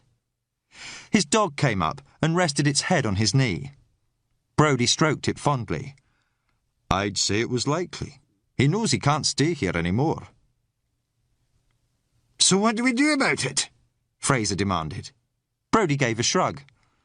Watch your backs and hope the weather clears. It was a depressing thought. The three of us took the Range Rover back to the hotel shortly afterwards. We hadn't eaten since that morning, and while none of us had much appetite, we still needed to eat.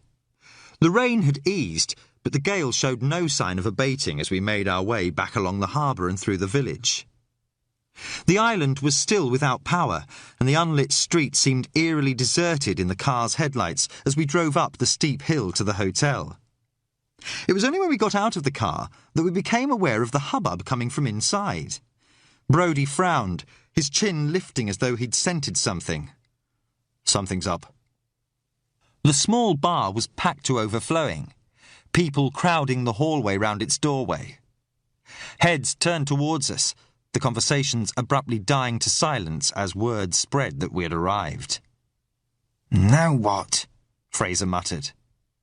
There was a ripple of movement as the people standing in the doorway shifted in response to some movement inside the bar. A moment later, Kinross emerged, the hulking figure of Guthrie just behind him. Kinross's ice-chip eyes brushed on Fraser and me before fixing on Brodie. We want some answers. With everything else that had happened, I'd forgotten about Brodie's promise to explain what was going on. Fraser began to draw himself up, shoulders bunched aggressively, but Brodie cut him off. I dare say you do. Just give us a minute here, will you?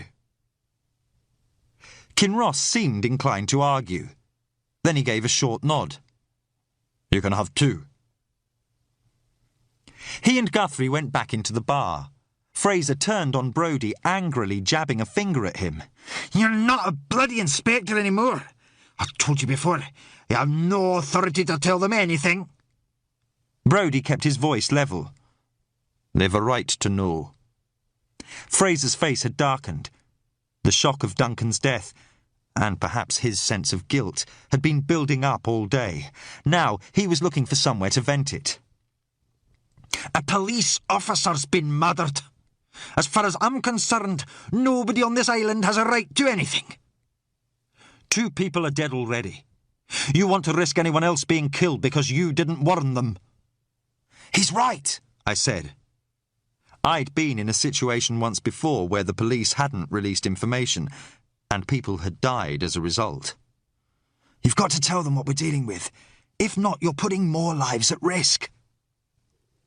Fraser had a cornered look about him, but he wasn't giving in. I'm not taking votes on it. I'm not telling anybody anything without proper orders, and neither is anybody else. No? A muscle was ticking in Brodie's jaw, but that was the only outward sign of any emotion. That's one good thing about being retired. I don't have to worry about red tape. Fraser grabbed hold of his arm as he started towards the bar. You're not going in there! What are you going to do? Arrest me? He looked at the police sergeant disdainfully. Fraser dropped first his gaze and then his hand. "I'm not having anything to do with this," he mumbled. "Then don't," Brodie said, and walked away. I went with him, leaving Fraser standing in the hallway. We had to ease through the crush in the bar. People shuffled aside as we went in, the murmur of conversation dying to a pin-drop silence. It was a small enough room to begin with, not meant for this sort of number. Ellen was serving behind the bar, looking flustered. I spotted Cameron, cleaned up and standing by himself in a corner. He'd obviously made it back after coming off his bike, but the look he gave me was no warmer than before. Maggie was there too, standing with a group that included Kinross and Guthrie, a look of anticipation on her face. But other than that, most were people I didn't recognise. There was no sign of Strachan, although that was hardly surprising. Even if he'd been told about the meeting, he wouldn't have wanted to leave Grace by herself in order to come. I hoped we wouldn't need him to calm things down this time. Brodie made his way to the fireplace and calmly surveyed the room.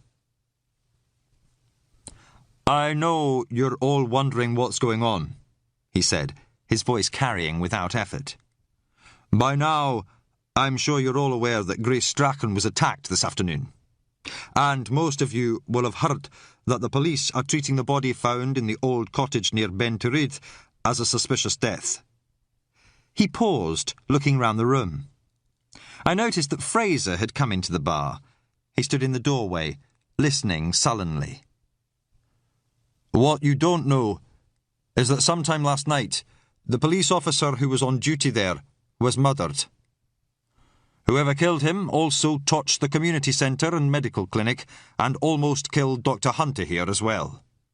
His words provoked an uproar. Brodie raised his hands for quiet, but no one took any notice. There were angry shouts of surprise and protest. I could see Ellen looking nervous behind the bar, and found myself wondering if this was a mistake after all. Then a voice was bellowing above the rest. "Quiet, everyone! I said, quiet!" The clamour died down. It was Kinross who had shouted. In the silence that followed, the ferry captain stared across at Brodie. "Are you saying it was somebody from the island? One of us?" Brodie stared back without flinching. "That's exactly what I'm saying." There was a rumble of discontent growing in volume, but it stilled as Kinross made himself heard again. "No." He shook his head emphatically. "No way." "I don't like it any more than you do.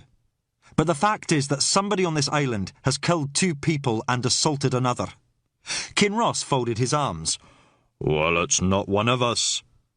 If there was a killer here, don't you think we'd know it?" There were muttered ayes and murmurs of agreement. As Brodie tried to make himself heard above the rising volume, Maggie squirmed her way to the front. She thrust out her dictaphone as though this was a press conference. "The body that was found at the cottage, do you know who it is?" Brodie paused. I knew he was making a judgment as to how much he should say. "It hasn't been formally identified yet, but we think it might be a missing prostitute from Stornoway." I was watching Cameron as Brodie spoke, but if the news meant anything to him, he didn't show it, and now other people were shouting their own questions. "Who the hell was a tart from Lewis doing out here?" Karen Tate called out. Her voice was already slurred. Guthrie grinned. "Take a guess." No one laughed. The big man's smirk slowly died. But I was more interested in another reaction. Kinross's son, Kevin, had given a start at the mention of the dead woman. His mouth opened in a shocked "oh" before he realised I was watching him. He quickly dropped his gaze. Everyone else's attention was still on Brodie. "The police are going to be sending teams out here as soon as the weather allows. I'll ask you all to cooperate with them when they arrive. Until then, we need you all to help us out. The cottage is a crime scene now, so please don't go out there. When scene of crime get here, they don't want to waste time chasing false leads. I know you're going to be curious, but please keep away from it. And if any of you think you might have any information, you need to tell Sergeant Fraser over there." All eyes instinctively went to Fraser.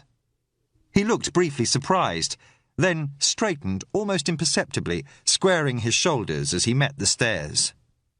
It was a clever touch from Brodie, a way of handing some self-respect back to Fraser and reminding the islanders that there already was a police presence on Runa. I thought the meeting would end there, but Cameron had other ideas. He'd been quiet so far, but now his orator's voice filled the small room. "And meanwhile, are we expected to just sit tight and behave ourselves?" He stood, with his legs planted and his arms folded. He flicked Maggie a look of supercilious distaste as she pointed her tape recorder at him. "Unfortunately, there's not much else we can do until the mainland police get here," Brodie answered. "You tell us there's a murderer loose on the island, practically accuse one of us, and then calmly tell us to do nothing?" Cameron gave an incredulous snort. "Well, I, for one, don't—" "Shut up, Bruce," Kinross said, without even bothering to look at him. Cameron's cheeks coloured. "I'm sorry, Ian, but I hardly think nobody here cares what you think." "Well, excuse me, but who are you to—" Cameron faltered to silence as Kinross's icy stare swivelled to him. His Adam's apple bobbed as he closed his mouth, swallowing whatever he had been about to say. I almost felt sorry for him. One way and another, the schoolteacher's pride had taken a battering in recent days. But no one was taking any notice of him now anyway. People were turning away, subdued conversations springing up again as they discussed what they had just heard. Maggie lowered her dictaphone and gave me a troubled look before making her way out of the bar. I looked over to where Kevin Kinross had been standing, but at some point the teenager had slipped away too. We found an empty table when the bar started to thin out after the meeting. Fraser insisted on buying malts for himself and me and a tomato juice for Brodie. He raised his glass. "To Duncan, and to the bastard who killed him. Gunnar or—" "Oh, he'll suffer all right," Brodie said softly. Solemnly we toasted. Then I told them about Kevin Kinross's reaction to the news that the murdered woman was a prostitute from Stornoway. Perhaps still smarting from his earlier loss of face, Fraser was dismissive. "Could be just excited at the thought of a prosy. A face like that, it's probably still a virgin." "Worth following up even so," Brodie mused. "Perhaps we should have a word with him tomorrow, if the support team still aren't here." Fraser looked morosely into his glass. "I hope to Christ they are." So do I thought. So do I. I made my excuses not long after that. I'd still not eaten, and on an empty stomach the alcohol made me feel light-headed with exhaustion. All at once, the events of the past 48 hours seemed to catch up with me. I could hardly keep my eyes open. Ellen was still serving behind the bar as I made my way out, struggling to cope with the unexpected demand. I didn't think she'd seen me, but then I heard her call as I started up the stairs. "David," she hurried out of the bar. "I'm really sorry, I've not had chance to get you anything to eat." "That's all right, I'm going to get some sleep. Do you want me to bring something up? Soup or a sandwich? Andrew's minding the bar for me." "I'm fine, really." There was a creak on the landing above us. We looked up to see Anna. She was in her nightdress, her face pale and bleary with sleep. "What have I told you about coming downstairs?" Ellen scolded as her daughter came down the rest of the way. "I had a bad dream. The wind took the lady away." "What lady, sweetheart?" "I don't know," Anna said querulously. Ellen cuddled her. "It was just a dream, and it's gone now." "Did you thank Dr. Hunter for the chocolate he bought you the other day?" Anna considered, then shook her head. "Well, go on then." "But I've eaten it now." Ellen raised her eyes at me over her daughter's head, suppressing a smile. You can still say thank you. Thank you. That's better. Now come on, young lady, back to bed. The little girl was half asleep already. She slumped against her mother's legs. I can't walk. And I can't carry you, you're too heavy. Anna lifted her head enough to regard me with a sleepy eye. He can. No, he can't, madam. He's got a poorly arm. It's okay, I can manage, I said.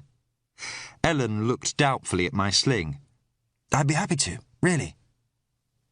I hoisted Anna up. Her hair smelled cleanly of shampoo. She snuggled down against my shoulder, just as my own daughter used to. The small, solid weight of her was upsetting and comforting at the same time. I followed Ellen back to the attic floor where there were 2 small private rooms.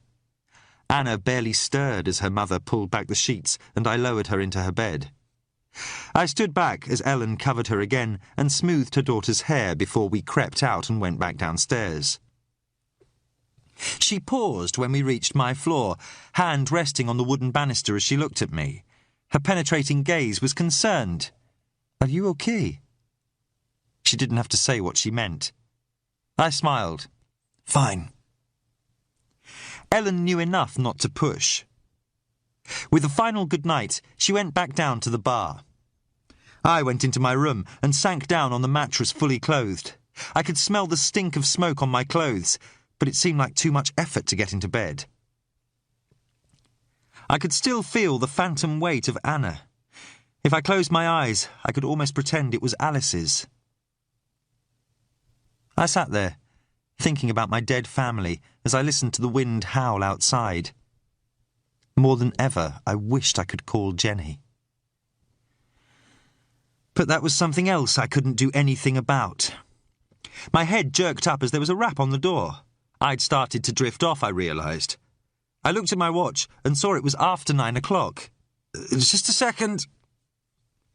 Rubbing my eyes, I went to the door. I thought it might be Ellen, determined to feed me after all. But when I opened it, I found Maggie Cassidy standing in the corridor. She was holding a tray, on which was a bowl of soup and 2 thick chunks of homemade bread. Ellen said if I was coming up anyway, I had to bring you this. Said to tell you that you'd got to eat something. I took the tray and stepped back to let her in. Thanks.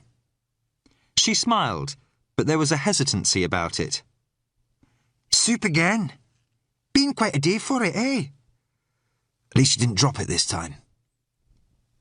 I set the tray down on the cabinet. There was an awkwardness between us at finding ourselves alone in this context. Neither of us looked at the bed that dominated most of the room, but we were both conscious of its presence. I leaned against the windowsill while Maggie sat on the room's only chair. You look bloody awful, she said at last. That makes me feel a lot better. You know what I mean. She gestured to the tray. Go ahead. You may as well start. It's all right. Ellen'll kill me if you let it get cold. I didn't have the energy to argue. I was still too tired to feel hungry, but the first mouthful changed that. Suddenly, I was famished. Quite a meeting tonight, Maggie said, as I tore off a hunk of bread. I thought for a moment Ian Kinross was going to deck Cameron. Still, he can't have everything, eh? You didn't come here just to talk about that, did you? No. She toyed with the edge of the chair. There's something I want to ask you. You know I can't tell you anything. One question, that's all. Maggie. She held up a finger. Just one, and strictly off the record. Where's your tape recorder? God, you're a suspicious bugger, aren't you? She reached into her bag and took out her dictaphone. Turned off, see? She tucked it back into her bag. I sighed. All right, one question, but I'm not promising anything. That's all I ask, she said. She seemed nervous. Brodie said the dead woman was a prostitute from Stornoway. Do you know her name? Come on, Maggie, I can't tell you that. I'm not asking what it is, just if you know it. I tried to see the trap. But, provided I didn't give any specifics, there wasn't any harm in answering. Not officially. But you've a pretty good idea who she is, right? I let my silence answer that. Maggie bit her lip. Her first name?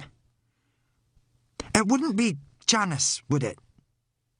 My face must have been confirmation enough. I put the tray aside, my appetite gone. Why'd you say that? Sorry, I can't reveal sources. This isn't a game, Maggie. If you know something, you've got to tell the police. You mean Sergeant Fraser? Aye, right, that's going to happen. Andrew Brodie, then. There's more at stake than a newspaper story. You're playing with people's lives. I'm doing my job, she flashed back. And if someone else gets killed, what then? Chalk it up as another exclusive? That hit home. Maggie looked away. You said yourself you're from Runa, I pushed. Don't you care what happens here? Of course I bloody do. Then tell me where you got the name from. I could see the conflicting emotions warring in her. Look, it's not like it sounds. The person who told me, it was in confidence, and I don't want to make trouble for them. They're not involved. How do you know? Because I do. She looked at her watch, then stood up. Look, I've got to go.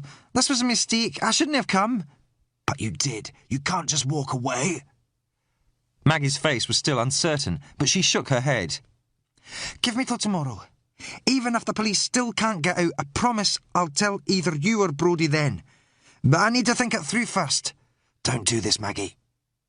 But she was already heading for the door. Tomorrow, I promise. She gave me a quick, embarrassed smile. Night. After she'd gone, I sat on the bed wondering how the hell she could have known the dead woman's name was Janice. I'd told only Brodie and Fraser, and I couldn't see either the dour ex-inspector or the police sergeant confiding anything to Maggie. I tried to puzzle it out, but I was too tired to think straight. And there was nothing I could do about it tonight anyway. The soup had gone cold, but I was no longer hungry. I undressed and washed as much of the smoke stink from myself as I could. Perhaps tomorrow I would see if the hotel's generator would run to a hot shower. For now, though, all I wanted to do was sleep. This time, unconsciousness came like flicking a switch. I woke once, just before midnight, jerking, gasping from a dream where I was chasing something and being pursued myself at the same time. But I couldn't remember what I was running to or from. All that remained was a lingering sense that, however fast I ran, it wouldn't make any difference. I lay in the darkened room, listening as my heart rate gradually returned to normal. It seemed that the wind didn't sound quite so bad, and as I drifted off again, I allowed myself a faint stirring of optimism that perhaps the storm had peaked, that tomorrow the police would finally be able to make it out here. I should have known better, because the weather, like Runa itself, was just saving the worst till last. Chapter 21. 3 o'clock in the morning is the dead time. It's the time when the body is at its lowest ebb, physically and mentally. The time when defences are lowest, when the promise of morning seems impossibly distant. It's when worst imaginings seem inescapable, darkest fears about to be realised. Usually it's just a state of mind, a biorhythmic trough we emerge from with the first paling of dawn. Usually. I surfaced from unconsciousness reluctantly, knowing I would find it hard to sleep again once I was fully awake. But as soon as I thought that, of course, it was too late. The bed spring squeaked under me as I looked at the clock. Just after 3. I could feel the night silence of the hotel all around me. Sinister creaks and groans as the building shifted and settled like an arthritic old man. Outside, the wind still blustered. I lay staring up at the ceiling, feeling sleep retreat further without knowing why. Then I realised what was different. I could see the ceiling. The room wasn't dark. A faint glow was coming through the curtain. My first thought was that it was from the street lamp outside the hotel, that the power must be back on.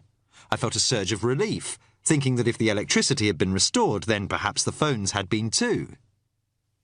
But even as I was thinking that, I noticed how the light coming through the window wasn't constant. It had a febrile, flickering quality, and when I saw that, my relief died.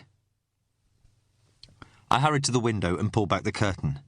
The rain had stopped, but the street lamp outside was dead and dark, quivering in the wind like a limbless tree.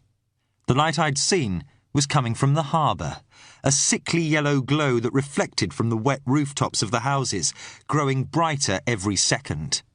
Something was on fire.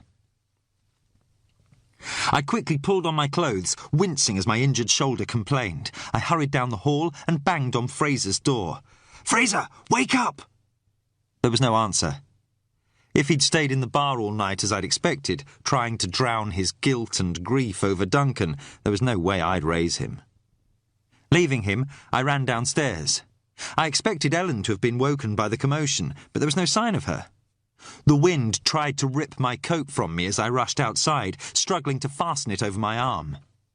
Further down the hill, people were emerging from houses and banging on doors, their voices calling urgently to each other as they hurried towards the harbour.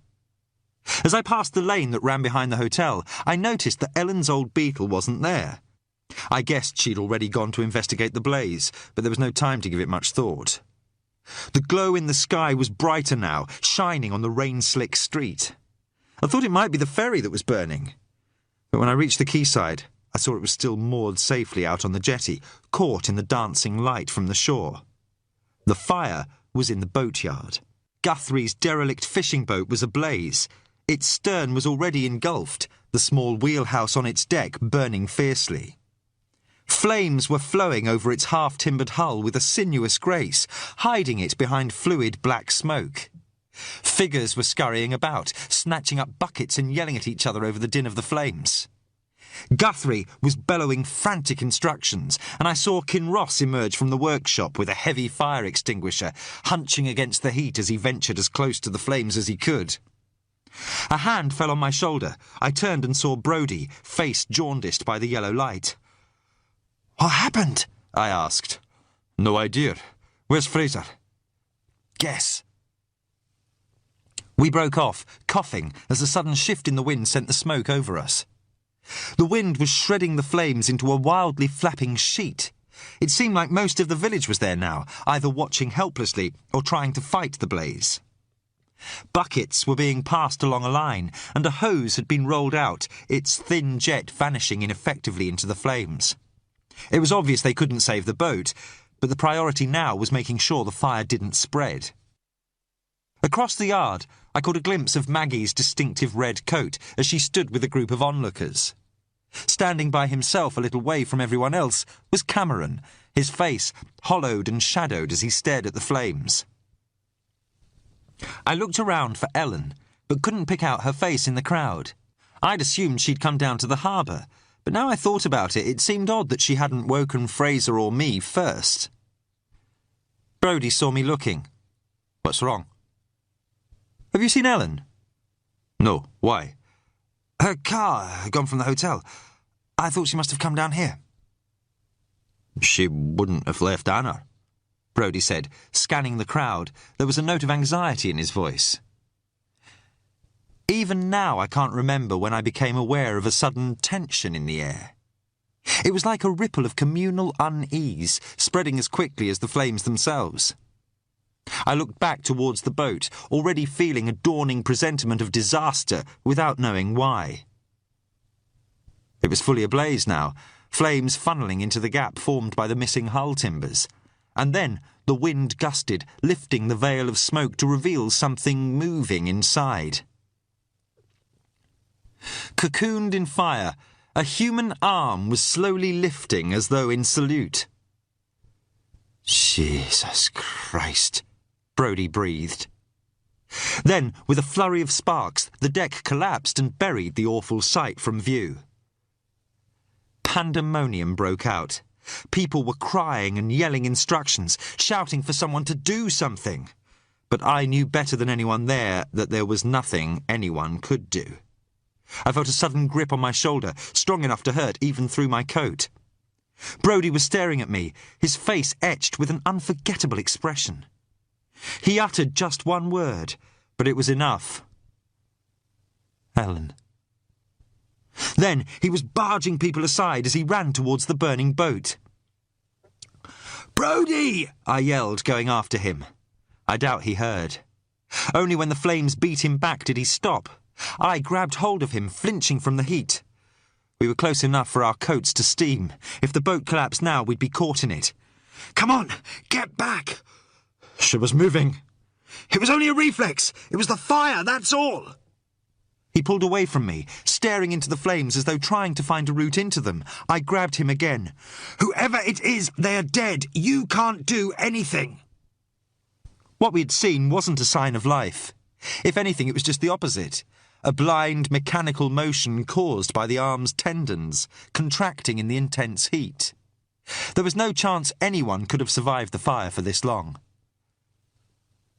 The truth of what I was saying finally penetrated Brodie's frenzy. He allowed me to pull him away, stumbling like a man caught in a nightmare. What was left of the boat looked as though it could collapse any second. Shutting out thoughts of who the victim might be, I ran to where Kinross was still futilely spraying the fire extinguisher onto the flames. His face was savage and angry as he edged as close as he could. Nearby, Guthrie's meaty face was streaked with tears, either from the smoke or the sight of his dream going up in flames. "We need to get the body out!" "Get the fuck out of my way!" I grabbed his arm. "You can't put it out! Get some poles! Now!" He wrenched free, and for a second I thought he might take a swing at me. Then he bellowed to the other men battling the fire, shouting for them to fetch scaffolding poles and long pieces of timber from the building supplies stacked nearby. Feeling helpless, I could only stand with Brodie and watch as they began using them to try to snag the body from the flames. Guthrie and another man skittered back as part of the fire collapsed, sending sparks gyrating crazily into the sky.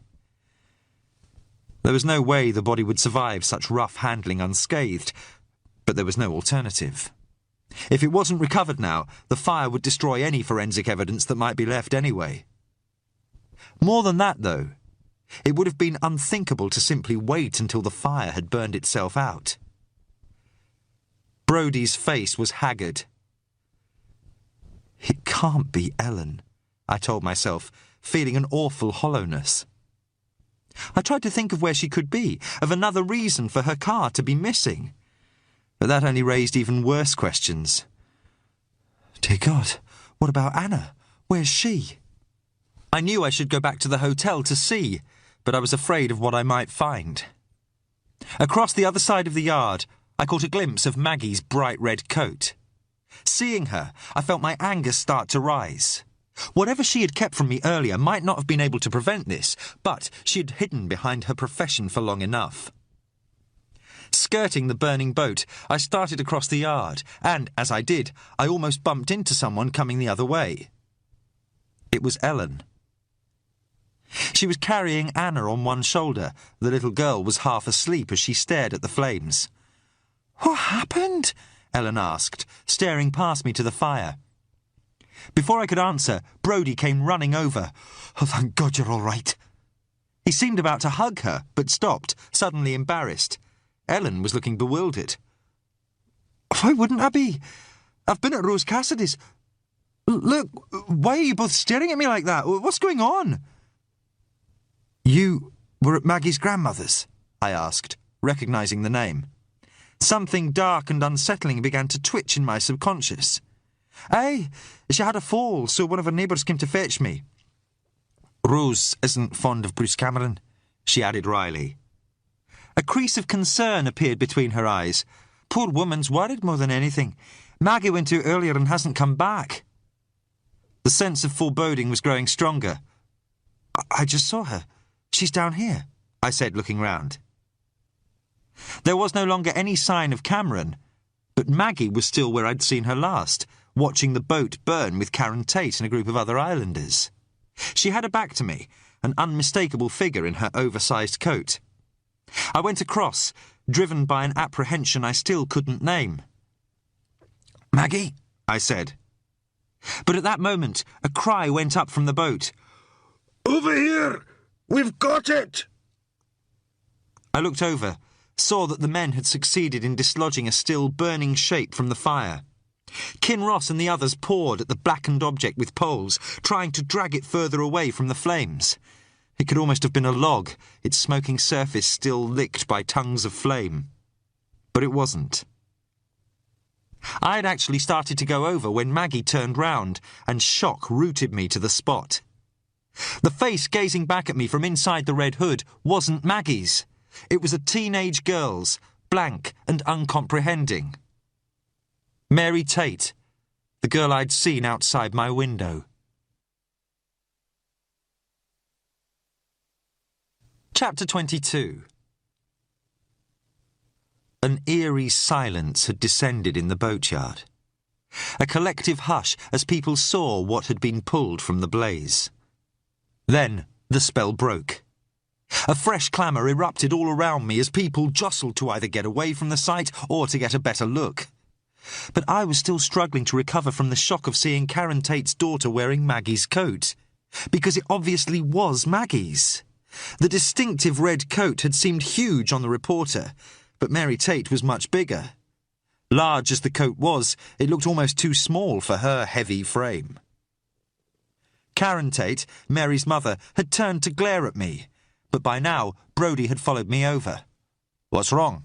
he asked. I found my voice. "That's Maggie's coat."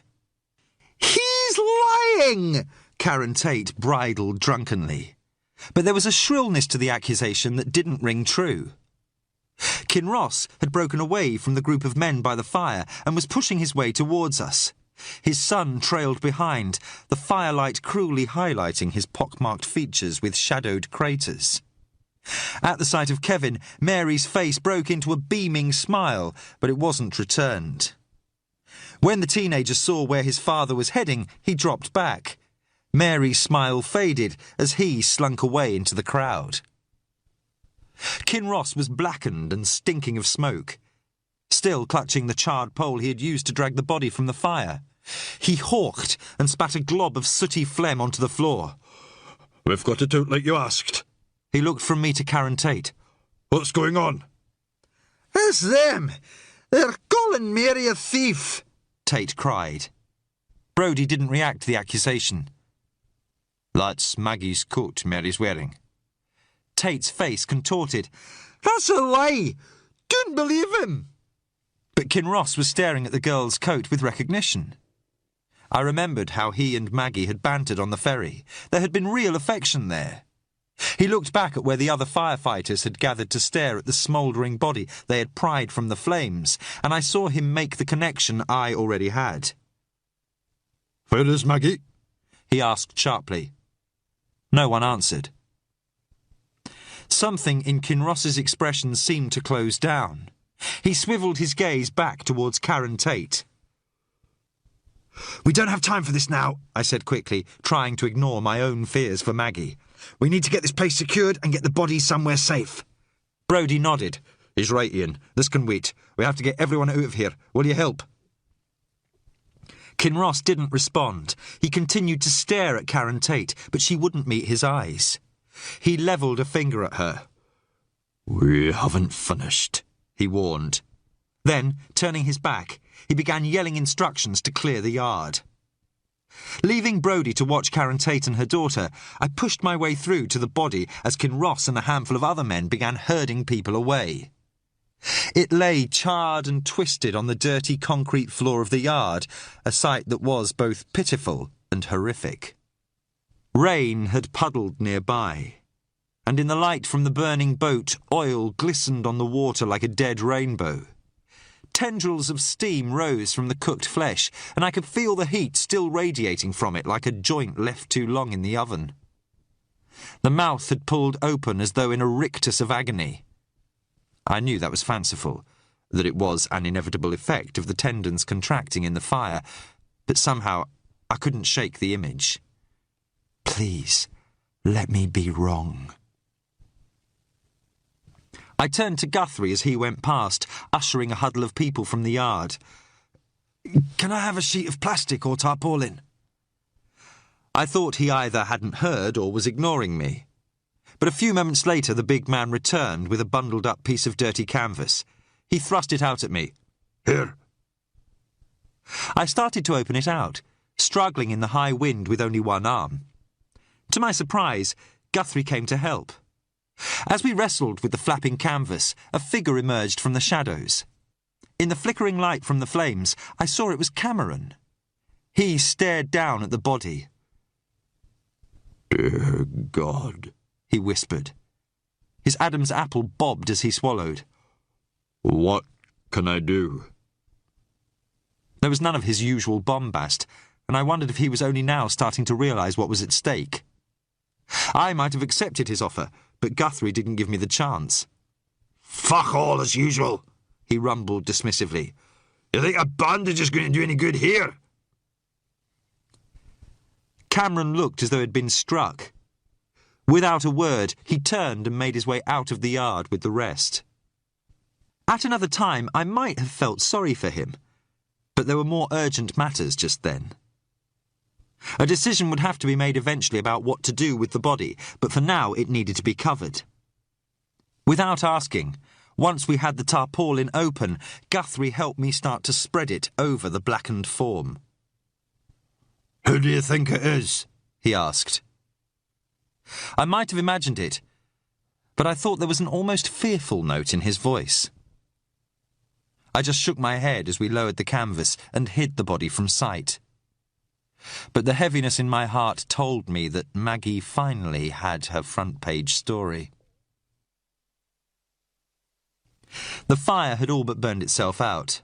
What had once been a boat was now a mound of glowing ash and embers, still guttering fitfully with flame.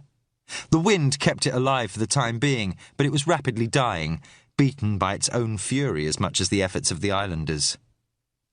The entrance to the boatyard was now cordoned off with a pitifully inadequate strip of police tape, the last that Fraser had left.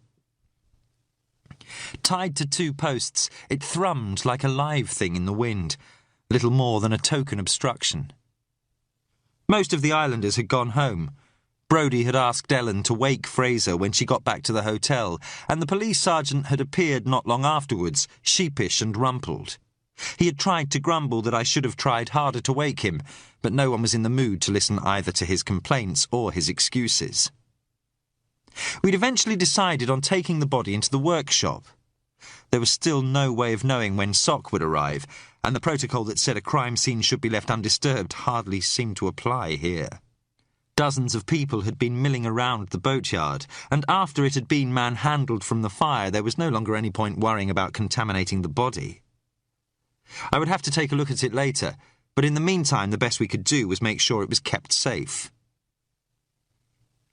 The body was far too badly burned to be recognisable, but I don't think anyone really doubted any more who it was.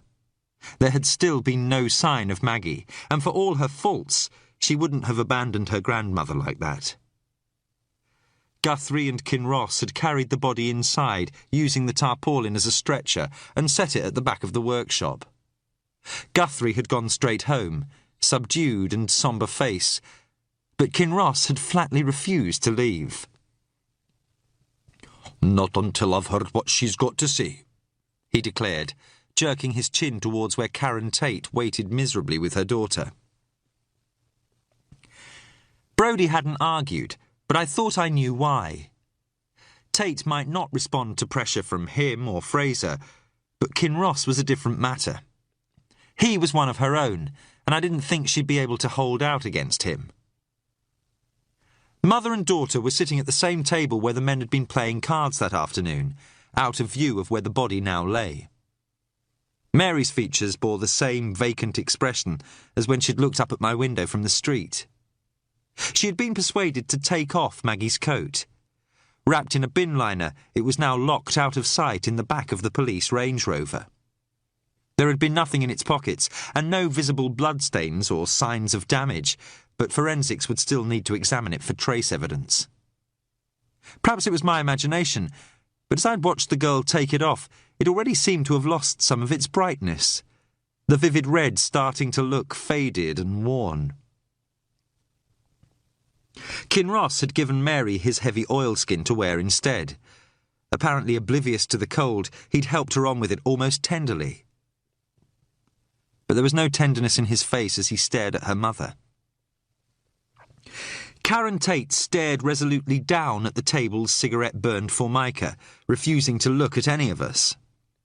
Brodie took the chair opposite her, and I noticed that Fraser no longer made any objection to him taking over. The retired detective looked tired, but there was no hint of it when he spoke. "All right, Karen. Where did Mary get the coat?" She didn't answer. "Come on. We all know it belongs to Maggie Cassidy, so why is Mary wearing it?" "I told you, it's hers," she said dully, and flinched as Kinross suddenly slammed his hand down on the table. Don't lie. We've all seen Maggie wearing it. "Easy," Fraser growled, but he backed off when Brodie gave a small shake of his head. You saw what was on the fire, Karen. Kinross's voice held part warning, part entreaty. For Christ's sake, tell us where Mary got the coat. "It's hers, Ian, honestly." Don't fucking lie to me! Tate's resistance abruptly collapsed. "I don't know. I only saw it tonight. I swear that's the God's honest truth. She must have found it." Where? "How do I know? You know what she's like. She wanders all over the island. She could have got it anywhere." Jesus, Karen, Kinross said in disgust. "It's a good coat. Better than I could afford. You think I'm going to throw it away? And don't you look at me like that, Ian Kinross. You near worried about Mary being out on the night she wanted to come round?" Kinross stared towards her, but Brodie put out a restraining arm. "Calm down. We need to find out where she found it." He turned back to Tate. "What time did Mary go out?" She gave a sullen shrug. "I don't know. She was out when I got back from the hotel." "Which was when?" 11:30, 12 o'clock. "And what time did she get in?" "How should I know? I fell asleep." "So when did you see her again?" Brodie asked patiently. Tate gave an irritable sigh. "Not until all the commotion with the fire woke me up." "And she had the coat then?" "Yes, I've already told you." If he felt any contempt for the woman, Brodie didn't show it as he switched his attention to her daughter. "Hello, Mary. You know who I am, don't you?" She looked at Brodie without comprehension, then went back to the small torch she had been playing with. It was a child's, plastic and brightly coloured. A few flyaway strands of hair had fallen down across her eyes, but she didn't seem to notice as she shone the torch beam into her face, switching it on and off. You're wasting your time, Kinross said. Despite his words, his tone wasn't unkind. She probably doesn't remember where she got it herself. No harm in trying. Mary? Look at me, Mary. Brodie spoke gently. Finally, she seemed to notice him. He gave her a smile. That's a nice coat, Mary. Nothing. Then suddenly, a shy smile lit her face. It's pretty. Her voice was soft, like a little girl's. Yes, it's very pretty. Where did you get it? It's mine. I know. But can you tell me where you got it from? From the man. I felt rather than saw Brodie stiffen. Which man was that? Is he here now? She laughed. No. Can you tell me who he is? The man. She said it as though it were obvious. This man. Will you show me where he gave you the coat? He didn't give it to me. You mean you found it? She nodded absently. When they ran off. After all the noise. Who ran off? What noise, Mary? But he'd lost her. Brodie continued to try for a while, but it was obvious that Mary had told us as much as she was going to. He told Fraser to drive them home and then come straight back. Kinross also left, but before he did, he gave one last look towards the back of the workshop where he and Guthrie had laid the body. "She always was one for getting into trouble," he said sadly. Then he went out, letting the workshop door bang shut behind him. Outside, the wind's banshee wail seemed louder than ever. The rain had started again, thundering against the corrugated roof and almost drowning out the chug of the workshop's generator. Brodie and I went over to the body. Covered by the tarpaulin, it looked like a primitive sarcophagus as it lay on the concrete floor. "You think it's her?" Brodie asked. I'd told him about Maggie's visit to my room earlier that night, how she had known Janice Donaldson's first name but wouldn't say who had told her. I remembered the pensive smile she had given me as she left my room. "Tomorrow, I promise." Except there wasn't going to be a tomorrow for Maggie. I nodded. "Don't you?" Brodie sighed. "Aye, but let's see if we can be more sure." He glanced at me. "You ready?" The honest answer would have been no. You never can be. Not when it's someone you know, someone you liked. But I just nodded and pulled back the tarpaulin. A waft of warm air greeted me, carrying with it an odour of overcooked meat. The way we respond to smells is largely a matter of context. Given its source, this one was nauseatingly out of place. I crouched down beside the body. Shrunken by the fire, it looked pitifully small. Whatever clothing it had worn had burned away, as well as much of the soft tissue. The flames had twisted and warped it, exposing caramelised bone and tendons, drawing up the limbs into the characteristic boxer's crouch. It was a sight that was becoming sickeningly familiar. "So what do you think?" Brodie asked. An image of Maggie's gamine grin rose up in my mind. Almost angrily, I pushed it away. Compartmentalise. This is work. Save the rest for later. It's female. The cranium's way too small to be a man's. I took a deep breath, looking at the smooth bone of the skull that was exposed beneath the blackened scraps of flesh. Also, the chin is pointed, and the forehead and eyebrow ridge are both smooth. A man's would be much heavier and more pronounced. Then there's the height. I indicated where the thigh bone was showing through the burned muscle tissue, aware of the awful intimacy of what we were doing. It's hard to be precise when the body's drawn up like this, but judging by the length of the femur, this was someone quite short, even for a woman. 5 foot, perhaps a little less, certainly no taller. Could it be a child? No, it's definitely an adult. I peered into the silent scream of the mouth. The wisdom teeth have broken through. That means she was at least 18 or 19, probably older. Maggie would have been what, 23, 24? About that, I expect. Brodie sighed. Right height, right age, right sex. There's not much doubt, is there? I found it hard to speak.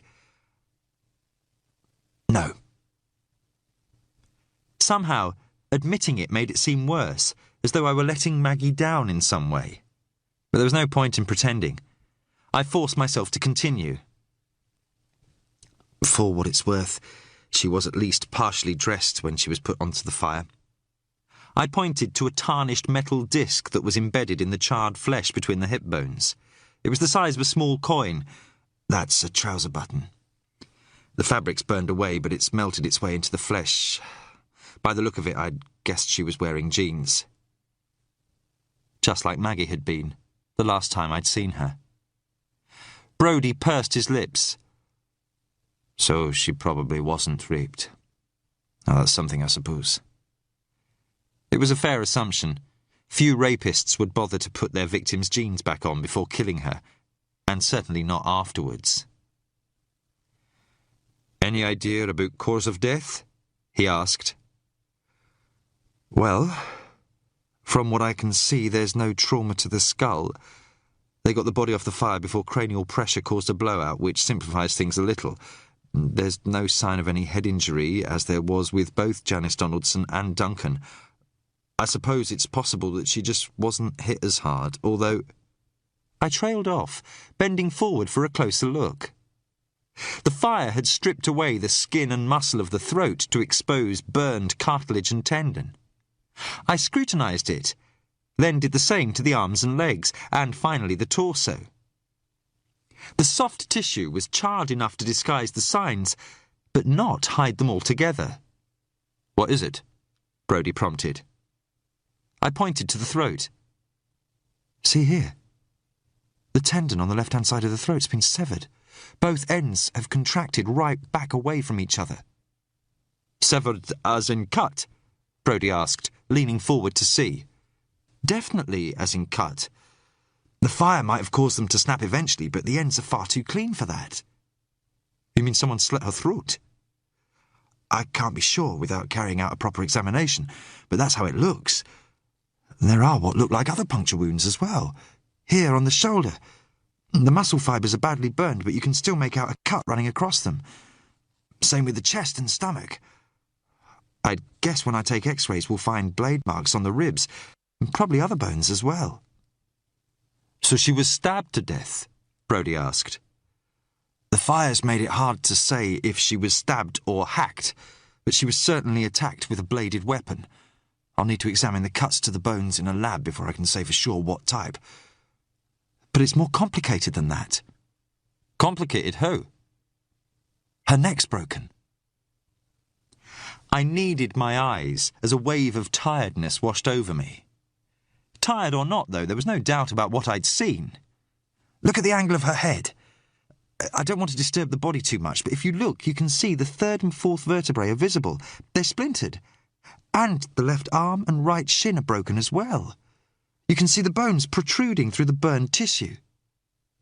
Well, couldn't that have happened when the boat collapsed in the fire? Or when she was dragged out? That might have caused a few breaks, but not this many. And a lot of these look like compression fractures, so they were caused by an impact. I stopped. What? Brodie asked. But I was going to the grubby window.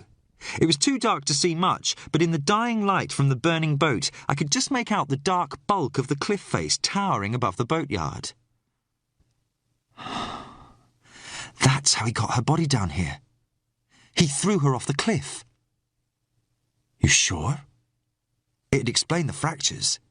She was attacked with a knife and either fell or was thrown off the top. Then her killer came down and dragged the body from the foot of the cliff into the yard. Brodie was nodding.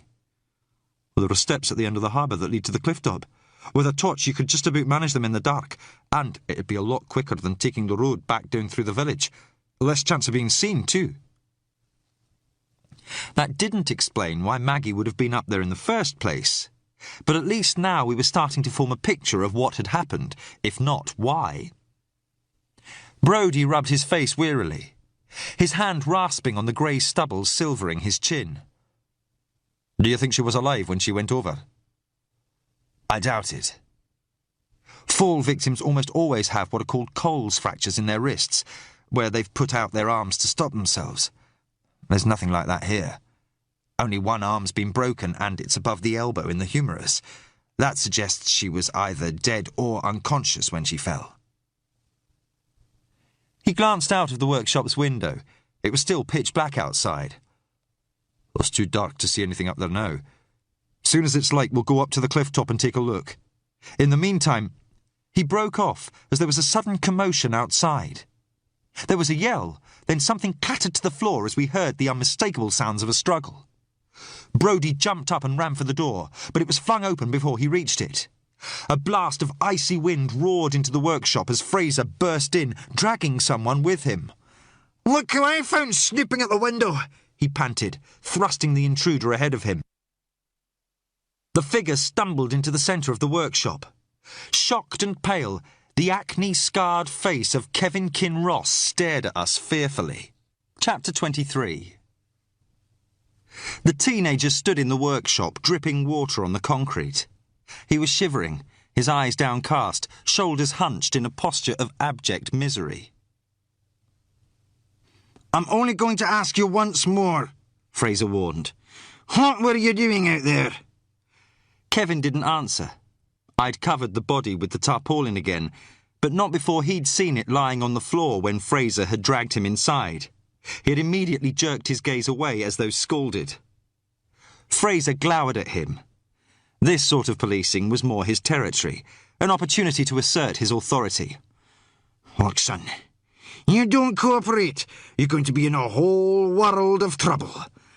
This is your last chance. This place has tipped off, so what were you doing out there? Trying to listen in? Is that it?" Kinross's son swallowed, as though he were about to speak, but no sound came out. Brodie interrupted. "Can I have a word with him?" He'd been silent so far, letting Fraser handle the questioning. But the sergeant's bullying clearly wasn't working. It was just intimidating the already cowed teenager still further. Fraser flashed him an irritated look, but gave a terse nod. Brodie went and fetched a stool from the table where Mary Tate and her mother had been earlier. He set it down next to Kevin. "Here, sit down." He perched himself on the corner of a workbench, his manner far more relaxed than Fraser's confrontational interrogation. Kevin looked down at the stool uncertainly. "You can stand up if you'd rather," Brodie told him. Kevin hesitated, then slowly lowered himself onto the stool. "So, what have you got to tell us, Kevin?" The angry mounds of Kevin's acne looked worse than ever against his pallor. "Nothing?" Brodie crossed his legs as though the two of them were having a friendly conversation. "I think we both know that's not true, don't we? I'm pretty sure you haven't done anything wrong, except for sneaking around outside, and I'm fairly sure we can persuade Sergeant Fraser here to overlook that, provided you tell us exactly why you were doing it." Fraser looked tight-lipped at Brodie's assertion, but didn't contradict him. "So, Kevin, how about it?" Brodie asked. The tension in the teenager was obvious as he fought between answering and maintaining his silence. Then his eyes went to the tarpaulin-covered body. His mouth worked as though words were trying to force their way out. "Is it right what everyone says?"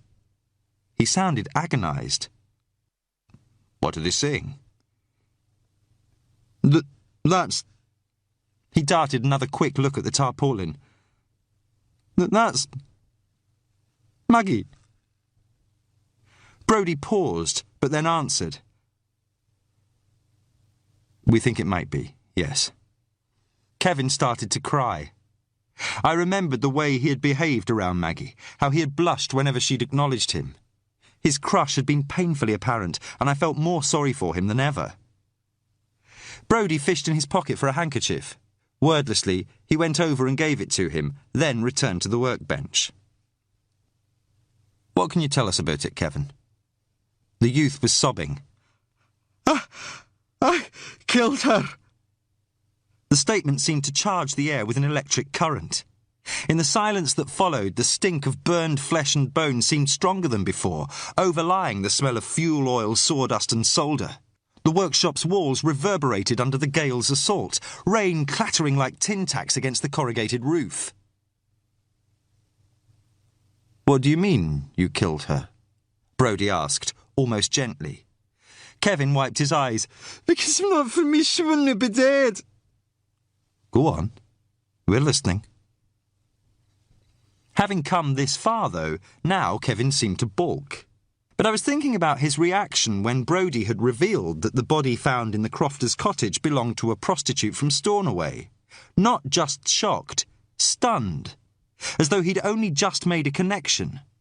What was it Maggie had said about her anonymous source? "It's not like it sounds. The person who told me... It was in confidence, and I don't want to make trouble for them. They're not involved. You told Maggie the dead woman's name, didn't you? I said. Both Brodie and Fraser looked at me in surprise, but that was nothing compared to Kevin. He stared at me open-mouthed. He seemed to search for a way to deny it, then his will buckled. He nodded. How did you know what the woman was called, Kevin? Brodie asked, taking over. I didn't for sure. You were sure enough to give Maggie the tip. Why? I can't tell you. You want to spend time in a cell, lad?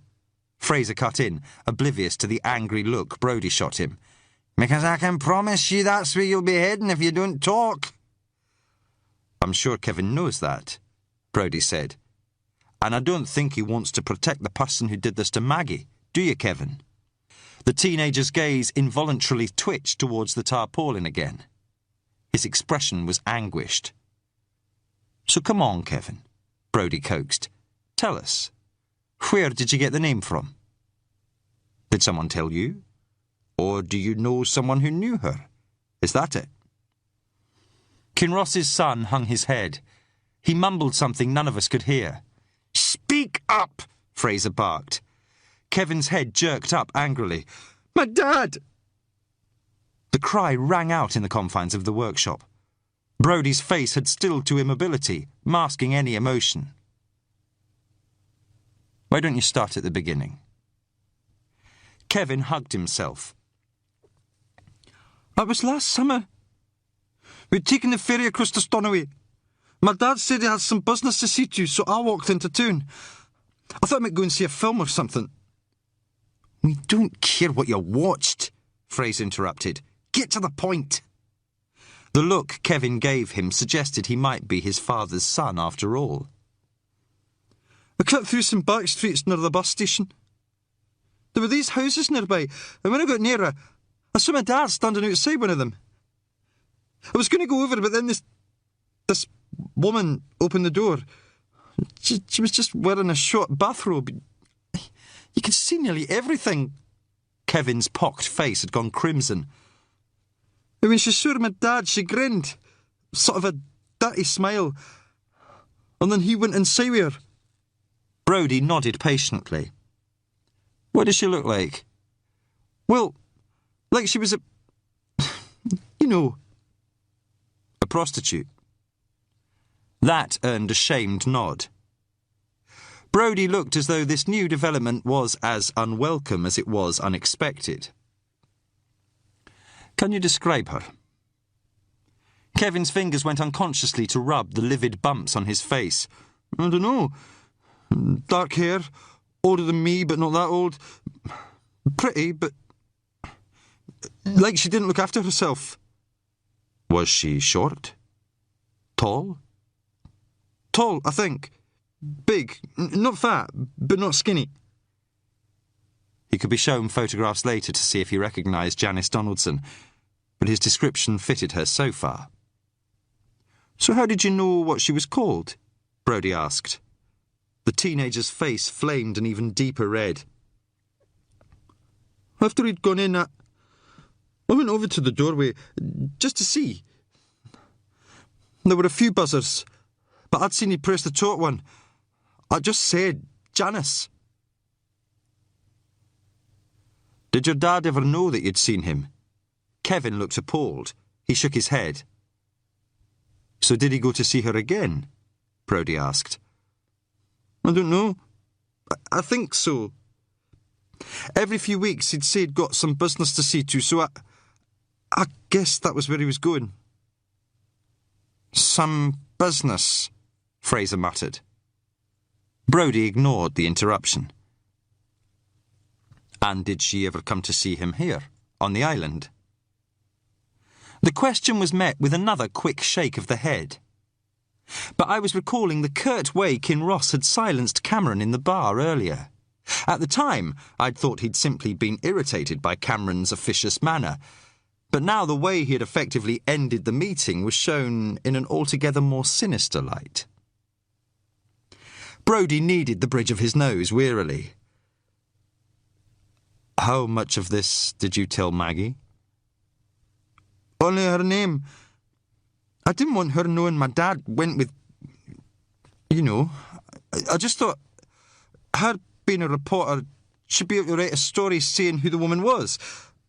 I thought I was doing her a favour. I didn't know it would end up like this. Brodie patted the youth's shoulder as he started crying again. We know you didn't, son. Can I go now? Kevin asked, wiping his eyes. Just a couple more questions. Do you have any idea how Mary Tate might have got Maggie's coat? Kevin lowered his head, avoiding anyone's eyes. No.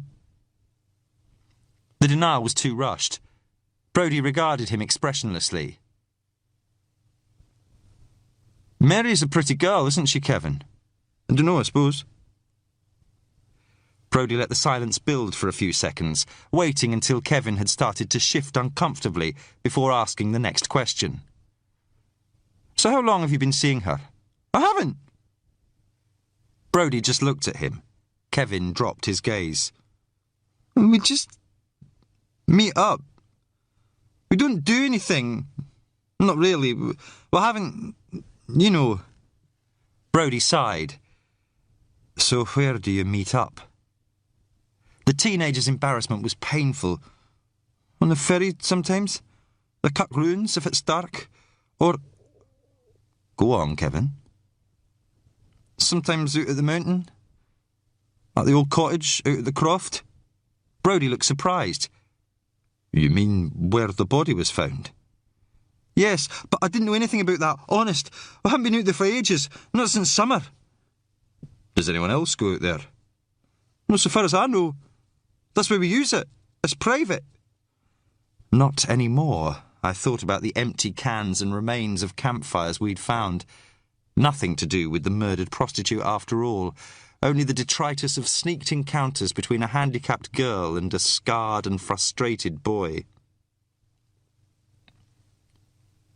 Fraser's contempt was plainly written on his face, but at least he'd had the sense to keep quiet. Whatever Brodie was thinking was impossible to tell. He kept his expression professionally neutral. Is that where Mary goes when she wanders off? To meet you? Kevin stared down at his hands. Sometimes. Brodie thought for a moment. Was she at your house when we called round to see your da? Until then, I'd thought nothing of how Kevin had peered out through a gap in the front door, holding it closed so he couldn't see inside. He bowed his head, his silence confirmation enough. And how about tonight? Did you meet her then as well? No, I don't know where she went. I went home after I told Maggie, honest. He seemed on the verge of tears again. Brodie considered him for a few seconds, then gave a short nod. You'd better get on home.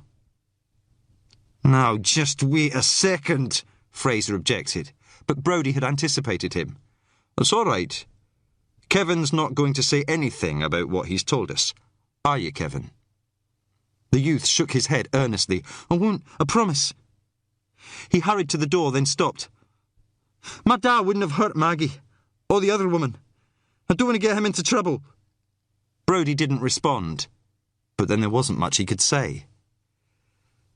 There was a brief glimpse of lashing rain as Kevin went out, then the door swung shut and he was gone. Brodie went over to the table and pulled back a chair to sit down. He looked drained. Christ, what a night.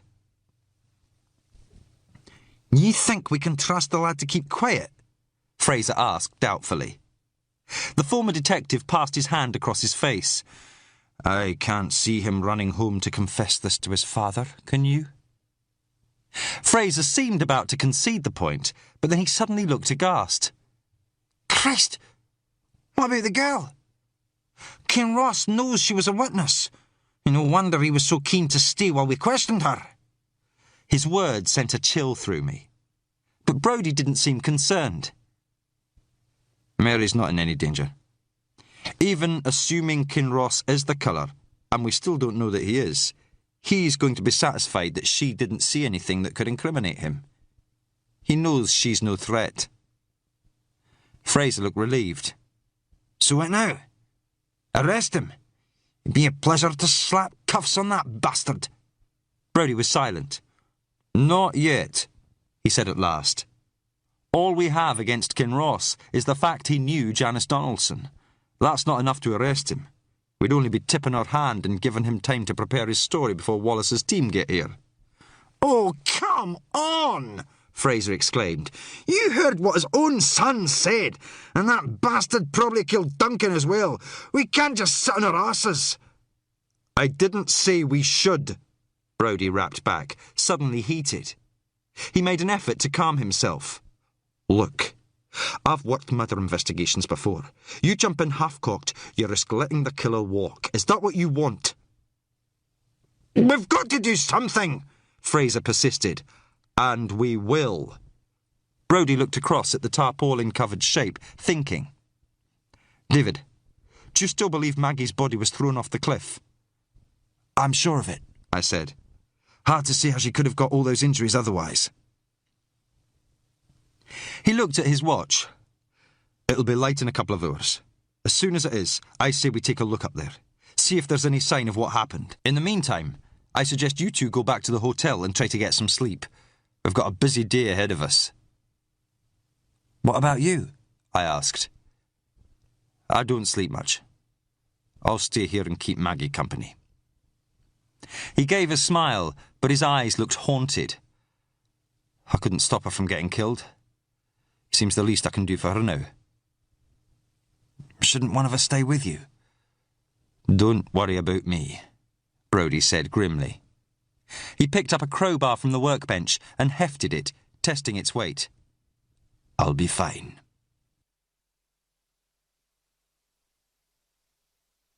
Chapter 24. Dawn rose almost as an afterthought next morning. There was no daybreak as such, just an imperceptible lightening that crept up on you unawares until you realised that night had been replaced by a murky twilight and that it was officially morning. I had not gone straight to bed from the boatyard. Instead, I'd had Fraser take me to Maggie's grandmother's. Ellen had said earlier that she'd gone to the old woman's because she'd had a fall. I doubted I'd be able to do much for her, but I felt I ought to see her anyway. I owed Maggie that much. Rose Cassidy lived in a small, semi-detached stone cottage rather than a prefabricated bungalow like most of the neighbouring houses. It was ramshackle, with net curtains, and an antiquated look that hinted at an elderly tenant. There was the flicker of candles in a downstairs window, and also one upstairs. Candles for the dead. The house had been full of women, gathered to keep vigil with Maggie's grandmother. Walking in, I'd been struck by the smell of old age, that particular fustiness that seems equal parts mothballs and boiled milk. Maggie's grandmother was as frail as a baby bird, a scribble of blue veins visible under the parchment-thin skin. She already knew that her granddaughter was dead. The body still had to be formally identified, but it would have been wrong to offer that as false hope. Surprisingly, Fraser had elected to come in with me to find out what the old woman knew of the hours leading up to Maggie's death. Her granddaughter had seemed excited earlier, she'd told him, in a quavering voice, but she hadn't explained why. After cooking them both an evening meal, like most of the other houses, the oven used bottled gas, Maggie had left the house to go to the meeting in the hotel bar.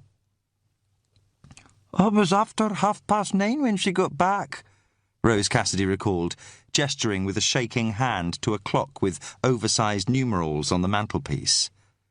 Her reddened eyes were opaque with cataracts.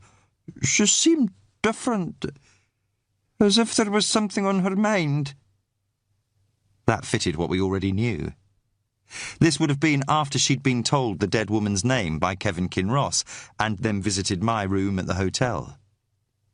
But there had also been something else troubling Maggie besides whether or not to betray Kinross's son's confidence.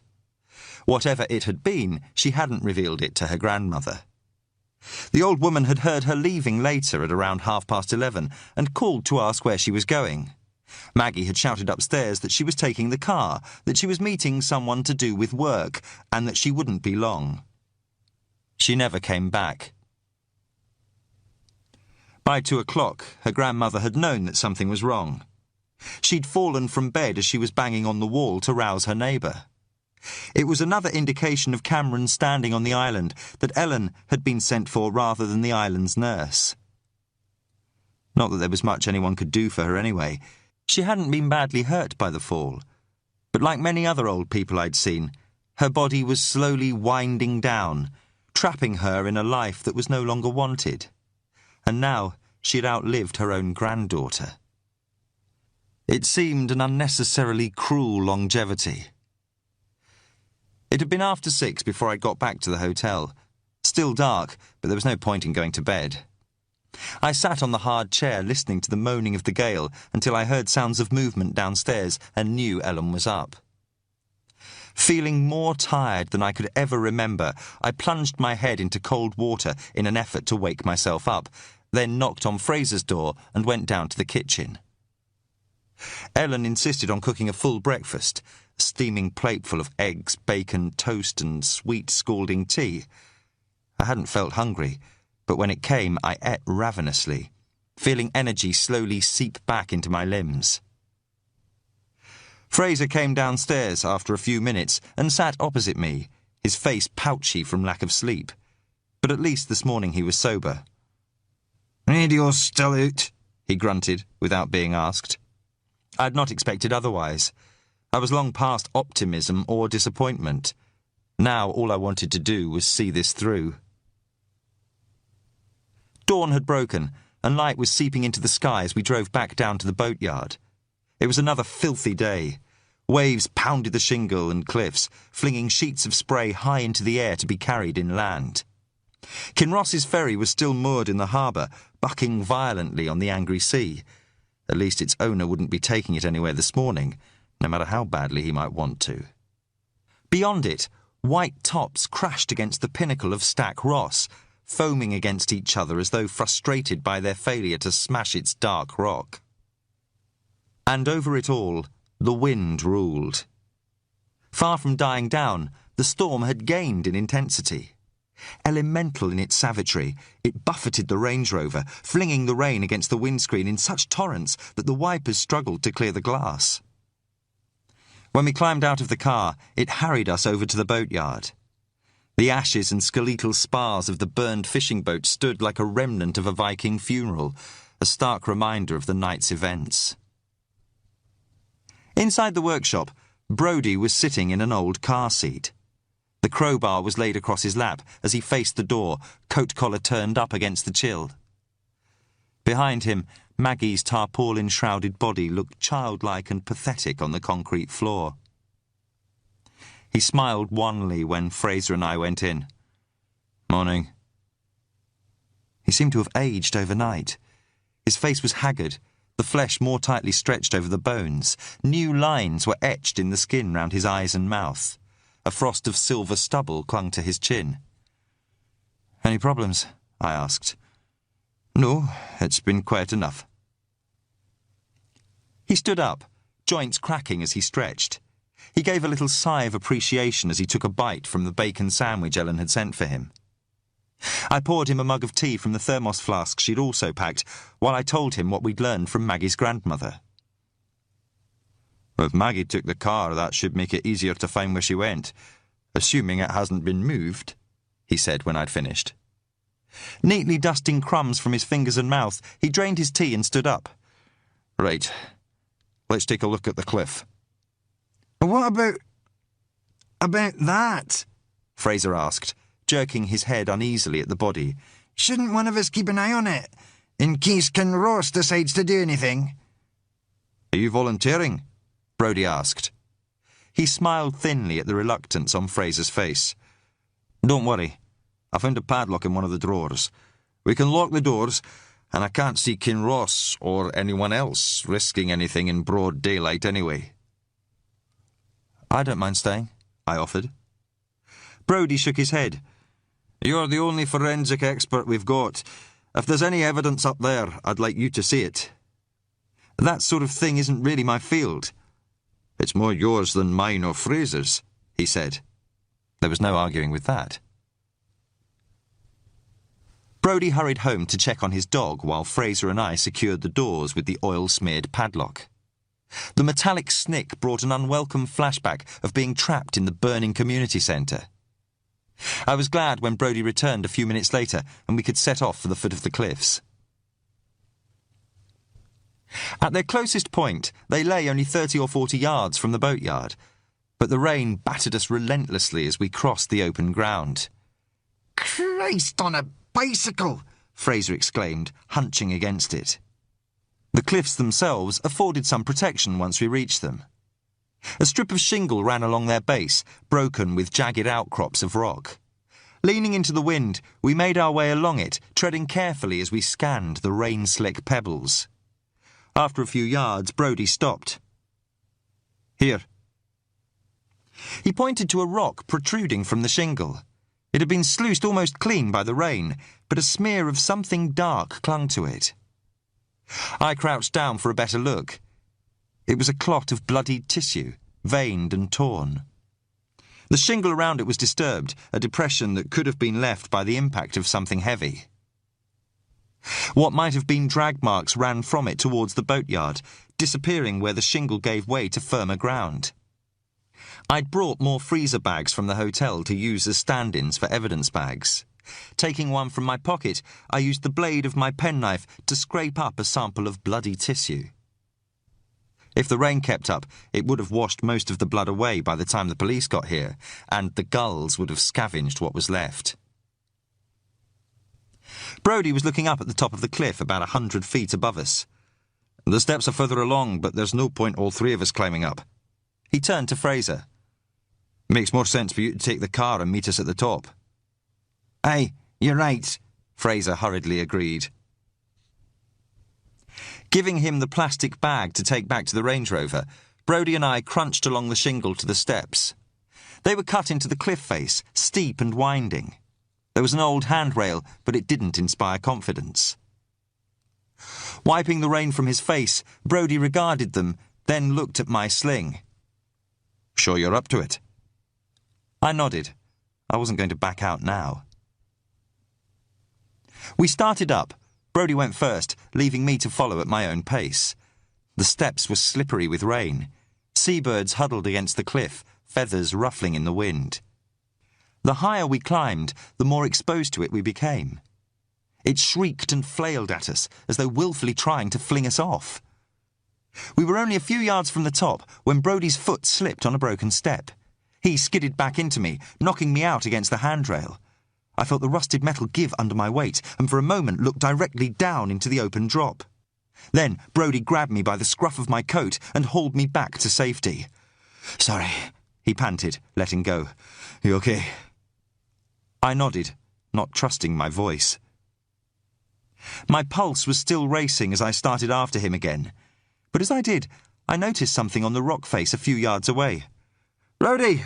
I called. When he turned, I pointed to where another dark smear tufted a bulging outcrop on the cliff face. It was too far out of reach for me to get a sample, but I could guess how it got there. This was where Maggie's body had struck the rock on its way down. We reached the top of the cliff a few minutes after that. Emerging onto it, we were hit by the full force of the gale. It tore at our coats, filling them like kites and threatening to fling us back over the edge. "Bloody hell!" Brodie exclaimed, bracing himself against it. Below us, Runa's harbour was revealed as a shallow horseshoe of churning water, hemmed in by cliffs. The view was vertiginous, wind-lashed grey sea and sky blurring together on an indistinct horizon. One or two lone gulls braved the wind, their plaintive caws coming to us as they futilely tried to ride the currents before being swept away.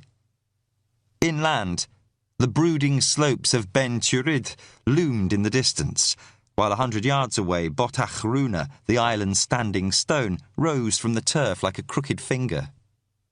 Other than that, all there was to see was the treeless moor, grass flattened by the wind.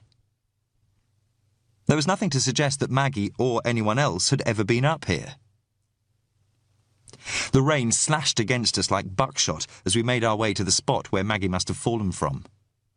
I was beginning to think we were wasting our time when Brodie pointed. Over there. A couple of yards in front of us, the ground had been disturbed. The turf was flattened and torn, and when I looked more closely, I could see gouts of viscous black clotting the grass. Even after all the rain, there was a lot of it. This is where she was killed, Brodie said, wiping rain from his face as he bent down to examine it. The amount of blood that's here, she must have practically bled out. He stood up, scanning the ground around us. There's more over there. And there.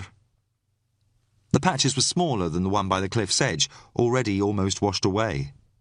They formed a trail of blood that led away from the drop, or more likely towards it. She was running away, I said. She was already injured before she got to the edge. Could have been trying to reach the steps, or just running blindly. He gave me a look. You thinking what I'm thinking? About what Mary Tate said. I nodded. They ran off, after all the noise. Perhaps the people she'd seen hadn't just run off. Perhaps one of them had been chasing the other. But where had they come from? Brodie looked round the empty cliff top, shaking his head in frustration. Who the hell's her car? It's got to be around here somewhere. But I'd been considering the windswept cliff top myself. Remember when you asked Mary where she'd got the coat? What did she say exactly? Brodie gave me a puzzled look. That a man gave it to her. Why? No, she didn't say a man. She said the man. So? I pointed at the standing stone, now no more than 50 yards away. You told me But Runa meant the old man of Runa. Perhaps that's the man she meant. Mary had a torch. She could have got up here using the steps the same as us. Brodie stared off at the standing stone, thinking it through. Well, let's take a look, shall we? The police Range Rover was visible perhaps a quarter of a mile away, snaking its way towards us as we set off for the stone. The road dipped out of sight occasionally, but But Runa itself was hard to miss. Fraser would be able to see where we were heading and meet us there. Brodie walked at a fast pace across the uneven terrain. Shivering from the cold and rain, the ache already beginning to make its presence felt again in my shoulder, I was hard pushed to keep up with him. The ground rose up in a ridge between us and the standing stone, so that we could only see its upper half. But as we drew nearer, I could make out something in a dip behind it.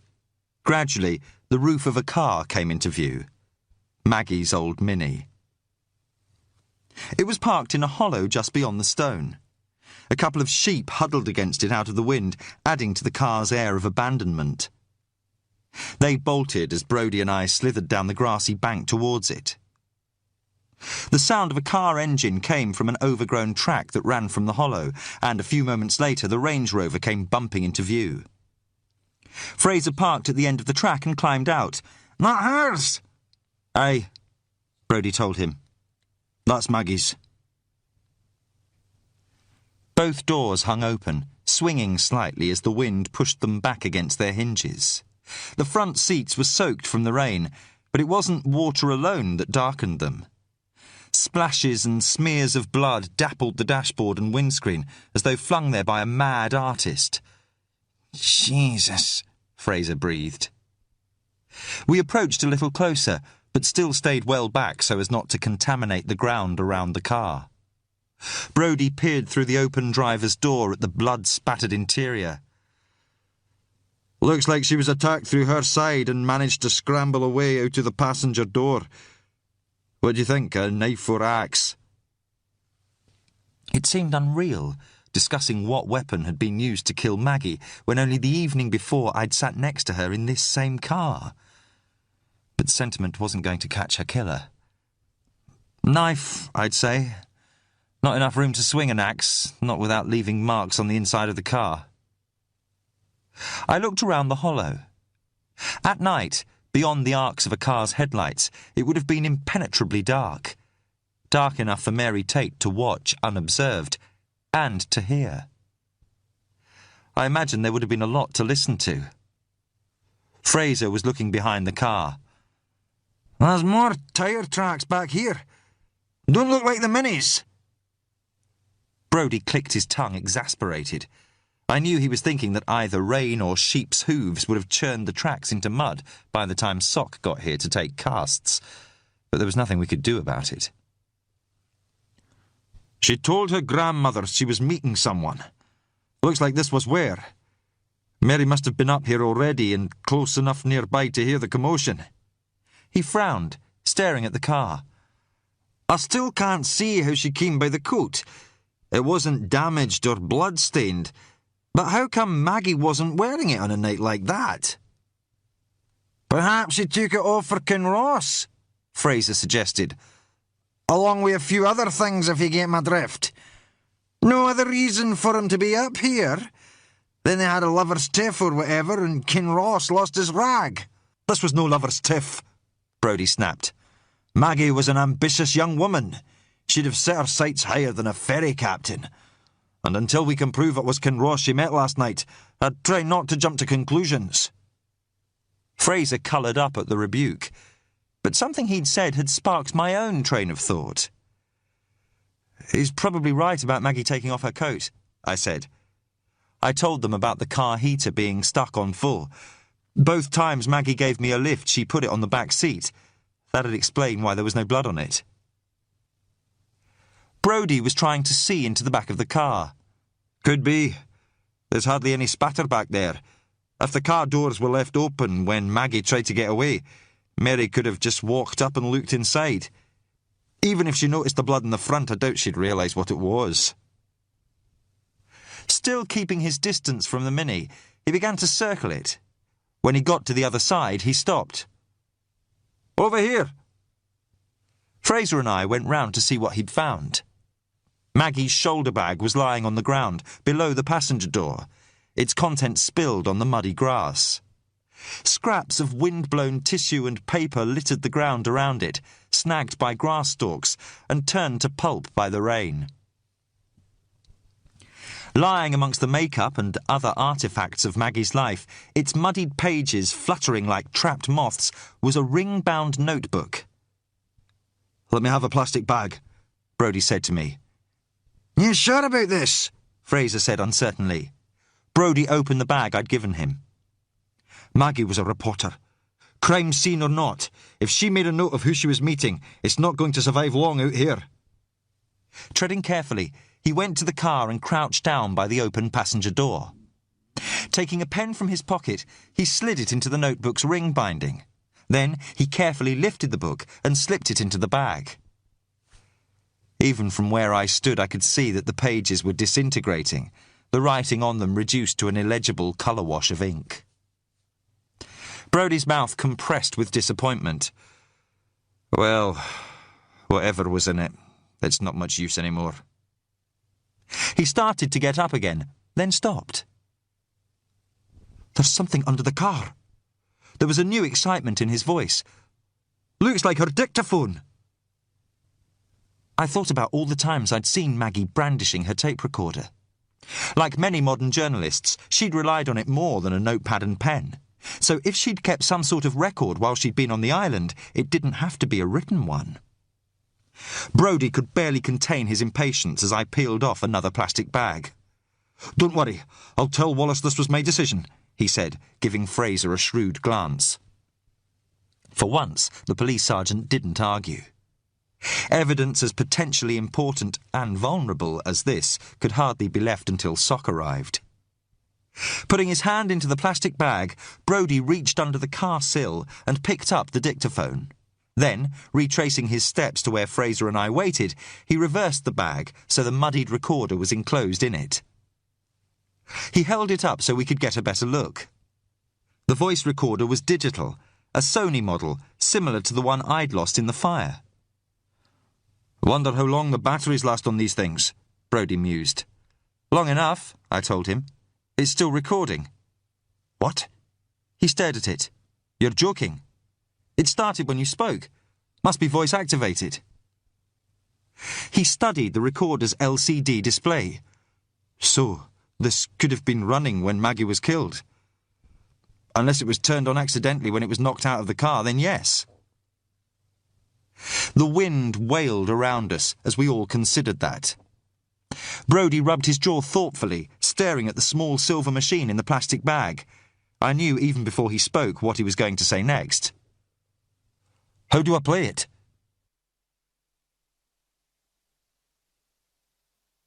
Chapter 25. The dictaphone hissed into silence after the last recording had finished. None of us spoke. The memory of what we'd just heard was still resonating, as devastating as a shell burst. Brodie clicked off the machine, then stared into space, motionless as a statue. I wanted to say something to him, but I'd no idea what. The police Range Rover rocked in the wind, rain beating a tattoo on its roof. We'd retreated back to its warmth to play Maggie's dictaphone. Each of the recordings she'd made was stored in its memory as a separate file, which, in turn, were arranged into folders. There were 4 folders in all, 1 titled Work, 2 blank and empty. The 4th was headed simply Diary. The entries were ordered by date. About a dozen of them had been made since Maggie had arrived on Runa. Brodie had selected the most recent. According to the logged time and date, it had been made just before midnight, around the time that Rose Cassidy had told us that Maggie had gone out. Here goes, Brodie had said, and pressed the play button through the plastic bag. Maggie's dead voice had issued eerily from the speaker. Well, this is it. No sign of him yet, but I'm a few minutes early. Just hope he turns up after all this. Hope who turns up? Come on, tell us the bastard's name, Fraser muttered. But Maggie had other things on her mind.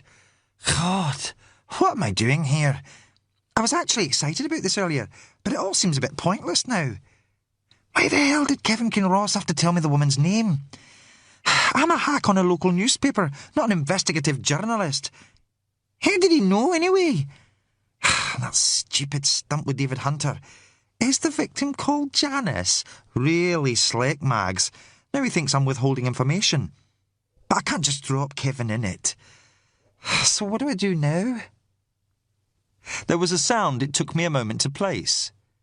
Maggie was drumming her fingers on the steering wheel. She gave a sigh. First things first. Right now, I need to get my head cleared. Don't want to make a hash of things now, not when I've pushed so hard for this. Oh, Christ, this car's still like a bloody oven. There was a rustling noise. She was taking off her coat. Must admit, I'm starting to feel a bit spooked. And probably just all this other business, but I can't help but wonder if I'm being stupid. I mean, there's a killer loose on the island, for Christ's sake. If I heard about anyone else doing this, I'd... Oh, hang on, what was that? There was a long pause. The only sound was Maggie's breathing, quick and nervous. I'm getting jumpy. Can't see anything now. Look like a flash, like a torch. Oh, probably a shooting star or something. It's still so dark out here I can't tell what's land and what's sky. Still, there was an audible clunk. Right. Very safety conscious. Drive out to the middle of nowhere and then lock your doors. I mean, I'm not really worried. Not really. The man just wants to talk in private, that's all, and the way tongues wag on this island, you can hardly blame him. Even so, I'm starting to wonder if this is such a good idea. Better be worth it. I'll give him 5 more minutes, and if he's not here, then... Shit! We could hear that her breathing had become fast and ragged. There's that flash again. That's no bloody shooting star. Somebody's out there. Right, that's it, I'm going. There was a coughing whine as the car's engine turned over but wouldn't start. Over it, we could hear Maggie's voice, further away now, as though she had just thrust the dictaphone aside in her haste to start the Mini. Come on, come on! Oh, don't do this. I don't believe this. Come on, car, don't be such a fucking cliche. Oh, you fucking heap of junk, come on! Calm down, you're flooding it. I found myself urging her even though I knew it wouldn't do any good. Then she gave a laugh of pure relief. Oh, thank Christ. There's headlights. He's here. Bloody late, but I'll forgive him that. There was another laugh, stronger this time. Then a snuffle of eyes being wiped and nose being blown. God, some bloody reporter is going to think I am. Come on, Mags. Get your act together. You're supposed to be a professional. Oh, shit. I can't see a bloody thing for his headlights. How about turning them off, eh? Right, here he comes. Let's hide this thing out of the way. We heard more rustling as she moved the dictaphone somewhere out of sight. There was the chunk of the door locks being taken off, then the creak of a door opening. When Maggie spoke again, she sounded bright and cocky. Hi! What time do you call this, then? Thought you said midnight. Look, how about turning off the headlights? I can't see... Oh, sorry, I didn't... Hey, what are you... Oh, Jesus! Jesus! I bowed my head as Maggie's screams and pleas began to shrill out of the speaker. The dictaphone had dutifully recorded everything. There were thumps and crackles as it was buffeted during the struggle, but they didn't drown out the awful soundtrack of Maggie's murder. The confusion of cries and scrambling reached a climax. Then there was a sudden silence. It was broken only by a faint noise like rushing water. We were listening to a recording of the wind, I realised. The dictaphone had been knocked from the car as Maggie made her short-lived escape. With nothing louder to activate it, the machine soon shut off. There was a brief lull. Then Brodie's voice emerged. Wonder how long the batteries last on these things? I heard my own voice answer. Long enough. It's still... Brodie stopped it there. None of us looked at each other. It was as though, by listening to the recording of Maggie's killing, we'd colluded in something shameful. Why couldn't she have just said the bastard's name? Fraser said. Even he sounded shaken. I stirred. She'd no reason to. The recording was for her own benefit. Whoever it was, she didn't think she was in any danger from him. She was only nervous while she was waiting, not once he'd arrived. Got it wrong, didn't she? Fraser said. All that business with the headlights. What's the betting he left them on to dazzle her so she wouldn't see he'd got a knife? Brodie had been listening without comment. What about the flash she saw before the car arrived? Mary Tate, I said. He nodded, his face pulled into a mask of fatigue as he ran his hand over it. Wandering around with that toy torch of hers. If it weren't so bloody tragic, it'd be funny. Maggie gets spooked by a harmless teenager and opens her car door to a killer. Aye, but who the hell was it? Fraser said in frustration. Brodie turned his attention back to the dictaphone. Let's see if there's anything else on here that might tell us. He gave a gallows smile. Might as well be hung for a sheep as a lamb. The wind rocked the car, flinging rain against it as though trying to force its way inside. Having played the last file first, Brodie now went back to the start to play them in order. Maggie's voice came from the speaker once again. Well, this is turning out to be a better trip than I expected. Just wish my gran had access to the internet, but the information age just passed her by, bless her. Have to get someone at the newsroom to check out spontaneous, whatever it's called, and do a search on David Hunter's background while they're about it. I bet there's something interesting there. There was a chuckle. Aye, and in his background as well. What's an expert from London doing out here, and with Sergeant bloody Neil Fraser of all people? Jesus, of all the bloody cops to run into. Still, good news for Ellen's bar takings, I dare say. I glanced at Fraser. His expression was thunderous. Got a real bruise on my arm where he threw me out of the cottage. Serve him right if I really did file a complaint. Too shocked to do much when it happened, though. God, the state of that body. I'd love to get a better look. Perhaps I should think about taking another trip out there tonight.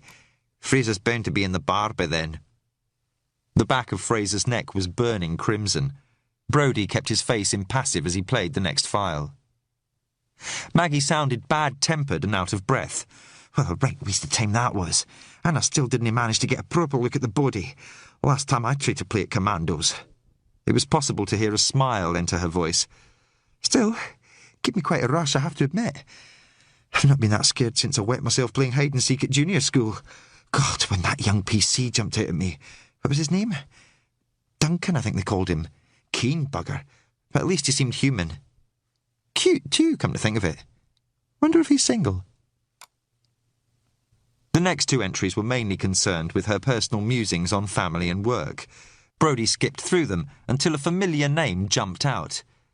Went out to the Strachans earlier, hoping to get an interview. Fat chance. David Hunter was there with his arm all strapped up.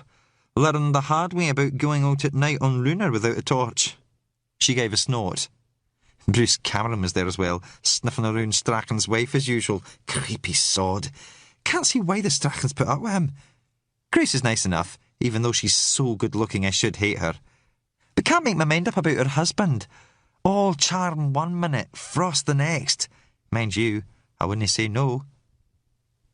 The recording ended on her mischievous laugh. The next entry was another personal one, with Maggie worrying about her career prospects. Brodie skipped through to the next. I felt a jolt of recognition when I realised what it was about. Bit of a turn-up for the books this afternoon.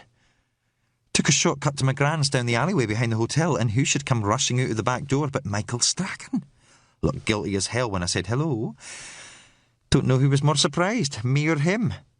Never even occurred to me there might be anything between those two. I mean, Ellen's attractive, but the man's married to a goddess, for God's sake. But there's definitely something going on there. Perhaps I should sound out my gran, see if any tongues have been wagging. So that had been who Ellen's anonymous visitor had been, when I discovered her crying in the kitchen. The date and time of the recording confirmed it. After everything else, I wasn't altogether surprised, but the knowledge gave me no satisfaction. I glanced uneasily at Brodie. A furrow had appeared between his eyebrows, but he made no comment as he played the next entry. Well, you live and learn.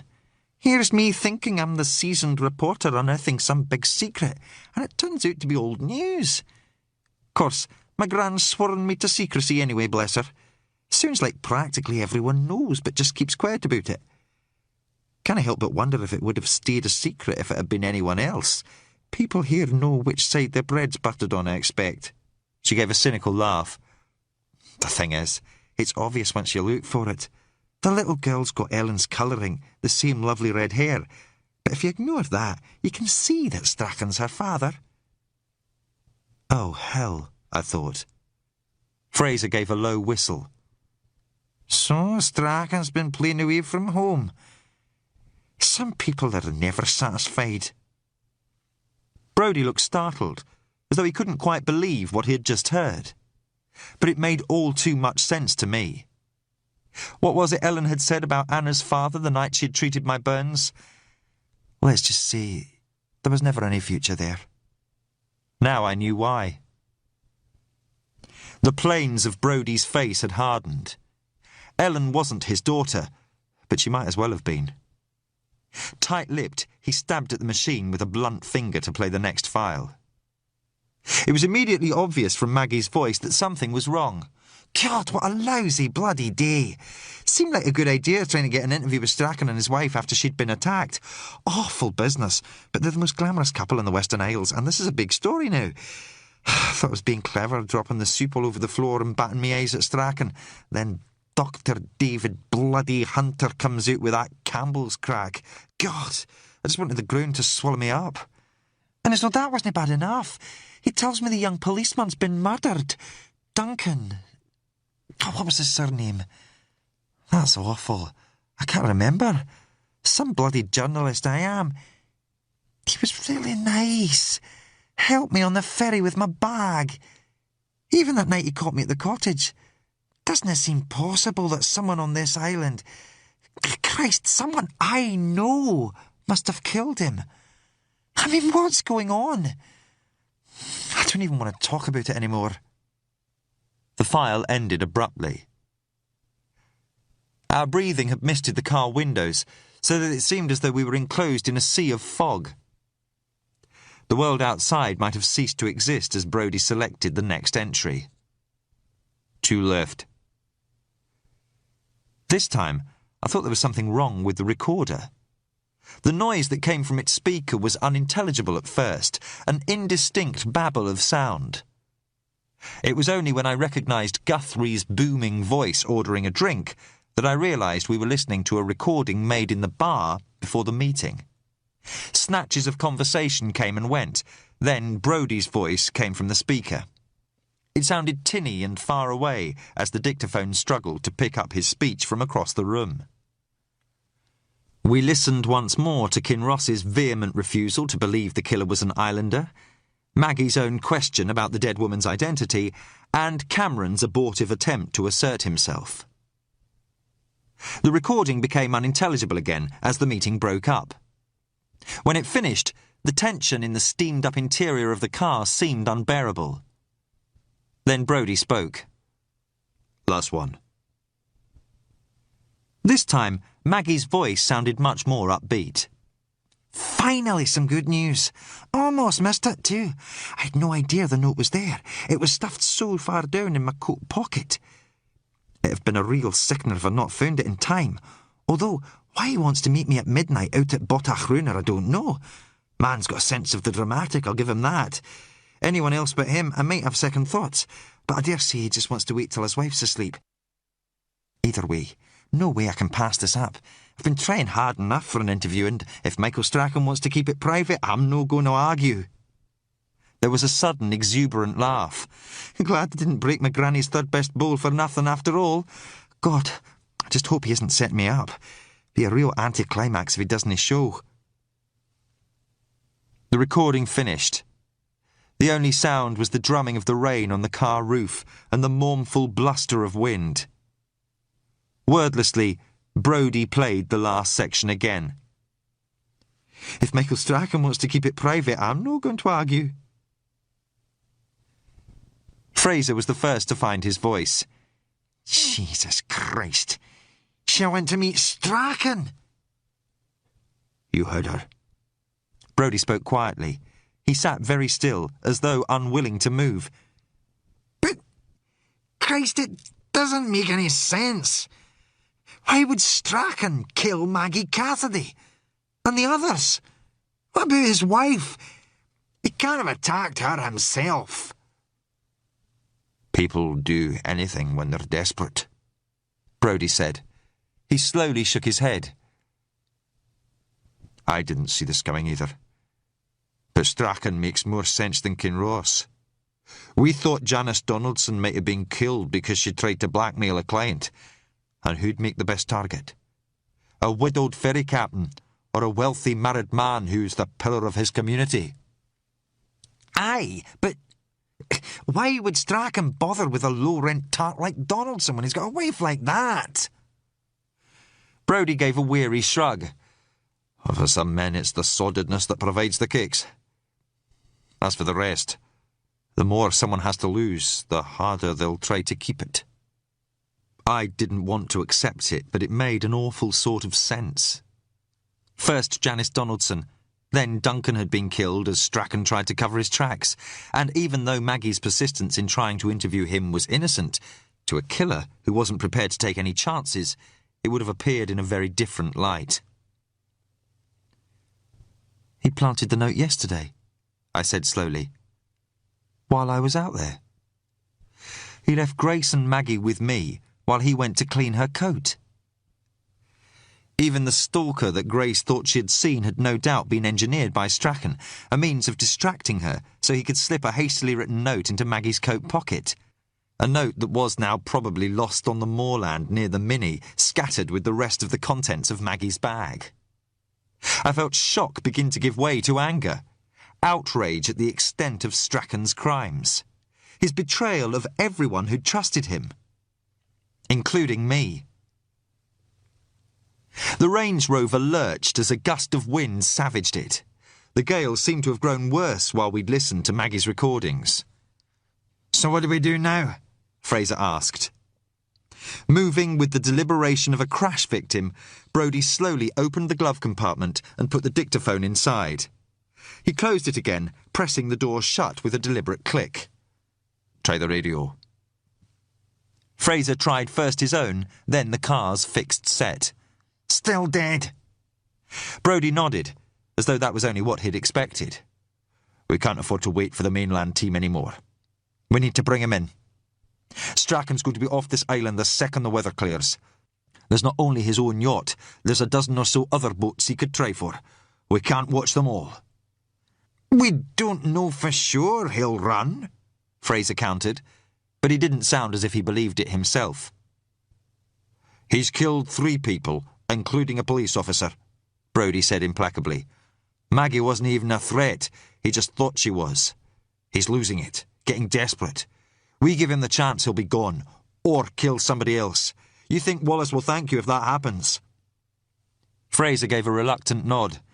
Aye, you're right. Brodie turned to me as the police sergeant started the car. Something seemed to have gone out of him after he'd heard the recordings, but I wasn't sure if it was the revelation about Strachan's being the murderer or the father of Ellen's child. What about you, David? I can't ask you to come with us, but I'd appreciate it. A corner of his mouth twitched in an attempted smile. We need all the help we can get. I wasn't sure how much help I'd be with only one good arm, but I nodded. I'd come this far. I wasn't going to back out now. Strachan had hurt enough people. Both Strachan's Saab and Grace's Porsche SUV were parked outside the house. Fraser pulled up behind them, blocking them both in, I noticed. The wind clubbed at us as we climbed out of the Range Rover, as though eager for violence. The temperature had dropped, threatening to freeze the rain that was being flung wildly in all directions. Brodie paused by the Saab, bending to examine its tyres. He looked at me to make sure I'd seen as well. They were thickly caked with mud. He stood back, letting Fraser take the lead as we approached the house. It towered above us, its granite walls sheer and unforgiving. Seizing the iron knocker, the burly sergeant began pounding on the front door as if trying to break it down. From inside, we could hear the dog barking, then the door was opened. Grace looked out at us from behind a security chain. She smiled, relieved when she saw who it was. "Just a second." The door was closed again, so she could slip off the chain. She opened it and stood back so we could enter. "Sorry about that, but after yesterday..." The bruising on her cheek somehow only accentuated her beauty. But I noticed there were shadows under her eyes that hadn't been there before the attack. An attack carried out by her own husband to divert attention from himself. I felt my outrage towards Strachan tighten into a hard knot of resolve. "Has your husband in?" Fraser asked. "No, afraid not. Gone off on one of his jaunts again." "His car still there?" Grace looked startled by his brusqueness. "He doesn't always take it." "Why, is something wrong?" "Do you know where he is?" "No, I'm sorry. Look, would you mind telling me what's going on? Why do you want to speak to Michael?" Fraser ignored the question. The dog continued to bark madly from the kitchen, claws scrabbling on the door. "Do you mind if we look round your house?" "But I've already told you he isn't here." "I'd still like to see for myself." Her eyes flashed at his tone, and, for a moment, I thought she would refuse. Then she gave an angry toss of her head. "I don't like being called a liar, but if you must..." "I'll look in here," Brodie told Fraser. "You check the outbuildings." Grace watched them go, still angry, but also bewildered. "David? Why are they looking for Michael? What's wrong?" My hesitation must have been answer enough. For the first time, she looked worried. "This isn't something to do with what's been happening, is it? The murders?" "I can't say. I'm sorry," I said, hating the fact that her world was about to be shattered. The dog was becoming hysterical at the sound of our voices. "Oh, for God's sake, Oscar, be quiet!" Grace said impatiently, opening the kitchen door and pushing the golden retriever back in. "Come on, outside." The dog wagged its tail, oblivious to the tension as she tugged it towards the back door in the kitchen. Brodie came back downstairs. He gave a quick shake of his head. "Not there." "Where's Grace?" Quietening the dog. She's scared. I think she started to guess why we're here. He sighed. Strachan's got a lot to answer for.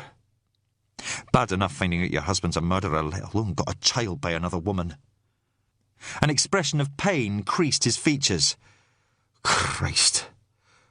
What the hell was Ellen thinking of? Brodie, I said quickly, but it was too late. Grace stood frozen in the kitchen doorway. Mrs. Strachan, Brodie began.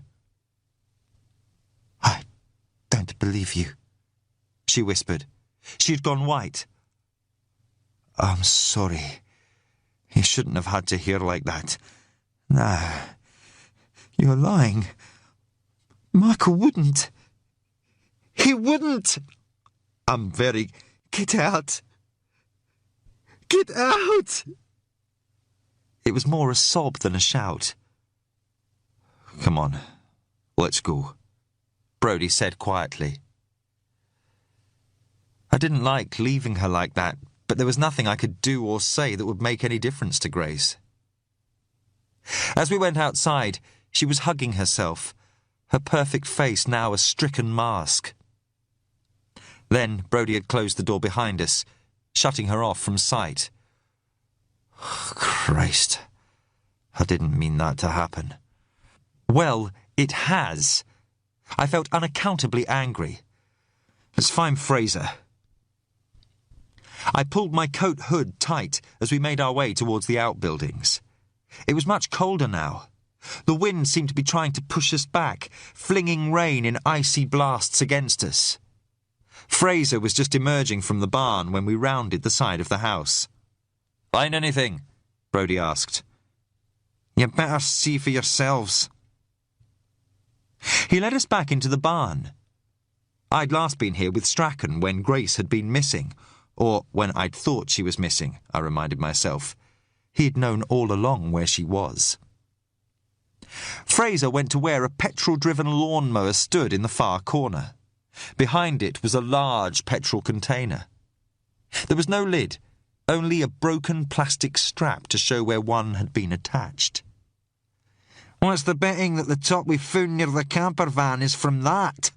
Fraser said. You remember when Strachan's wife ran out of petrol?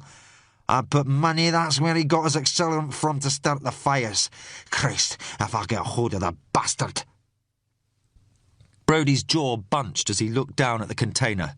Let's check the boat. The yacht was unlocked. It was as we'd left it, the shattered remains of its comms still lying on the floor. But Strachan wasn't on board. So where the hell is he? Fraser asked, savagely, as we stood in the heaving cockpit. Bastard could be anywhere. But even as he said it, I knew there was only one place Strachan would have gone to. Looking across at Brodie, I saw that he'd realised it too. He was on the mountain, at the burial cairns. The storm was destroying itself. Roaring down from the Arctic Circle, the front had gathered speed and force as it crossed the North Atlantic. By the time it reached the UK mainland, its elemental fury would be largely spent, torn apart by its own unsustainable violence.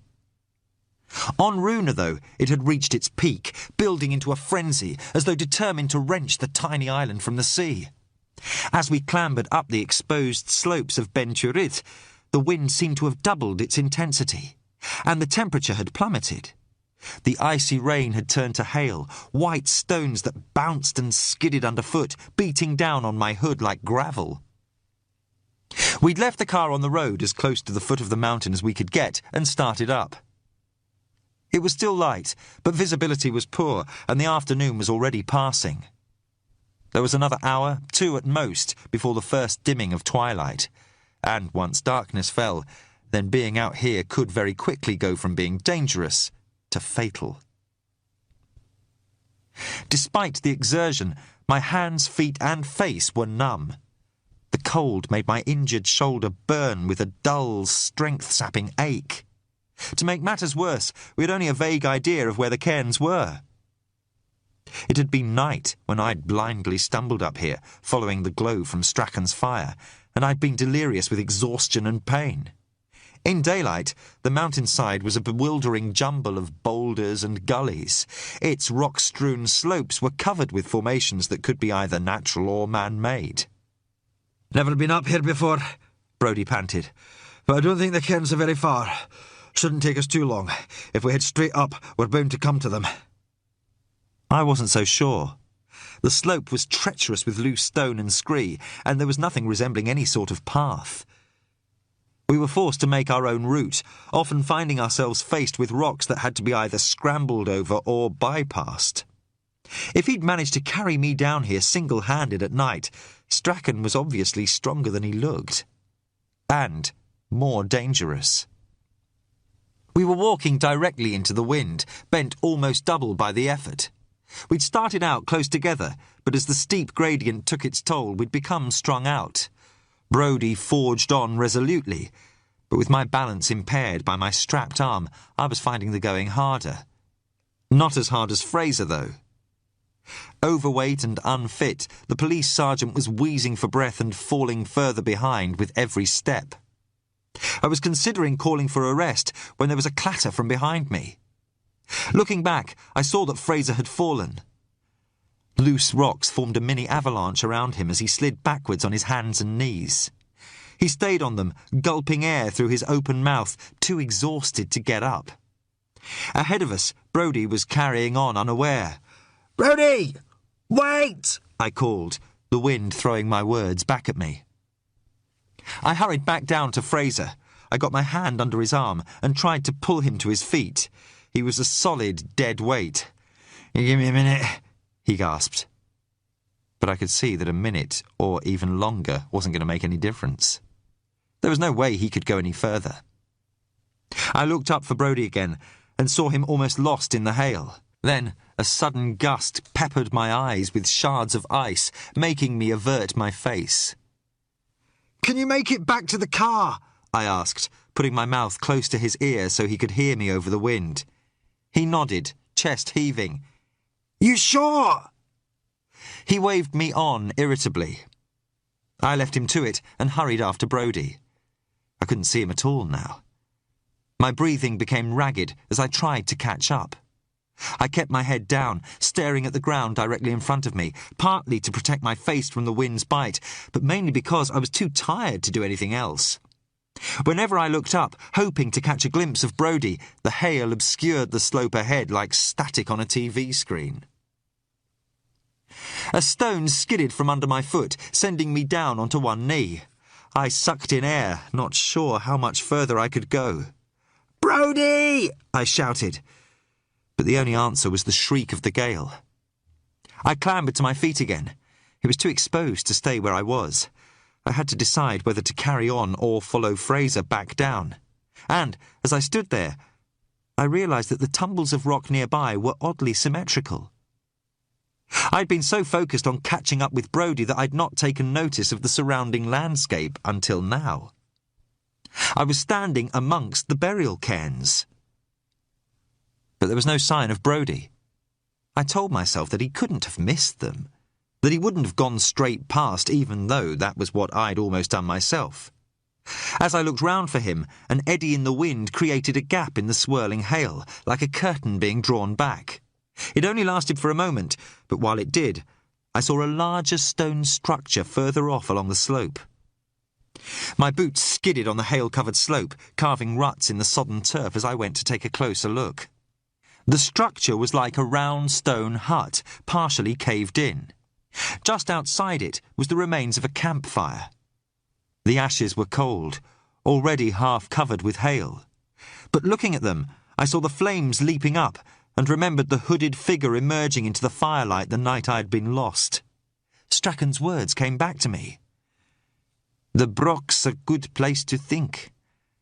I love the idea that someone would have been sitting up there by a fire 2,000 years ago.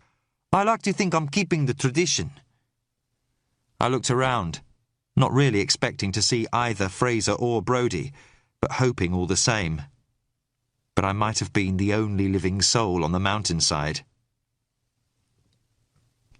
Bracing myself against the wind, I edged closer to the hut. The entrance yawned in front of me. I peered into it, trying to sense if anyone was inside. All I saw was blackness. Just do it.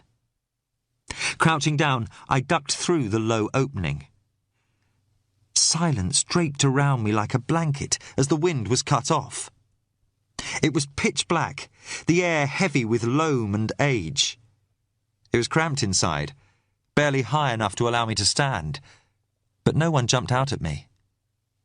As my eyes acclimatized, I made out cold stone walls and bare soil underfoot. Whatever this was, it looked as though it had stood empty and unused for millennia. Then, from the corner of my eye, I noticed a small, pale blur. I bent down to examine it. Some of the stones had tumbled from the inner wall, forming a small hollow. Inside was a half-melted candle stub surrounded by dirty yellow pools of solidified wax from countless predecessors. I had found Strachan's hide. But where was Strachan? I straightened, and, as I did, the grey light coming from the entrance suddenly dimmed. I spun round, heart banging, as a shape rose from the shadows behind me. "Hello, David," Strachan said. Chapter 26. I didn't speak. My mind still seemed stalled, robbing me of any speech or movement. Strachan took another step away from the wall, so he was silhouetted in the entrance. He held a knife down by his side, its blade catching the light from behind him. "Managed to find your way up here again, eh? Told you you'd find it interesting." His voice echoed flatly in the confines of the broch. He didn't come any closer, but he was between me and the only way out. I tried not to look at the knife. Our breath steamed in the small chamber. His eyes looked hunted and sunken, the dark stubble blue-black against the pallor of his face. He tilted his head, listening to the wind howling outside. "Do you know what Ben Twirid means? It's Gaelic for moaning mountain. Pretty apt, I always thought." His tone was conversational, as though he'd come here for a stroll. He ran his hand across the stone wall. The other, holding the knife, remained at his side. "This place isn't as old as the Cairns. Probably only 1,000 years or so. You get brochs like this all across the islands. I've never been able to make up my mind if it was built here because of the Cairns or in spite of them. Why build a watchtower in a graveyard? Unless they were watching over the dead, I suppose. What do you think?" When I didn't answer, he gave a small smile. "No. I don't suppose you're here out of archaeological interest, are you?" I found my voice. "Maggie Cassidy's dead." He was still studying the hard stones. "I know." "Did you kill her?" Strachan stood poised for a moment with his hand on the wall. He dropped it with a sigh. "Yes." "And Duncan? And Janice Donaldson?" There was no surprise at hearing the prostitute's name. He just nodded, and any last doubt I might have had vanished. "Why?" "Does it matter? They're dead. You can't bring them back." He seemed shrunken. I'd expected to hate him, but I felt more confused than anything. "You must have had a reason." "You wouldn't understand." I tried to see any sign of madness in his eyes. They just looked tired and sad. "Did Janice Donaldson blackmail you? Was that it? Was she threatening to tell Grace?" "Leave Grace out of this," he warned, his voice grown suddenly hard. "Then tell me." "All right. She was blackmailing me. I'd been fucking her, and when she realised who I was, she got greedy, so I killed her." He sounded listless, as though none of this had any real bearing on him. "And what about Duncan and Maggie?" "They got in the way." "That's it? You killed them just for that?" Yes, that's it. I butchered them all like pigs and I got a thrill out of it. Because I'm a sick, twisted bastard. Is that what you wanted to hear? His voice was thick with self-contempt. I tried to keep mine steady. So now what? As we'd been talking, I'd been trying to slowly work my injured arm out of the sling under my coat. Even if I managed it, I didn't give much for my chances if he attacked me, but I'd have none at all if I was one-handed. He was backlit by the light from the entrance, half in shadow as he answered. Well, that's the question, isn't it? Don't make this any worse for yourself than it is already, I said with a confidence I didn't feel. Think about Grace. He took a step towards me. I told you to leave her out of this. I made myself stay where I was, resisting the impulse to back away. Why? You attacked her! Your own wife! There was real pain in his eyes. She took me by surprise. I was in the house when the three of you called round. I guessed why you'd come, and I knew you'd be back. I only wanted to stop you using the yacht's radio, to give myself more time to think. But the bloody dog knew I was down there, and when I heard Grace coming into the cockpit, I just spun round and backhanded her. I didn't mean to hit her so hard, but I couldn't let her see that it was me. So then you staged everything. Put her through all that. I did what I had to do. But he sounded shamed. I pushed on, sensing an advantage. You're not going to get off the island. You know that, don't you? Probably not. He had an odd smile on his face. Seeing it, I felt suddenly cold. But I'm not going to give myself up, either. He lifted the knife. Its blade glinted silver as he held it up, considering it. Do you want to know why I came up here? He began. But I never heard his reason. Suddenly, a bulky shape flew into him from behind. There was a clatter as Strachan's knife flew from his hand, and then I was knocked against the wall. Pain burst into my shoulder as the stones shuddered under the impact. Everything was shadow and confusion as Strachan and another figure struggled on the floor. In the half-light, I made out the granite features of Brodie. Strachan was younger and fitter, but the older man had size on his side. Using his weight to pin him, he smashed his fist into Strachan's face. There was a meat-and-bone impact, then another as Brodie hit him again. Strachan went limp even before Brodie hit him a third time. I thought he'd stop, but he didn't. He carried on, putting all his weight into the blows. Brodie! It was as though he hadn't heard. Strachan was no longer resisting, and as Brodie drew back his fist once more, I caught hold of his arm. You'll kill him! He shrugged me off. In the light from the entrance, I could see the grim intent in his face and knew he was beyond reasoning. I pushed myself off the wall, driving into him and using my impetus to knock him off the unmoving Strachan. Fire lanced through my injured shoulder.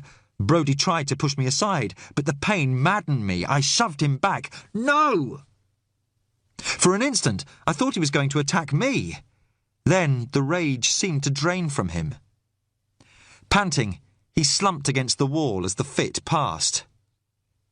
I knelt down next to Strachan. He was bloody and dazed, but alive. How is he? Brodie asked breathlessly. He'll live. Well, then the bastard deserves. But there was no energy left in the words. Where's Fraser? Back at the car, he couldn't make it up. I looked round for the knife. It was lying by the wall. I used one of the remaining freezer bags to pick it up. It was a folding fishing knife, its blade 5 inches long. Big enough. But as I looked at it, something stirred at the back of my mind. What is it? What's wrong? Brodie held out his hand. Here, I'll look after that. Don't worry. I won't use it on him. he added when I hesitated. A nagging sense that I was overlooking something persisted as I passed it over. There was a groan from Strachan as Brodie put the knife into his pocket. "Help me get him up," I said. "I can manage," Strachan gasped. His nose was broken, making his voice sound hollow and adenoidal. I went over anyway. So did Brodie, but it wasn't until he wrenched Strachan's arms behind his back that I saw he'd produced a pair of handcuffs. "What are you doing?" "Souvenir from when I retired." He snapped the cuffs round Strachan's wrists. "Call it a citizen's arrest." "I'm not going to try to get away," Strachan said, making no attempt to resist. "Not no, you're not." "Come on, get up." Brodie roughly pulled him to his feet. "What's wrong, Strachan? Aren't you going to plead innocence? Insist you didn't kill anyone?" "Would it make any difference?" he asked dully. Brodie looked surprised, as though he hadn't expected him to buckle so easily. "No." He pushed him towards the entrance. "Outside." I ducked through after them, blinking as I emerged into the daylight. The freezing wind took my breath away as I went to examine Strachan. His face was a mess.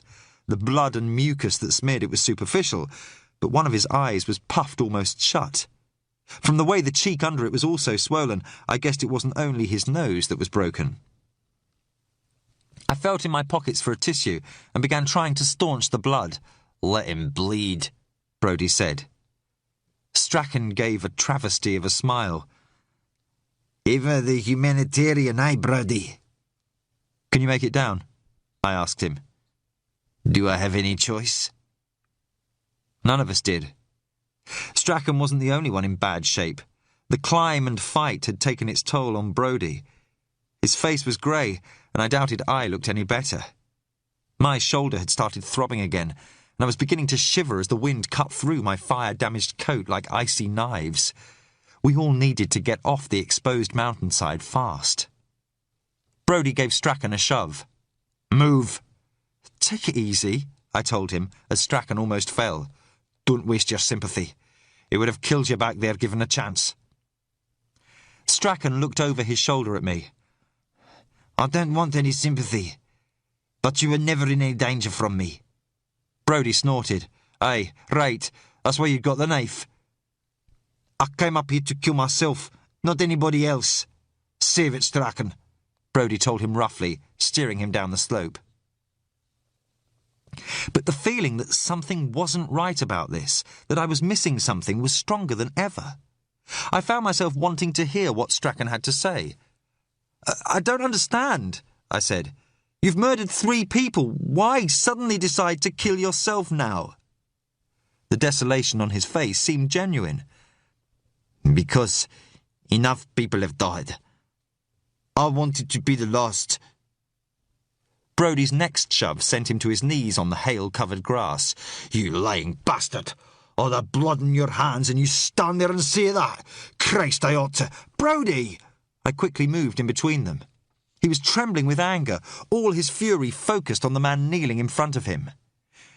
With an effort, he made himself relax. His fists unclenched as he stepped back. "All right. But when I hear his self-pity after all the lives he's ruined, Ellen's as well."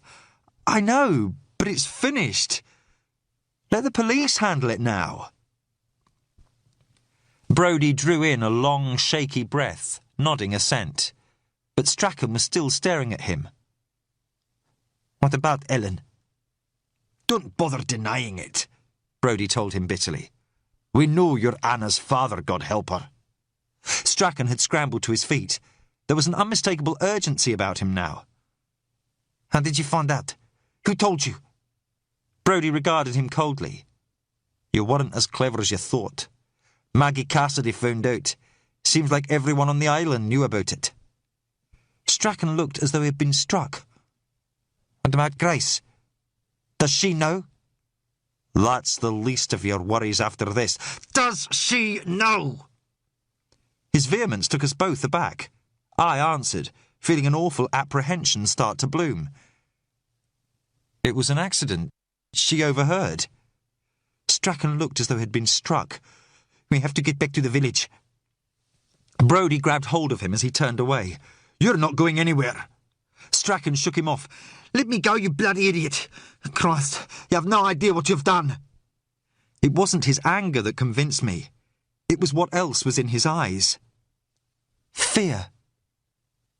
And all at once I realised what had been bothering me. Why the sight of the knife had sparked it. It had been what Strachan had said. "I butchered them all like pigs." It had been a sickening, distracting image, especially after seeing the vicious slashes on Maggie's burned body and the blood spattering her car. But although Maggie had been killed with a knife, had been butchered in a very real sense, none of the other victims had.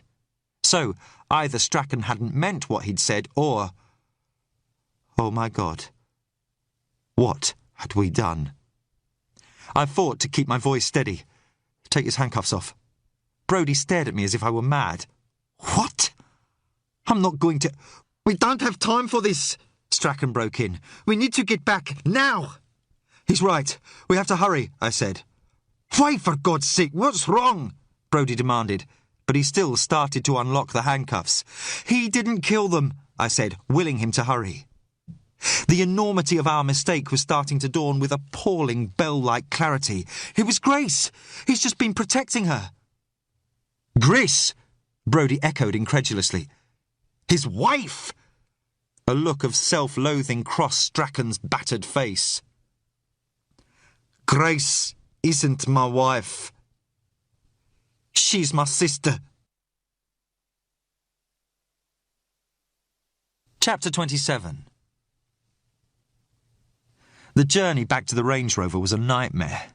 Although the hail had stopped, the mountainside was littered with white pellets of slowly melting ice, turning the slope into a frictionless slide. The light was fading, and the wind that had tried to slow us on the way up now chased us back down, making the descent even harder. Hindsight is the cruelest luxury. We had been right, and yet hideously wrong. The intruder at the clinic, the wrecked yacht radio and attack on Grace, that had all been Strachan. He'd been stalking us from the first day we'd arrived on the island, watching our progress, even sabotaging us at times. Yet he'd been doing it to protect his sister, not himself. He wasn't the killer. She was. I felt sick to think of how much time we had wasted. The only faint source of hope was that Strachan had taken both sets of car keys with him, deliberately stranding Grace at the house after learning what she'd done to Maggie. If she wanted to go to the village, she would have to walk. Even so, she'd had time to get there by now. I tried to tell myself that she might not have gone to the hotel straight away, but I didn't believe it. I'd seen how distraught she had been when Brodie and I had left her. It wouldn't take long for that to transform to anger. All the unanswered questions would have to wait. Right now, our priority was reaching Ellen and Anna before Grace did. If we weren't already too late. We didn't talk on the way down. We didn't have the time or the breath. Once we reached more level ground, we broke into a stumbling jog, silent except for the laboured rasp of our breathing. Strachan was easily the fittest, but the way he ran with one arm clamped to his side made me think he might have cracked ribs to go with his other injuries. Fraser had seen us coming. He was waiting in the Range Rover, engine running and the heater pumping out blessed hot air. He gave a savage smile when he saw Strachan's bloodied face. "Somebody fell down the steps today." "Get us back to the hotel, fast," Brodie gasped, hauling himself into the front passenger seat. "We need to find Ellen." "Why, what, just drive?" Still breathless, Brodie turned round to confront Strachan as Fraser banged the Range Rover into gear and roared off towards the village. "Talk." Strachan's pulverised face looked almost unrecognisable. His broken nose was flattened, and the cheek under his nearly shut eye was dark and swollen. He must have been in considerable pain, yet he gave no sign. "Grace is ill. It's my fault, not hers," he said dully. "That's why I wasn't planning on coming back down from the mountain. With me dead, she wouldn't be a threat anymore." "Why is she a threat anyway?" Brodie demanded. "You're her brother, for Christ's sake. Why is she doing this?" "Her brother?" Fraser exclaimed, throwing us against the side of the car as he swerved into a bend. Neither of them answered him. Strachan looked like a man staring into an abyss of his own making. "Because she's jealous." The barren landscape flashed by outside, but it was almost unnoticed now. I found my voice first. "She killed Maggie because she was jealous," I said incredulously. Strachan's bloodied mouth twitched involuntarily. He swayed limply with the movement of the car, making no attempt to steady himself. "I didn't know what she had done until she came back covered in blood. But Maggie had called to the house twice to see me. Grace might have overlooked the first time, but not the second. She pretended she'd seen a prowler to get me out of the way, and then slipped a note into Maggie's coat arranging a meeting. She even took my car so Maggie would think it was me." So, the prowler had been a distraction after all, I thought, except it had been Grace's own, not Strachan's.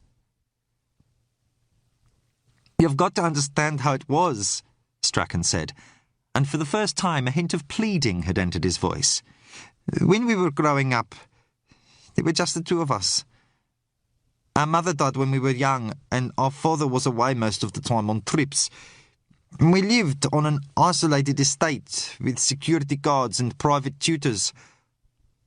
All we knew was each other." "Get on with it," Brodie told him. Strachan lowered his head. The dankness of the broth still clung to him, mingling with the smell of stale sweat and blood. "When I was 16, I got drunk one night and went to Grace's room. I'm not going to spell out what happened. It was wrong, and it was my fault. But neither of us wanted to stop it. It became normal. As I got older, I thought about ending it, but then Grace got pregnant." "The miscarriage," I said, remembering what he had told me in his drawing room. It seemed an age ago now. "It wasn't a miscarriage. I made her have an abortion." Now there was no mistaking there was pain as well as shame in his voice. "It was a backstreet clinic. There were complications. Grace almost died. She never admitted who the father was, even when they told her she could never have any more children. But she was changed after that. Unstable. She had always been possessive, but now, when our father died, I tried to finish it between us. I told Grace it was over and started seeing another girl. I thought she'd accept it. But she didn't. She went to the girl's flat and stabbed her to death." "Jesus!" Fraser said. The tyres skidded on the wet surface as he threw the car into another bend. He was driving as fast as he dared on the winding road, but it didn't seem nearly fast enough. Strachan passed a hand over his face, oblivious to his injuries. "No one suspected Grace, but she didn't even try to deny it to me. She told me she didn't want me to see anyone else, ever." "If you knew she was dangerous, why didn't you tell the police?" I asked, holding the grab rail for support as the car bumped over a sudden dip. "And let everyone know what had been going on?" Strachan shook his head. "The dead are dead. You can't bring them back. And it was my fault Grace was like she was. I couldn't just abandon her." We were all jolted as Fraser braked suddenly. The road ahead was full of sheep. The car fishtailed, throwing up sheets of spray as he hammered on the horn, scattering them in front of us. There were panicked bleats as woolly bodies jostled outside the car windows, close enough to touch. Then we were clear and accelerating away again. Strachan barely seemed to notice. "We left South Africa, travelled around the world to places where nobody knew us, where everyone would assume we were married. I tried to limit the physical aspect between us. I'd still see other women, prostitutes mainly. I can't afford to be choosy." The self-loathing was plain in his voice. But Grace isn't just jealous. She's cunning. She always seemed to find out, and when she did... He didn't need to finish. I willed Fraser to go faster. We hadn't even reached Strachan's house yet. Too far. It's still too far. Each time it happened, we'd move on somewhere else, Strachan continued. And each time she got that bit worse. That's why we came here, to Runa. I like this area, its wildness, and on an island like this, Grace wouldn't be able to just come and go. We started to feel we were really part of something here. I found myself really wanting to make something of the island. Brodie regarded him with contempt. So, where did Janice Donaldson fit into your little paradise? A spasm of pain etched itself onto Strachan's face. She blackmailed me. I'd been seeing her for a while, but hadn't told her my real name. Then, one day, Ian Kinross showed up at her flat while I was there. I'd no idea he was another of her clients. He didn't see me, but my reaction tipped Janice off. She checked up, found out who I was. The next time I went, she threatened to tell Grace. I paid her off. Christ, I even gave her more than she asked for. But it can't have been enough. Did you know all along your sister had killed her? Brodie asked roughly. Of course not. I'd no idea she'd come to Runa. Even when I heard a body had been found, I didn't know it was anything to do with Grace. The whole burning thing, the fires, that was new. She just used a knife with the others. But when the constable was killed, I couldn't kid myself any longer. I thought about his reaction when he'd seen Duncan's body. It had been genuine after all. But it hadn't been the shock of seeing a body. It had been the realization that his sister had started killing again. Why did she kill him?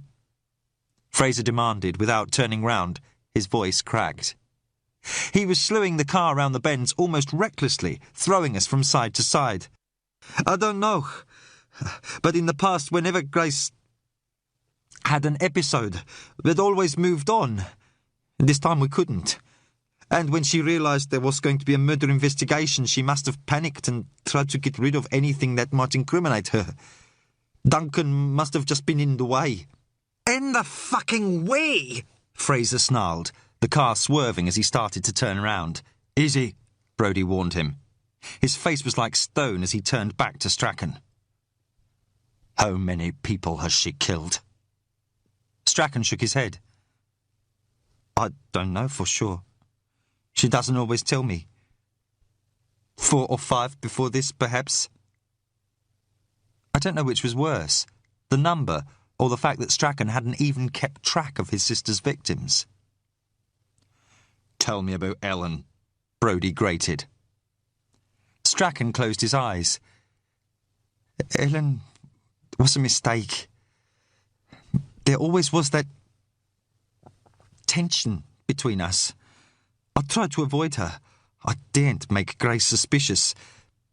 But a few months after we'd arrived here, I found out Ellen was going to visit college friends in Dundee, so I made an excuse to be there as well. It only happened that once. Ellen insisted on that. When I found out she was pregnant, I tried to pay her to go away somewhere safe, but she refused. She said she wouldn't take a penny off me because I was married. Quite an irony, eh? His bitterness quickly faded. I've lain awake at night, terrified what would happen if Grace ever found out. He tailed off. Now his house was visible up ahead. Both cars were still outside, and the lights still burned in the window. Seeing them, I felt a faint hope. Shall we see if she's still there? Fraser asked. She won't be, Strachan said with certainty. Brodie looked at the approaching house, torn. If Grace was still here, we could end this now. But if she wasn't, we'd have lost even more time.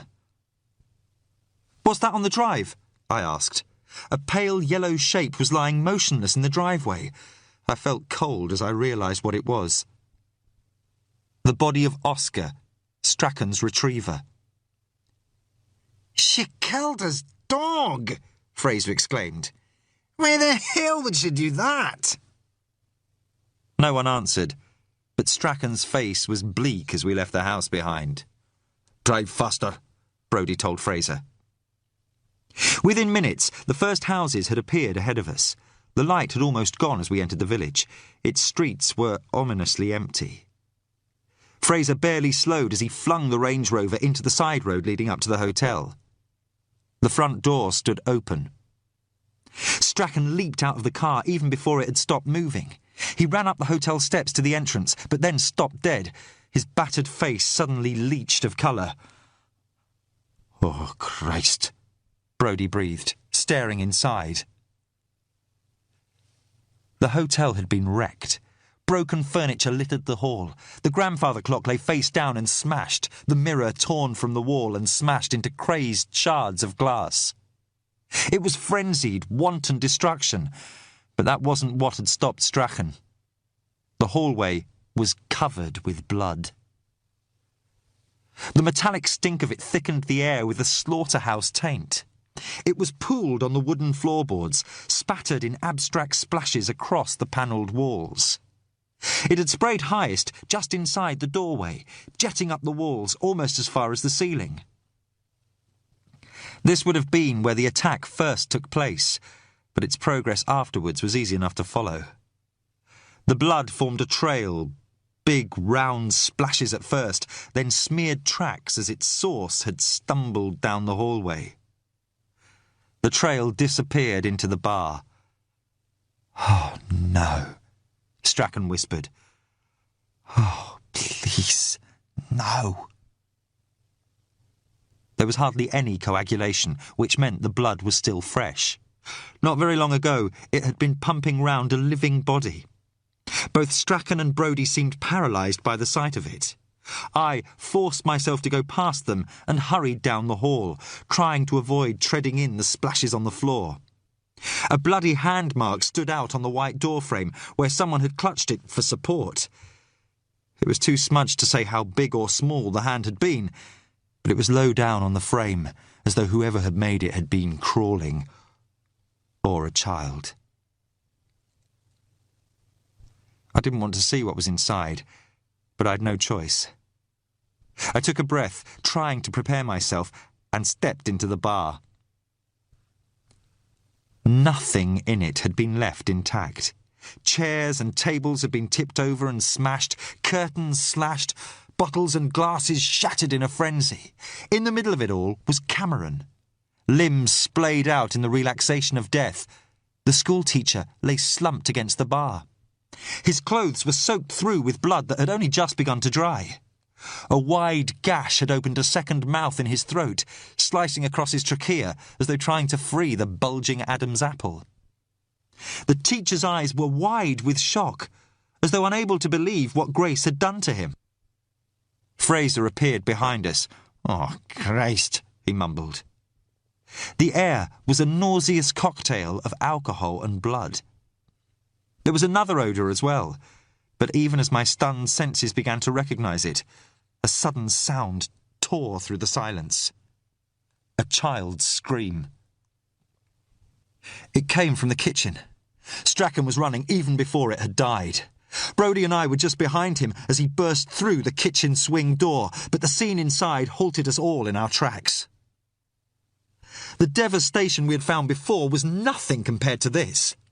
Broken crockery crunched underfoot, while spilt food littered the floor in dirty snowdrifts. The kitchen table had been upended and its chairs smashed. The tall pine dresser pushed over onto the floor. Even the ancient cooker had been wrenched away from the wall, as though someone had tried to tip that over as well. But right then, none of that really registered.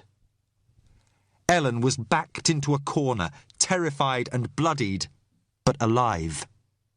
She clutched a heavy saucepan, gripping it white-knuckled in both hands, ready to ward off or swing. Standing between her and the door was Grace. She clutched Anna tightly to her, one hand clamped over the little girl's mouth. The other held a kitchen knife to her throat. Get back! Don't get near her! Ellen screamed. We didn't. Grace's clothes were mud-spattered and wet from the walk to the village. Her raven hair was wild and windblown, her face puffy and streaked with tears. Even dishevelled as she was still beautiful, but now her madness was all too apparent. So too was something else. The smell I'd noticed in the hallway and bar was instantly identifiable in here, thick enough to clog the throat. Gas. I looked again at how the cooker had been pulled away from the wall and glanced at Brodie. He gave a barely perceptible nod. The cylinders are round the back, he murmured to Fraser, not taking his eyes from Grace. There should be a valve. Go and turn it off. Fraser slowly backed out, then disappeared down the hallway. The door swung shut behind him. She was waiting when we came back from Rose Cassidy's, Ellen sobbed. Bruce came in with us, and when he tried to talk to her, she... I know, Strachan said calmly. He took a step closer. Put the knife down, Grace. His sister stared at his bloodied face. She looked taut as a bowstring, ready to snap. Michael, what happened to you? It doesn't matter. Just let the girl go. Mentioning Anna was a mistake. Grace's face grew ugly. Don't you mean your daughter? Strachan's poise faltered, but he quickly recovered. She has done nothing to you, Grace. I've always liked Anna. I know you don't want to hurt her. Is it true? Grace was crying. Is it? Tell me they were lying. Please, Michael. Do it, I thought. Tell her what she wants. But Strachan hesitated for too long. Grace's face creased up. No, she moaned. Grace, shut up! She screamed, the tendons in her neck standing out like cords. You fucked this bitch! You chose her over me! I can explain, Grace, Strachan said, but he was losing it, losing her. Liar! All this time you have been lying. I could forgive you the others, but this... How could you? It was as though no one existed anymore except her and her brother. The smell of gas was growing stronger. What the hell was Fraser doing? Brodie began edging nearer to Grace. Put the knife down, Grace. No one's going to... Don't come near me! She screamed. Brodie backed off, chest rising and falling. Grace glared at us, her face contorted. The silence was suddenly broken by a metallic clatter. Ellen had let the saucepan drop.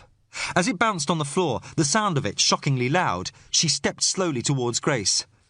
Ellen, don't! Strachan ordered, but there was more fear than authority in his voice. She ignored him. All her attention was fixed on his sister. It's me you want, isn't it? All right, I'm here. Do what you like to me, but please don't hurt my daughter. For God's sake, Ellen, Brodie said, but he might as well have not spoken either. Ellen spread her arms in invitation. Well, come on. What are you waiting for?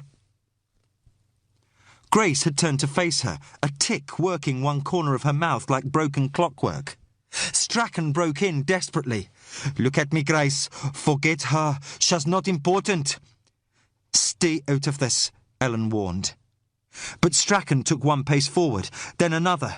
He held out his hands as if he were trying to soothe the wild animal. You're all that matters to me, Grace. You know that. Let Anna go. Let her go, and then we'll get away from this place. Go somewhere else. Start again, just me and you.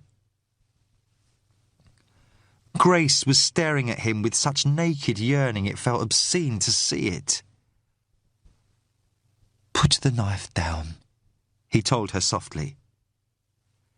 Some of the tension seemed to drain out of her. The smell of leaking gas seemed to grow heavier as the moment hung, poised to go either way. Then Anna chose that moment to wriggle free of Grace's hand. "Mummy, she's hurting!" Grace slapped her palm back over Anna's mouth. The madness was a white heat in her eyes. "You shouldn't have lied, Michael," she said, and pulled back Anna's head. "No!" Strachan cried, flinging himself at her as the knife swept down. Brodie and I lunged forward as Strachan struggled with his sister, but Ellen was faster than either of us. She snatched Anna away as Grace screamed, a cry of pure fury. Leaving Brodie to help Strachan, I rushed to where Ellen was clutching her daughter. "Let me see her, Ellen." She wouldn't let go. She hugged Anna to her, both of them smeared with blood and weeping hysterically.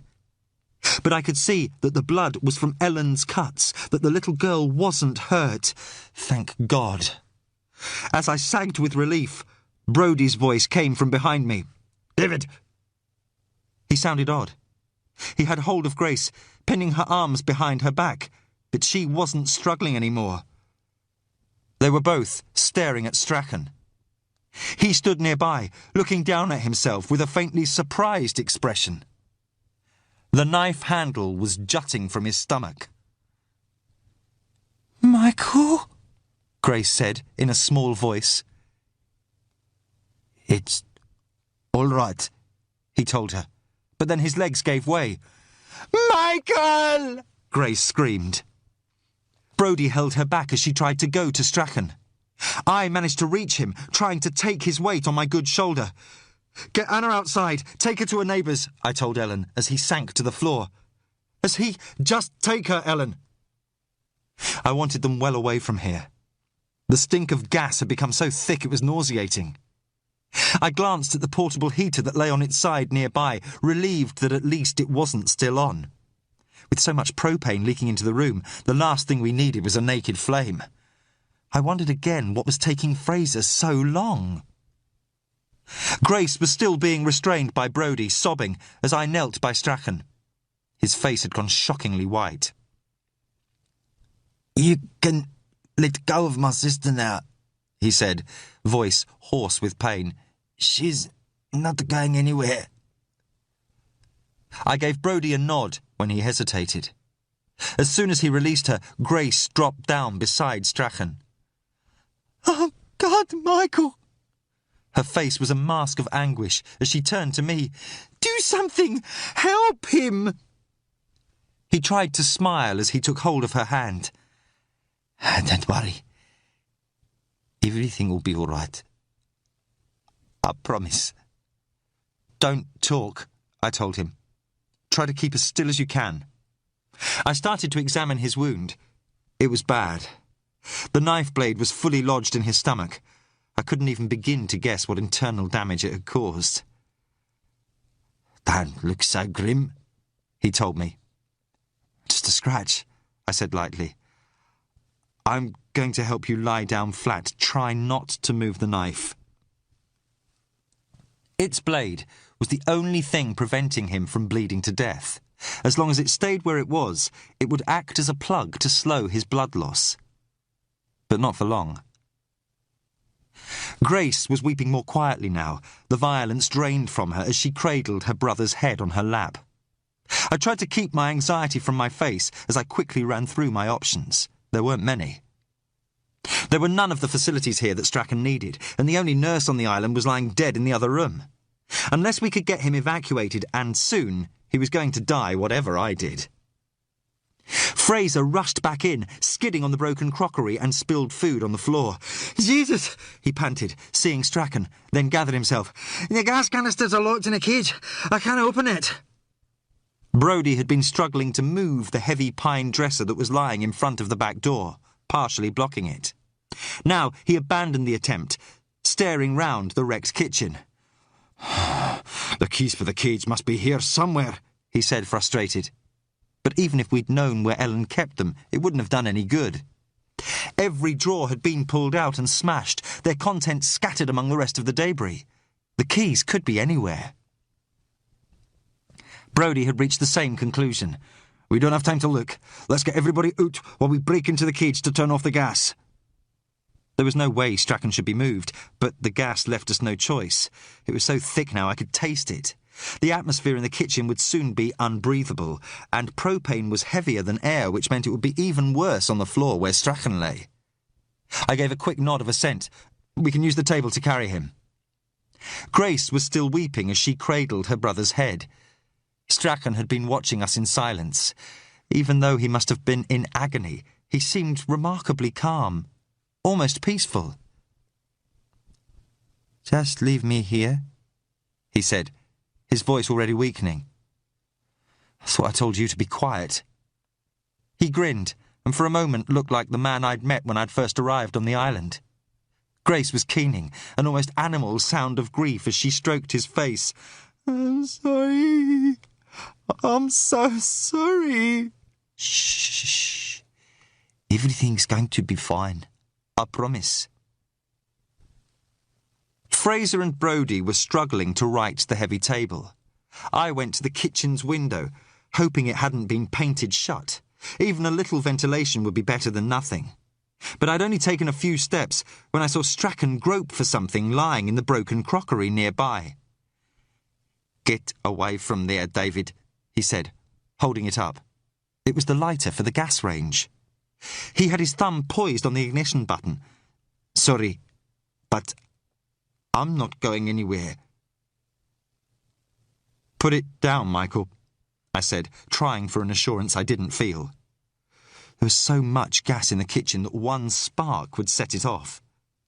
I glanced uneasily at the portable heater that lay nearby. It had its own propane supply, and the cage containing the big cylinders was stored right against the kitchen wall. If the gas in here was ignited, they would all go up. "I don't think so." Strachan's pallid face shone with sweat. "Go on. Get out. All of you." "Don't be bloody stupid," Brodie snapped. Strachan raised the lighter. "One more word from you and I swear I'll press it right now." "For fuck's sake, Brodie, shut up," Fraser said. Strachan gave a death's head grin.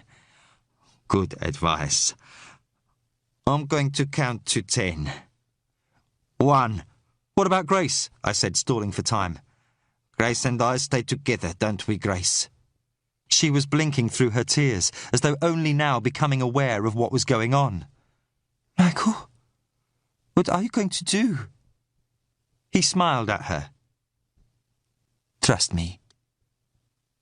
Then, before anyone could stop him, Strachan wrenched the knife from his stomach. He screamed, seizing Grace's arm as blood gushed from the wound. I started forward, but he saw me and raised the lighter. "Get out now," he hissed through clenched teeth. "Oh, Jesus." "Strachan!" Brodie grabbed hold of me. "Move." Fraser was already running for the door. I took one last look at where Strachan lay, teeth gritted in agony, as he held the lighter raised in one hand and gripped his sister's hand with the other. Grace's expression was one of dawning incredulity. She looked across at me, her mouth opening to speak, and then Brodie had hustled me out into the hall. "No, wait!" "Just run!" he bellowed, giving me a shove. He kept hold of me as he pounded down the hallway, half dragging me outside. Fraser had reached the Range Rover and was fumbling for the keys. "Leave it!" Brodie snapped, without stopping. The nearest houses were too far away to reach, but there was an old stone wall much nearer. Brodie dragged me behind it, Fraser throwing himself down beside us a moment later. We waited, panting. Nothing happened. I looked back at the hotel. It seemed familiar and mundane in the twilight, its front door banging forlornly in the wind. "Been more than 10 seconds, Fraser muttered. I stood up. "What the hell are you doing?" Brodie demanded. I shook him off. "I'm going to—" I began. And then the hotel exploded. There was a flash, and a wall of noise almost knocked me off my feet. I ducked, covering my head as pieces of slate and brick rained down. As the thuds began to peter out, I risked a look back up the hill. Dust and smoke swirled around the hotel like a gauze veil. Its roof had been blown off, and bright yellow flickers were already visible inside the shattered windows, quickly spreading as the fire took hold. People were running out of the nearby houses as the hotel began to blaze. I could feel the intensity of the heat even from where I stood. I turned on Brodie angrily. I could have stopped him! No, you couldn't, he said tiredly. And even if you could, he was a dead man as soon as he pulled out the knife. I looked away, knowing he was right. The hotel was an inferno now, its timbered floors and walls reduced to so much kindling, like everything else that had been inside. What about Grace? I asked. Brodie's face was shadowed as he stared into the flames. What about her? Chapter 28. The first detailed aerial pictures. 2 days later, the sky dawned bright and clear over Runa. Taken from space, it was approaching midday when Brodie and I left his car on the road above the harbour and walked up to the cliff top overlooking Stack Ross. Seabirds soared around the tall black tower, while waves shattered against the rock's base, flinging slow-motion sheets of spray high into the air. I breathed in the fresh salt air, savouring the thin warmth of the sun on my face. I was going home. The police had arrived on Runa the previous morning. As though finally sated with the chaos it had overseen, the storm had blown itself out within hours after the hotel had burned down. Before the night was out, while the hotel ruins still smoked and smouldered, the phone lines had started working again. We had finally been able to get word to Wallace and the mainland. Although the harbour was still too rough to allow anything in or out, the sky was still lightening when a Coast Guard helicopter clattered above the cliffs, carrying the first of the police teams that would descend on Runa in the next 24 hours. The Mars we see today As the island found itself at the centre of frenzied police activity, I'd finally got a call through to Jenny. It had been a difficult conversation, but I'd reassured her that I was all right. Promised I would be home in another day or so. Even though the island was swarming with police and SOC, I couldn't leave straight away. So is that something he would Not have been only were there the inevitable interviews and debriefings to endure, but I still felt there was unfinished business. It would take days or perhaps even weeks to recover the bodies of Stratford, Grace and Cameron from the ruins of the hotel, assuming anything identifiable had survived its destruction. But there had still been Maggie and Duncan's remains to attend to, and I wanted to be on hand while SOC examined them. Have I just It wouldn't seen seem right to leave without Does this seeing say things and through was to the safe? Does that say end. arrested? Yes. And now I had. So reading on, Maggie's after body his had been taken promotion back in to the mainland the 1906, evening before, while the Duncan's next one, remains had what been does that removed say? from the camper van in the Deserted? early hours. What's this? So had his maglite, bagged up, No? ready for laboratory Yes. analysis. So can you read all Not of only that? was it the Deserted right at shape to have made the injury to his skull, but 19 SOC had found what appeared to be traces of blood and tissue baked onto its casing. It would have to be tested to make sure, but I was more convinced than ever that Grace had used his own torch to kill him. What it will mean is a 20% cut across the board. I had done as much as I could. There was no reason for me to remain on Runa any longer. I'd said what few goodbyes I had to make, shared an awkward handshake with Fraser, then called to see Ellen and Anna. They were staying at a neighbour's house for the time being, bearing up surprisingly well after what they'd been through. The hotel was only bricks and mortar. And Michael... There were shadows in Ellen's eyes as she watched Anna play nearby. I'm sorry he's dead, but I'm more thankful for what was saved than what was lost. Another Coast Guard helicopter was due within the hour, and once it had discharged its cargo of police officers, it would take me back to Stornoway. From there, I'd fly to Glasgow and then London, finally completing the journey I'd started a week ago. Not before time. Still, I didn't feel as elated as I expected.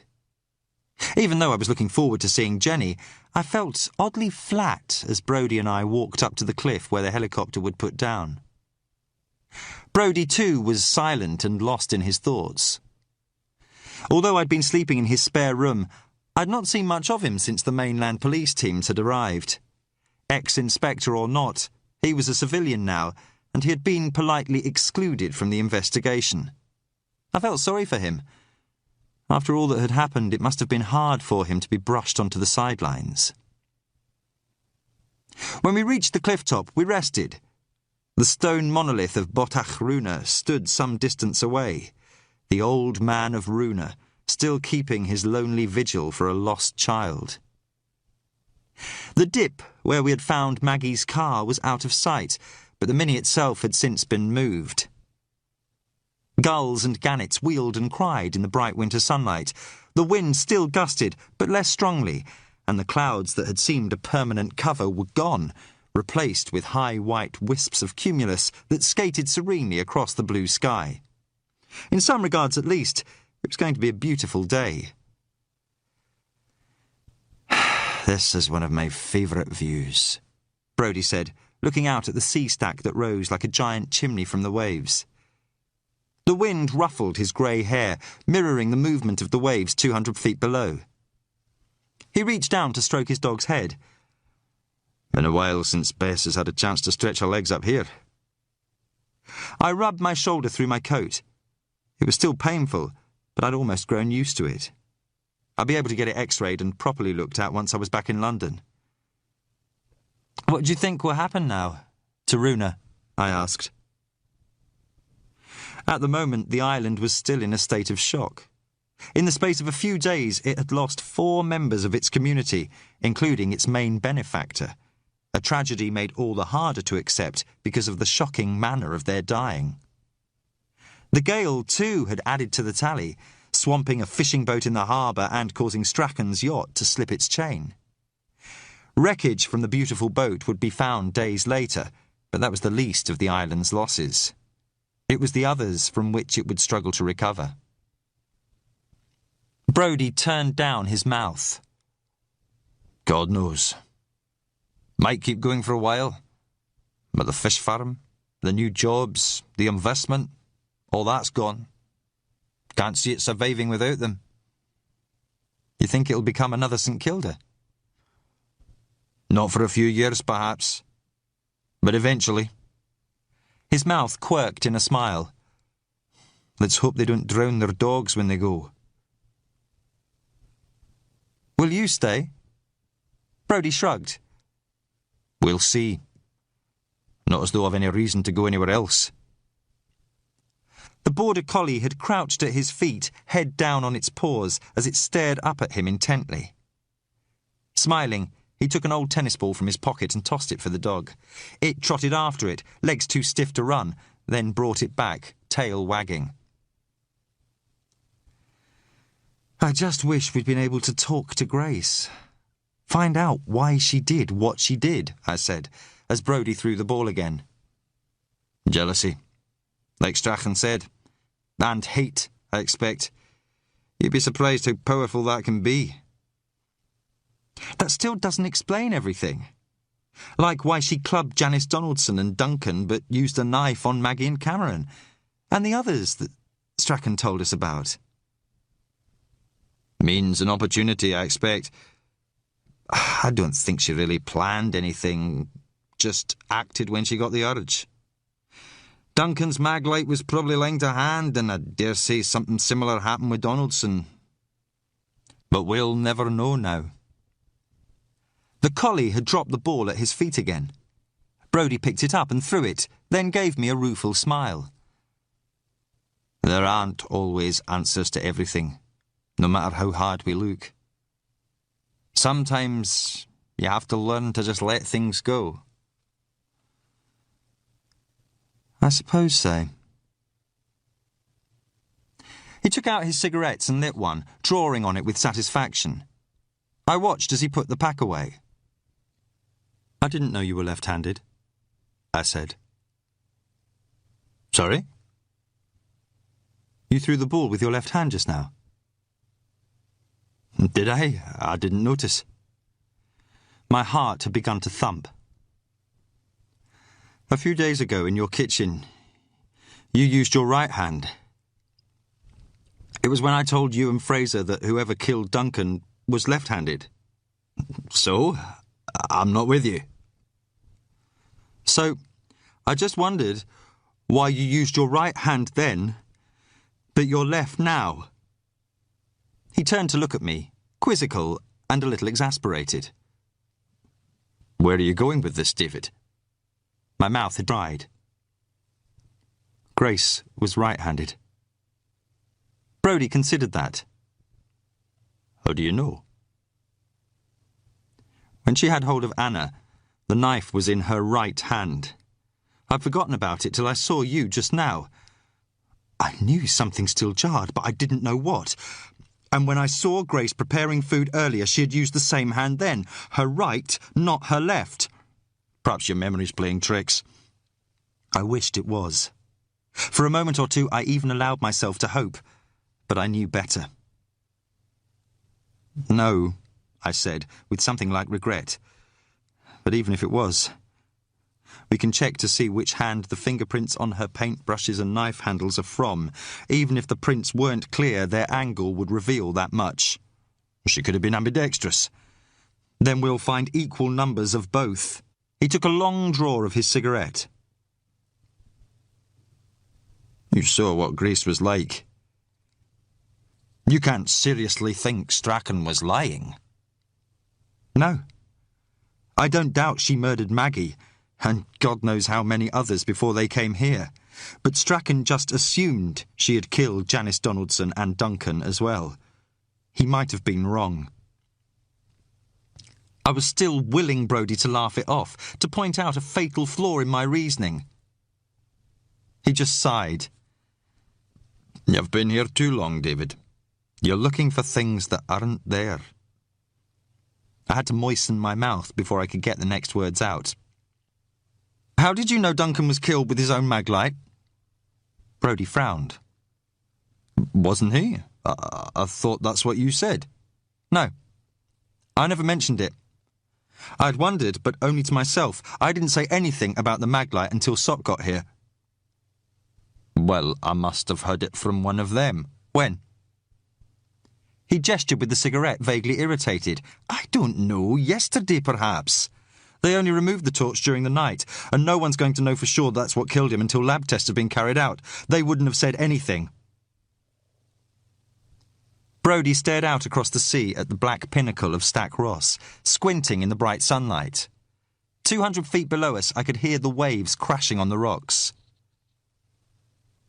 Let it go, David, he said softly. But I couldn't. My heart was banging so hard now I could hear it. Grace didn't kill Duncan, did she? Or Janice Donaldson? The only answer was the crying of gulls and the distant crashing of the waves below the cliffs. Say something. Deny it. But Brodie might have been carved from the same stone as Botach Runa, silent and implacable. I found my voice. Why? Why did you do it? He dropped the cigarette to the ground and crushed it out with his foot, then picked up the stub and put it in his pocket. Because of Rebecca. It took a moment for the name to register. Rebecca. The estranged daughter who had gone missing. Who Brodie had spent years trying to find. His words came back to me now, clear and awful in their implication. She's dead. And suddenly, everything sprang into focus. You thought Strachan had murdered your daughter, I said. You killed Janice Donaldson to try and frame him. The pain in his eyes was confirmation enough. He took out another cigarette and lit it before he answered. It was an accident. I'd been trying to put together evidence against Strachan for years. That's the only reason I moved out to this godforsaken island, so I'd be close to him. A gull soared overhead, wings tilting as it caught the air currents. Standing there in the cold winter sun, I felt a rush of unreality like plunging too fast in a lift. You knew there had been other deaths. The wind whisked away the smoke from his cigarette. I had a good idea. I'd already started to think Becky was dead. I'd been able to follow her trail so far, but then it just stopped. So, when I heard rumours about her seeing some rich South African before she'd vanished, I started digging. I found out that Strachan had moved around, lived in different countries, but always for short periods of time. So I looked at newspaper archives of places where he'd settled. I found reports of gulls being murdered or disappearing around the same time. Not in all of them, but too many to be coincidence. And the more I looked, the more convinced I was that Becky was one of his victims. Everything fitted. And you didn't tell the police? You used to be a detective inspector, for God's sake. They'd have listened to you. Not without proof, they wouldn't. I'd pulled in every favour I could when I was looking for Becky. A lot of people thought I'd lost the plot as it was, and if I'd confronted Strachan, he'd have just gone to ground. But Rebecca had been using her stepfather's name. There was no way he could connect us. So I decided to play the long game and came here, hoping he'd slip up. I was shivering as I listened, but the chill I felt had nothing to do with the cold. What happened? Did you get tired of waiting? I asked, surprising myself with my own anger. Brodie flicked the ash from his cigarette, letting it disintegrate in the wind. No. Janice Donaldson happened.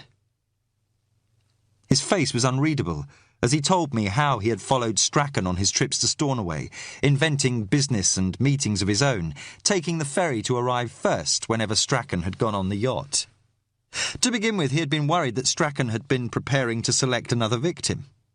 But when nothing happened to any of the women he spent time with, Brodie's relief turned first to puzzlement, then frustration.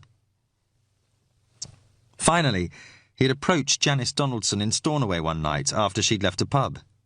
He had offered to pay her for information, hoping to learn more about Strachan's habits, perhaps discover a tendency towards violence. It had been the first time he'd shown his hand against his enemy, a calculated gamble, but he reasoned that the risk was worth it. It wasn't as if Donaldson knew who he was. Or so he'd thought. She recognised me, Brodie said. Turned out she used to live in Glasgow, and I'd been pointed out to her when I'd been searching for Becky. Donaldson had known her. She'd been thinking about claiming the reward I was offering for information, but she'd been picked up for soliciting before she had the chance. By the time she was back in circulation, I'd gone, so she offered to sell it to me now. He drew down a lungful of smoke, blew it out again for the wind to take away. She told me Becky had been a prostitute. I suppose on some level I'd already guessed, given the way she had been living. But actually being told it by someone like that. When I refused to pay her, she threatened to tell Strachan who I was, that I'd been asking questions. Well, then she started saying things about Rebecca, things no father wants to hear.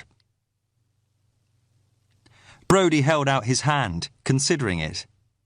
I remembered how easily he had battered Strachan senseless in the broch. I was conscious of the constriction of my sling under the coat and of the cliff's edge only a few yards away. It took a conscious effort not to look at it or to step away from him. I always had a temper, he went on, almost mildly. That's why my wife left. That and the drinking. But I thought I'd got it under control. Nothing stronger than tea these days. I didn't even hit her very hard, but she was drunk. We were down at the docks and she fell backwards. Cracked her head on a stanchion as she went down. Not a club after all, then, but an impact all the same. If it was an accident, why didn't you turn yourself in? For the first time, there was heat in Brodie's eyes. And be sent down for manslaughter when that murdering bastard was still free? I don't think so. Not when there was another way. You mean frame him, if you like? It made a twisted sort of sense. There was no link between Brodie and Janice Donaldson, but Strachan was a different matter. If she was found dead on Runa, when it emerged that he was one of her clients, and Brodie would have made sure that it did, then suspicion would quickly focus on him. It wasn't ideal, but it would have been a justice of sorts. For Brodie, that was better than nothing. Something else had occurred to me as I'd listened. I thought again how the cracks had crazed Janice Donaldson's skull without actually breaking it. She wasn't dead, was she? Brodie stared across at Stack Ross. I thought she was. I'd put her in the car boot, but I wouldn't have risked bringing her over on the ferry if I'd known. It wasn't until I opened it over here and saw she'd thrown up that I realised.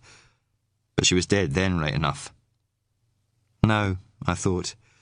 She wouldn't have survived the ferry crossing with an injury like that. At the very least, it would have caused hemorrhaging that would have been fatal without fast medical attention, and perhaps even with it. But she hadn't been given the chance. So, Brodie had gone ahead as planned. He'd planted the evidence at the crofter's cottage that would further incriminate Strachan. Dog hairs from his retriever, an imprint from one of Strachan's Wellingtons that Brodie had taken from their barn one night, and which he had hidden back there for the police to find. Then he'd set fire to the body, not only to destroy any traces that might link him to it, but also to hide the fact that Janice Donaldson hadn't died in the cottage, as an examination would otherwise have found. He had even sold his car and replaced it with a new one, because he knew there would be microscopic evidence left in the boot, no matter how thoroughly he cleaned it. Using all his experience as a police officer, Brodie had tried to anticipate everything. But with murder, as with life, that's never possible. His cheeks hollowed as he drew on the cigarette. I was going to let someone else find the body.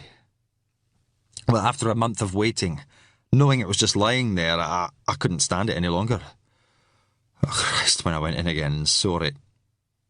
He shook his head mutely.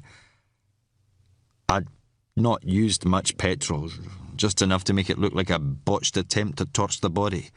I wanted it to be identified, to obviously be murder, that was the whole point. But all I could do then was report it and hope that SOC did their job properly. But instead of SOC, he'd got a drunken police sergeant and an inexperienced constable, and me. I felt physically sick at the extent of his betrayal.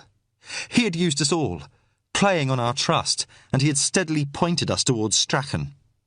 No wonder he'd been so loath to accept Cameron or Kinross as suspects. An acid sense of bitterness rose up in my throat. "What about Duncan?" I asked, too angry to care about provoking him. "What was he? Collateral damage?" Brodie accepted the accusation without flinching. I made a mistake. When the cottage collapsed, it wiped out all the evidence I'd planted. I was starting to worry that there wasn't enough to incriminate Strachan even if the body was identified. I'd been sounding out Duncan, knew he was a smart lad, so I decided to use him. He shook his head, annoyed with himself. Stupid. Should have known better than to complicate things. I didn't say much, only that I'd got my suspicions about Strachan and that someone ought to look into his background. I thought I could steer bits of information his way, let him take the credit for it. And then I cocked up. I told Duncan that Strachan had been visiting prostitutes in Stornoway. Brodie studied the glowing tip of his cigarette. First thing he asked was how I knew. I told him it was just gossip, but I knew that wouldn't hold up. No one else on Runa had any idea, you see. Lousy timing, too, because right afterwards you announced that the victim was probably some prostitute from a big town. I could see Duncan was already starting to wonder how I'd known. I couldn't risk it. No, I realised. He couldn't. Now I understood the reason for Duncan's distraction the last time I'd seen him alive. Perhaps his suspicions were already taking root even then. Brodie couldn't allow that. He couldn't afford to let anyone suspect he might have been stalking Strachan, that he had a motive for bringing him down, even if that meant keeping quiet about his own daughter's murder. He sighed regretfully. It's the little things that trip you up. Like that bloody mag light. I'd taken a crowbar with me to the camper van, but Duncan must have seen my torch while I was outside. I could have jumped him when he came out to check, but I waited until he was back inside. Putting it off, I suppose. He left the mag light on the table when he let me in, so I picked it up and hit him with it. He gave a shrug. Seemed the thing to do at the time. The disgust I felt only fueled my anger. The fires were just a distraction, weren't they? Torching the community centre in the camper van. It wasn't to destroy forensic evidence. You just wanted to think it was, so Duncan's death would look incidental, and you could incriminate Strachan at the same time planting the broken petrol cap. I broke off, staring at him as another missing piece fell into place. That's why Grace's car ran out of petrol. You siphoned it off to use to start the fires. I had to get it from somewhere.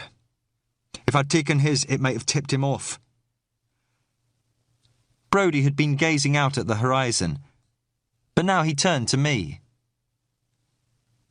For the record, I didn't realise you were still in the medical centre when I started the fire. There were no lights on, and what with the power cut, I thought it'd be empty. Would it have made any difference? He flicked ash from his cigarette. Probably not. Jesus Christ, didn't you ever think you could have been wrong? That there was something else going on? What about when the yacht radio was smashed and Grace was attacked? Didn't you wonder why Strachan would do something like that when he hadn't killed anybody? Anybody here, perhaps, he said, and for the first time there was an edge to his voice. I assumed he was panicking. I thought he wanted to get off the island before the police started questioning everyone. He wouldn't have wanted them looking too closely into his past. But it wasn't his past that was the problem, was it? It was his sister's. You picked the wrong Strachan. He sighed, looking out at the horizon again. Aye. There was an appalling irony to it.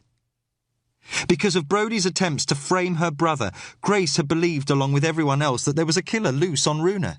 She had even believed she'd almost been a victim herself. So she had taken advantage of the situation, murdering Maggie and burning her body so it would appear that the killer of Duncan and Janice Donaldson had claimed another life. Full circle. Was it worth it? I asked quietly. Duncan and the rest? Was it worth all those lives? Outlined against the cold blue sky, Brodie's hewn features were unreadable in the morning wind. You used to have a daughter yourself. You tell me. I had no answer to that. The anger was ebbing from me now, leaving in its wake a leaden feeling of sadness, and a chilling awareness of my own situation. For the first time I realised how careful Brodie had been to put the cigarette stubs back in the packet. He had left nothing to show he'd been here. Even if I'd had both arms free, he was bigger and stronger than me. He'd already killed twice. I couldn't see him balking at a third time. I took a quick look at the cliff edge only yards away. You won't be leaving Runa today after all, I thought numbly. A dark fleck had appeared on the horizon. It was too still to be a bird, hanging apparently motionless in the sky. The Coast Guard helicopter was early, I realised, but the surge of hope quickly died. It was still too far away. It would take it another 10 or 15 minutes to get here. Too long. Brodie had seen it too. The wind ruffled his grey hair as he stared at the approaching speck. His cigarette had burned almost down to his fingers. I used to be a good policeman, he said casually. A lousy husband and father, but a good policeman. You start off on the side of the angels, and suddenly you find out you've become what you hate. How does that happen? I glanced desperately at the helicopter. It didn't seem to have grown any bigger. At this distance, no one on board would even be able to see us. I began trying to work my arm from the sling under my coat, knowing as I did that it wouldn't do any good. So what now? I asked, trying to sound calm. Something like a dry smile touched his mouth. Good question. Janice Donaldson was an accident, and what happened to Rebecca will be taken into account. Brodie took one last draw on his cigarette, then ground it out carefully on the sole of his boot. He put the stub in the packet with the rest. I'm not going to prison. But for what it counts, I'm sorry. He turned his face up to the sun, closing his eyes for a moment, then reached down to stroke the old border collie. Good girl. Stay. I took an involuntary step back as he straightened, but he made no move towards me. Instead, he began walking unhurriedly towards the edge of the cliff. Brodie? I said, as his intention began to dawn. Brodie, no! My words were carried away. I started after him, but he'd already reached the edge. Without hesitating, he stepped out into space. For an instant, he seemed to hang there, borne up by the wind. Then he'd gone. I halted, staring at the empty air where he had been a moment before. But there was nothing there now. Only the cry of the gulls and the sound of the waves crashing below. Epilogue. By summer, the events that had taken place on Runa had started to recede, faded by the blunting effect of memory. The post-mortem into what had happened had produced little that wasn't already known. At the end of it, as Strachan had said, the dead were still dead, and the rest of us got on with the business of living. A search of Brodie's house turned up the file that he had put together on Strachan. It was a good, solid piece of police work, which was no less than I'd expect. He just hadn't dug quite far enough. Like everyone else, Brodie had never thought to question whether Grace might not be Strachan's wife. It had proved to be a fatal omission.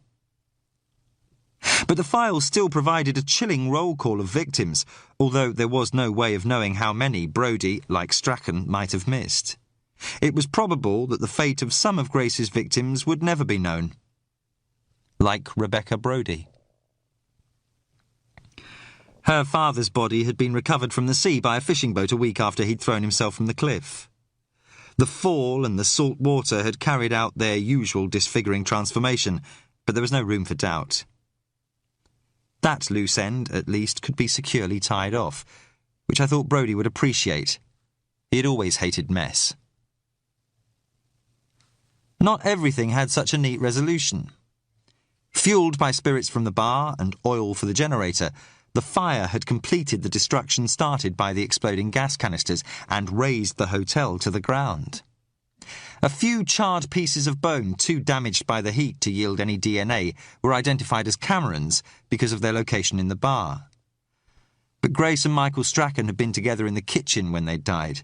What few calcined bone fragments were recovered were impossible to differentiate. Even in death, Strachan hadn't been able to escape his sister. Ironically, for the moment at least, Runa itself still seemed to be prospering. Far from becoming another St Kilda, the publicity it received had brought an influx of journalists, archaeologists and naturalists, as well as tourists drawn by its newfound notoriety. How long it would last remained to be seen, but Kinross's ferry was suddenly very much in demand. There was even talk of building another hotel, although it wouldn't be Ellen MacLeod who was running it. I had met Ellen again at the inquest into Brodie's suicide. She carried herself with the same steel-tempered dignity I remembered, but while there were still shadows in her eyes, there was also a new optimism.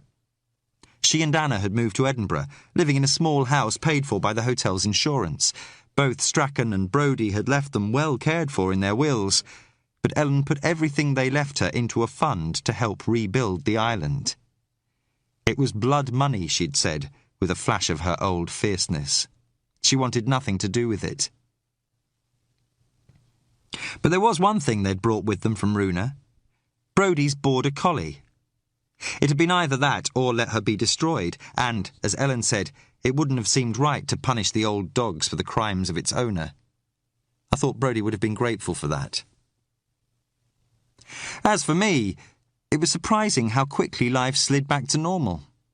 There were still days when I'd wonder how many people would still be alive if I'd never gone to Runa, if Janice Donaldson's murder had been dismissed as an accident. Oh, I knew that Brodie's poisoned obsession with Strachan would have driven him to try again, and that Grace's madness would have resurfaced eventually. But the butcher's bill still weighed heavily on my conscience. One night, as I lay awake thinking about it, Jenny had woken and asked what was wrong. I wanted to tell her. Wanted to exorcise the ghosts that had followed me back from the island, yet somehow I couldn't. Nothing. I'd smiled to reassure her, knowing as I did that it was the small lies that eroded a relationship. I just can't sleep.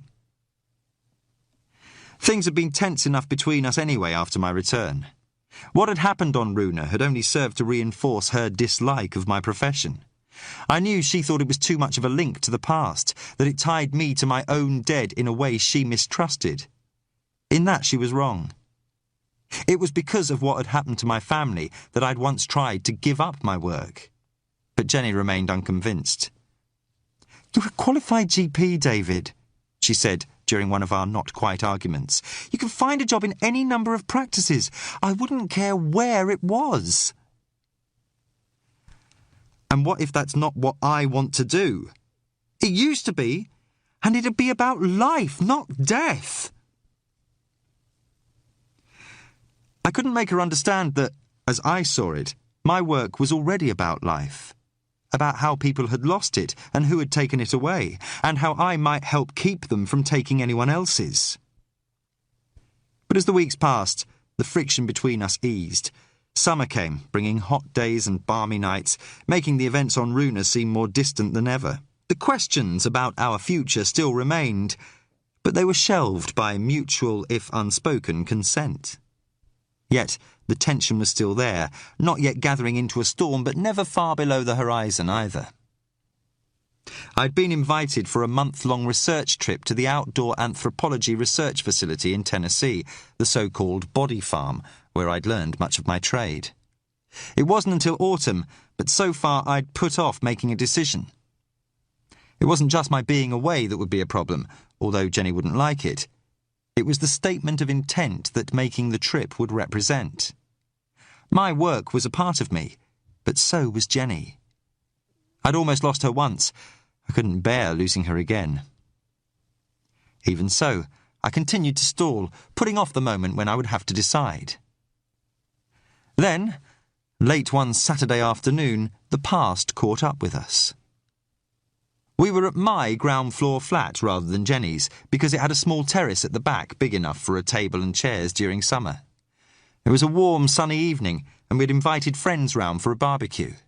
They weren't due to arrive for another half hour, but I'd already started the fire. Cold beers in hand and the scent of charcoal in the air, we were enjoying the weekend. Barbecues had good associations for us, a reminder of when we'd first met. Jenny had brought out bowls of salad and was feeding me an olive when the phone rang. "I'll get it," she said, when I started to put down the tongs and spatula. "You're not getting off cooking that easily." Smiling, I watched her go inside. She had grown her blonde hair longer recently, long enough to tie back. It suited her. Contentedly, I took a drink of beer and turned my attention back to the charcoal bricks. I was squirting lighter fuel onto them when Jenny came back out. "Some young woman for you," she said, arching an eyebrow. "Said her name was Rebecca Brodie." I stared at her. I'd never told Jenny what Brodie's daughter was called. I knew she wouldn't want to know such details, and hearing the name from her now after all these months left me speechless. "What's wrong?" Jenny asked, looking worried. "What else did she say?" "Not much. She just wanted to know if you were in and said she'd like to call round. I probably didn't sound very enthusiastic, but she said it would only take a few minutes. Look, are you okay? You look like you've seen a ghost." I gave an uncertain laugh. Funny you should say that. Jenny's face fell when I told her who the caller was. "I'm sorry," I said when I'd finished. "I thought she was dead. God knows what she wants, or how she found out where I live." Jenny was silent for a moment, then gave a resigned sigh. "Don't worry, it's not your fault. I'm sure she's got a good reason." The door buzzer sounded from the hallway. I hesitated, looking at Jenny. She smiled, then leaned forward and kissed me. "Go on, I'll leave you in peace while you talk to her, and you can ask her to stay for something to eat if you like." "Thanks," I said, kissing her before going inside. I was glad Jenny had taken it so well, but I wasn't sure I wanted Brodie's daughter as a guest. I couldn't deny I was curious, but I felt oddly nervous at the prospect of coming face to face with her. Her father had died believing she was dead, and 5 other people had died because of it. But she could hardly be blamed for that, I reminded myself. Give her a chance. At least she'd made the effort to come and see me. She wouldn't be doing that unless she felt some responsibility for what had happened. I took a deep breath and opened the door. A red-haired young woman stood on the doorstep. She was slim and tanned, a pair of dark sunglasses perched on her face, but neither they nor the unflattering loose dress she wore could hide the fact that she was startlingly attractive. "Hi," I said, smiling. There was something familiar about her. I was trying to place it, looking for something of Brodie in her without being able to find it. Then I smelt the musky scent she was wearing, and the smile froze on my face. "Hello, Dr. Hunter," Grace Strachan said. Everything suddenly seemed both slowed down and pinprick sharp. There was time to think uselessly that the yacht hadn't slipped its chain after all, and then Grace's hand was emerging from her shoulder bag with the knife. The sight of it freed me from my shock. I started to react as she lunged at me, but it was always going to be too late. I grabbed at the blade, but it slid through my hand, slicing my palm and fingers to the bone. The pain of that hadn't even had time to register when the knife went into my stomach. There wasn't any pain, just a coldness and a sense of shock, and an awful sense of violation. This isn't happening. But it was. I sucked in air to shout or scream, but managed only a choked gasp. I clutched hold of the knife's handle, feeling the hot, sticky wetness of my blood smearing both our hands, gripping it as tightly as I could as Grace tried to pull it out.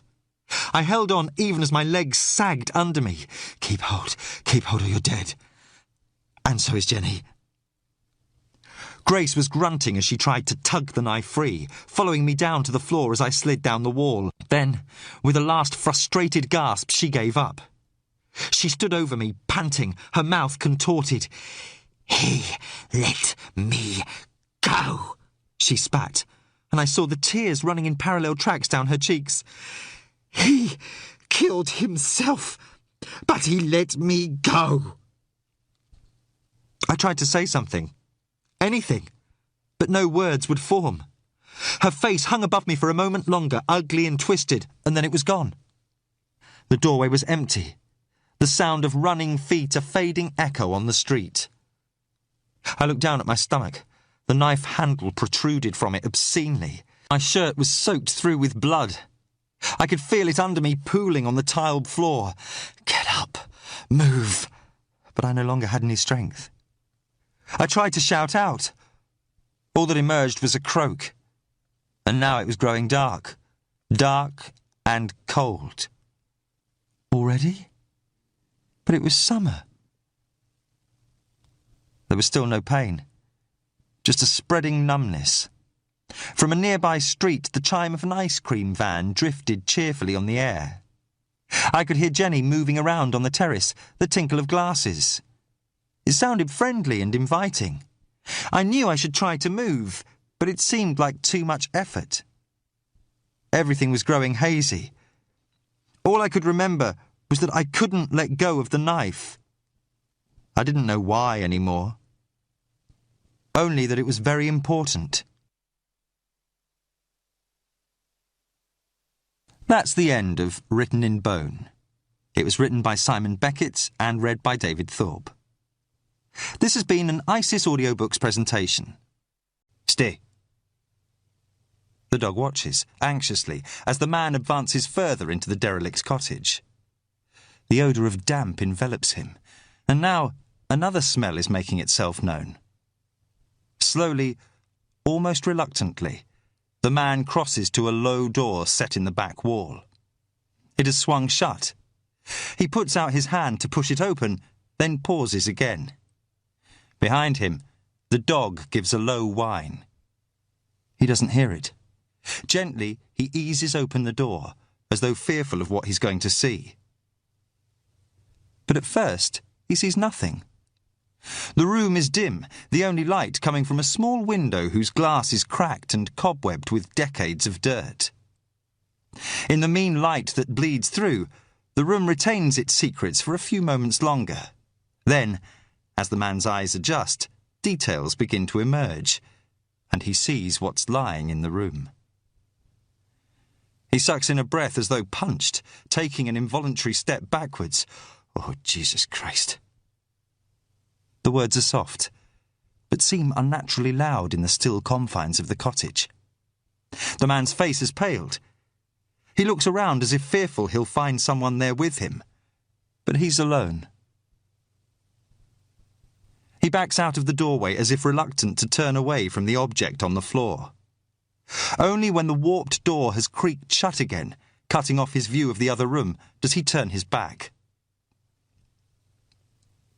His gait is unsteady as he goes outside. The old dog greets him, but is ignored as the man reaches inside his coat and fumbles out a pack of cigarettes.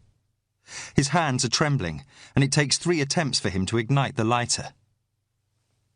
He draws the smoke deep into his lungs, a nub of glowing ash chasing the paper back towards the filter.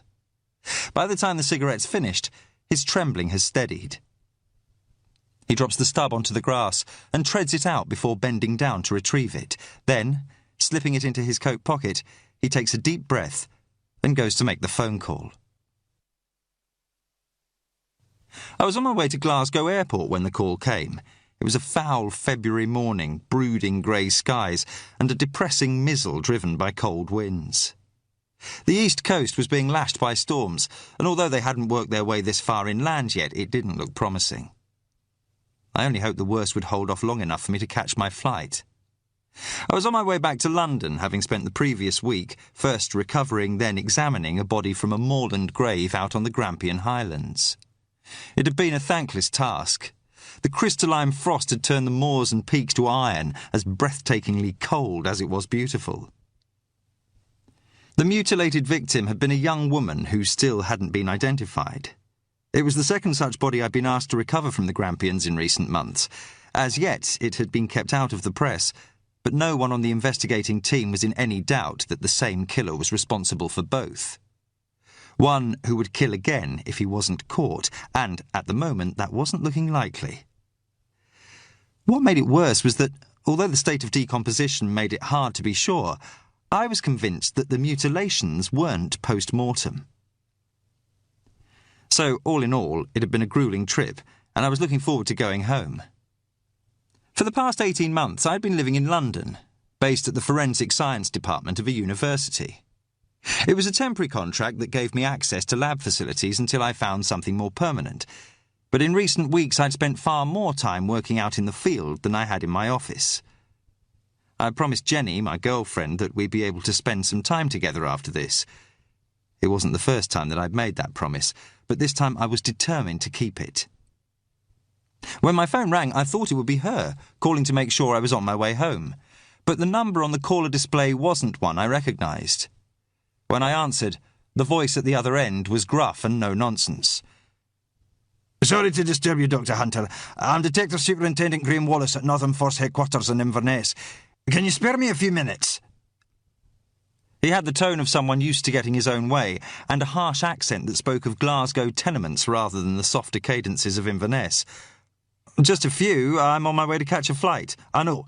I've just spoken to DCI Alan Campbell at Grampian Police, and he told me you'd finished up there. I'm glad I've caught you. Campbell was the senior investigating officer I'd been working with on the body recovery. A decent man and a good officer. He found it difficult to separate himself from his work. That was something I could appreciate. I glanced at the taxi driver, conscious of being overheard. What can I do for you? I'm looking for a favour. Wallace clipped the words out, as though each one was costing more than he liked to pay. You'll have seen about the train crash this morning. I had. At my hotel before I'd left, I'd watched the news reports of a West Coast commuter express that had derailed after hitting a van left on the line. From the TV footage, it looked bad. The train carriages lying mangled and twisted by the track. No one knew yet how many people had been killed. We've got everyone we can up there now, but it's chaos at the moment, Wallace continued. There's a chance the derailment was deliberate, so we're having to treat the whole area as a crime scene. We're calling in help from other forces, but right now we're running at full stretch. I thought then I could guess what was coming. According to the news reports, some of the carriages had caught fire, which would make victim identification both a priority and a forensic nightmare. But before they could even begin, the bodies would have to be recovered, and from what I'd seen, that was still some way off. I'm not sure how much help I'd be at the moment, I told him. It isn't the crash I'm calling about, he said impatiently. We've got a report of a fire death out in the Western Isles, small island called Runa in the Outer Hebrides. I hadn't heard of it, but that was hardly surprising. All I knew about the Outer Hebrides was that the islands were some of the most remote outposts of the UK, miles from anywhere off the northwest coast of Scotland. Suspicious? I asked. Doesn't sound like it. Might be suicide, but more likely to be a drunk or a vagrant who fell asleep too close to a campfire. Dog worker found it at an abandoned croft and called it in. He's a retired DI, lives out there now. I've worked with him. Used to be a good man. I wondered if the used to be was significant. So what else did he say about it? There was a beat before he replied. Just that it's badly burned. But I don't want to pull resources away from a major incident unless I have to. A couple of the local boys from Stornoway are going out by ferry later today, and I'd like you to go with them and take a look. See if you think it's low priority, or if I need to send a SOC team. I'd like an expert assessment before I press the panic button, and Alan Campbell says you're bloody good. The attempt at flattery sat awkwardly with his bluff manner. I'd noticed the hesitation when I'd asked about the body too, and wondered if there was something he wasn't telling me. But if Wallace thought there was anything suspicious about the death, he'd be sending a scene of crime team, train crash or not. The taxi was almost at the airport. I had every reason to say no. I'd only just finished working on one major investigation, and this sounded fairly mundane, the sort of everyday tragedy that never makes it into the newspapers. I thought about having to tell Jenny that I wouldn't be back today after all. Given the amount of time I'd spent away recently, I knew that wouldn't go down well. Wallace must have sensed my reluctance. Should only take a couple of days, including getting out there. The thing is, it sounds as if there might be something odd about it. I thought you said it wasn't suspicious. It isn't. At least, nothing I've heard makes me think it is. Look, I don't want to say too much, but that's why I'd like an expert such as yourself to take a look. I hate being manipulated. Even so, I couldn't deny my curiosity had been aroused. I wouldn't ask if we weren't hard pressed right now, Wallace added, turning the screw another notch. Outside the rain-smeared taxi window, I saw a road sign saying the airport was approaching. I'll have to get back to you, I said. Give me 5 minutes. He didn't like that, but he could hardly object. I rang off, biting my lip for a moment before dialing a number I knew off by heart. Jenny's voice came on the line. I smiled at the sound of it, even though I wasn't looking forward to the conversation we were about to have. David, I was just on my way to work. Where are you? On my way to the airport. I heard her laugh. Thank God for that. I thought you were phoning to say you weren't coming back today after all. I felt my stomach sink. Actually, that's what I'm calling about, I said. The thing is, I've just been asked to go on another job. Oh. It's just for a day or two, in the Outer Hebrides, but there's no one else to do it right now. I stopped myself from explaining about the train crash, knowing it would sound as though I was making excuses. There was a pause. I hated the way the laughter had gone from Jenny's voice. So, what did you say? That I'd let them know. I wanted to talk to you first. Why? We both know you've already made up your mind. I didn't want this to develop into an argument. I glanced at the cab driver again. Look, Jenny, you mean you haven't? I hesitated. That's what I thought, she said. Jenny, I've got to go. I'll be late for work. There was a click as she hung up. I sighed. The day wasn't getting off to a good start. So call her back and say you'll turn it down. My finger poised over the phone. No worry, pal. My wife's always given me a hard time too. the taxi driver said over his shoulder. She'll get over it, eh? I made a non-committal comment. In the distance, I could see a plane taking off from the airport. The driver indicated for the turn as I keyed in the number. It was answered on the first ring. "How do I get there?" I asked Wallace.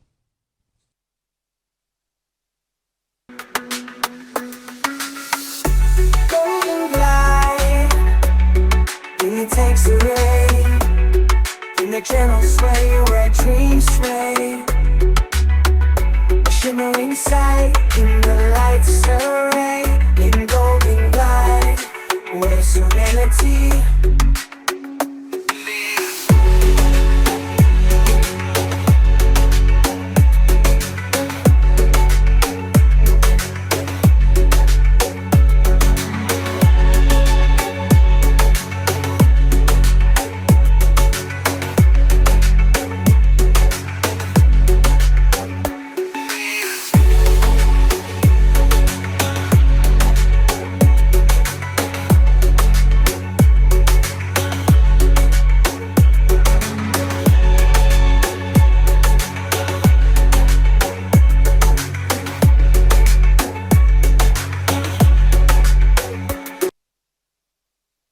Chapter 2. I spend most of my working day with the dead. The long dead, sometimes. I'm a forensic anthropologist. It's a field of expertise and a fact of life that most people prefer not to confront until they have to. For a while, I was one of them. When my wife and daughter were killed in a car crash, working in a field that reminded me every day of what I'd lost was too painful. So I became a GP. A doctor of medicine, tending to the living rather than the dead. But then events occurred that forced me to take up my original vocation once again. My calling, you might say. Part pathology, part archaeology, what I do goes beyond either. Because even after human biology has broken down, when what was once a life is reduced to corruption, decay, and old dry bones, the dead can still bear witness. They can still tell a story if only you know how to interpret it. That's what I do. Coax the dead to tell their story. Wallace had obviously anticipated that I wouldn't turn him down. A seat had already been booked for me on a flight to Lewis, the main island in the Outer Hebrides. The flight was delayed by almost an hour because of bad weather, so I sat in the departure lounge trying not to watch as the London flight I should have been on was called, closed, and finally disappeared from the board. It was a bumpy ride, whose only redeeming feature was that it was short. The day was half gone by the time I caught a taxi from the airport to the ferry terminal at Stornoway, a dour working town still largely dependent on the fishing industry. The dock where I was dropped off was misty and cold, pungent with the usual harbour fug of diesel and fish. I'd been expecting to board one of the big car ferries that belched smoke into the rainy sky above the grey harbour, but the boat I found myself standing before looked more like a small fishing vessel than anything meant to carry passengers. Only the distinctive presence of a police Range Rover taking up most of the deck told me I was at the right place. A boarding ramp led up to it, rocking queasily in the heavy swell. A uniformed police sergeant was standing on the concrete quayside at the bottom, hands stuffed into the pockets of his coat. His cheeks and nose had the permanent flush of broken capillaries. Pouchy eyes regarded me balefully over a salt and pepper moustache as I wrestled with my bag and flight case. "You Dr. Hunter? I'm Sergeant Fraser," he informed me gruffly. There was no first name, and his hands remained in his pockets. He spoke with a hard, almost nasal burr, very different to the mainland Scottish accent. "We've been waiting for you to turn up." With that, he went back up the ramp, making no offer to help with my heavy luggage. I hefted the shoulder bag and aluminium flight case and started up after him. The ramp was wet and slippery, rising and falling unevenly with the slap of the waves. I struggled to keep my footing, trying to time my steps with the unsteady motion. Then someone was trotting down the ramp to help. A young, uniformed constable grinned as he took the flight case from my hand. "Here, I'll take that." I didn't argue. He went over to the Range Rover strapped to the deck and loaded the case into the back. "What have you got in here? A body?" he asked cheerfully. I put my bag in with the aluminium case. "No, it just feels like it." "Thanks." "No problem." He couldn't have been much older than 20.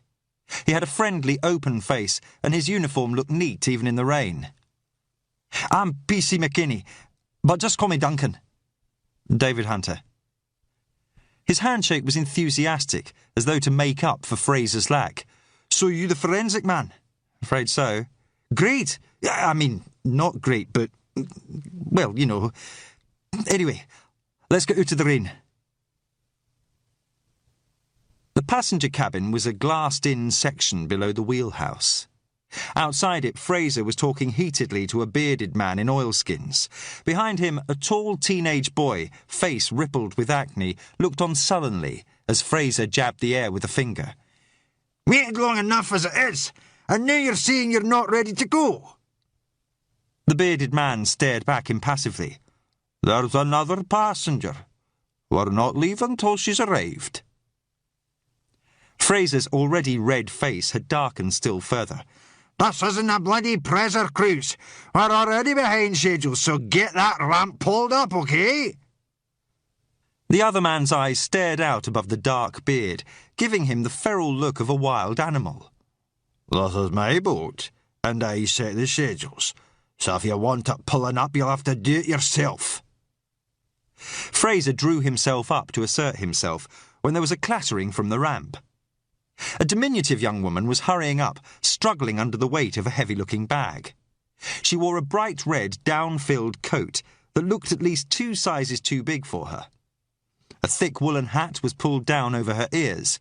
With her sandy hair and pointed chin, it gave her an appealing elfin appearance. "Hi, gents. Anyone care to give me a hand here?" she panted. Duncan had started forward, but the bearded man beat him to it. He grinned at the new arrival, white teeth gleaming in the dark beard as he effortlessly took the bag from her. "About time you showed up, Maggie. We were about to go without you." "Good job you didn't, or my gran would have killed you." She stood with her hands on her hips, regarding them as she caught her breath.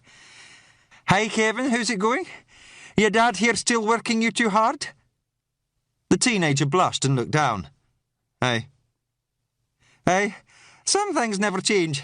Now you're 18, you'll have to put in for a pay rise." I saw a spark of interest kindle in her eyes as she eyed the police Range Rover. "So what's going on? Something happened I should know about?" The bearded man jerked his head dismissively towards us. "Try asking them. They won't tell us anything about it." The young woman's grin faltered when she saw Fraser. Then she recovered, quickly mustering a smile that now held something like defiance. "Hello, Sergeant Fraser. This is a surprise. What takes you out to Runa?" "Police business," Fraser said flatly and turned away. Whoever the young woman was, he wasn't pleased to see her. The ferry captain and his son busied themselves now the late arrival was on board. There was a motorised whine as the ramp was winched up, and the wooden structure of the boat vibrated as the anchor chain was ratcheted into place. With a last curious glance in my direction, the young woman went into the wheelhouse. Then, with a belch of diesel, the ferry cast off and chugged out of the harbour. The sea was rough, and what should have been a 2-hour crossing took almost 3. Once we'd left the protection of Stornoway Harbour, the Atlantic lived up to its reputation. It was a turbulent grey plain of angry waves into which the ferry smacked head-on. Each time it would rear up over the crests, then slide sickeningly down the far side before beginning the process again. The only shelter was in the cramped passenger cabin, where diesel fumes and burning hot radiators made an uncomfortable combination. Fraser and Duncan sat for the most part in miserable silence. I had tried to draw out Fraser about the body, but he obviously knew little more than I did. "Just a meat job," he grunted, sweat beading his forehead. "Some drunk fell asleep too close to his campfire, most likely." Wallace told me a retired DI had found it. Who is he? "That's Andrew Brodie," Duncan piped up. My dad used to work with him on the mainland before we moved to Stornoway. Said he was a damn good police officer. Aye, was, Fraser said. I was asking about him before we came out. Too much of a loner for his own good, apparently. Didn't like being a team player. I had lost it completely after his wife and daughter ran off. Oh, that's why he retired. Duncan looked embarrassed. I was stressed, my dad said. Fraser waved away the distinction. Same thing. Just so long as I remembers he's not a DA anymore. He stiffened as the boat suddenly shuddered and yawed over another mountainous swell. Christ! Of all the bloody places to get sent to. I stayed in the cabin for a while, wondering what I was doing on a small ferry in the Atlantic instead of on my way home to Jenny. We'd been arguing more and more lately, and always over the same thing, my work. This wasn't going to help, and with nothing to occupy me, I found myself fretting over whether I'd made the right decision, and how I could make it up to her. Eventually, I left the policeman and went on deck. The wind blustered against me, peppering my face with rain, but it was a relief after the sour, overheated cabin. I stood in the bow, welcoming the spray on my face.